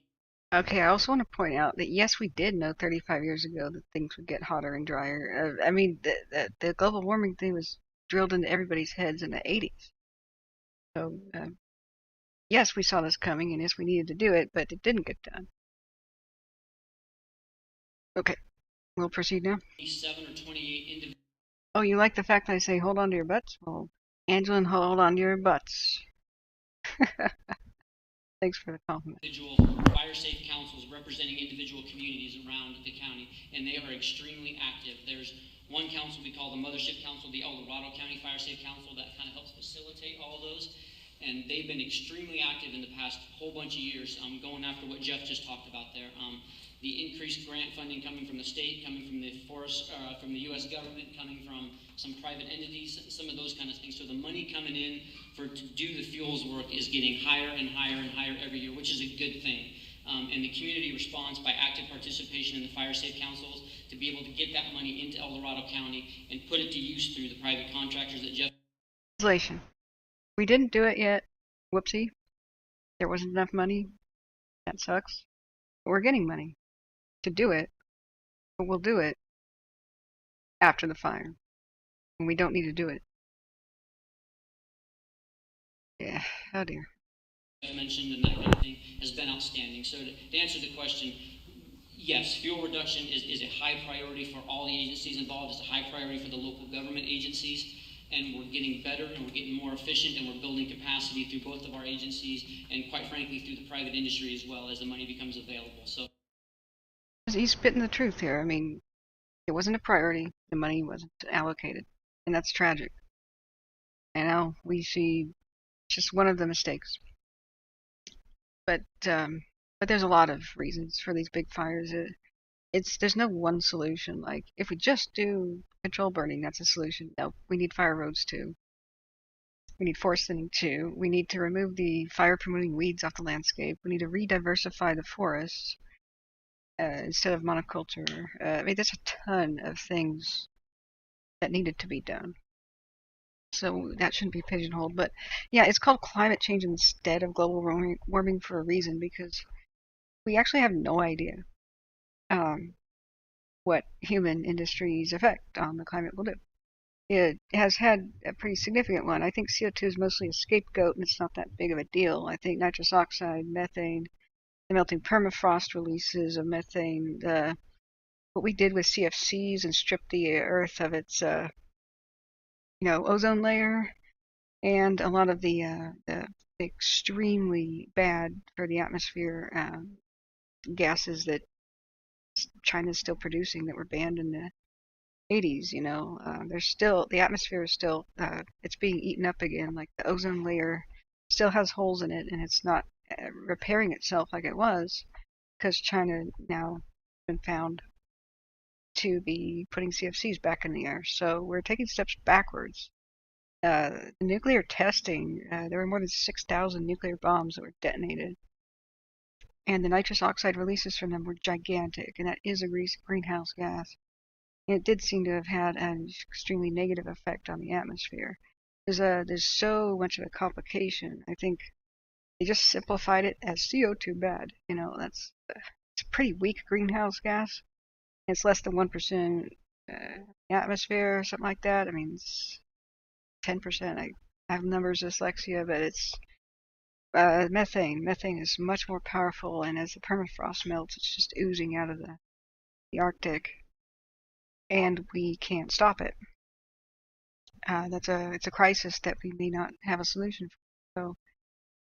So it's methane, man. Methane. It's an extremely powerful greenhouse gas, and so we should be reducing that as a priority. Trees convert CO2, but what uses methane?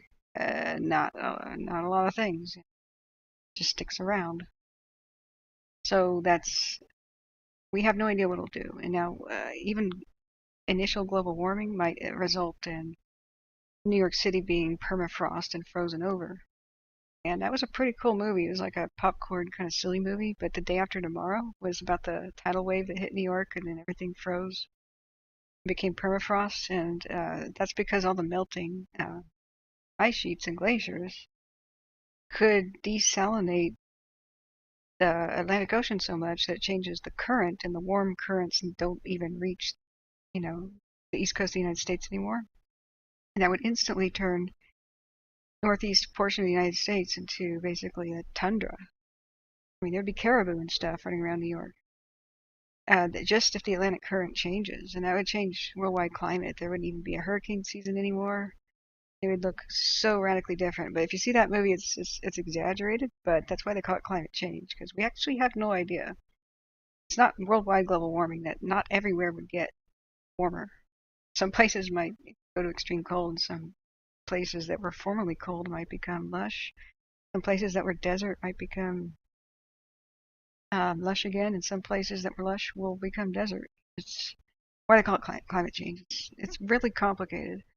I think they just boiled it down to simplicity. Just wanted to teach the kids or something. Yeah, and Georgetown up there does have one of the more active fire safe councils, and they have an extremely active resource conservation district up there, and they've been very successful in collecting grant money and putting that to use on the ground, creating fuel breaks in that area. So thank you. Thank you, guys. I have one back there.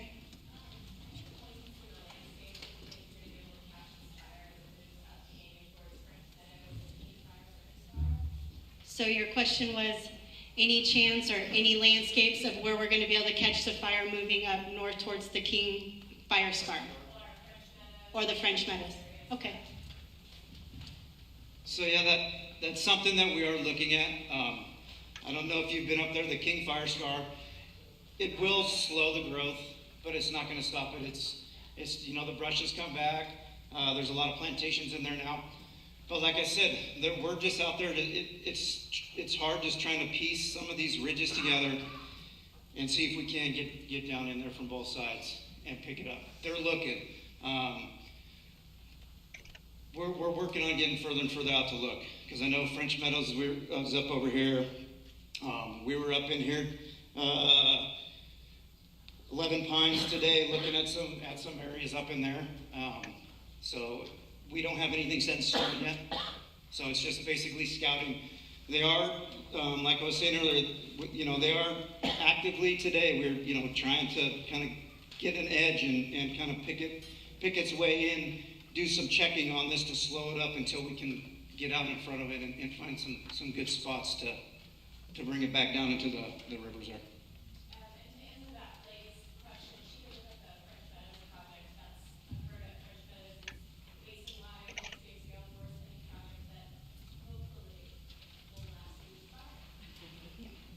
I know we had one more right back there. So we have a weekend in front of us, those of us who are in the warning zone and just outside. What are maybe the top 3 things that you would like to see us doing to our properties over this weekend that will help you keep our properties safe? So the question is, during this weekend, those that are in the warning zone, what would we like to see the homeowners do on their properties that could kind of help out? And I think Peter's going to come back up and help answer that. Yeah. So the best thing to do is get your defensible space around your property, okay? So that's clearing the grass, the brush, any of the dead, trees and things of that such. Anything that's flammable, that's going to burn, get it away from your house and your structures that you would like to save, which is everything, obviously. It's tough, if you have grass, water it, get everything green, that works too. I know we're in a drought. You guys probably have watering days like we all do. So that's a little tough as well.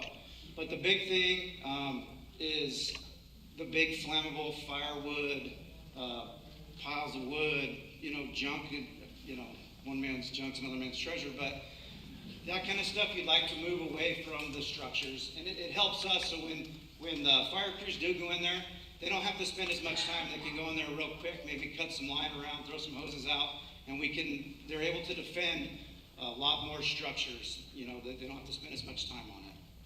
Does that make sense?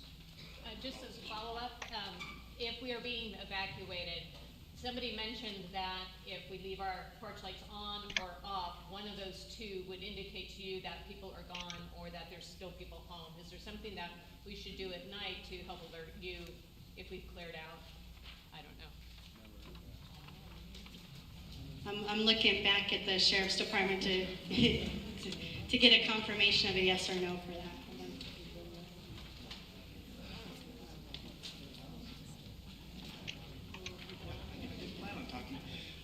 No, there's nothing you can do. So our first mode of evacuation, I know we have RAVE, which used to be Code Red. We'll send those out, but we always do door to door. Because technology doesn't always work. And so we don't want to rely on a light or anything else like that. When we do evacuate your house, we tag it so we know which one it is. But there's nothing you can do, leave it on or off. We're still going to check and make sure you're done. All right, so that's all the time we have for questions. I'd like to thank you guys again for coming out. Thank you for the school for allowing us to do this. And really thank you for the El Dorado Sheriff's Office for putting us. Okay, so I just want to go back. I didn't catch because, well, it's my fault. I'm spacing out. It's really late and I'm starting to fade. I haven't gotten a whole lot of sleep in the past 3 or 4 days, so if I want to check out the map thing you're showing. All right, so that's all the time. And things of that such. Anything that's flammable, that's going to burn. First too, I know we're in a drought. You guys probably have watering days like we all have piles of wood. Real quick. On or off, one of those 2 would indicate to you that people are gone or that there's still people home. Is there something that we should do at night to help alert you if we've cleared out? I don't know. I'm looking back at the Sheriff's Department to get a confirmation of a yes or no for that.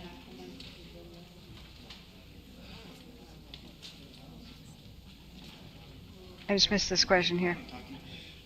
No, there's nothing you can do. So our first mode of evacuation, I know we have Okay, so that was a no. Sorry guys, I was typing and my fault. I missed that. Yeah, leave your lights on.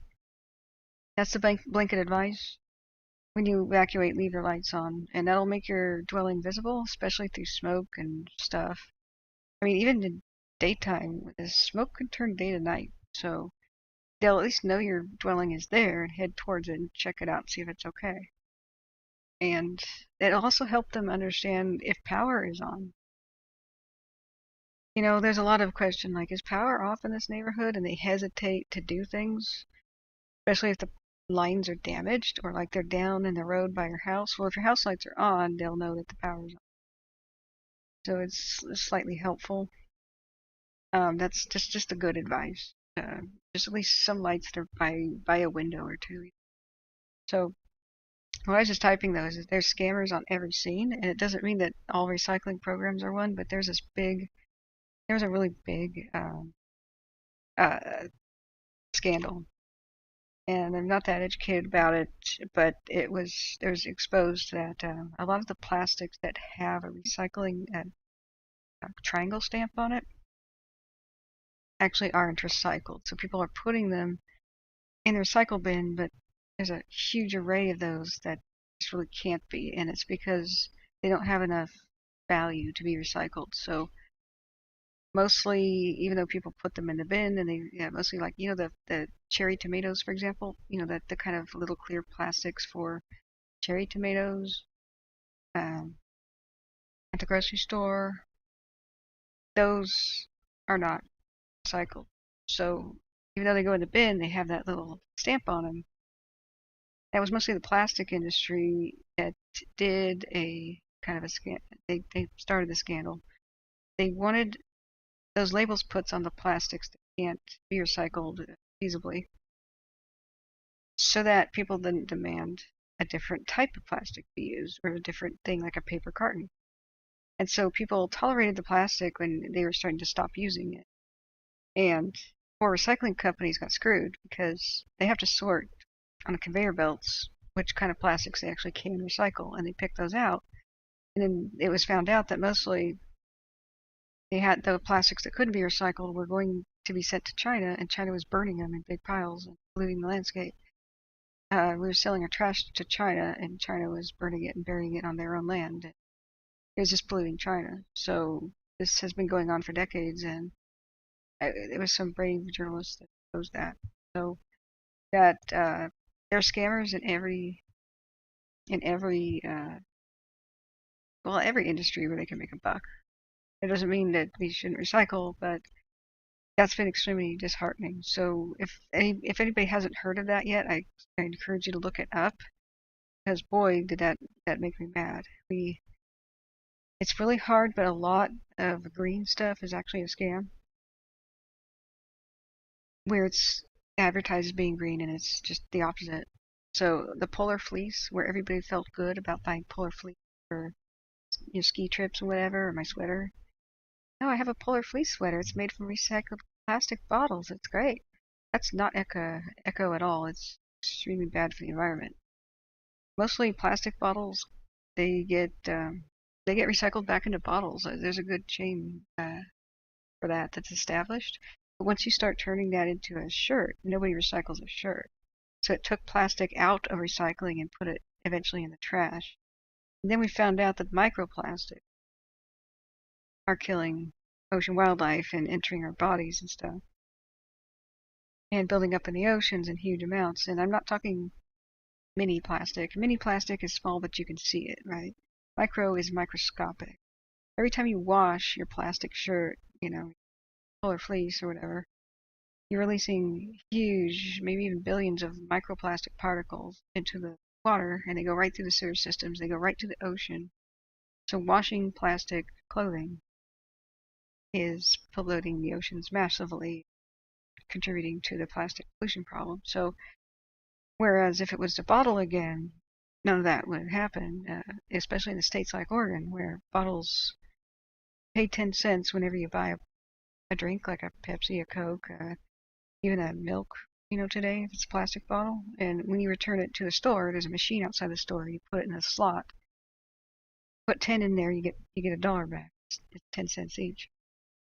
And so, even when people do leave their beverages, abandon them on the street next to the trash can, throw them out the car window, homeless people or eco people like me who want to make a buck pick it up off the ground, and there's almost no litter Oregon as a result of it. It's been going on since like the 70s. I don't know why the other states don't have it, but like within these states, they have good programs. There's a huge high percentage of the plastic being recycled, but you start making plastic products and take it out of that cycle, and you've done the environment a disservice. So whatever is advertised as green is not always is, and so we have to weed out the scammers to make things truly green. I have an entire video series that I haven't published about how to actually do green recycling that of everyday household objects, wires especially, e-waste, how to make money doing it, because people aren't going to spend their life sitting around recycling and not getting paid for it. That's not a luxury many people have. But if it pays, people will do it, even if they don't give a damn about the environment. That's the beauty of it.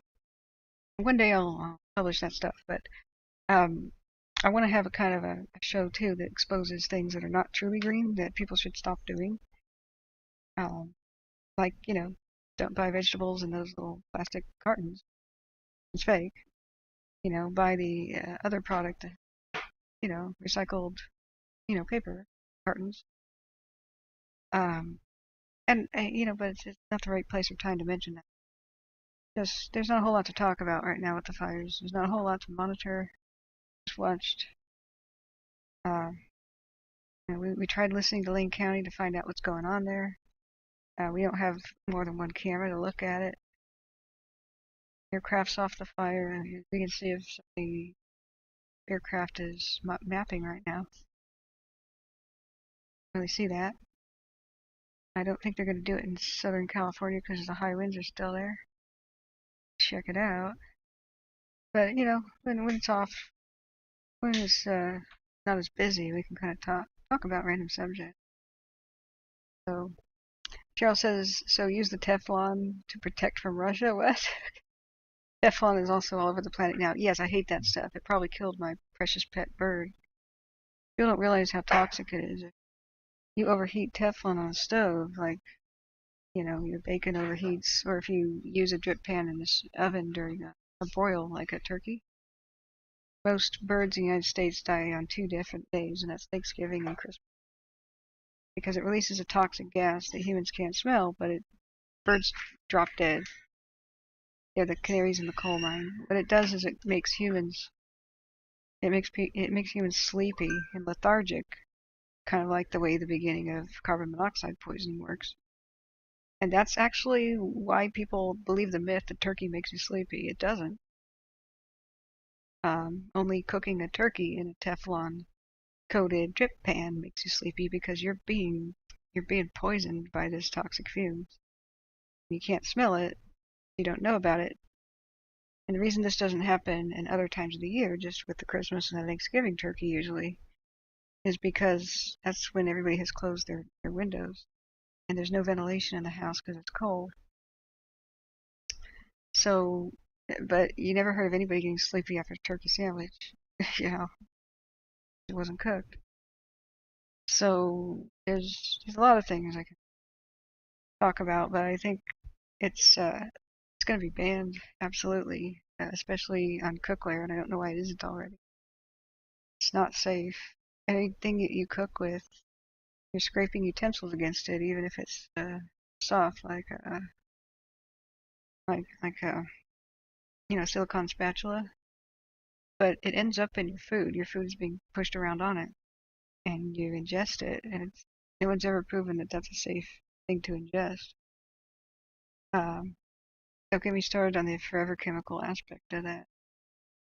There's a lot of things awful that I wanted to start a series, one of which is called, how to truly recycle or something. What's inside it? or take apart household items and explain what you can recycle valuable. You can make a whole lot of money doing e-waste. E-waste pound for pound is the same value as gold ore, before it's refined. You don't have refining costs. Pluck out the gold. Anyway, that'll interest people even if they don't give a crap about the planet. The other thing I wanted to do is, kind of a video series. It won't be on Kathryn's World of Wildfires, but it'll be on Kathryn's World of Recycling, Kathryn greenness or something. I'll figure it out. Yeah, Angela says cast iron is safe. Yeah, it absolutely is. It's not only safe, it's good for you. They found out that in a lot of countries where people don't eat a lot of meat because they can't afford it, food scarcity countries, like anywhere from the jungles of, Cambodia and stuff to, like India and such, where there's mostly a vegetarian diet because of, poverty, that there's a whole lot of anemia. And so the iron from the cast iron helps cure the anemia. So a lot of people can't afford or carry around cast iron, especially if they're living in, poverty conditions. It's a lot of heavy stuff to carry around, especially if they get run out of their slums or they have to move or something. But there's a brilliant solution somebody came up with called the iron fish. And so no matter what you're cooking with, you put an iron fish, it literally is a carving of a fish, right? In the skillet and push it around, then you get the iron benefit. I mean, a tiny everything that goes into your food from cookware really does go in your body. And that just illustrates the point. So, but cast iron is one of the healthiest things out there to cook off of. It's just such a beep to clean, It's heavy too. I can't use it because my wrist injury just doesn't allow me to carry around heavy pots and pans, even just doing dishes. I'll explain my injury one day. It was pretty gruesome. So,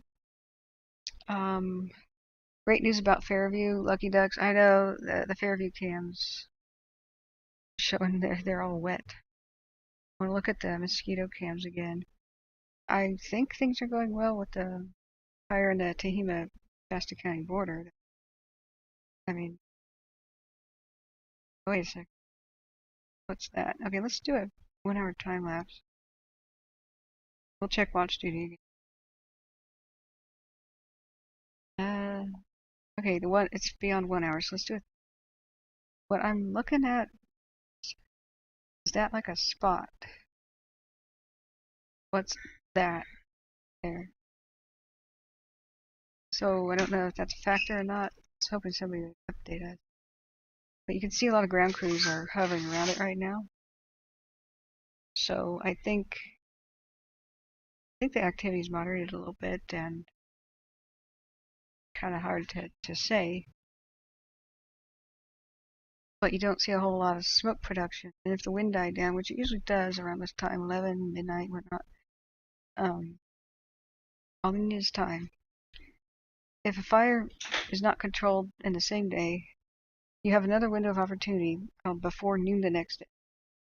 If you can get good retardant lines around it and some good dozer lines and such, and climb it with the aircraft and get the forward progress stopped by noon the next day, that is your best chance. If you couldn't control it on the first day, but if you don't, usually noon is when fires blow up because of just the fact that the day is hotter, and that will decrease humidity because of the sun. So let me go back up and look at some chat here. Go back up. Here. Yeah. There's two types of plastic. I forgot to mention that. There's recyclable kind, and then there's the kind that can't be under any circumstance recycled. I think thermoset is the type of plastic that cannot be because it only melts, and after it melts, if it gets any hotter, it ignites. And that's some of the older types of plastics were thermoset. Let me look that up. Thermoset. So none of that class of plastic can be recycled. The kind that burns, the kind that melts instead of burning, can be recycled. Yeah. So in material science, thermosetting polymer, often called thermoset, is a polymer that is obtained by irreversibly hardening or curing a soft solid with viscous liquid polymer. Okay. Just need to know if thermoset plastic is the one you can't recycle. So let's see. Let's search the word recycle. Okay. There. This be okay. Thermoset plastics are generally stronger than thermoplastic materials. Oh, okay. What a confusing similar name. Due to the three-dimensional network of bonds of crosslink, they're better suited to high-temperature applications. Blah blah blah blah. Strong covalent bonds. Blah blah blah. So, blah blah blah blah. Blah blah blah. So new developments involving thermoset epoxy resin. Blah blah blah. Permit repeatedly reshaping like silica glass by reversible covalent bond exchange above the last transition temperature. There are also thermoset polyurethanes shown to have. Okay, that's polyurethane, no, but I'm talking about the plastic. Let me just. What type of plastic burns instead of melts? Recycling is basically melting plastic back. Plastics that contain carbon and hydrogen, such as polyethylene, polypropylene, blah blah, polystyrene, burn very well. Oh, that's about what firefighters. How identify it using a burn test? That's not recommended. Wow. I'll just new question. What type of stick can't be recycled?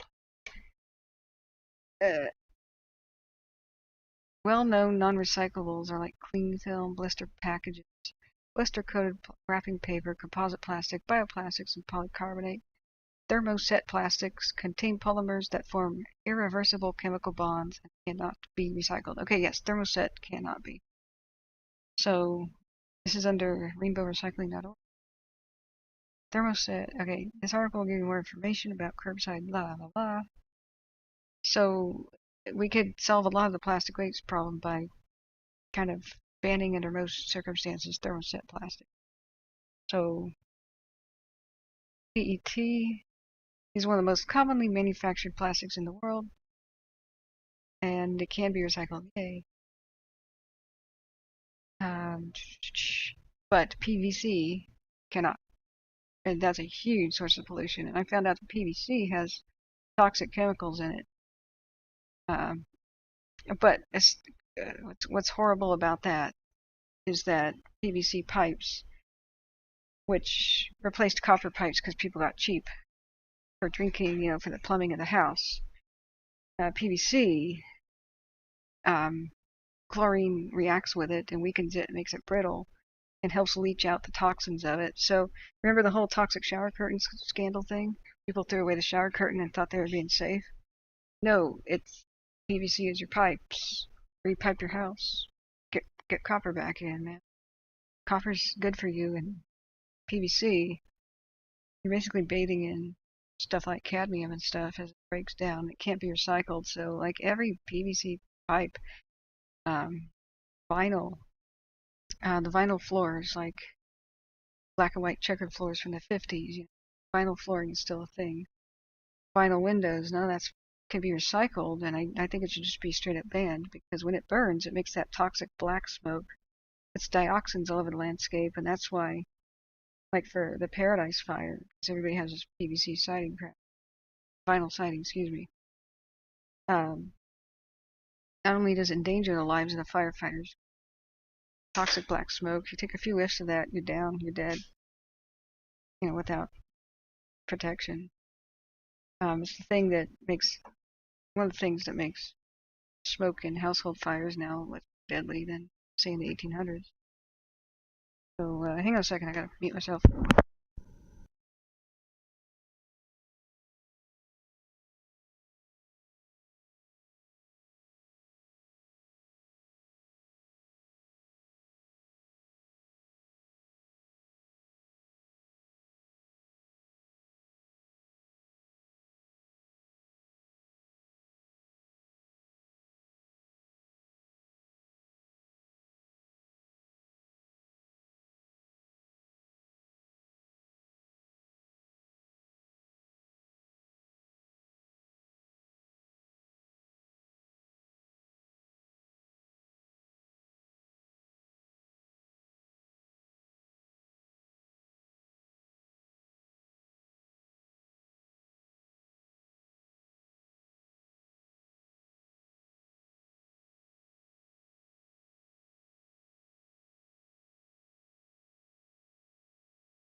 Okay.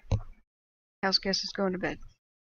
Anyway, I'm babbling on about that, but just mostly, I think PVC will be banned in the future. It's just one of those things. So, Rob is reminding me to get sleep. It's important for me to get sleep so I can be alert and keep informed. Before I go to sleep, could I give us an update about the fire near Hemet? Yeah, sure. I could do a lecture series. It would be great. I think everyone would go to sleep to my voice, but maybe I could do a video series. But what I can't stand is I'm so pro recycling. I can't stand it when I see scams and stuff.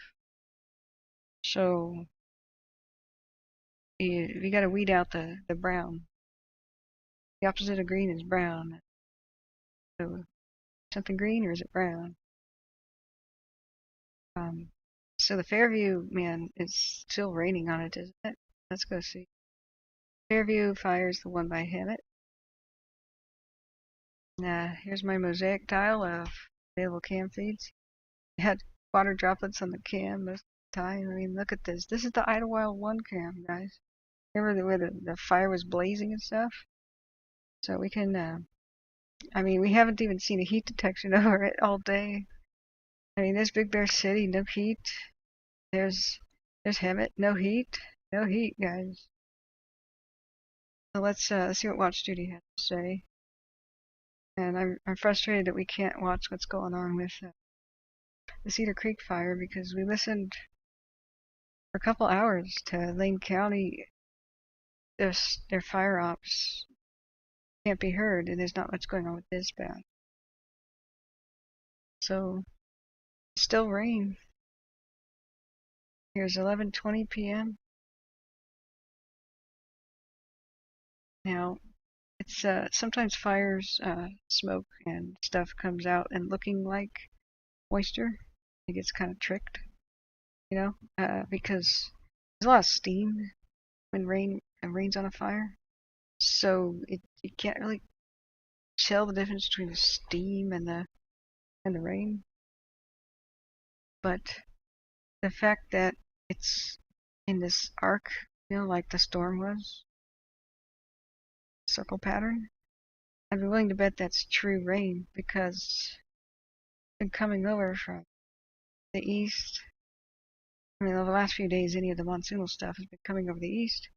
And it was sad when the Fairview broke out. The rain was just north of it. It hit Big Bear Lake at least, but not the Fairview. So it's wet. It's got good humidity. All firefighters need is time. This bought them all the time they want.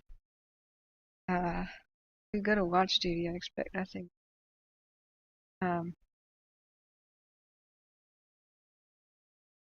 You know, good news.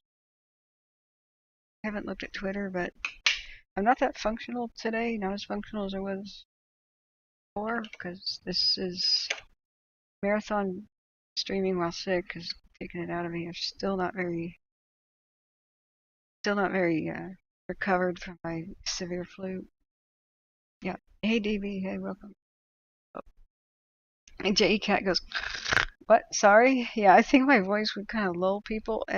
What I wanted to do first was narrate some stories because I keep getting requests for that. I don't like my own voice, but hey, if people want to fall asleep to it, I'll deliver. So I'll read some non-copyright stories and do a series, maybe bedtime stories for evacuated folks. And it won't be fire related whatsoever. And people could just no jump scares, no loud sounds. Just put it on repeat. Read some stories. So okay, we got a link here. Oh, here's an update that they issued at 7 for Fairview. And the cause is under investigation, but we think that it was SoCal Edison. They put in one of those we may have started the fire reports and submitted that to the government. It's California state law. And it really might be SoCal Edison. That's the biggest,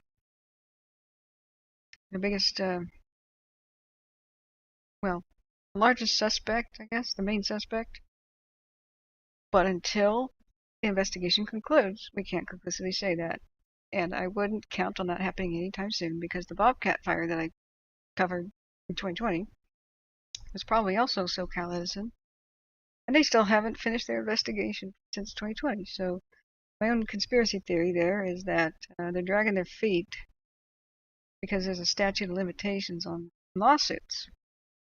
And maybe they're just scratching the back of that company. Maybe they think they'll dodge lawsuits. The investigation goes a long time. Or maybe the company is not being as cooperative as they could.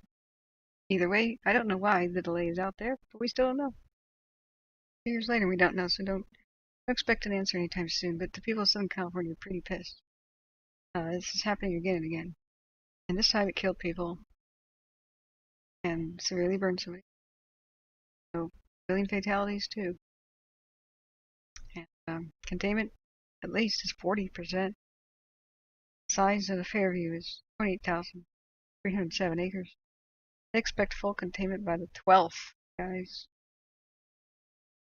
4 structures are damaged, 10,000 are threatened, and 13 were destroyed, including the historic lookout tower that we were rooting for the other day, that they really heroically tried to save with aircraft.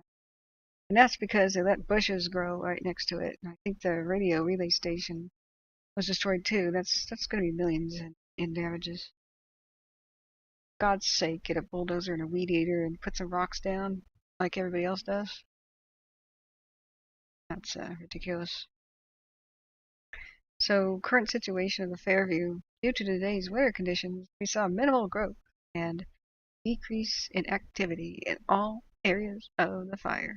But just get bigger. I will go to bed soon, Rob. Don't worry. My voice can't handle too much talking. I can't do an all-nighter. So crews are continuing to strengthen and improve control lines while establishing new ones where it's safe.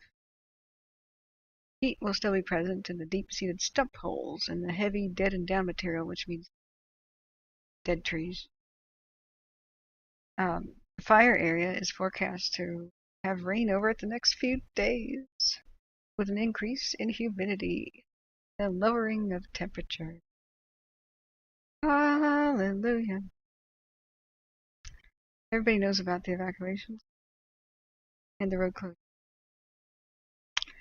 So there's 241 engines on the Fairview, 25 water tenders, 16 helicopters, 50 hand crews, 3 dozers, and 8 other.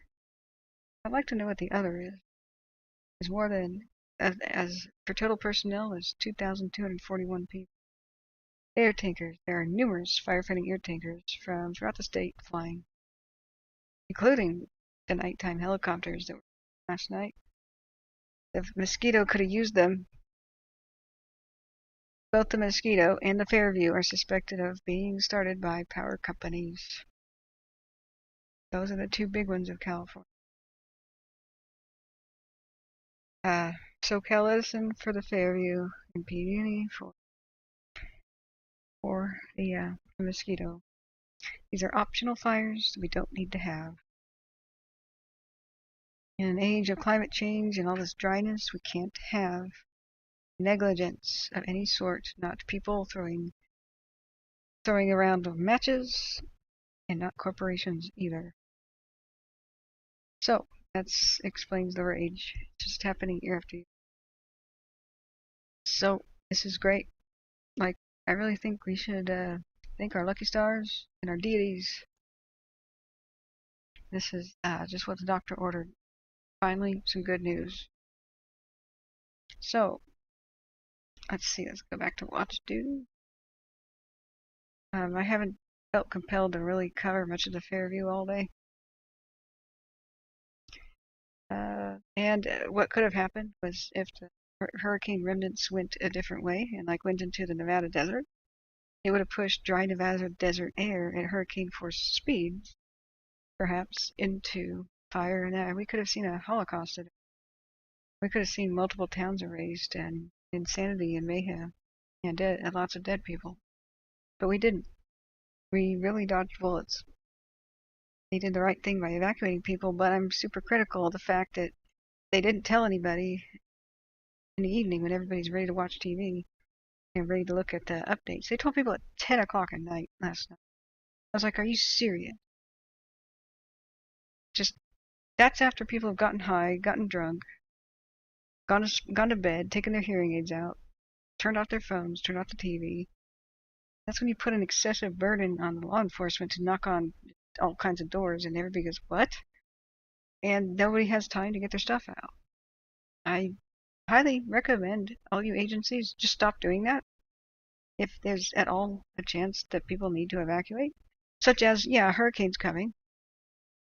Tell people so that they have more time. What's wrong with you?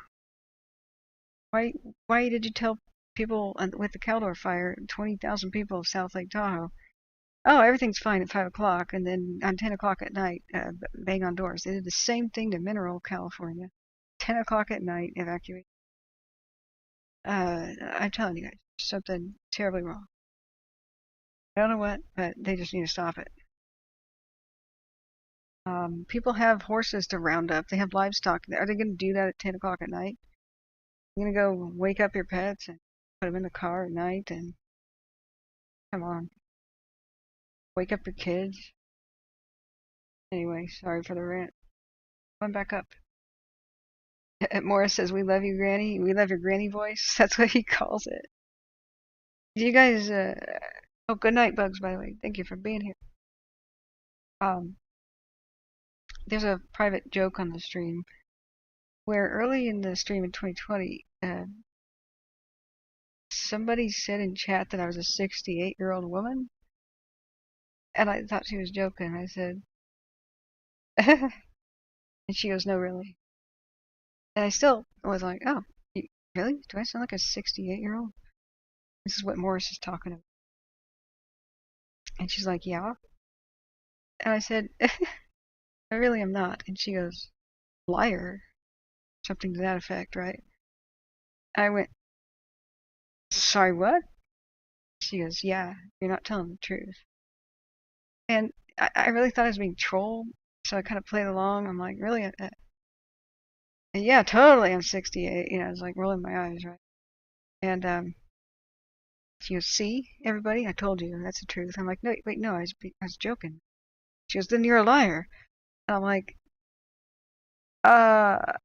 what's going on here? And she starts telling chat, look, I verified that Kathryn is 68.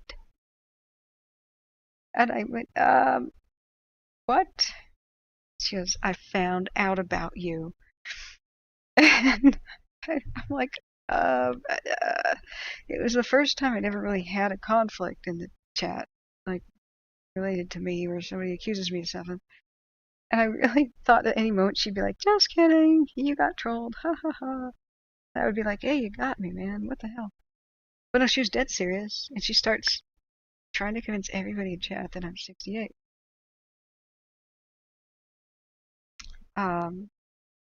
I went, guys, there's already a video of me on my channel. I'd never used a webcam before. I said the video of me riding the tram is what I actually look like. You can go and click on it. I just don't have a good webcam. And back in 2020, I didn't have a good enough computer to have a webcam at the same time as a So, she goes, I don't believe you. And she starts calling me a scam artist and stuff in my channel. So I'm like, guys, I tried to play the tram video. This is what I look like. And most people started believing me at that point. And she's like, look, notice how she doesn't speak in that tram video. I'm like, So she's like wanting me to prove that I wasn't 68 years old coming up with a video that I could show chat, and I wasn't really comfortable with that. I was like, I'm trying to do my work here with the fires. It's weird. She goes, see, she can't come up with a video. It got out of hand. I think Cogito was there at the time. I'm not sure who else, but Morris was too. And so I really couldn't convince her. Morris says, I thought you were 15. And that was an older video too. Like, 15? Really? You thought I was 15? Oh God. So all of a sudden chat's full of the speculation about how old I am. And I'm like, they're like, show us your driver's license. I'm like, no, I'm not going to. I will not be tricked. Morris says, we have so much fun. Yeah, we did. Oh God, there's a couple memes. So, Ellie says, I know only because of some SHTF group teachings how to make lye soap using water and ashes. Cheryl says, guess bears should be told not to drink the river water. I think the bear urine one is the best, though, I gotta say. That, and I'm a 68-year-old woman. Or a 12-year-old boy. People can't make up their minds. Oh, the other one that's good is I got accused of being a lizard person. That was fun. So my response was, well, damn. I better be really careful when I get a webcam. Because if I lick my own eyeballs, I'll have to track down all of you who saw that and have you eliminated. I just gotta roll with it. It wasn't red. I didn't have red hair. It's not red. I had a couple times I had a dye that was like a strawberry blonde, but I'm actually a dirty blonde in reality. Angeline says she's a troll. People like that are so strange to me. I actually found out she was mentally ill. There were a couple that really worried me. I was hoping she was a troll because somebody, I mean, she got kind of out of line. That's not the rest of the story, but at least that's the funny part that I told you.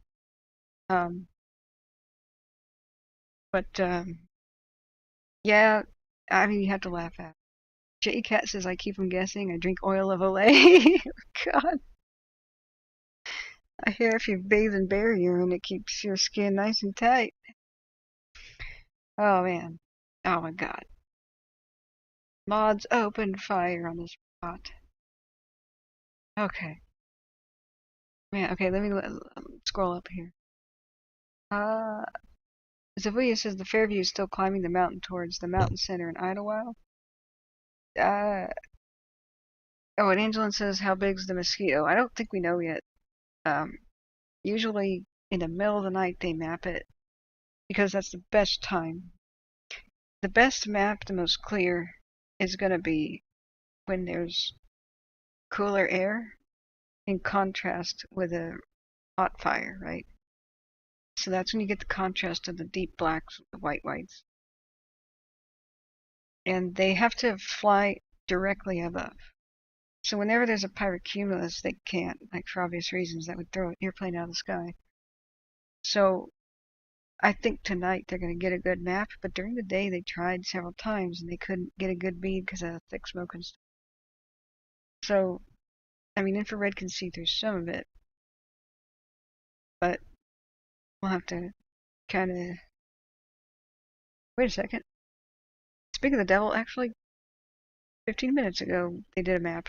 I'll be damned, guys, I didn't even read this stuff right here in front of my face. Okay, so the fire... Hang on. Let's make sure I'm a mosquito. I'm silly, guys. So, I knew that. I was just testing you guys. I was just going to see if you notice that this means 11:55. I totally forgot. Or actually, no, it's 9:55.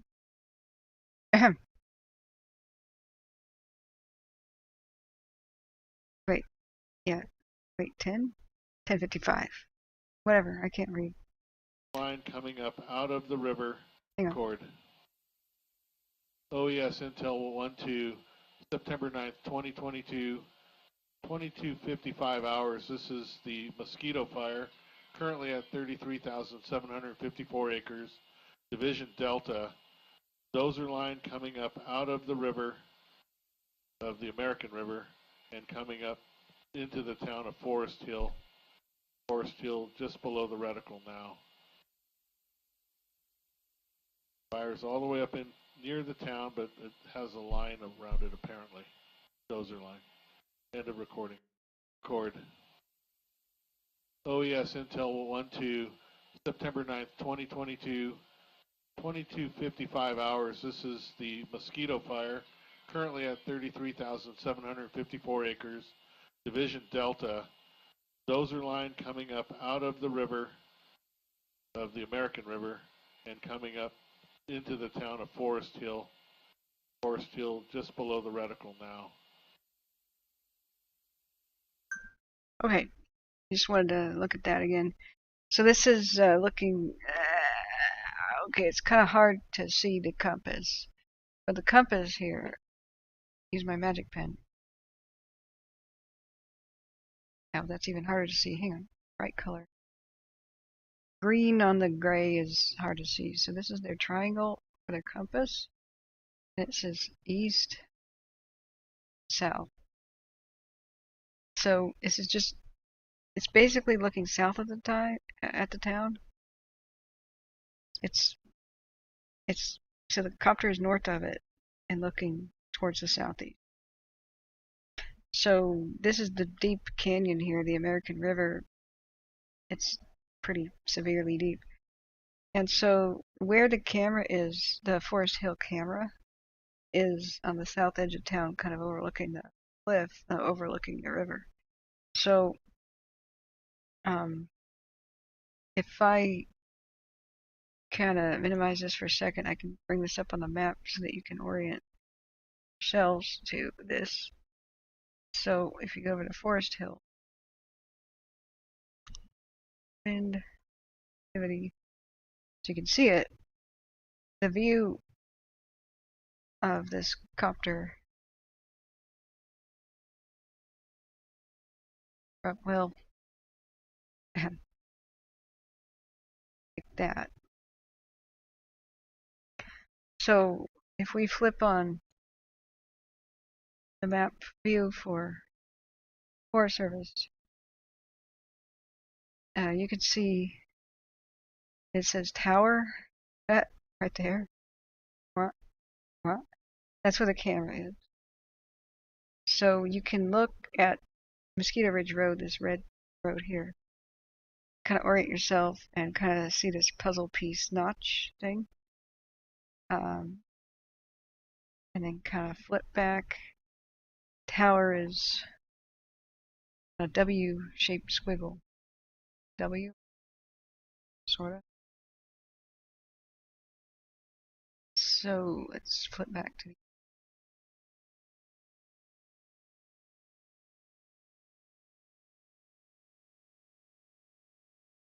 and it's not a great angle to determine where that W is.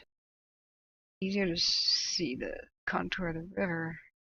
So let's use the river as our guide. Aha. So river kind of point there, up there. So let's add it.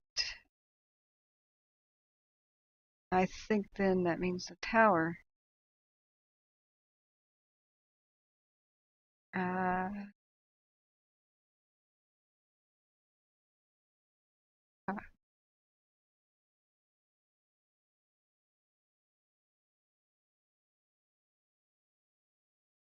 But maybe line up with the street. There's a street. That. Locals are probably yelling at me in chat. It's over there. It's over there. So, and there's that street there, north and south. tower right there. Okay. So.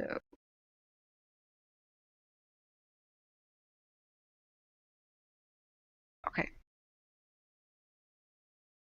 Yeah. Still not orienting myself. But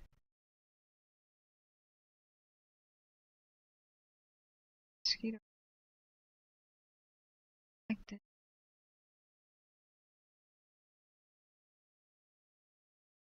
I would think the tower is right there. The flames came up to it, but it might be that. Anyway. If I could flip this around backwards and line it up, that'd be easy, but I don't have the best spatial orientation or imagination. Right, let me go back at chat. Morris says my mom was telling me about bridges washing out in 1935 around Palm Springs. Yeah, I think there's been a couple times that the remnants of a hurricane has hit San Diego. But yeah, it's freaking huge. More than 30,000 acres. Ellie says, well, I mean, I'm in the Lake Wildwood Penn Valley. Oh, really? Really? Oh man, I could have met you. I met R.G. Walters, who lives in Smartsville. And I went over to Penn Valley to the pizza place with him. Oh man, Ellie, I'm sorry. I had to leave for Oregon too early. I was going to announce it and be like, guys, let's have a pizza party.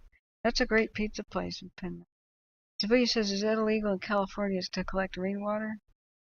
It is, yeah. It's messed up. I don't know if anyone has been fined for it yet. That's actually because of mosquito control.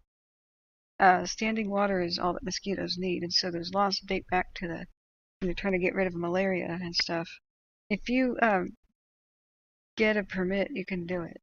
You gotta have net coverings for the container. It's illegal to do it without a permit, but you can collect it off your roof and stuff into barrels, but you have to make sure it's not a mosquito and stuff. Angelin says supposedly rainwater is polluted now too. Well, it's always kind of been. I mean, every rain droplet forms around a dust particle. That's why rain is so bad after a nuclear accident. It's radioactive. The dust particle is. So it's radioactive rain. The best way to irradiate yourself in a nuclear accident is like at Chernobyl. Everybody in East Germany and Germany in general were told don't go out in the rain. If you do, immediately take a shower inside because the rain the water, that's already in the plumbing is gonna be okay. It was, diluted if any rain went on reservoirs, but most of them are not open to the air anyway. And certainly all the water and pipes and stuff already generally is okay. You have to wash the radioactive dust off of it. And for God's sake, don't breathe it. So, I mean, whatever's in the dust particle that the raindrop formed around, every snowflake too, is that pollution. So acid rain happens when there's a lot of sulfur dioxide in the atmosphere, either from industry or volcanic eruption, and it changes the pH of the rain. It grabs sulfur particles. So technically, rainwater has never been exactly pure. So the purest water on Earth that's actually completely uncontaminated is the stuff that has naturally been filtered, and like in volcanic soil, there's a lot of mixes of charcoal, pumice, and stuff. The stuff that goes into a regular, water filter. Like the Fiji water, they're not boasting. They're boasting, but it's true. That's basically the cleanest water on Earth. The Fiji bottled water, because each raindrop. See if I can get a black kind of screen here. Every mountain has got a lot of hollow cavities in it, just because of tectonic forces, movement and stuff, full of cracks and stuff. So when rain falls on a mountain and gets absorbed into the soil, some of it runs off, but some of it goes in, They'll get stuck in little cracks and fissures and little things in the mountain. And with the force of gravity and stuff, it'll just start working its way deeper and deeper through any openings, right? And sometimes there's big cavities in the inside of mountains for whatever reason. And then the water eventually goes into the cavity and fills it up, right? This may take thousands of years, millions, whatever. And once it does, the pressure will either force rocks apart, or maybe water will go against gravity and kind of find its way to the surface. So that's called a spring. Spring water, right? And this stays at an equilibrium as long as there's normal rainfall and stuff, or snowmelt. This will stay full. So some of the water can be extremely old as it trickles out.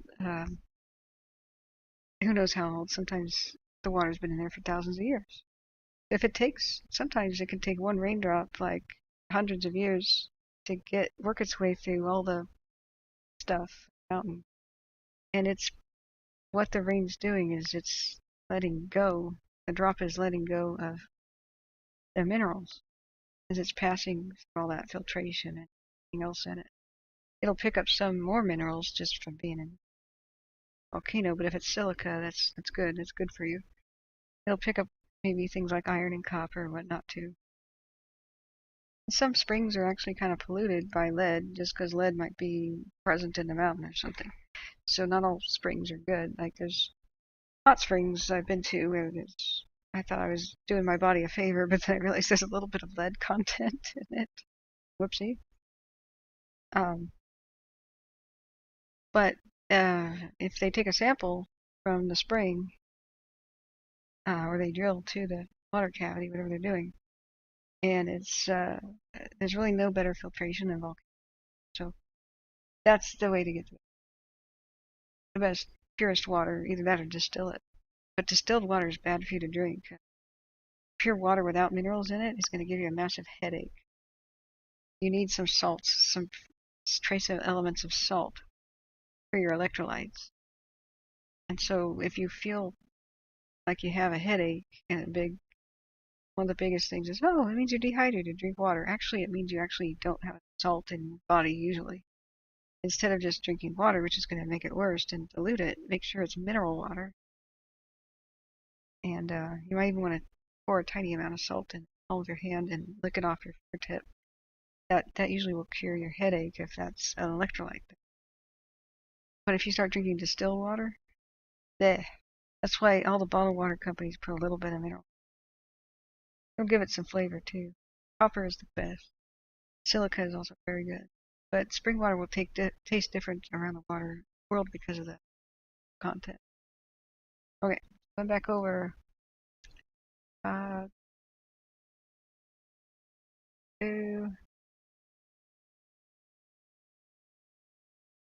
Okay, Zavuya says notifications are all done online.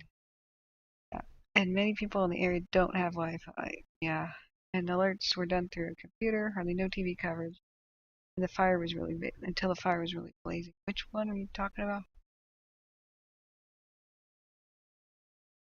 But I'll be coming back to California, guys, and we can have a pizza party. So Jeremy Eater says bear pee is sterile, and it helps smooth out your skin. Oh my god. So I'm going to do a time lapse. This is Lane County, Oregon. I'm really worried about the Cedar Creek fire. How explosive it got. There's high winds. Angelin says, I've noticed licking salt helps my headaches go away. I don't eat much sodium, just one salt lick makes a difference. Yep, that's the trick. What you're doing is you're telling your body, hey, I know you want electrolytes. I just gave you some. I mean, it just takes small amounts, tiny. And your body goes, sweet, cool, good job. Turns off the headache. If it's a tension headache, it might be because you're subconsciously clenching your jaw. So the best way to get rid of that one is curl your tongue into like a taco, about as tight as it can go, right? Stick it out of your mouth as far as it can go. And then try to whistle through your tongue, like just blow air out of it. and breathe through it that way, and try to stretch your tongue out as far as it can go. You'll feel your face stretch, these muscles that normally won't, and then you should yawn with your tongue curled and stuck out of your mouth as far as it can go. That's going to take all of your muscles across your forehead, sides of your head, in your cheekbones, everything. And it will stretch them out because you've probably been clenching your jaw and tightening the muscles of your temples because your jaw muscles connect to the top of your head. And when you stretch them out, just do that a bunch of times, lick a little bit of salt, and that'll cure most headaches. If you have a eye strain headache, you really, sometimes people knit their brow and glare at the screens. So fix your screen glare, your lighting. Ellie says, I'm totally stretching my tongue out now. It actually feels good, and I found this out. This is like an old yoga trick. It's one of the few ways you can stretch out the muscles of your face. And it really helps. I'm a sage. I'm good at Jeopardy, that's all. I just collect random facts. I can't particularly turn into any sort of profit-making endeavor, unfortunately. Unless, of course, unless I made a TikTok channel called Random Facts. Angelin says, I do clench. I get tension headaches on my neck, back, my head, so salt does not help those. Right, this should. Another thing to help your neck is roll up a towel and put it behind it and lean back into a chair. If you're looking down at screens, that's a terrible position for your neck. Put your screens above you. Usually you need to have a wall mount and tilt your chair back. So that's best ergonomically, that you're actually leaning in your chair back a little bit, even elevating your feet a little bit. And if you are looking up at screens, this will change your entire posture and your neck will thank you. You've supported it with the rolled up towel if you don't have a neck pillow. But I got one of those gaming chairs with a neck pillow. I think gaming chairs are stupid, but a strange thing happened to me after COVID. And I noticed that my neck got weak. Don't ask me why. Necks get stiff during illness, you know. Whoops. And mine got stiff. I just kind of didn't want to turn my head left or right. It wasn't terrible. I mean, I've had flus where it was worse. But I realized that propping up my head, like in a chair that went up to my shoulders only, became hard. Like my head weighed too much. I have no idea why that occurred. But even as I got rid of COVID over the course of 2 months, my neck never got its strength back. So to this day, I really am not comfortable sitting in any kind of chair where I can't lean my head back. So weird. You use your phone for everything? Yeah, and the hunching real bad. But the cool thing now is that most phones have an app where you can project your phone screen onto your computer, and or a TV, and if you can look up at it and use a mouse, say, to click things or type text. They call it on Android, like link to Windows. But there's things like push bullet, a couple others. Jeremy says I have all my screens above my shoulder level. Good. So Katie says California allows and even encourages rain harvest from any flat surface. You can collect from your driveway slope if you figure out how to do it. Really? I really thought that they still had some of the. Maybe it's just a ban on barrels. But I know you need to collect it in the right manner. Because mosquito problems are god awful, and I think they kind of revitalized it once the Zika virus happened. But here's the thing, guys. You can get rid of your mosquito problems. Like ASAP, guaranteed. Most mosquito species only fly about 75 feet from where they're hatched. And they're hatched in water. That's what a mosquito has to have. As when the female bites you, she looks for water to lay her eggs, and she won't lay them in water that's moving, that's trickling around like, say, a fountain. got water circulation, because that'll kill the eggs.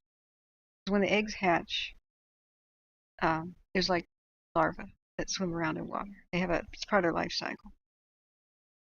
So it's absolutely necessary. If they do get desperate enough to lay eggs in circulating water, then they die. So if you remove all sources of standing water from around your domicile, and your neighbors too, they have to cooperate, within about 100 to 200 feet away from your house, you do not have mosquitoes. Pretty rare to have one. They're weak flyers. Now, the African varieties of mosquitoes and the Egyptian ones are a little bit more robust. And they have more robust ones in South America that make malaria extremely difficult to control. But this is how malaria was very easily actually eradicated from North America. We used to have it for a couple hundred years. It really wiped out a lot of Indian populations, more than smallpox did. Malaria is still the biggest killing disease of the world. Just kills millions. But if you can wipe out this mosquito population and get rid of it, in North America, mosquitoes die off every winter. And so it made it super easy for us to get rid of it here. Because no mosquito is born with the malaria parasite, right? They're all born kind of clean. Hatched, whatever you call that. But they have to bite an infected malaria person and bite somebody else to spread it. So it's relatively simple. You get rid of all mosquitoes around your house. Any infected person has to sleep with a net so that mosquitoes can't bite them and bite somebody else. And voila, within a couple of years you got no malaria from your county. Our wintertime cycles would help with that. But in South America and Africa, no, there's just a wet and a dry season. No winter, and they hatch year round. It's super hard. And because it rains a lot in the jungle, it's super hard to get rid of standing water. Now, Jeremy says if you do have standing water, look into mosquito fish. If you can't drain it, absolutely right. It will give you free mosquito fish in California. I believe they're still doing that program. And they're little fish that go in your pond or your rain barrel or whatever. And they eat mosquito larvae. Really good to stock your ponds with it. And be a Chad for the fight against mosquitoes. So, or if you can't drain it, you can circulate it. You can, just put a pump in your non-working fountain, and, bada bing, bada boom, you're done. So, Ellie says, do I annihilate the salt benefit if I eat a Rice Krispie to get rid of the salty taste in my mouth? No, I think sugar is somewhat of a good electrolyte too. It's not quite good. As good. Yeah, Jeremy says contact your local vector control office. Cool.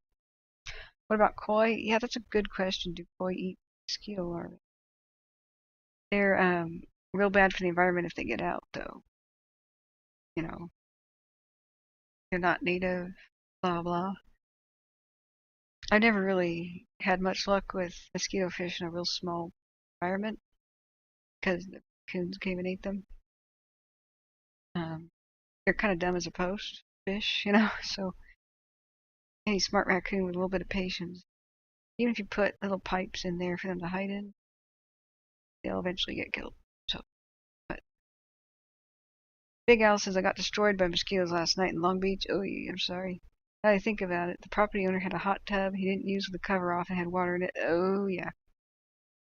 There should be fines and stuff.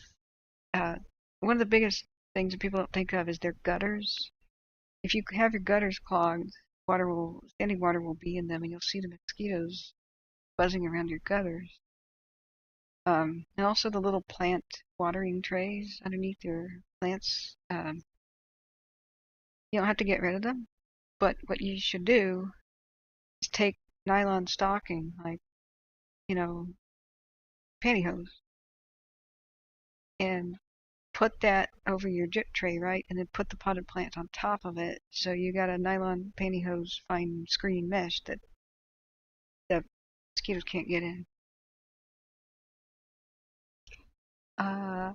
Jeremy says I just looked it up and koi love mosquito larvae. Cool. Get the black ones, because the raccoons kill the gold ones really quickly. The bright colored ones, you know. I mean, they're prettier, but the black ones are better at hiding raccoons. Let's see here. There's also some poison that you can put in. If it's absolutely not, you're not able to drain water or do anything about it. Like there was a way that you could put insecticide in it, like into old tires. It's kind of a last resort, but you know, I'm sure there's more eco-friendly stuff in there. The natural pesticide, coffee filters. Hey, there you go. Or it says, this is what I use. I relax and focus on the sounds on the right side of your brain to move all the sounds to the other side. And focus on the center and make sure you set the time when you want to wake up. Oh, like a hypnosis. Is that like an app for that?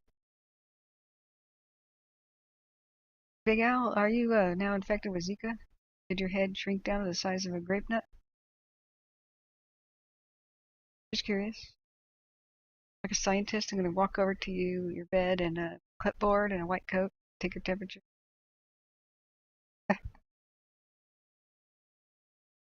Oh yeah, it's standing water, so most mosquitoes just can't fly more than 75 feet. So get a perimeter of 120 if you can. But really, it's pretty easy to control. What I use for insecticide, like when I go out, is Cedar side, and it's kind of marvelous. Most insects, they're not outright killed by cedar oil. My VPN. It's just this product, and I probably should not say anything until you want to sponsor me, but it's kosher, you know, it's safe. Texas red cedar especially is insect repellent, and not just repellent, like if they stick around they die. Cedars and redwoods are notoriously insect free because they have a special oil in them that kills insects. So you don't have any DET or nasty chemicals. Basically, cedar oil, some water, and a binder, which is, see what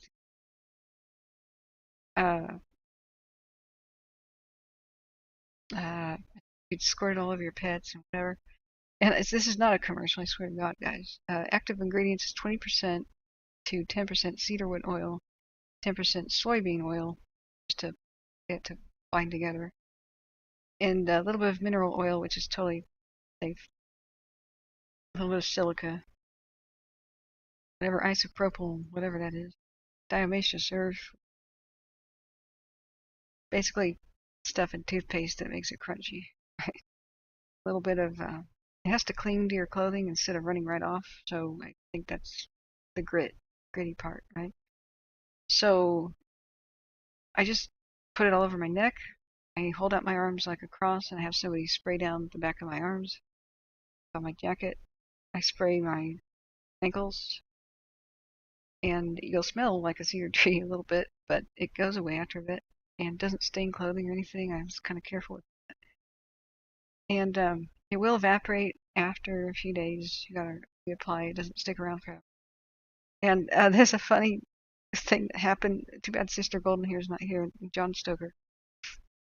When I met them for the 4th of July parade at Lewis County, C-Probe, me, and John Stoker, and Sister Golden Hair. So naturally, being next to the shore at Lake Almanor, there's some skeeters.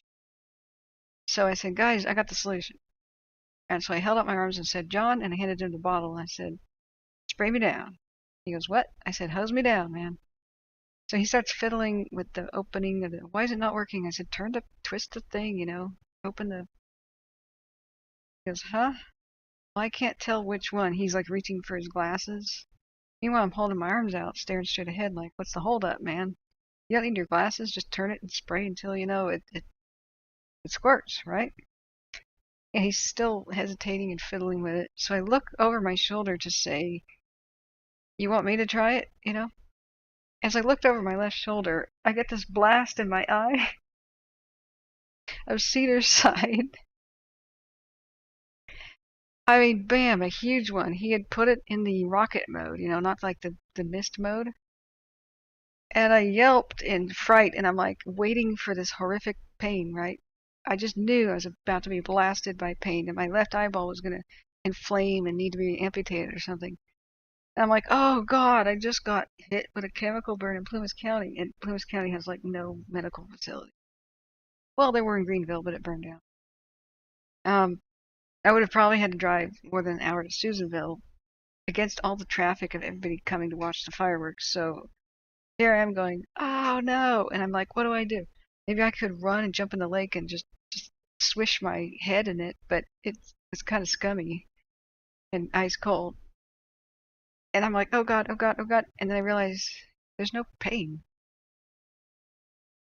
and I'm all right. And so I blinked, kind of blinked more, and meanwhile John is like, oh God, hon, I'm sorry, I'm sorry, and I just kind of frowned and I was like, it's fine.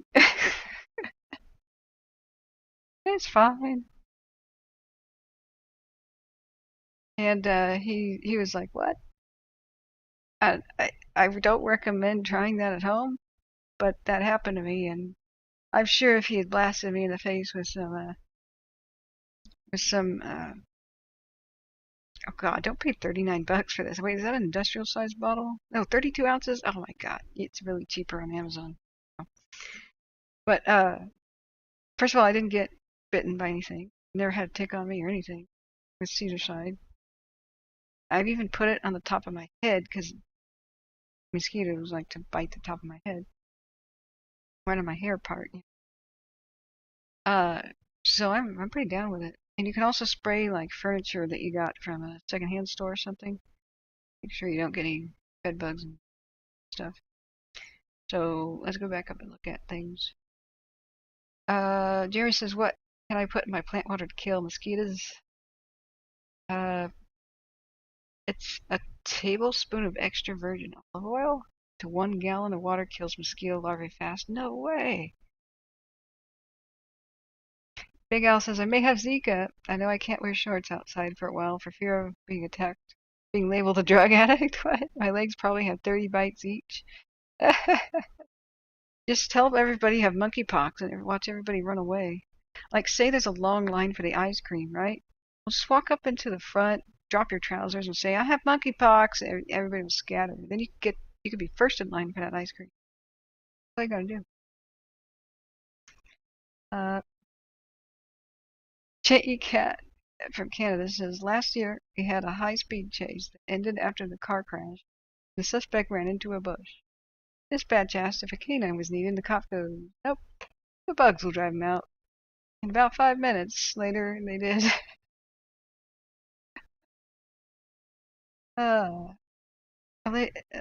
Ellie says the best mosquito repellent is Avon Skin So Soft bath oil. Really? Well, you know, it's probably the mineral oil in it. Huh. I don't know what they put in that concoction, but it kills bugs with contact in minutes. It's satisfying to use in a column of ants. Well, did you know normal soap kills ants, like dish soap, and like countertop cleaner, like mild stuff. Like I had a million ants on my countertop, and my mom told me about it, and she goes, squirt, squirt, squirt, boom, ants are dead.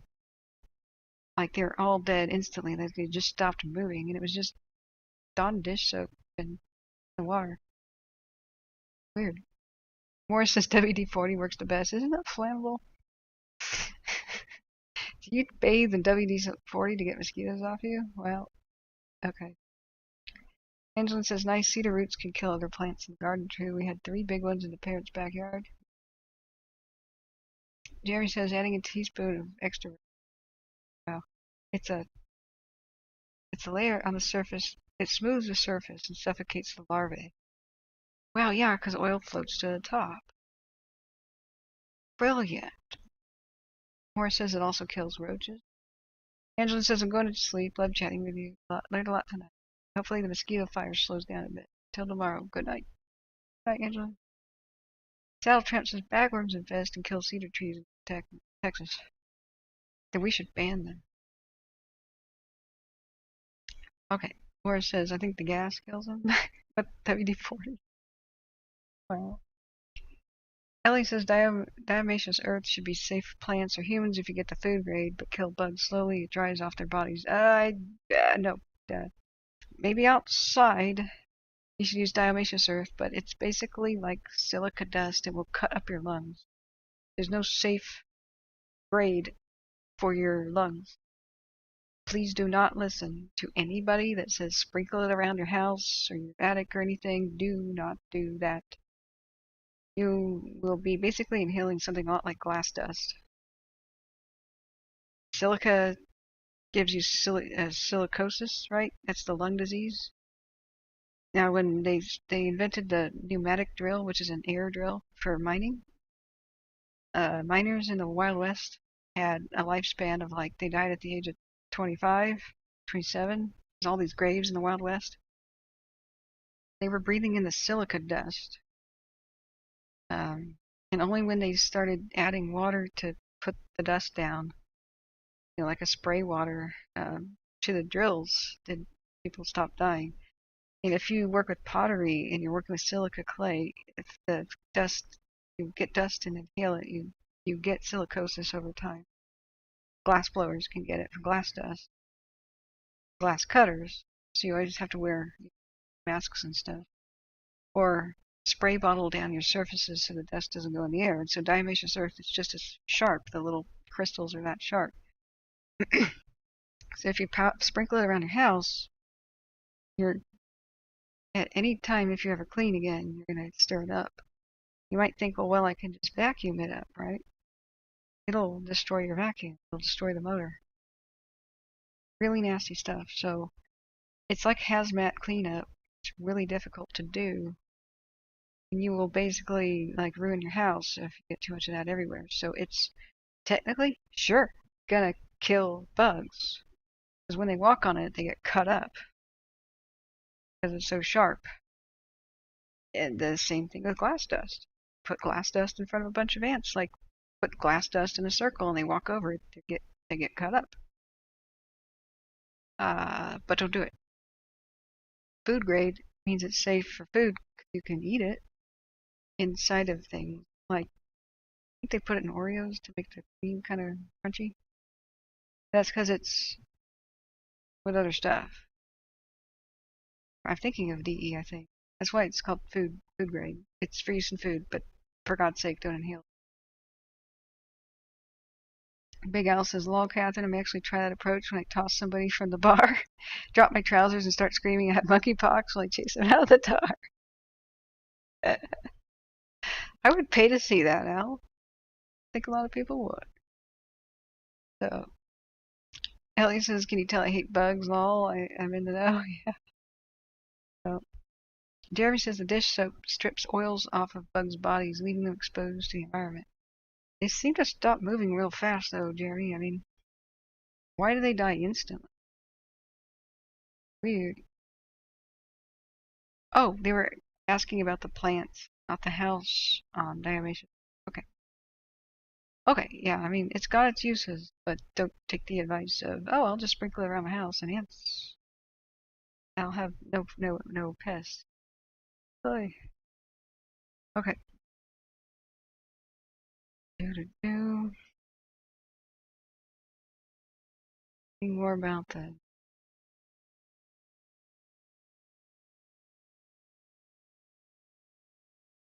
A lot of research. Oh, dudes.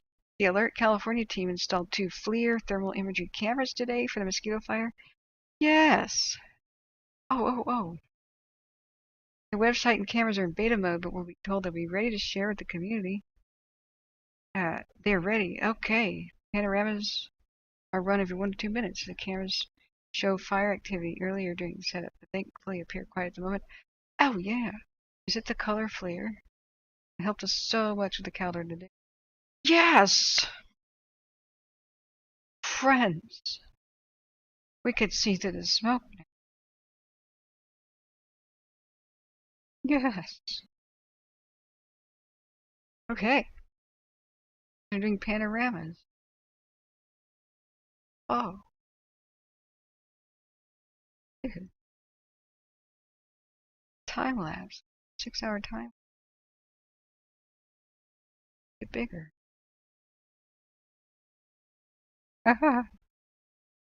Guys, when we were watching the Dixie and the Caldor, man, should have seen the fire tornadoes and the vortexes that were a couple thousand feet high that were in the center of the pyrocumulus clouds. The fact that it rotated yesterday on Mosquito Fire, God, I wish we were looking at it with the 6-hour time lapse. Okay, so it's the same stuff as the black and white, but it's colorized. So white is the heat, yellow is the yellow, lighter shades of the yellow is hotter. The purple is the dark stuff. It's, excuse me, the cold stuff.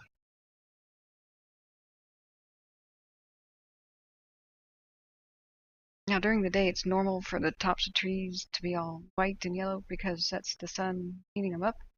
Shade is dark, and things like cool rocks and stream water like that.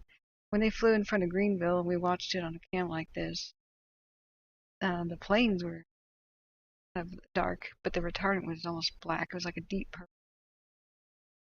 I really thought Greenville was going to be saved by the massive attempts with the aircraft to put retardant in front of the fire, but dear God, I woke up and the city was gone.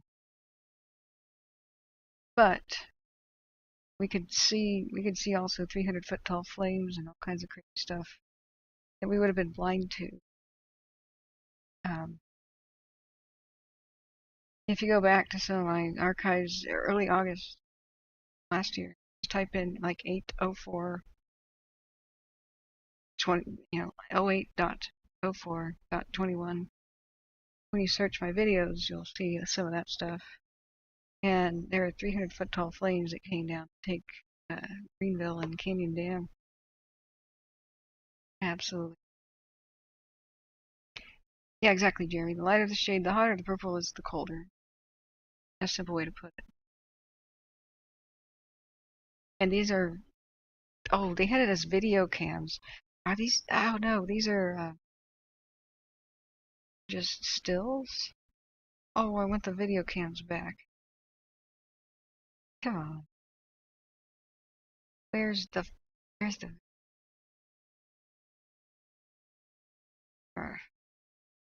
I'm very happy, at least because they had a stationary regular cam at Placerville for a bit. It rotated around. It really was not that useful. I mean, not only did they keep, through valiant effort, the Caldor away from Placerville pretty effectively, but it was just kind of disorienting the way it rolled around and distortion. The rotating cameras that were actual video cameras, during the Dixie, they would stop them on massive flames, and you could just watch in real time the horror unfold. And it made it very easy to say, hey, get out. And people would be like, I don't know if I need to evacuate. And I just said, look at the screen. And they go, I'm out of here. Because what looks like just gray smoke, like this, with the FLIR, once we flipped into it, you could see, like, in the distance, here's the tree. And then flames that were twice as tall as the actual trees burning, which is what happens with high wind. So there were 150-foot tall trees, and they were torching from bottom to the top. There were 300-foot tall flames marching towards towns like Westwood, Canyon. So when I saw that crap with the FLIR camera. I said, everybody in Westwood, go. I have no idea why CAL FIRE's not telling you to go yet. Maybe they're not looking at the cams. But I'm telling you, go. We gave people 3 hours early notice. The people who just knew from the officials got 20 minutes notice before it was too late to escape by car. And after both of the roads had fire on them, they're like, okay, everybody's still in Westwood, shelter in place.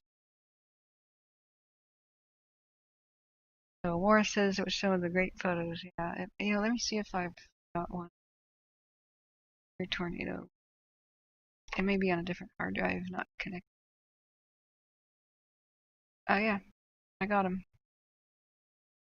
Got time lapses. Let's see.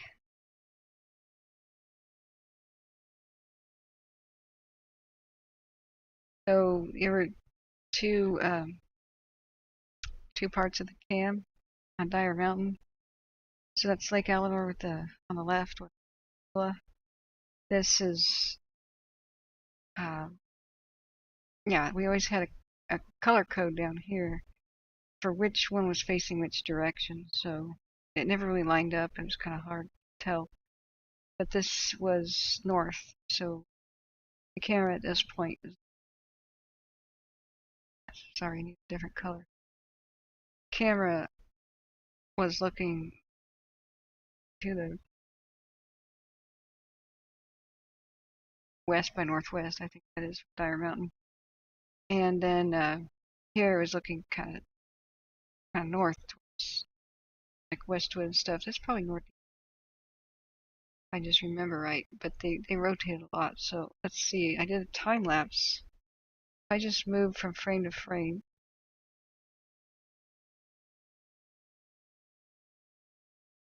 Just reopened it. This is the 9th of August, 2021, 12:46 p.m. It was pretty unreal. Those flames are hundreds of feet tall. Oh, and this is yellow on the ground. That's the massive damage of Dixie Fire because Greenville's gone already. That was just insane. Trees killed there. That's looking over towards Canyon Dam, right? And that's Iron Mountain. Time lapses made. Other full.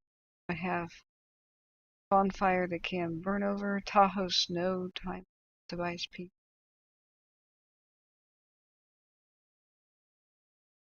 Fire tornado.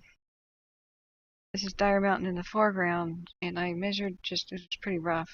But there were mountains back here that you couldn't really see. I looked on Google Earth, the contours of the land, and so this is not truly a fire tornado. This didn't move. This is a fire vortex. This was the center of the pyrocumulus cloud. So there was old growth that it was burning into, and almost total wilderness that never really got settled. Last kind of unsettled spots of California. It's gone now.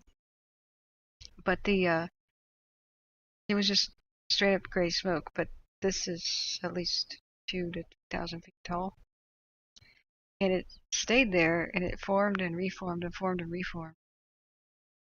Meanwhile, on my stream, fire tornadoes marched over Dyer Mountain like this and moved. And I knew that they were tornadoes because they moved like up and over the mountain side. And I don't know if I uploaded those or if I was live at the time. I don't remember which day it was. But if you just look at fire tornado on my own videos in the search bar, you'll find the right video, but good luck going through the 12 hours of the videos. So, yeah. If only these were on landscape in the Mosquito Fire a little bit ago, we would have seen that, I'm sure. for the mosquito. So,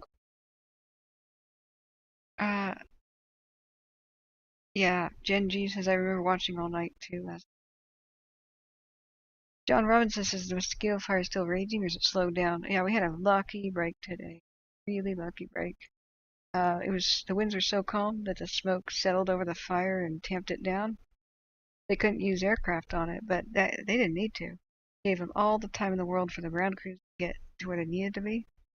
They went with structure protection. They made dozer lines, made huge amounts of progress. They even went direct on the fire today at places like Big Oak Flat and closer to the town, over by the Baltimore mine and the Forest Hill camera tower, on the south side of town. So we were extremely lucky. It rained on the Fairview, and smoke and no wind happened on it was like a big pause button for the Mosquito Fire. I think that's the best thing we could have asked for today. Now that the ground crews are situated, if and when, well, we know when eventually the smoke is cleared by wind, and that's when the fire will roar back to life. Now, the ground crews are in place, and the aircraft will be able to assist the ground crew. Say that it didn't have a pause button today, say that there was high winds and no smoke and aircraft. Well, we would have been screwed today, because ground crews wouldn't be able to even go in many spots. It would be too dangerous. An aircraft alone can only do so much. It's such a big fire now. They would have just put more retardant around the town, but since they wouldn't be prepared, probably would have lost a lot more structures. And maybe some towns. Neighborhoods. So we got our prayers answered today. And plus, they would have been screwed because a new fire broke out. I'm kind of watching it on the border of Tehama County and Shasta County by Shingletown. And it was a big concern today because it was taken off. But that left all the aircraft free to slam this thing all day, and that will probably keep this small. Look at the night shift, running around, take care of it. They got lots of retardant around. So, aircraft turned the tide at the start of the fire. That's when they're most effective. All the aircraft ready, locked and loaded, and on the scene, ready to fight the mosquito, went over here. They're at about what? In the afternoon? Might have been 4:30 or something. And they'll probably make this a done deal soon, and then go back to the mosquito. The nightmare scenario is too many fires starting at once and aircraft to go around. So I think we had the best possible outcome today. I'm very happy. Jeremy says the mapping plane for the Ford and the Mosquito Fire is on its way back to base. I hope we get a brand new image. Jacob Thor says, yo, I'm back. Not sleeping. Winds are picking up, and can we check on our wind charts for the mosquito? Sure, absolutely. So,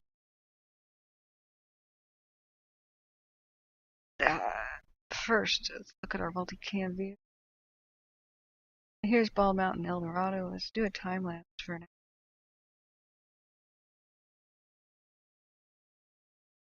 And let's go turn on the radio for Placer.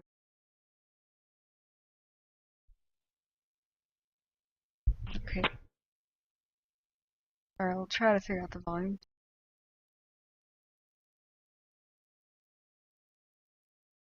Okay. Hey, no worries.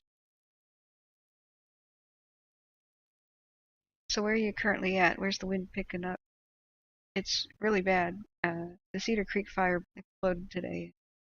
46 Lima. In Oregon. Have them come up on tax to 34 golf trainee or myself. I'll be out of range, so probably 34 golf trainee. Oh, I got pizza. I'm very happy, Genji.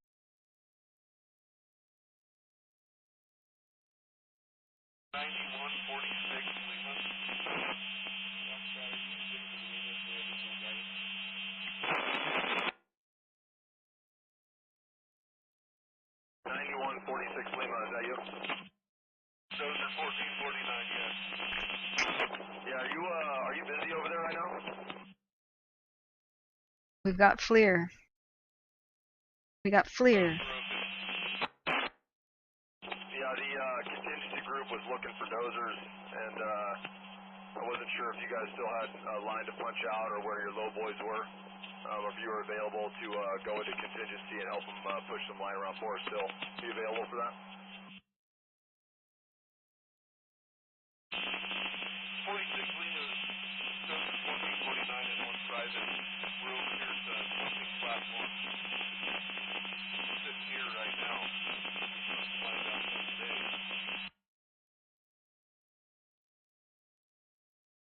Would be the time hack to get you loaded up around to where the Dollar General is in town.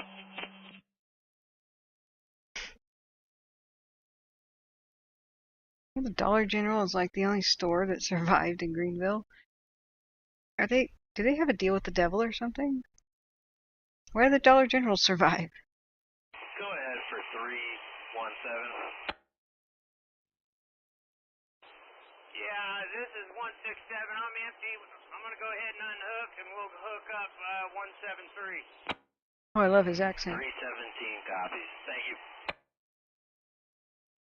Super.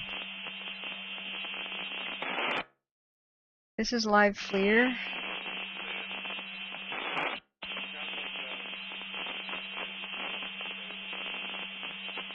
Oh, wow.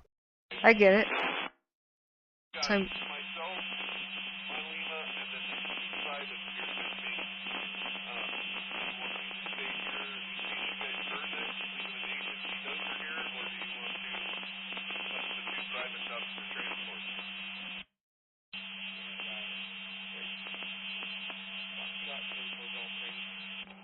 Yeah, send the two privates. Have them come up to me when they're loaded up on their low boys, and then you have two agency cats.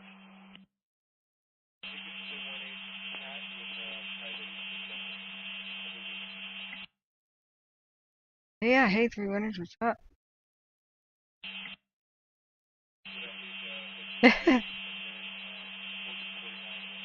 Oh my God, J-Cat, they pay off the Beaver Mafia. You gotta pay for protection. Jen G says, agreed, Kathryn was the only reliable source of info last year. Her broadcast kept me sane and able to make good decisions, and it was a close call. Thank you, Jen G. I'm glad I was able to help. All I need is a pat on the head.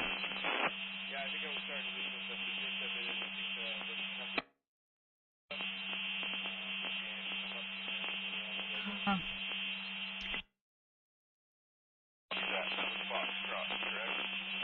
Yeah, Shockwave, the bots are a new account every single time, so there's no way to permanently ban them.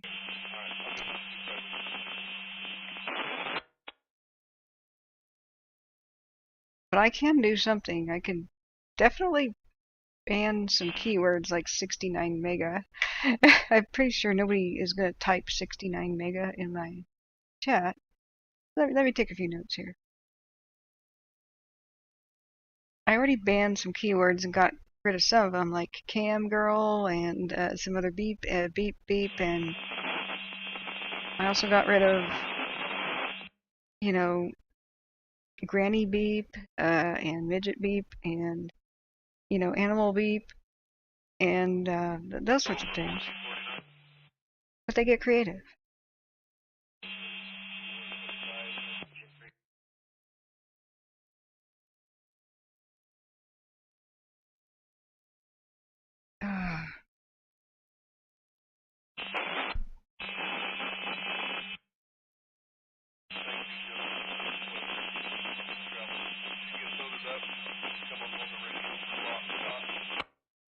They're saying get loaded up and go on the ridge and blah blah blah. I wish these rotated. These. Foxtrot, you copy me? Alright, finally got around the hill. Yeah, so contingency was looking for a couple of dozers. If you can't spare them or you think we're going to need them for holding, we can keep them in place. But if we can spare them, they could use them, put some line around for us still. Uh-oh.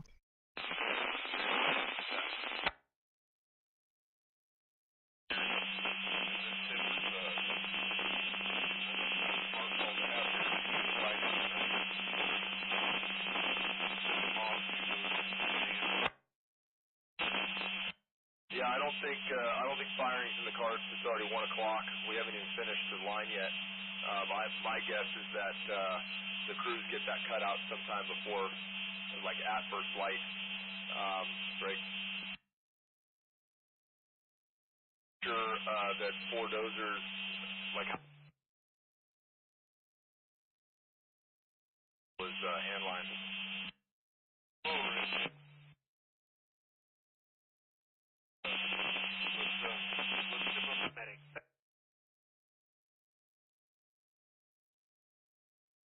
And use two privates or two on your striking. I have an agency myself and a private with me, so you got 2 dozers here. Probably that's good enough. We're just kind of thin, and then side. So yeah, let's send them down to.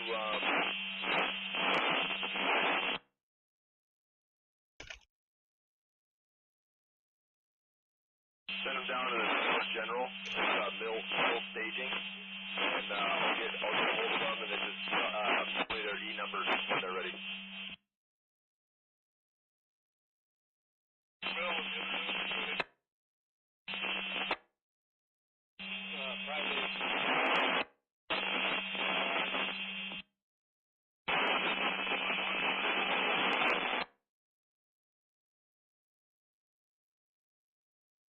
Let's see what the weather's going to do. I got E125. What was the other one? Contingency branch. Go ahead. Yeah, there's a couple dozers out here below the dump. Are they available to use? One. That dump line down to the river, or the Western States line, or whatever we're calling it, and they were, I believe, assigned to Bravo. But if they're available, I'm sure we could use them. All right, I'll check with Bravo. Unit looking for dozers, equipment on foot. Yeah, this is a contingency branch. We have a piece of line we'd like to put in behind Forest Hill. We have 3 of them that are available over here just below the dump. They were putting in that long spike all the way down to the river. Contingency branch. 6 dozers. We're cleaning up some liner and we're making our way back. They're going to be available for reassignment here in an hour or so. I copy. Yeah, tie in with Forest contingency up there. Just raise them, hail them up, or Force Trainee, I think, is actually over there. And we have that power line road that we would like to blow open to at least give us some sort of contingency behind the Forest Hill. I copy. When I get them up to their transports, I'll contact Force Trainee. Copy. Okay, so what they want to do is move dozers into Forest Hill, and they want to put in a contingency line, quote, behind it. So, does behind mean to the north? But they're rounding up dozers right now to move in place. And the only reason I think that they might want to do that is the wind is shifting. It's from the south right now. So we're just going to take this turbo to the left, correct?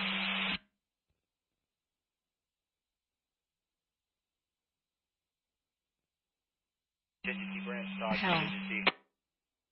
Damn day, that's how you... Can I go ahead and repeat that, please?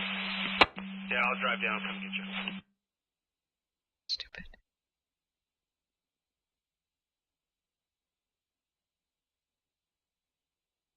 No, it's not. Smoking crack. Delta on your attack. Go ahead. At 40 Charlie. All 300s. The crew's going downhill. Yeah, I'm from 14 Charlie. He's got his engine, plumbing, and scraping behind the cruise.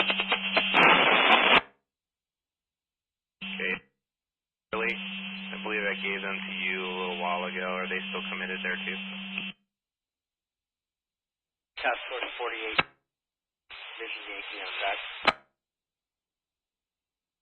We'll gather up their E-numbers and get back to you so you have accountability.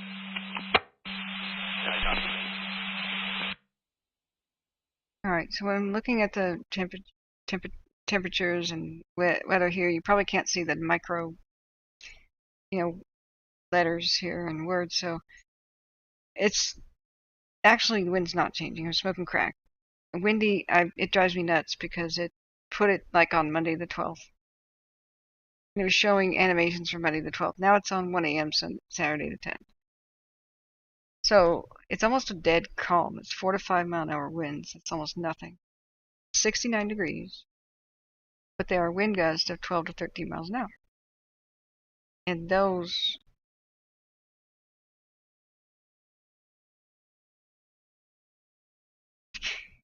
why is it animating the wind direction? Wait a second. Let's go back to surface winds. Okay.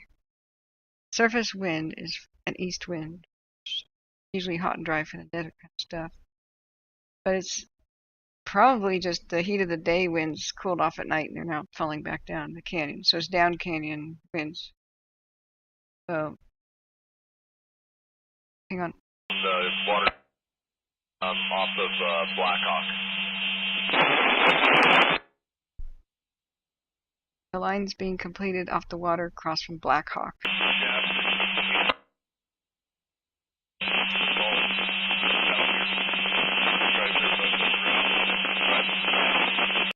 I'm going to mute that a second. It's just all crackly. So, but tomorrow we're not really going to have much in the way of wind except in gusts.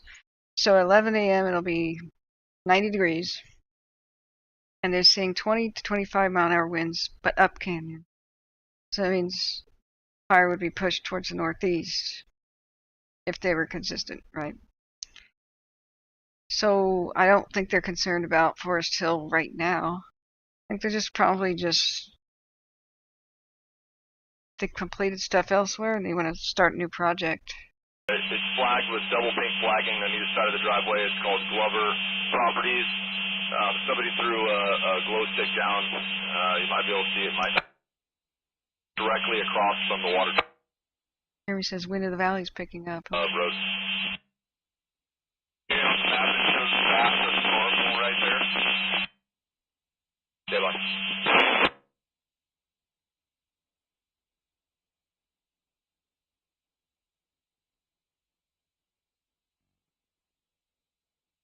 Okay. They didn't say that was a concern or anything. They just said, let's get some dozers to work on Forest Hill. So my ears picked up at that, but let's look at the satellite and see if there's any Affirmative, activity. that's exactly where it's at. There's some fruit down in there. That fruit starts with us and everything. Nope, just hug the left. Like it kind of splits off and there's like a house to the right. Just keep on the left where you see the dozers kind of made a mess out of the road. And then when you get like towards the end, just follow the road around. Big open area. Where the dozers made a mess of the road. Thank you. Go ahead. Great. You could go ahead and shut down that line, please. Copy that. Okay, yeah, if you don't mind going direct with contingency branch, once they complete the mission and get them the E-numbers, you can put them right to work. Copy that. Yep. I think they're performing fire ops right now. I think that's what that red is. Did you have in there? Was it 2? Yeah, I just have 2, and then there is those 3 agency dozers that are up here too. I copy, and they're up on top, Mosquito Ridge area. Yeah, they're right at the Baltimore Mine Road at Forest Hill.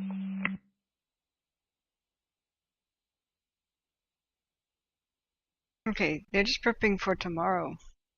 I think they're doing firing ops right now. I heard them chatter about that on the radio, so I would be not concerned at all. I'd like to hold on to them where they're at with what we got going on down in the bottom of the canyon.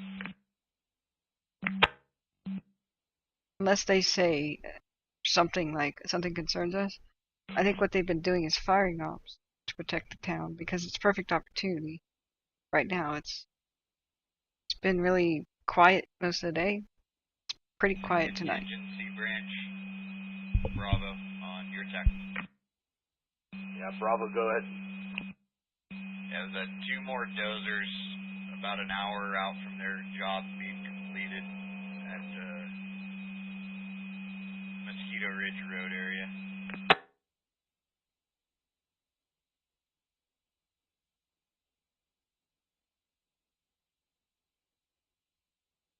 Observed fire Copy behavior that. Do you have today numbers? was moderate, Yeah, stand by. Let me grab them for you. consisting of uphill runs, torching, flanking. On Friday, fire behavior was moderated by late dissipation of smoke and version layer. Because 82 Charlie, Bravo. Do you have the E numbers for the two dozers you got? I mute that a second. So no major winds events are anticipated, and the diurnal wind patterns will preside, which means daytime up canyon winds, nighttime down canyon. Up and down literally means up and down, like the wind's going up to higher elevations or down to the valley. Considerable fire growth and smoke plume development is possible. That's for tomorrow. Winds aloft will shift east to southwest, to west to southeast with the passage and the remnants of Hurricane K. On Saturday, critically hot, dry conditions will moderate slightly with the moisture effects of Hurricane K. That's the hurricane's gift that keeps on giving. The hurricane from God. And planned actions of tonight was provide structure defense and point protection, protect the private timberlands, scout for opportunities to construct more lines, perform firing operations where appropriate. We heard him talk about that earlier. Construct direct and indirect lines as conditions and opportunities allow. So the fire burned actively overnight. Higher relative humidity Saturday may provide a slight temporary decrease in fire behavior, but expect very active fire growth overnight. Well, I don't see active fire growth. It's pretty chill. Maybe they're using that term like a little bit more loosely than I am. So, but the smoke is quite a blanket. Maybe active just means like it's is a more mild term than I understand. So Morris says, haven't heard any more about going to sleep. Fine, I'll go to sleep. But tomorrow this was updated 13 minutes ago. But, so this is great if they're not expecting too terribly crazy winds. It'll be almost a dead calm tomorrow, sort of, until there's lots of gusts around 20-ish miles an hour. So it's going to be 90 degrees. The action will start around 11 if the weather forecast holds true.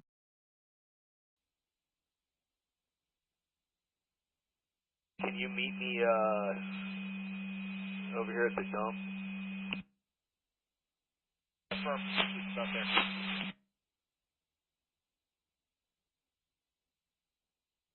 Okay, so folks, we are at hour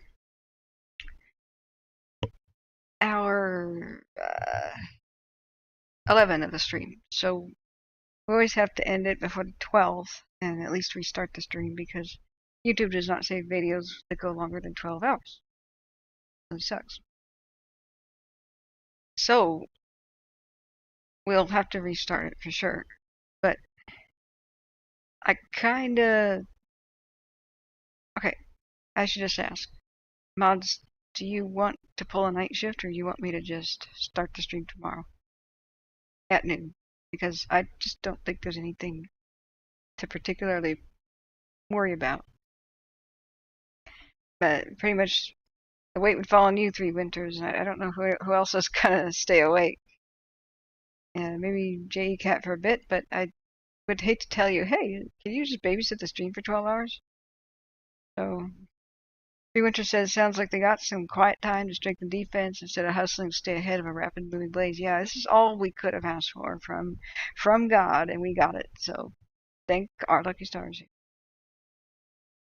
But I'm thinking that let's just let my computer rest for God's sake and use a restart. And I don't think there's a critical reason to do a night shift tonight. I think maybe we should all rest. Big Al says I just cut it, start tomorrow because you have to go to bed soon. Yeah.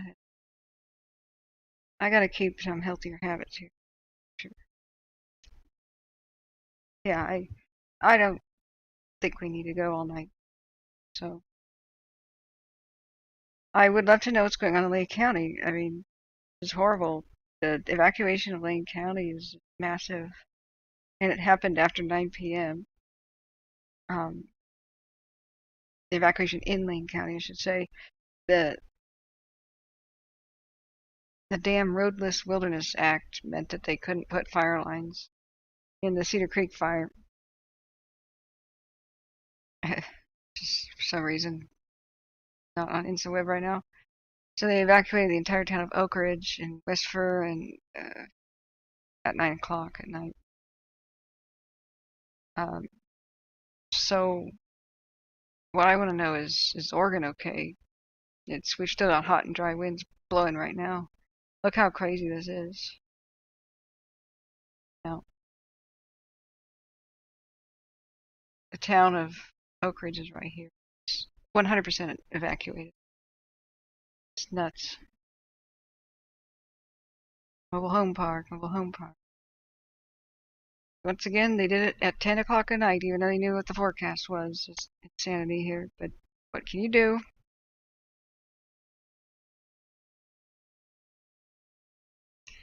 This thing exploded. We only have one camera that works. It's called Death Ball camera, Death Ball Mountain. Okay.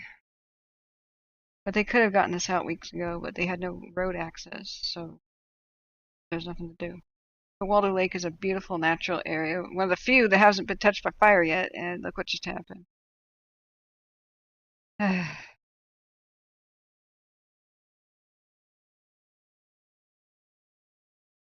But Lane County radio we were listening to for hours, and we just really couldn't get any good information.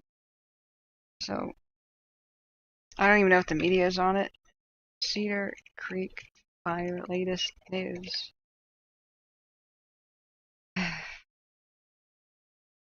Oak Ridge and West Fir evacuated.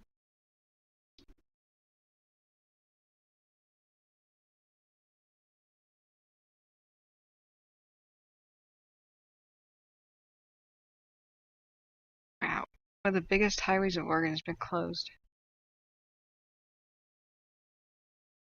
Do not take time to gather things, go now. Lane County Sheriff's Office said in the 7:15 p.m. update on Facebook. Oh God, what is everything? ODOT widened its closure of Highway 58. Why is there a hamster? Can I stop this?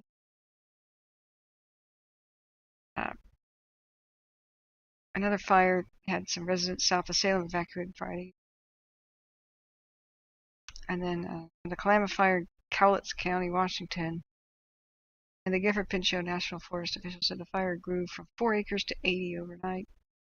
Yeah, we're having some severe wind here.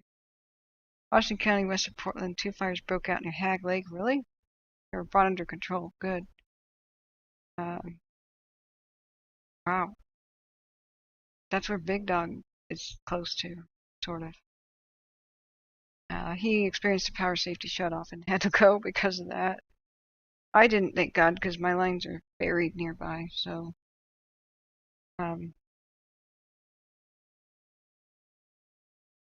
that's why we were here.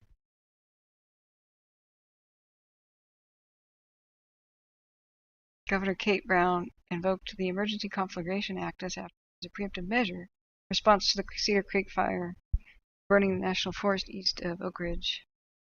This declaration allows the state fire marshal to mobilize resources to support local fires and blah blah blah, so they can protect lives, homes, and infrastructure. Fire activity significantly increased because of weather, and the fire is estimated to be 32,000 acres of Friday morning. And the Cedar Creek fire grew rapidly towards Oregon communities this morning. The fire's growth potential in the coming days is troubling. This is a good reminder that conditions can change quickly. So they're going to have a bad Saturday tomorrow, but then Sunday there's probably relief coming in the weather.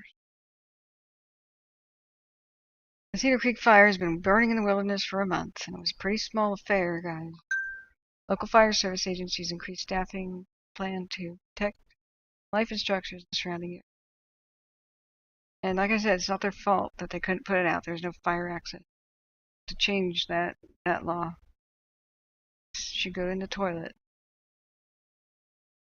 You can't protect the wilderness from fire by setting it up for fire.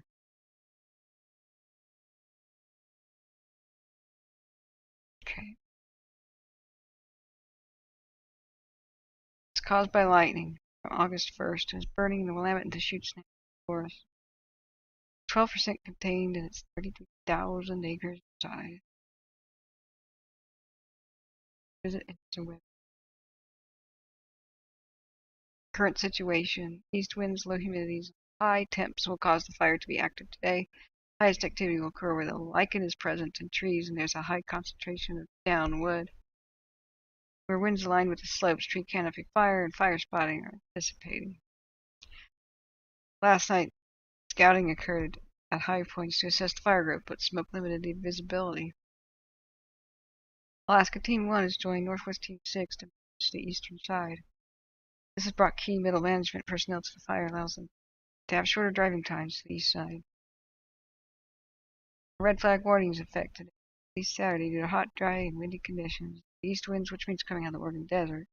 The speeds are expected to be 15 to 25 with gusts up to 50 mile an hour on the ridges. Towards the afternoon, the valley will become windy. Poor humidity levels are allow for extended burn window.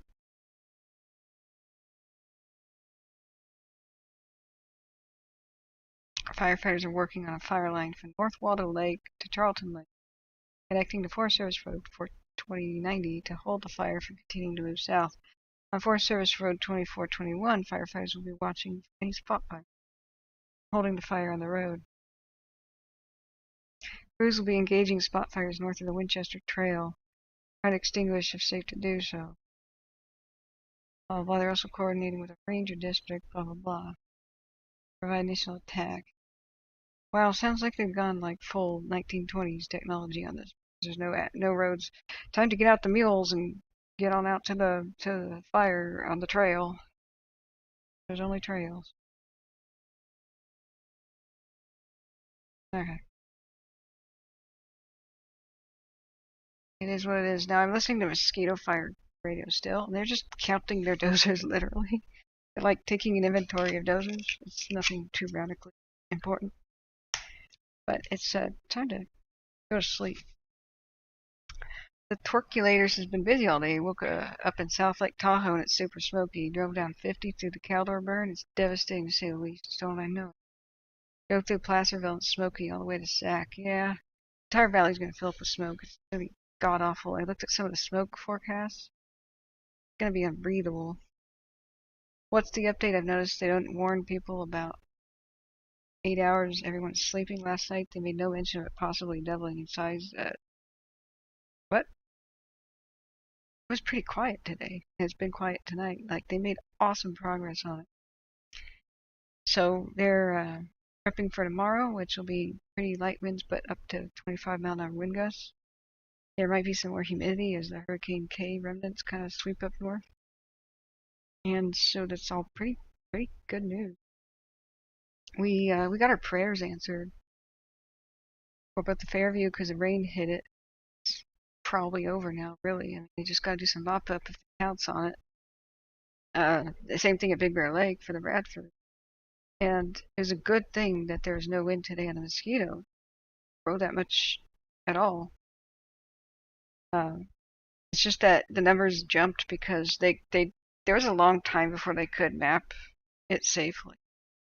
I mean, it did move a little bit, but not much. The fact that there was almost no wind made it was so smoky that the fire didn't get a lot of new air and just kind of stagnated. A whole bunch of crews moved in, and they did awesome fast work today. And this was even better because all the aircraft that were ready to work on a Mosquito got called into the Shingletown fire called the Forward Fire. And that's the best thing possible too, because aircraft are best used when a fire first starts. And now if they can quickly button up the forward fire because they slammed it all day with aircraft, as long as they got forward progress stopped by noon the next day, phew, that frees up the aircraft to go back to the Mosquito. This is great. I really expected a really tough day. It was remarkably easy.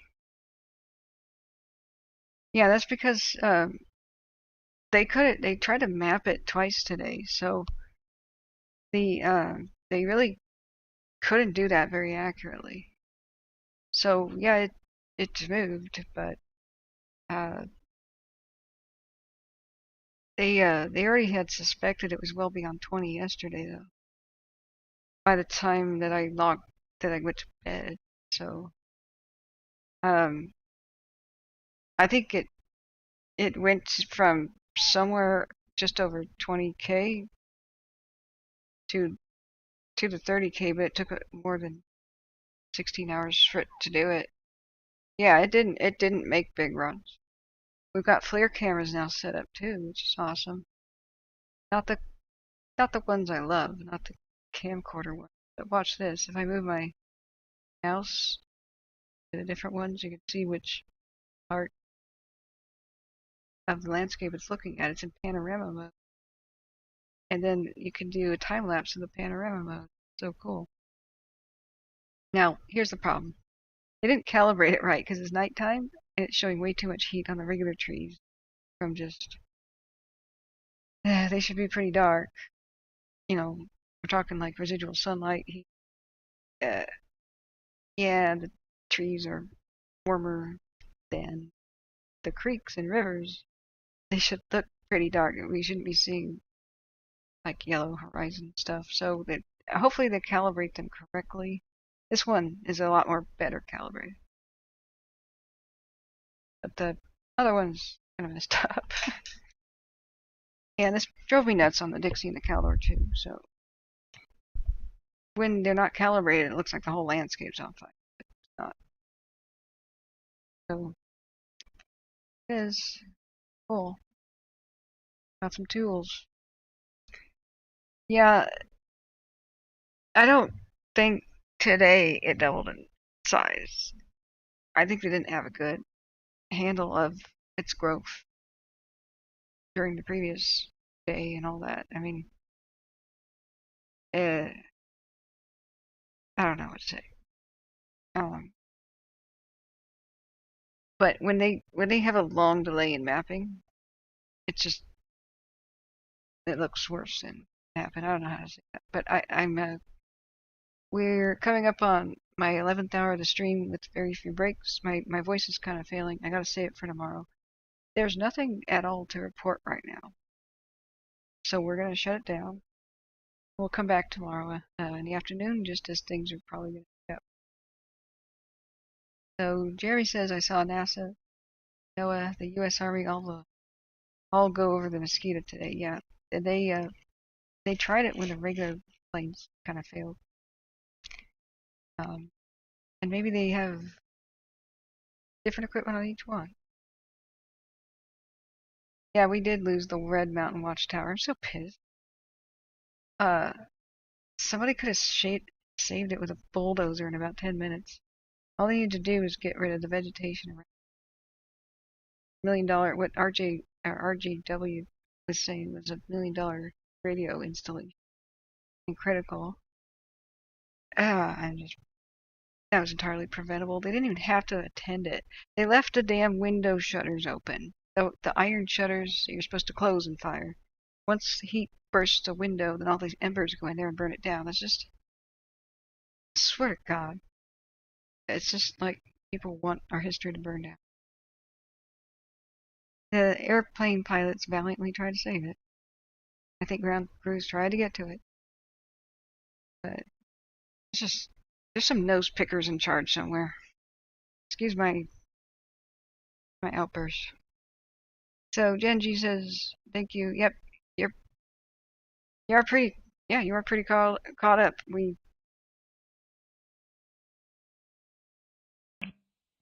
Okay. So that's Oregon. Think I'm gonna lose low road here in a little bit anyway.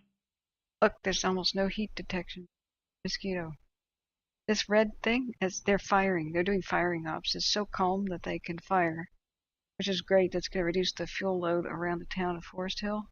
They're now constructing a contingency line, they said, quote, behind it. So I guess that means the north side?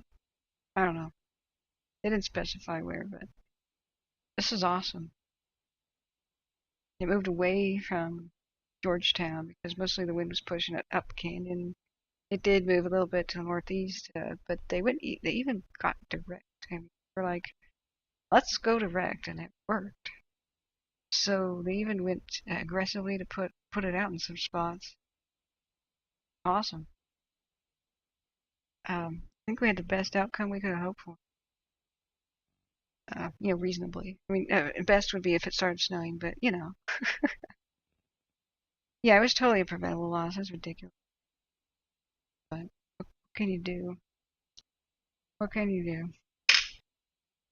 Okay, guys, friends, thank you for being here, and I'm praying for everyone in these towns, Oak Ridge. I mean, everything around Waldo Lake, everything in Placer County, Dorado County. Hope it doesn't flood too bad in the south, but I'm praying for everybody, and I care about you, love you. I hope you guys stay safe, but you could sleep well tonight. It was a good day. We'll probably have a bit of a tough day afternoon tomorrow. Oregon definitely will, but then at least the Cedar Creek fire might get some relief the day after. There's some good news. There's no massive wind events in the forecast for the Mosquito, and a little bit of the moisture coming up from the Bay will increase humidity at least, and that'll help too. All the firefighters need is time. Force contingency, Trinity, contingency branch tax. Anyway, mute that now. Time to give my computer a rest, shut it down, and we'll come back tomorrow afternoon. So there's lots of light in the moon too. Yeah, KB Snail, that's a good thing to point out about the flare cams. Yeah, they killed it today. They did a good job. I was kind of infuriated by the community meeting where they said, oh yeah, we were able to evacuate the Tahoe Basin in 5 hours during the Caldor. That was just... Sheriff's got to be very confused, that's all I got to say. That was just a 7 to 11 hour traffic jam, even after we on the stream convinced 3,000 to 6,000 people to leave early. That was a disaster. It was not a success story, but either he's confused about the situation or misspoke. Maybe he was trying to talk about Myers and Crystal Valley.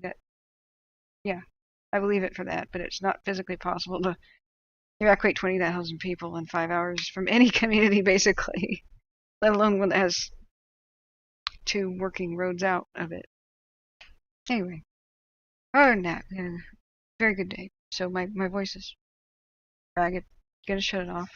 We will see you tomorrow afternoon. Everybody get good rest. It was game time. Now it's a very critical week. I hope everything goes well. Yep. Love you all. Stay safe. Good night. And good luck.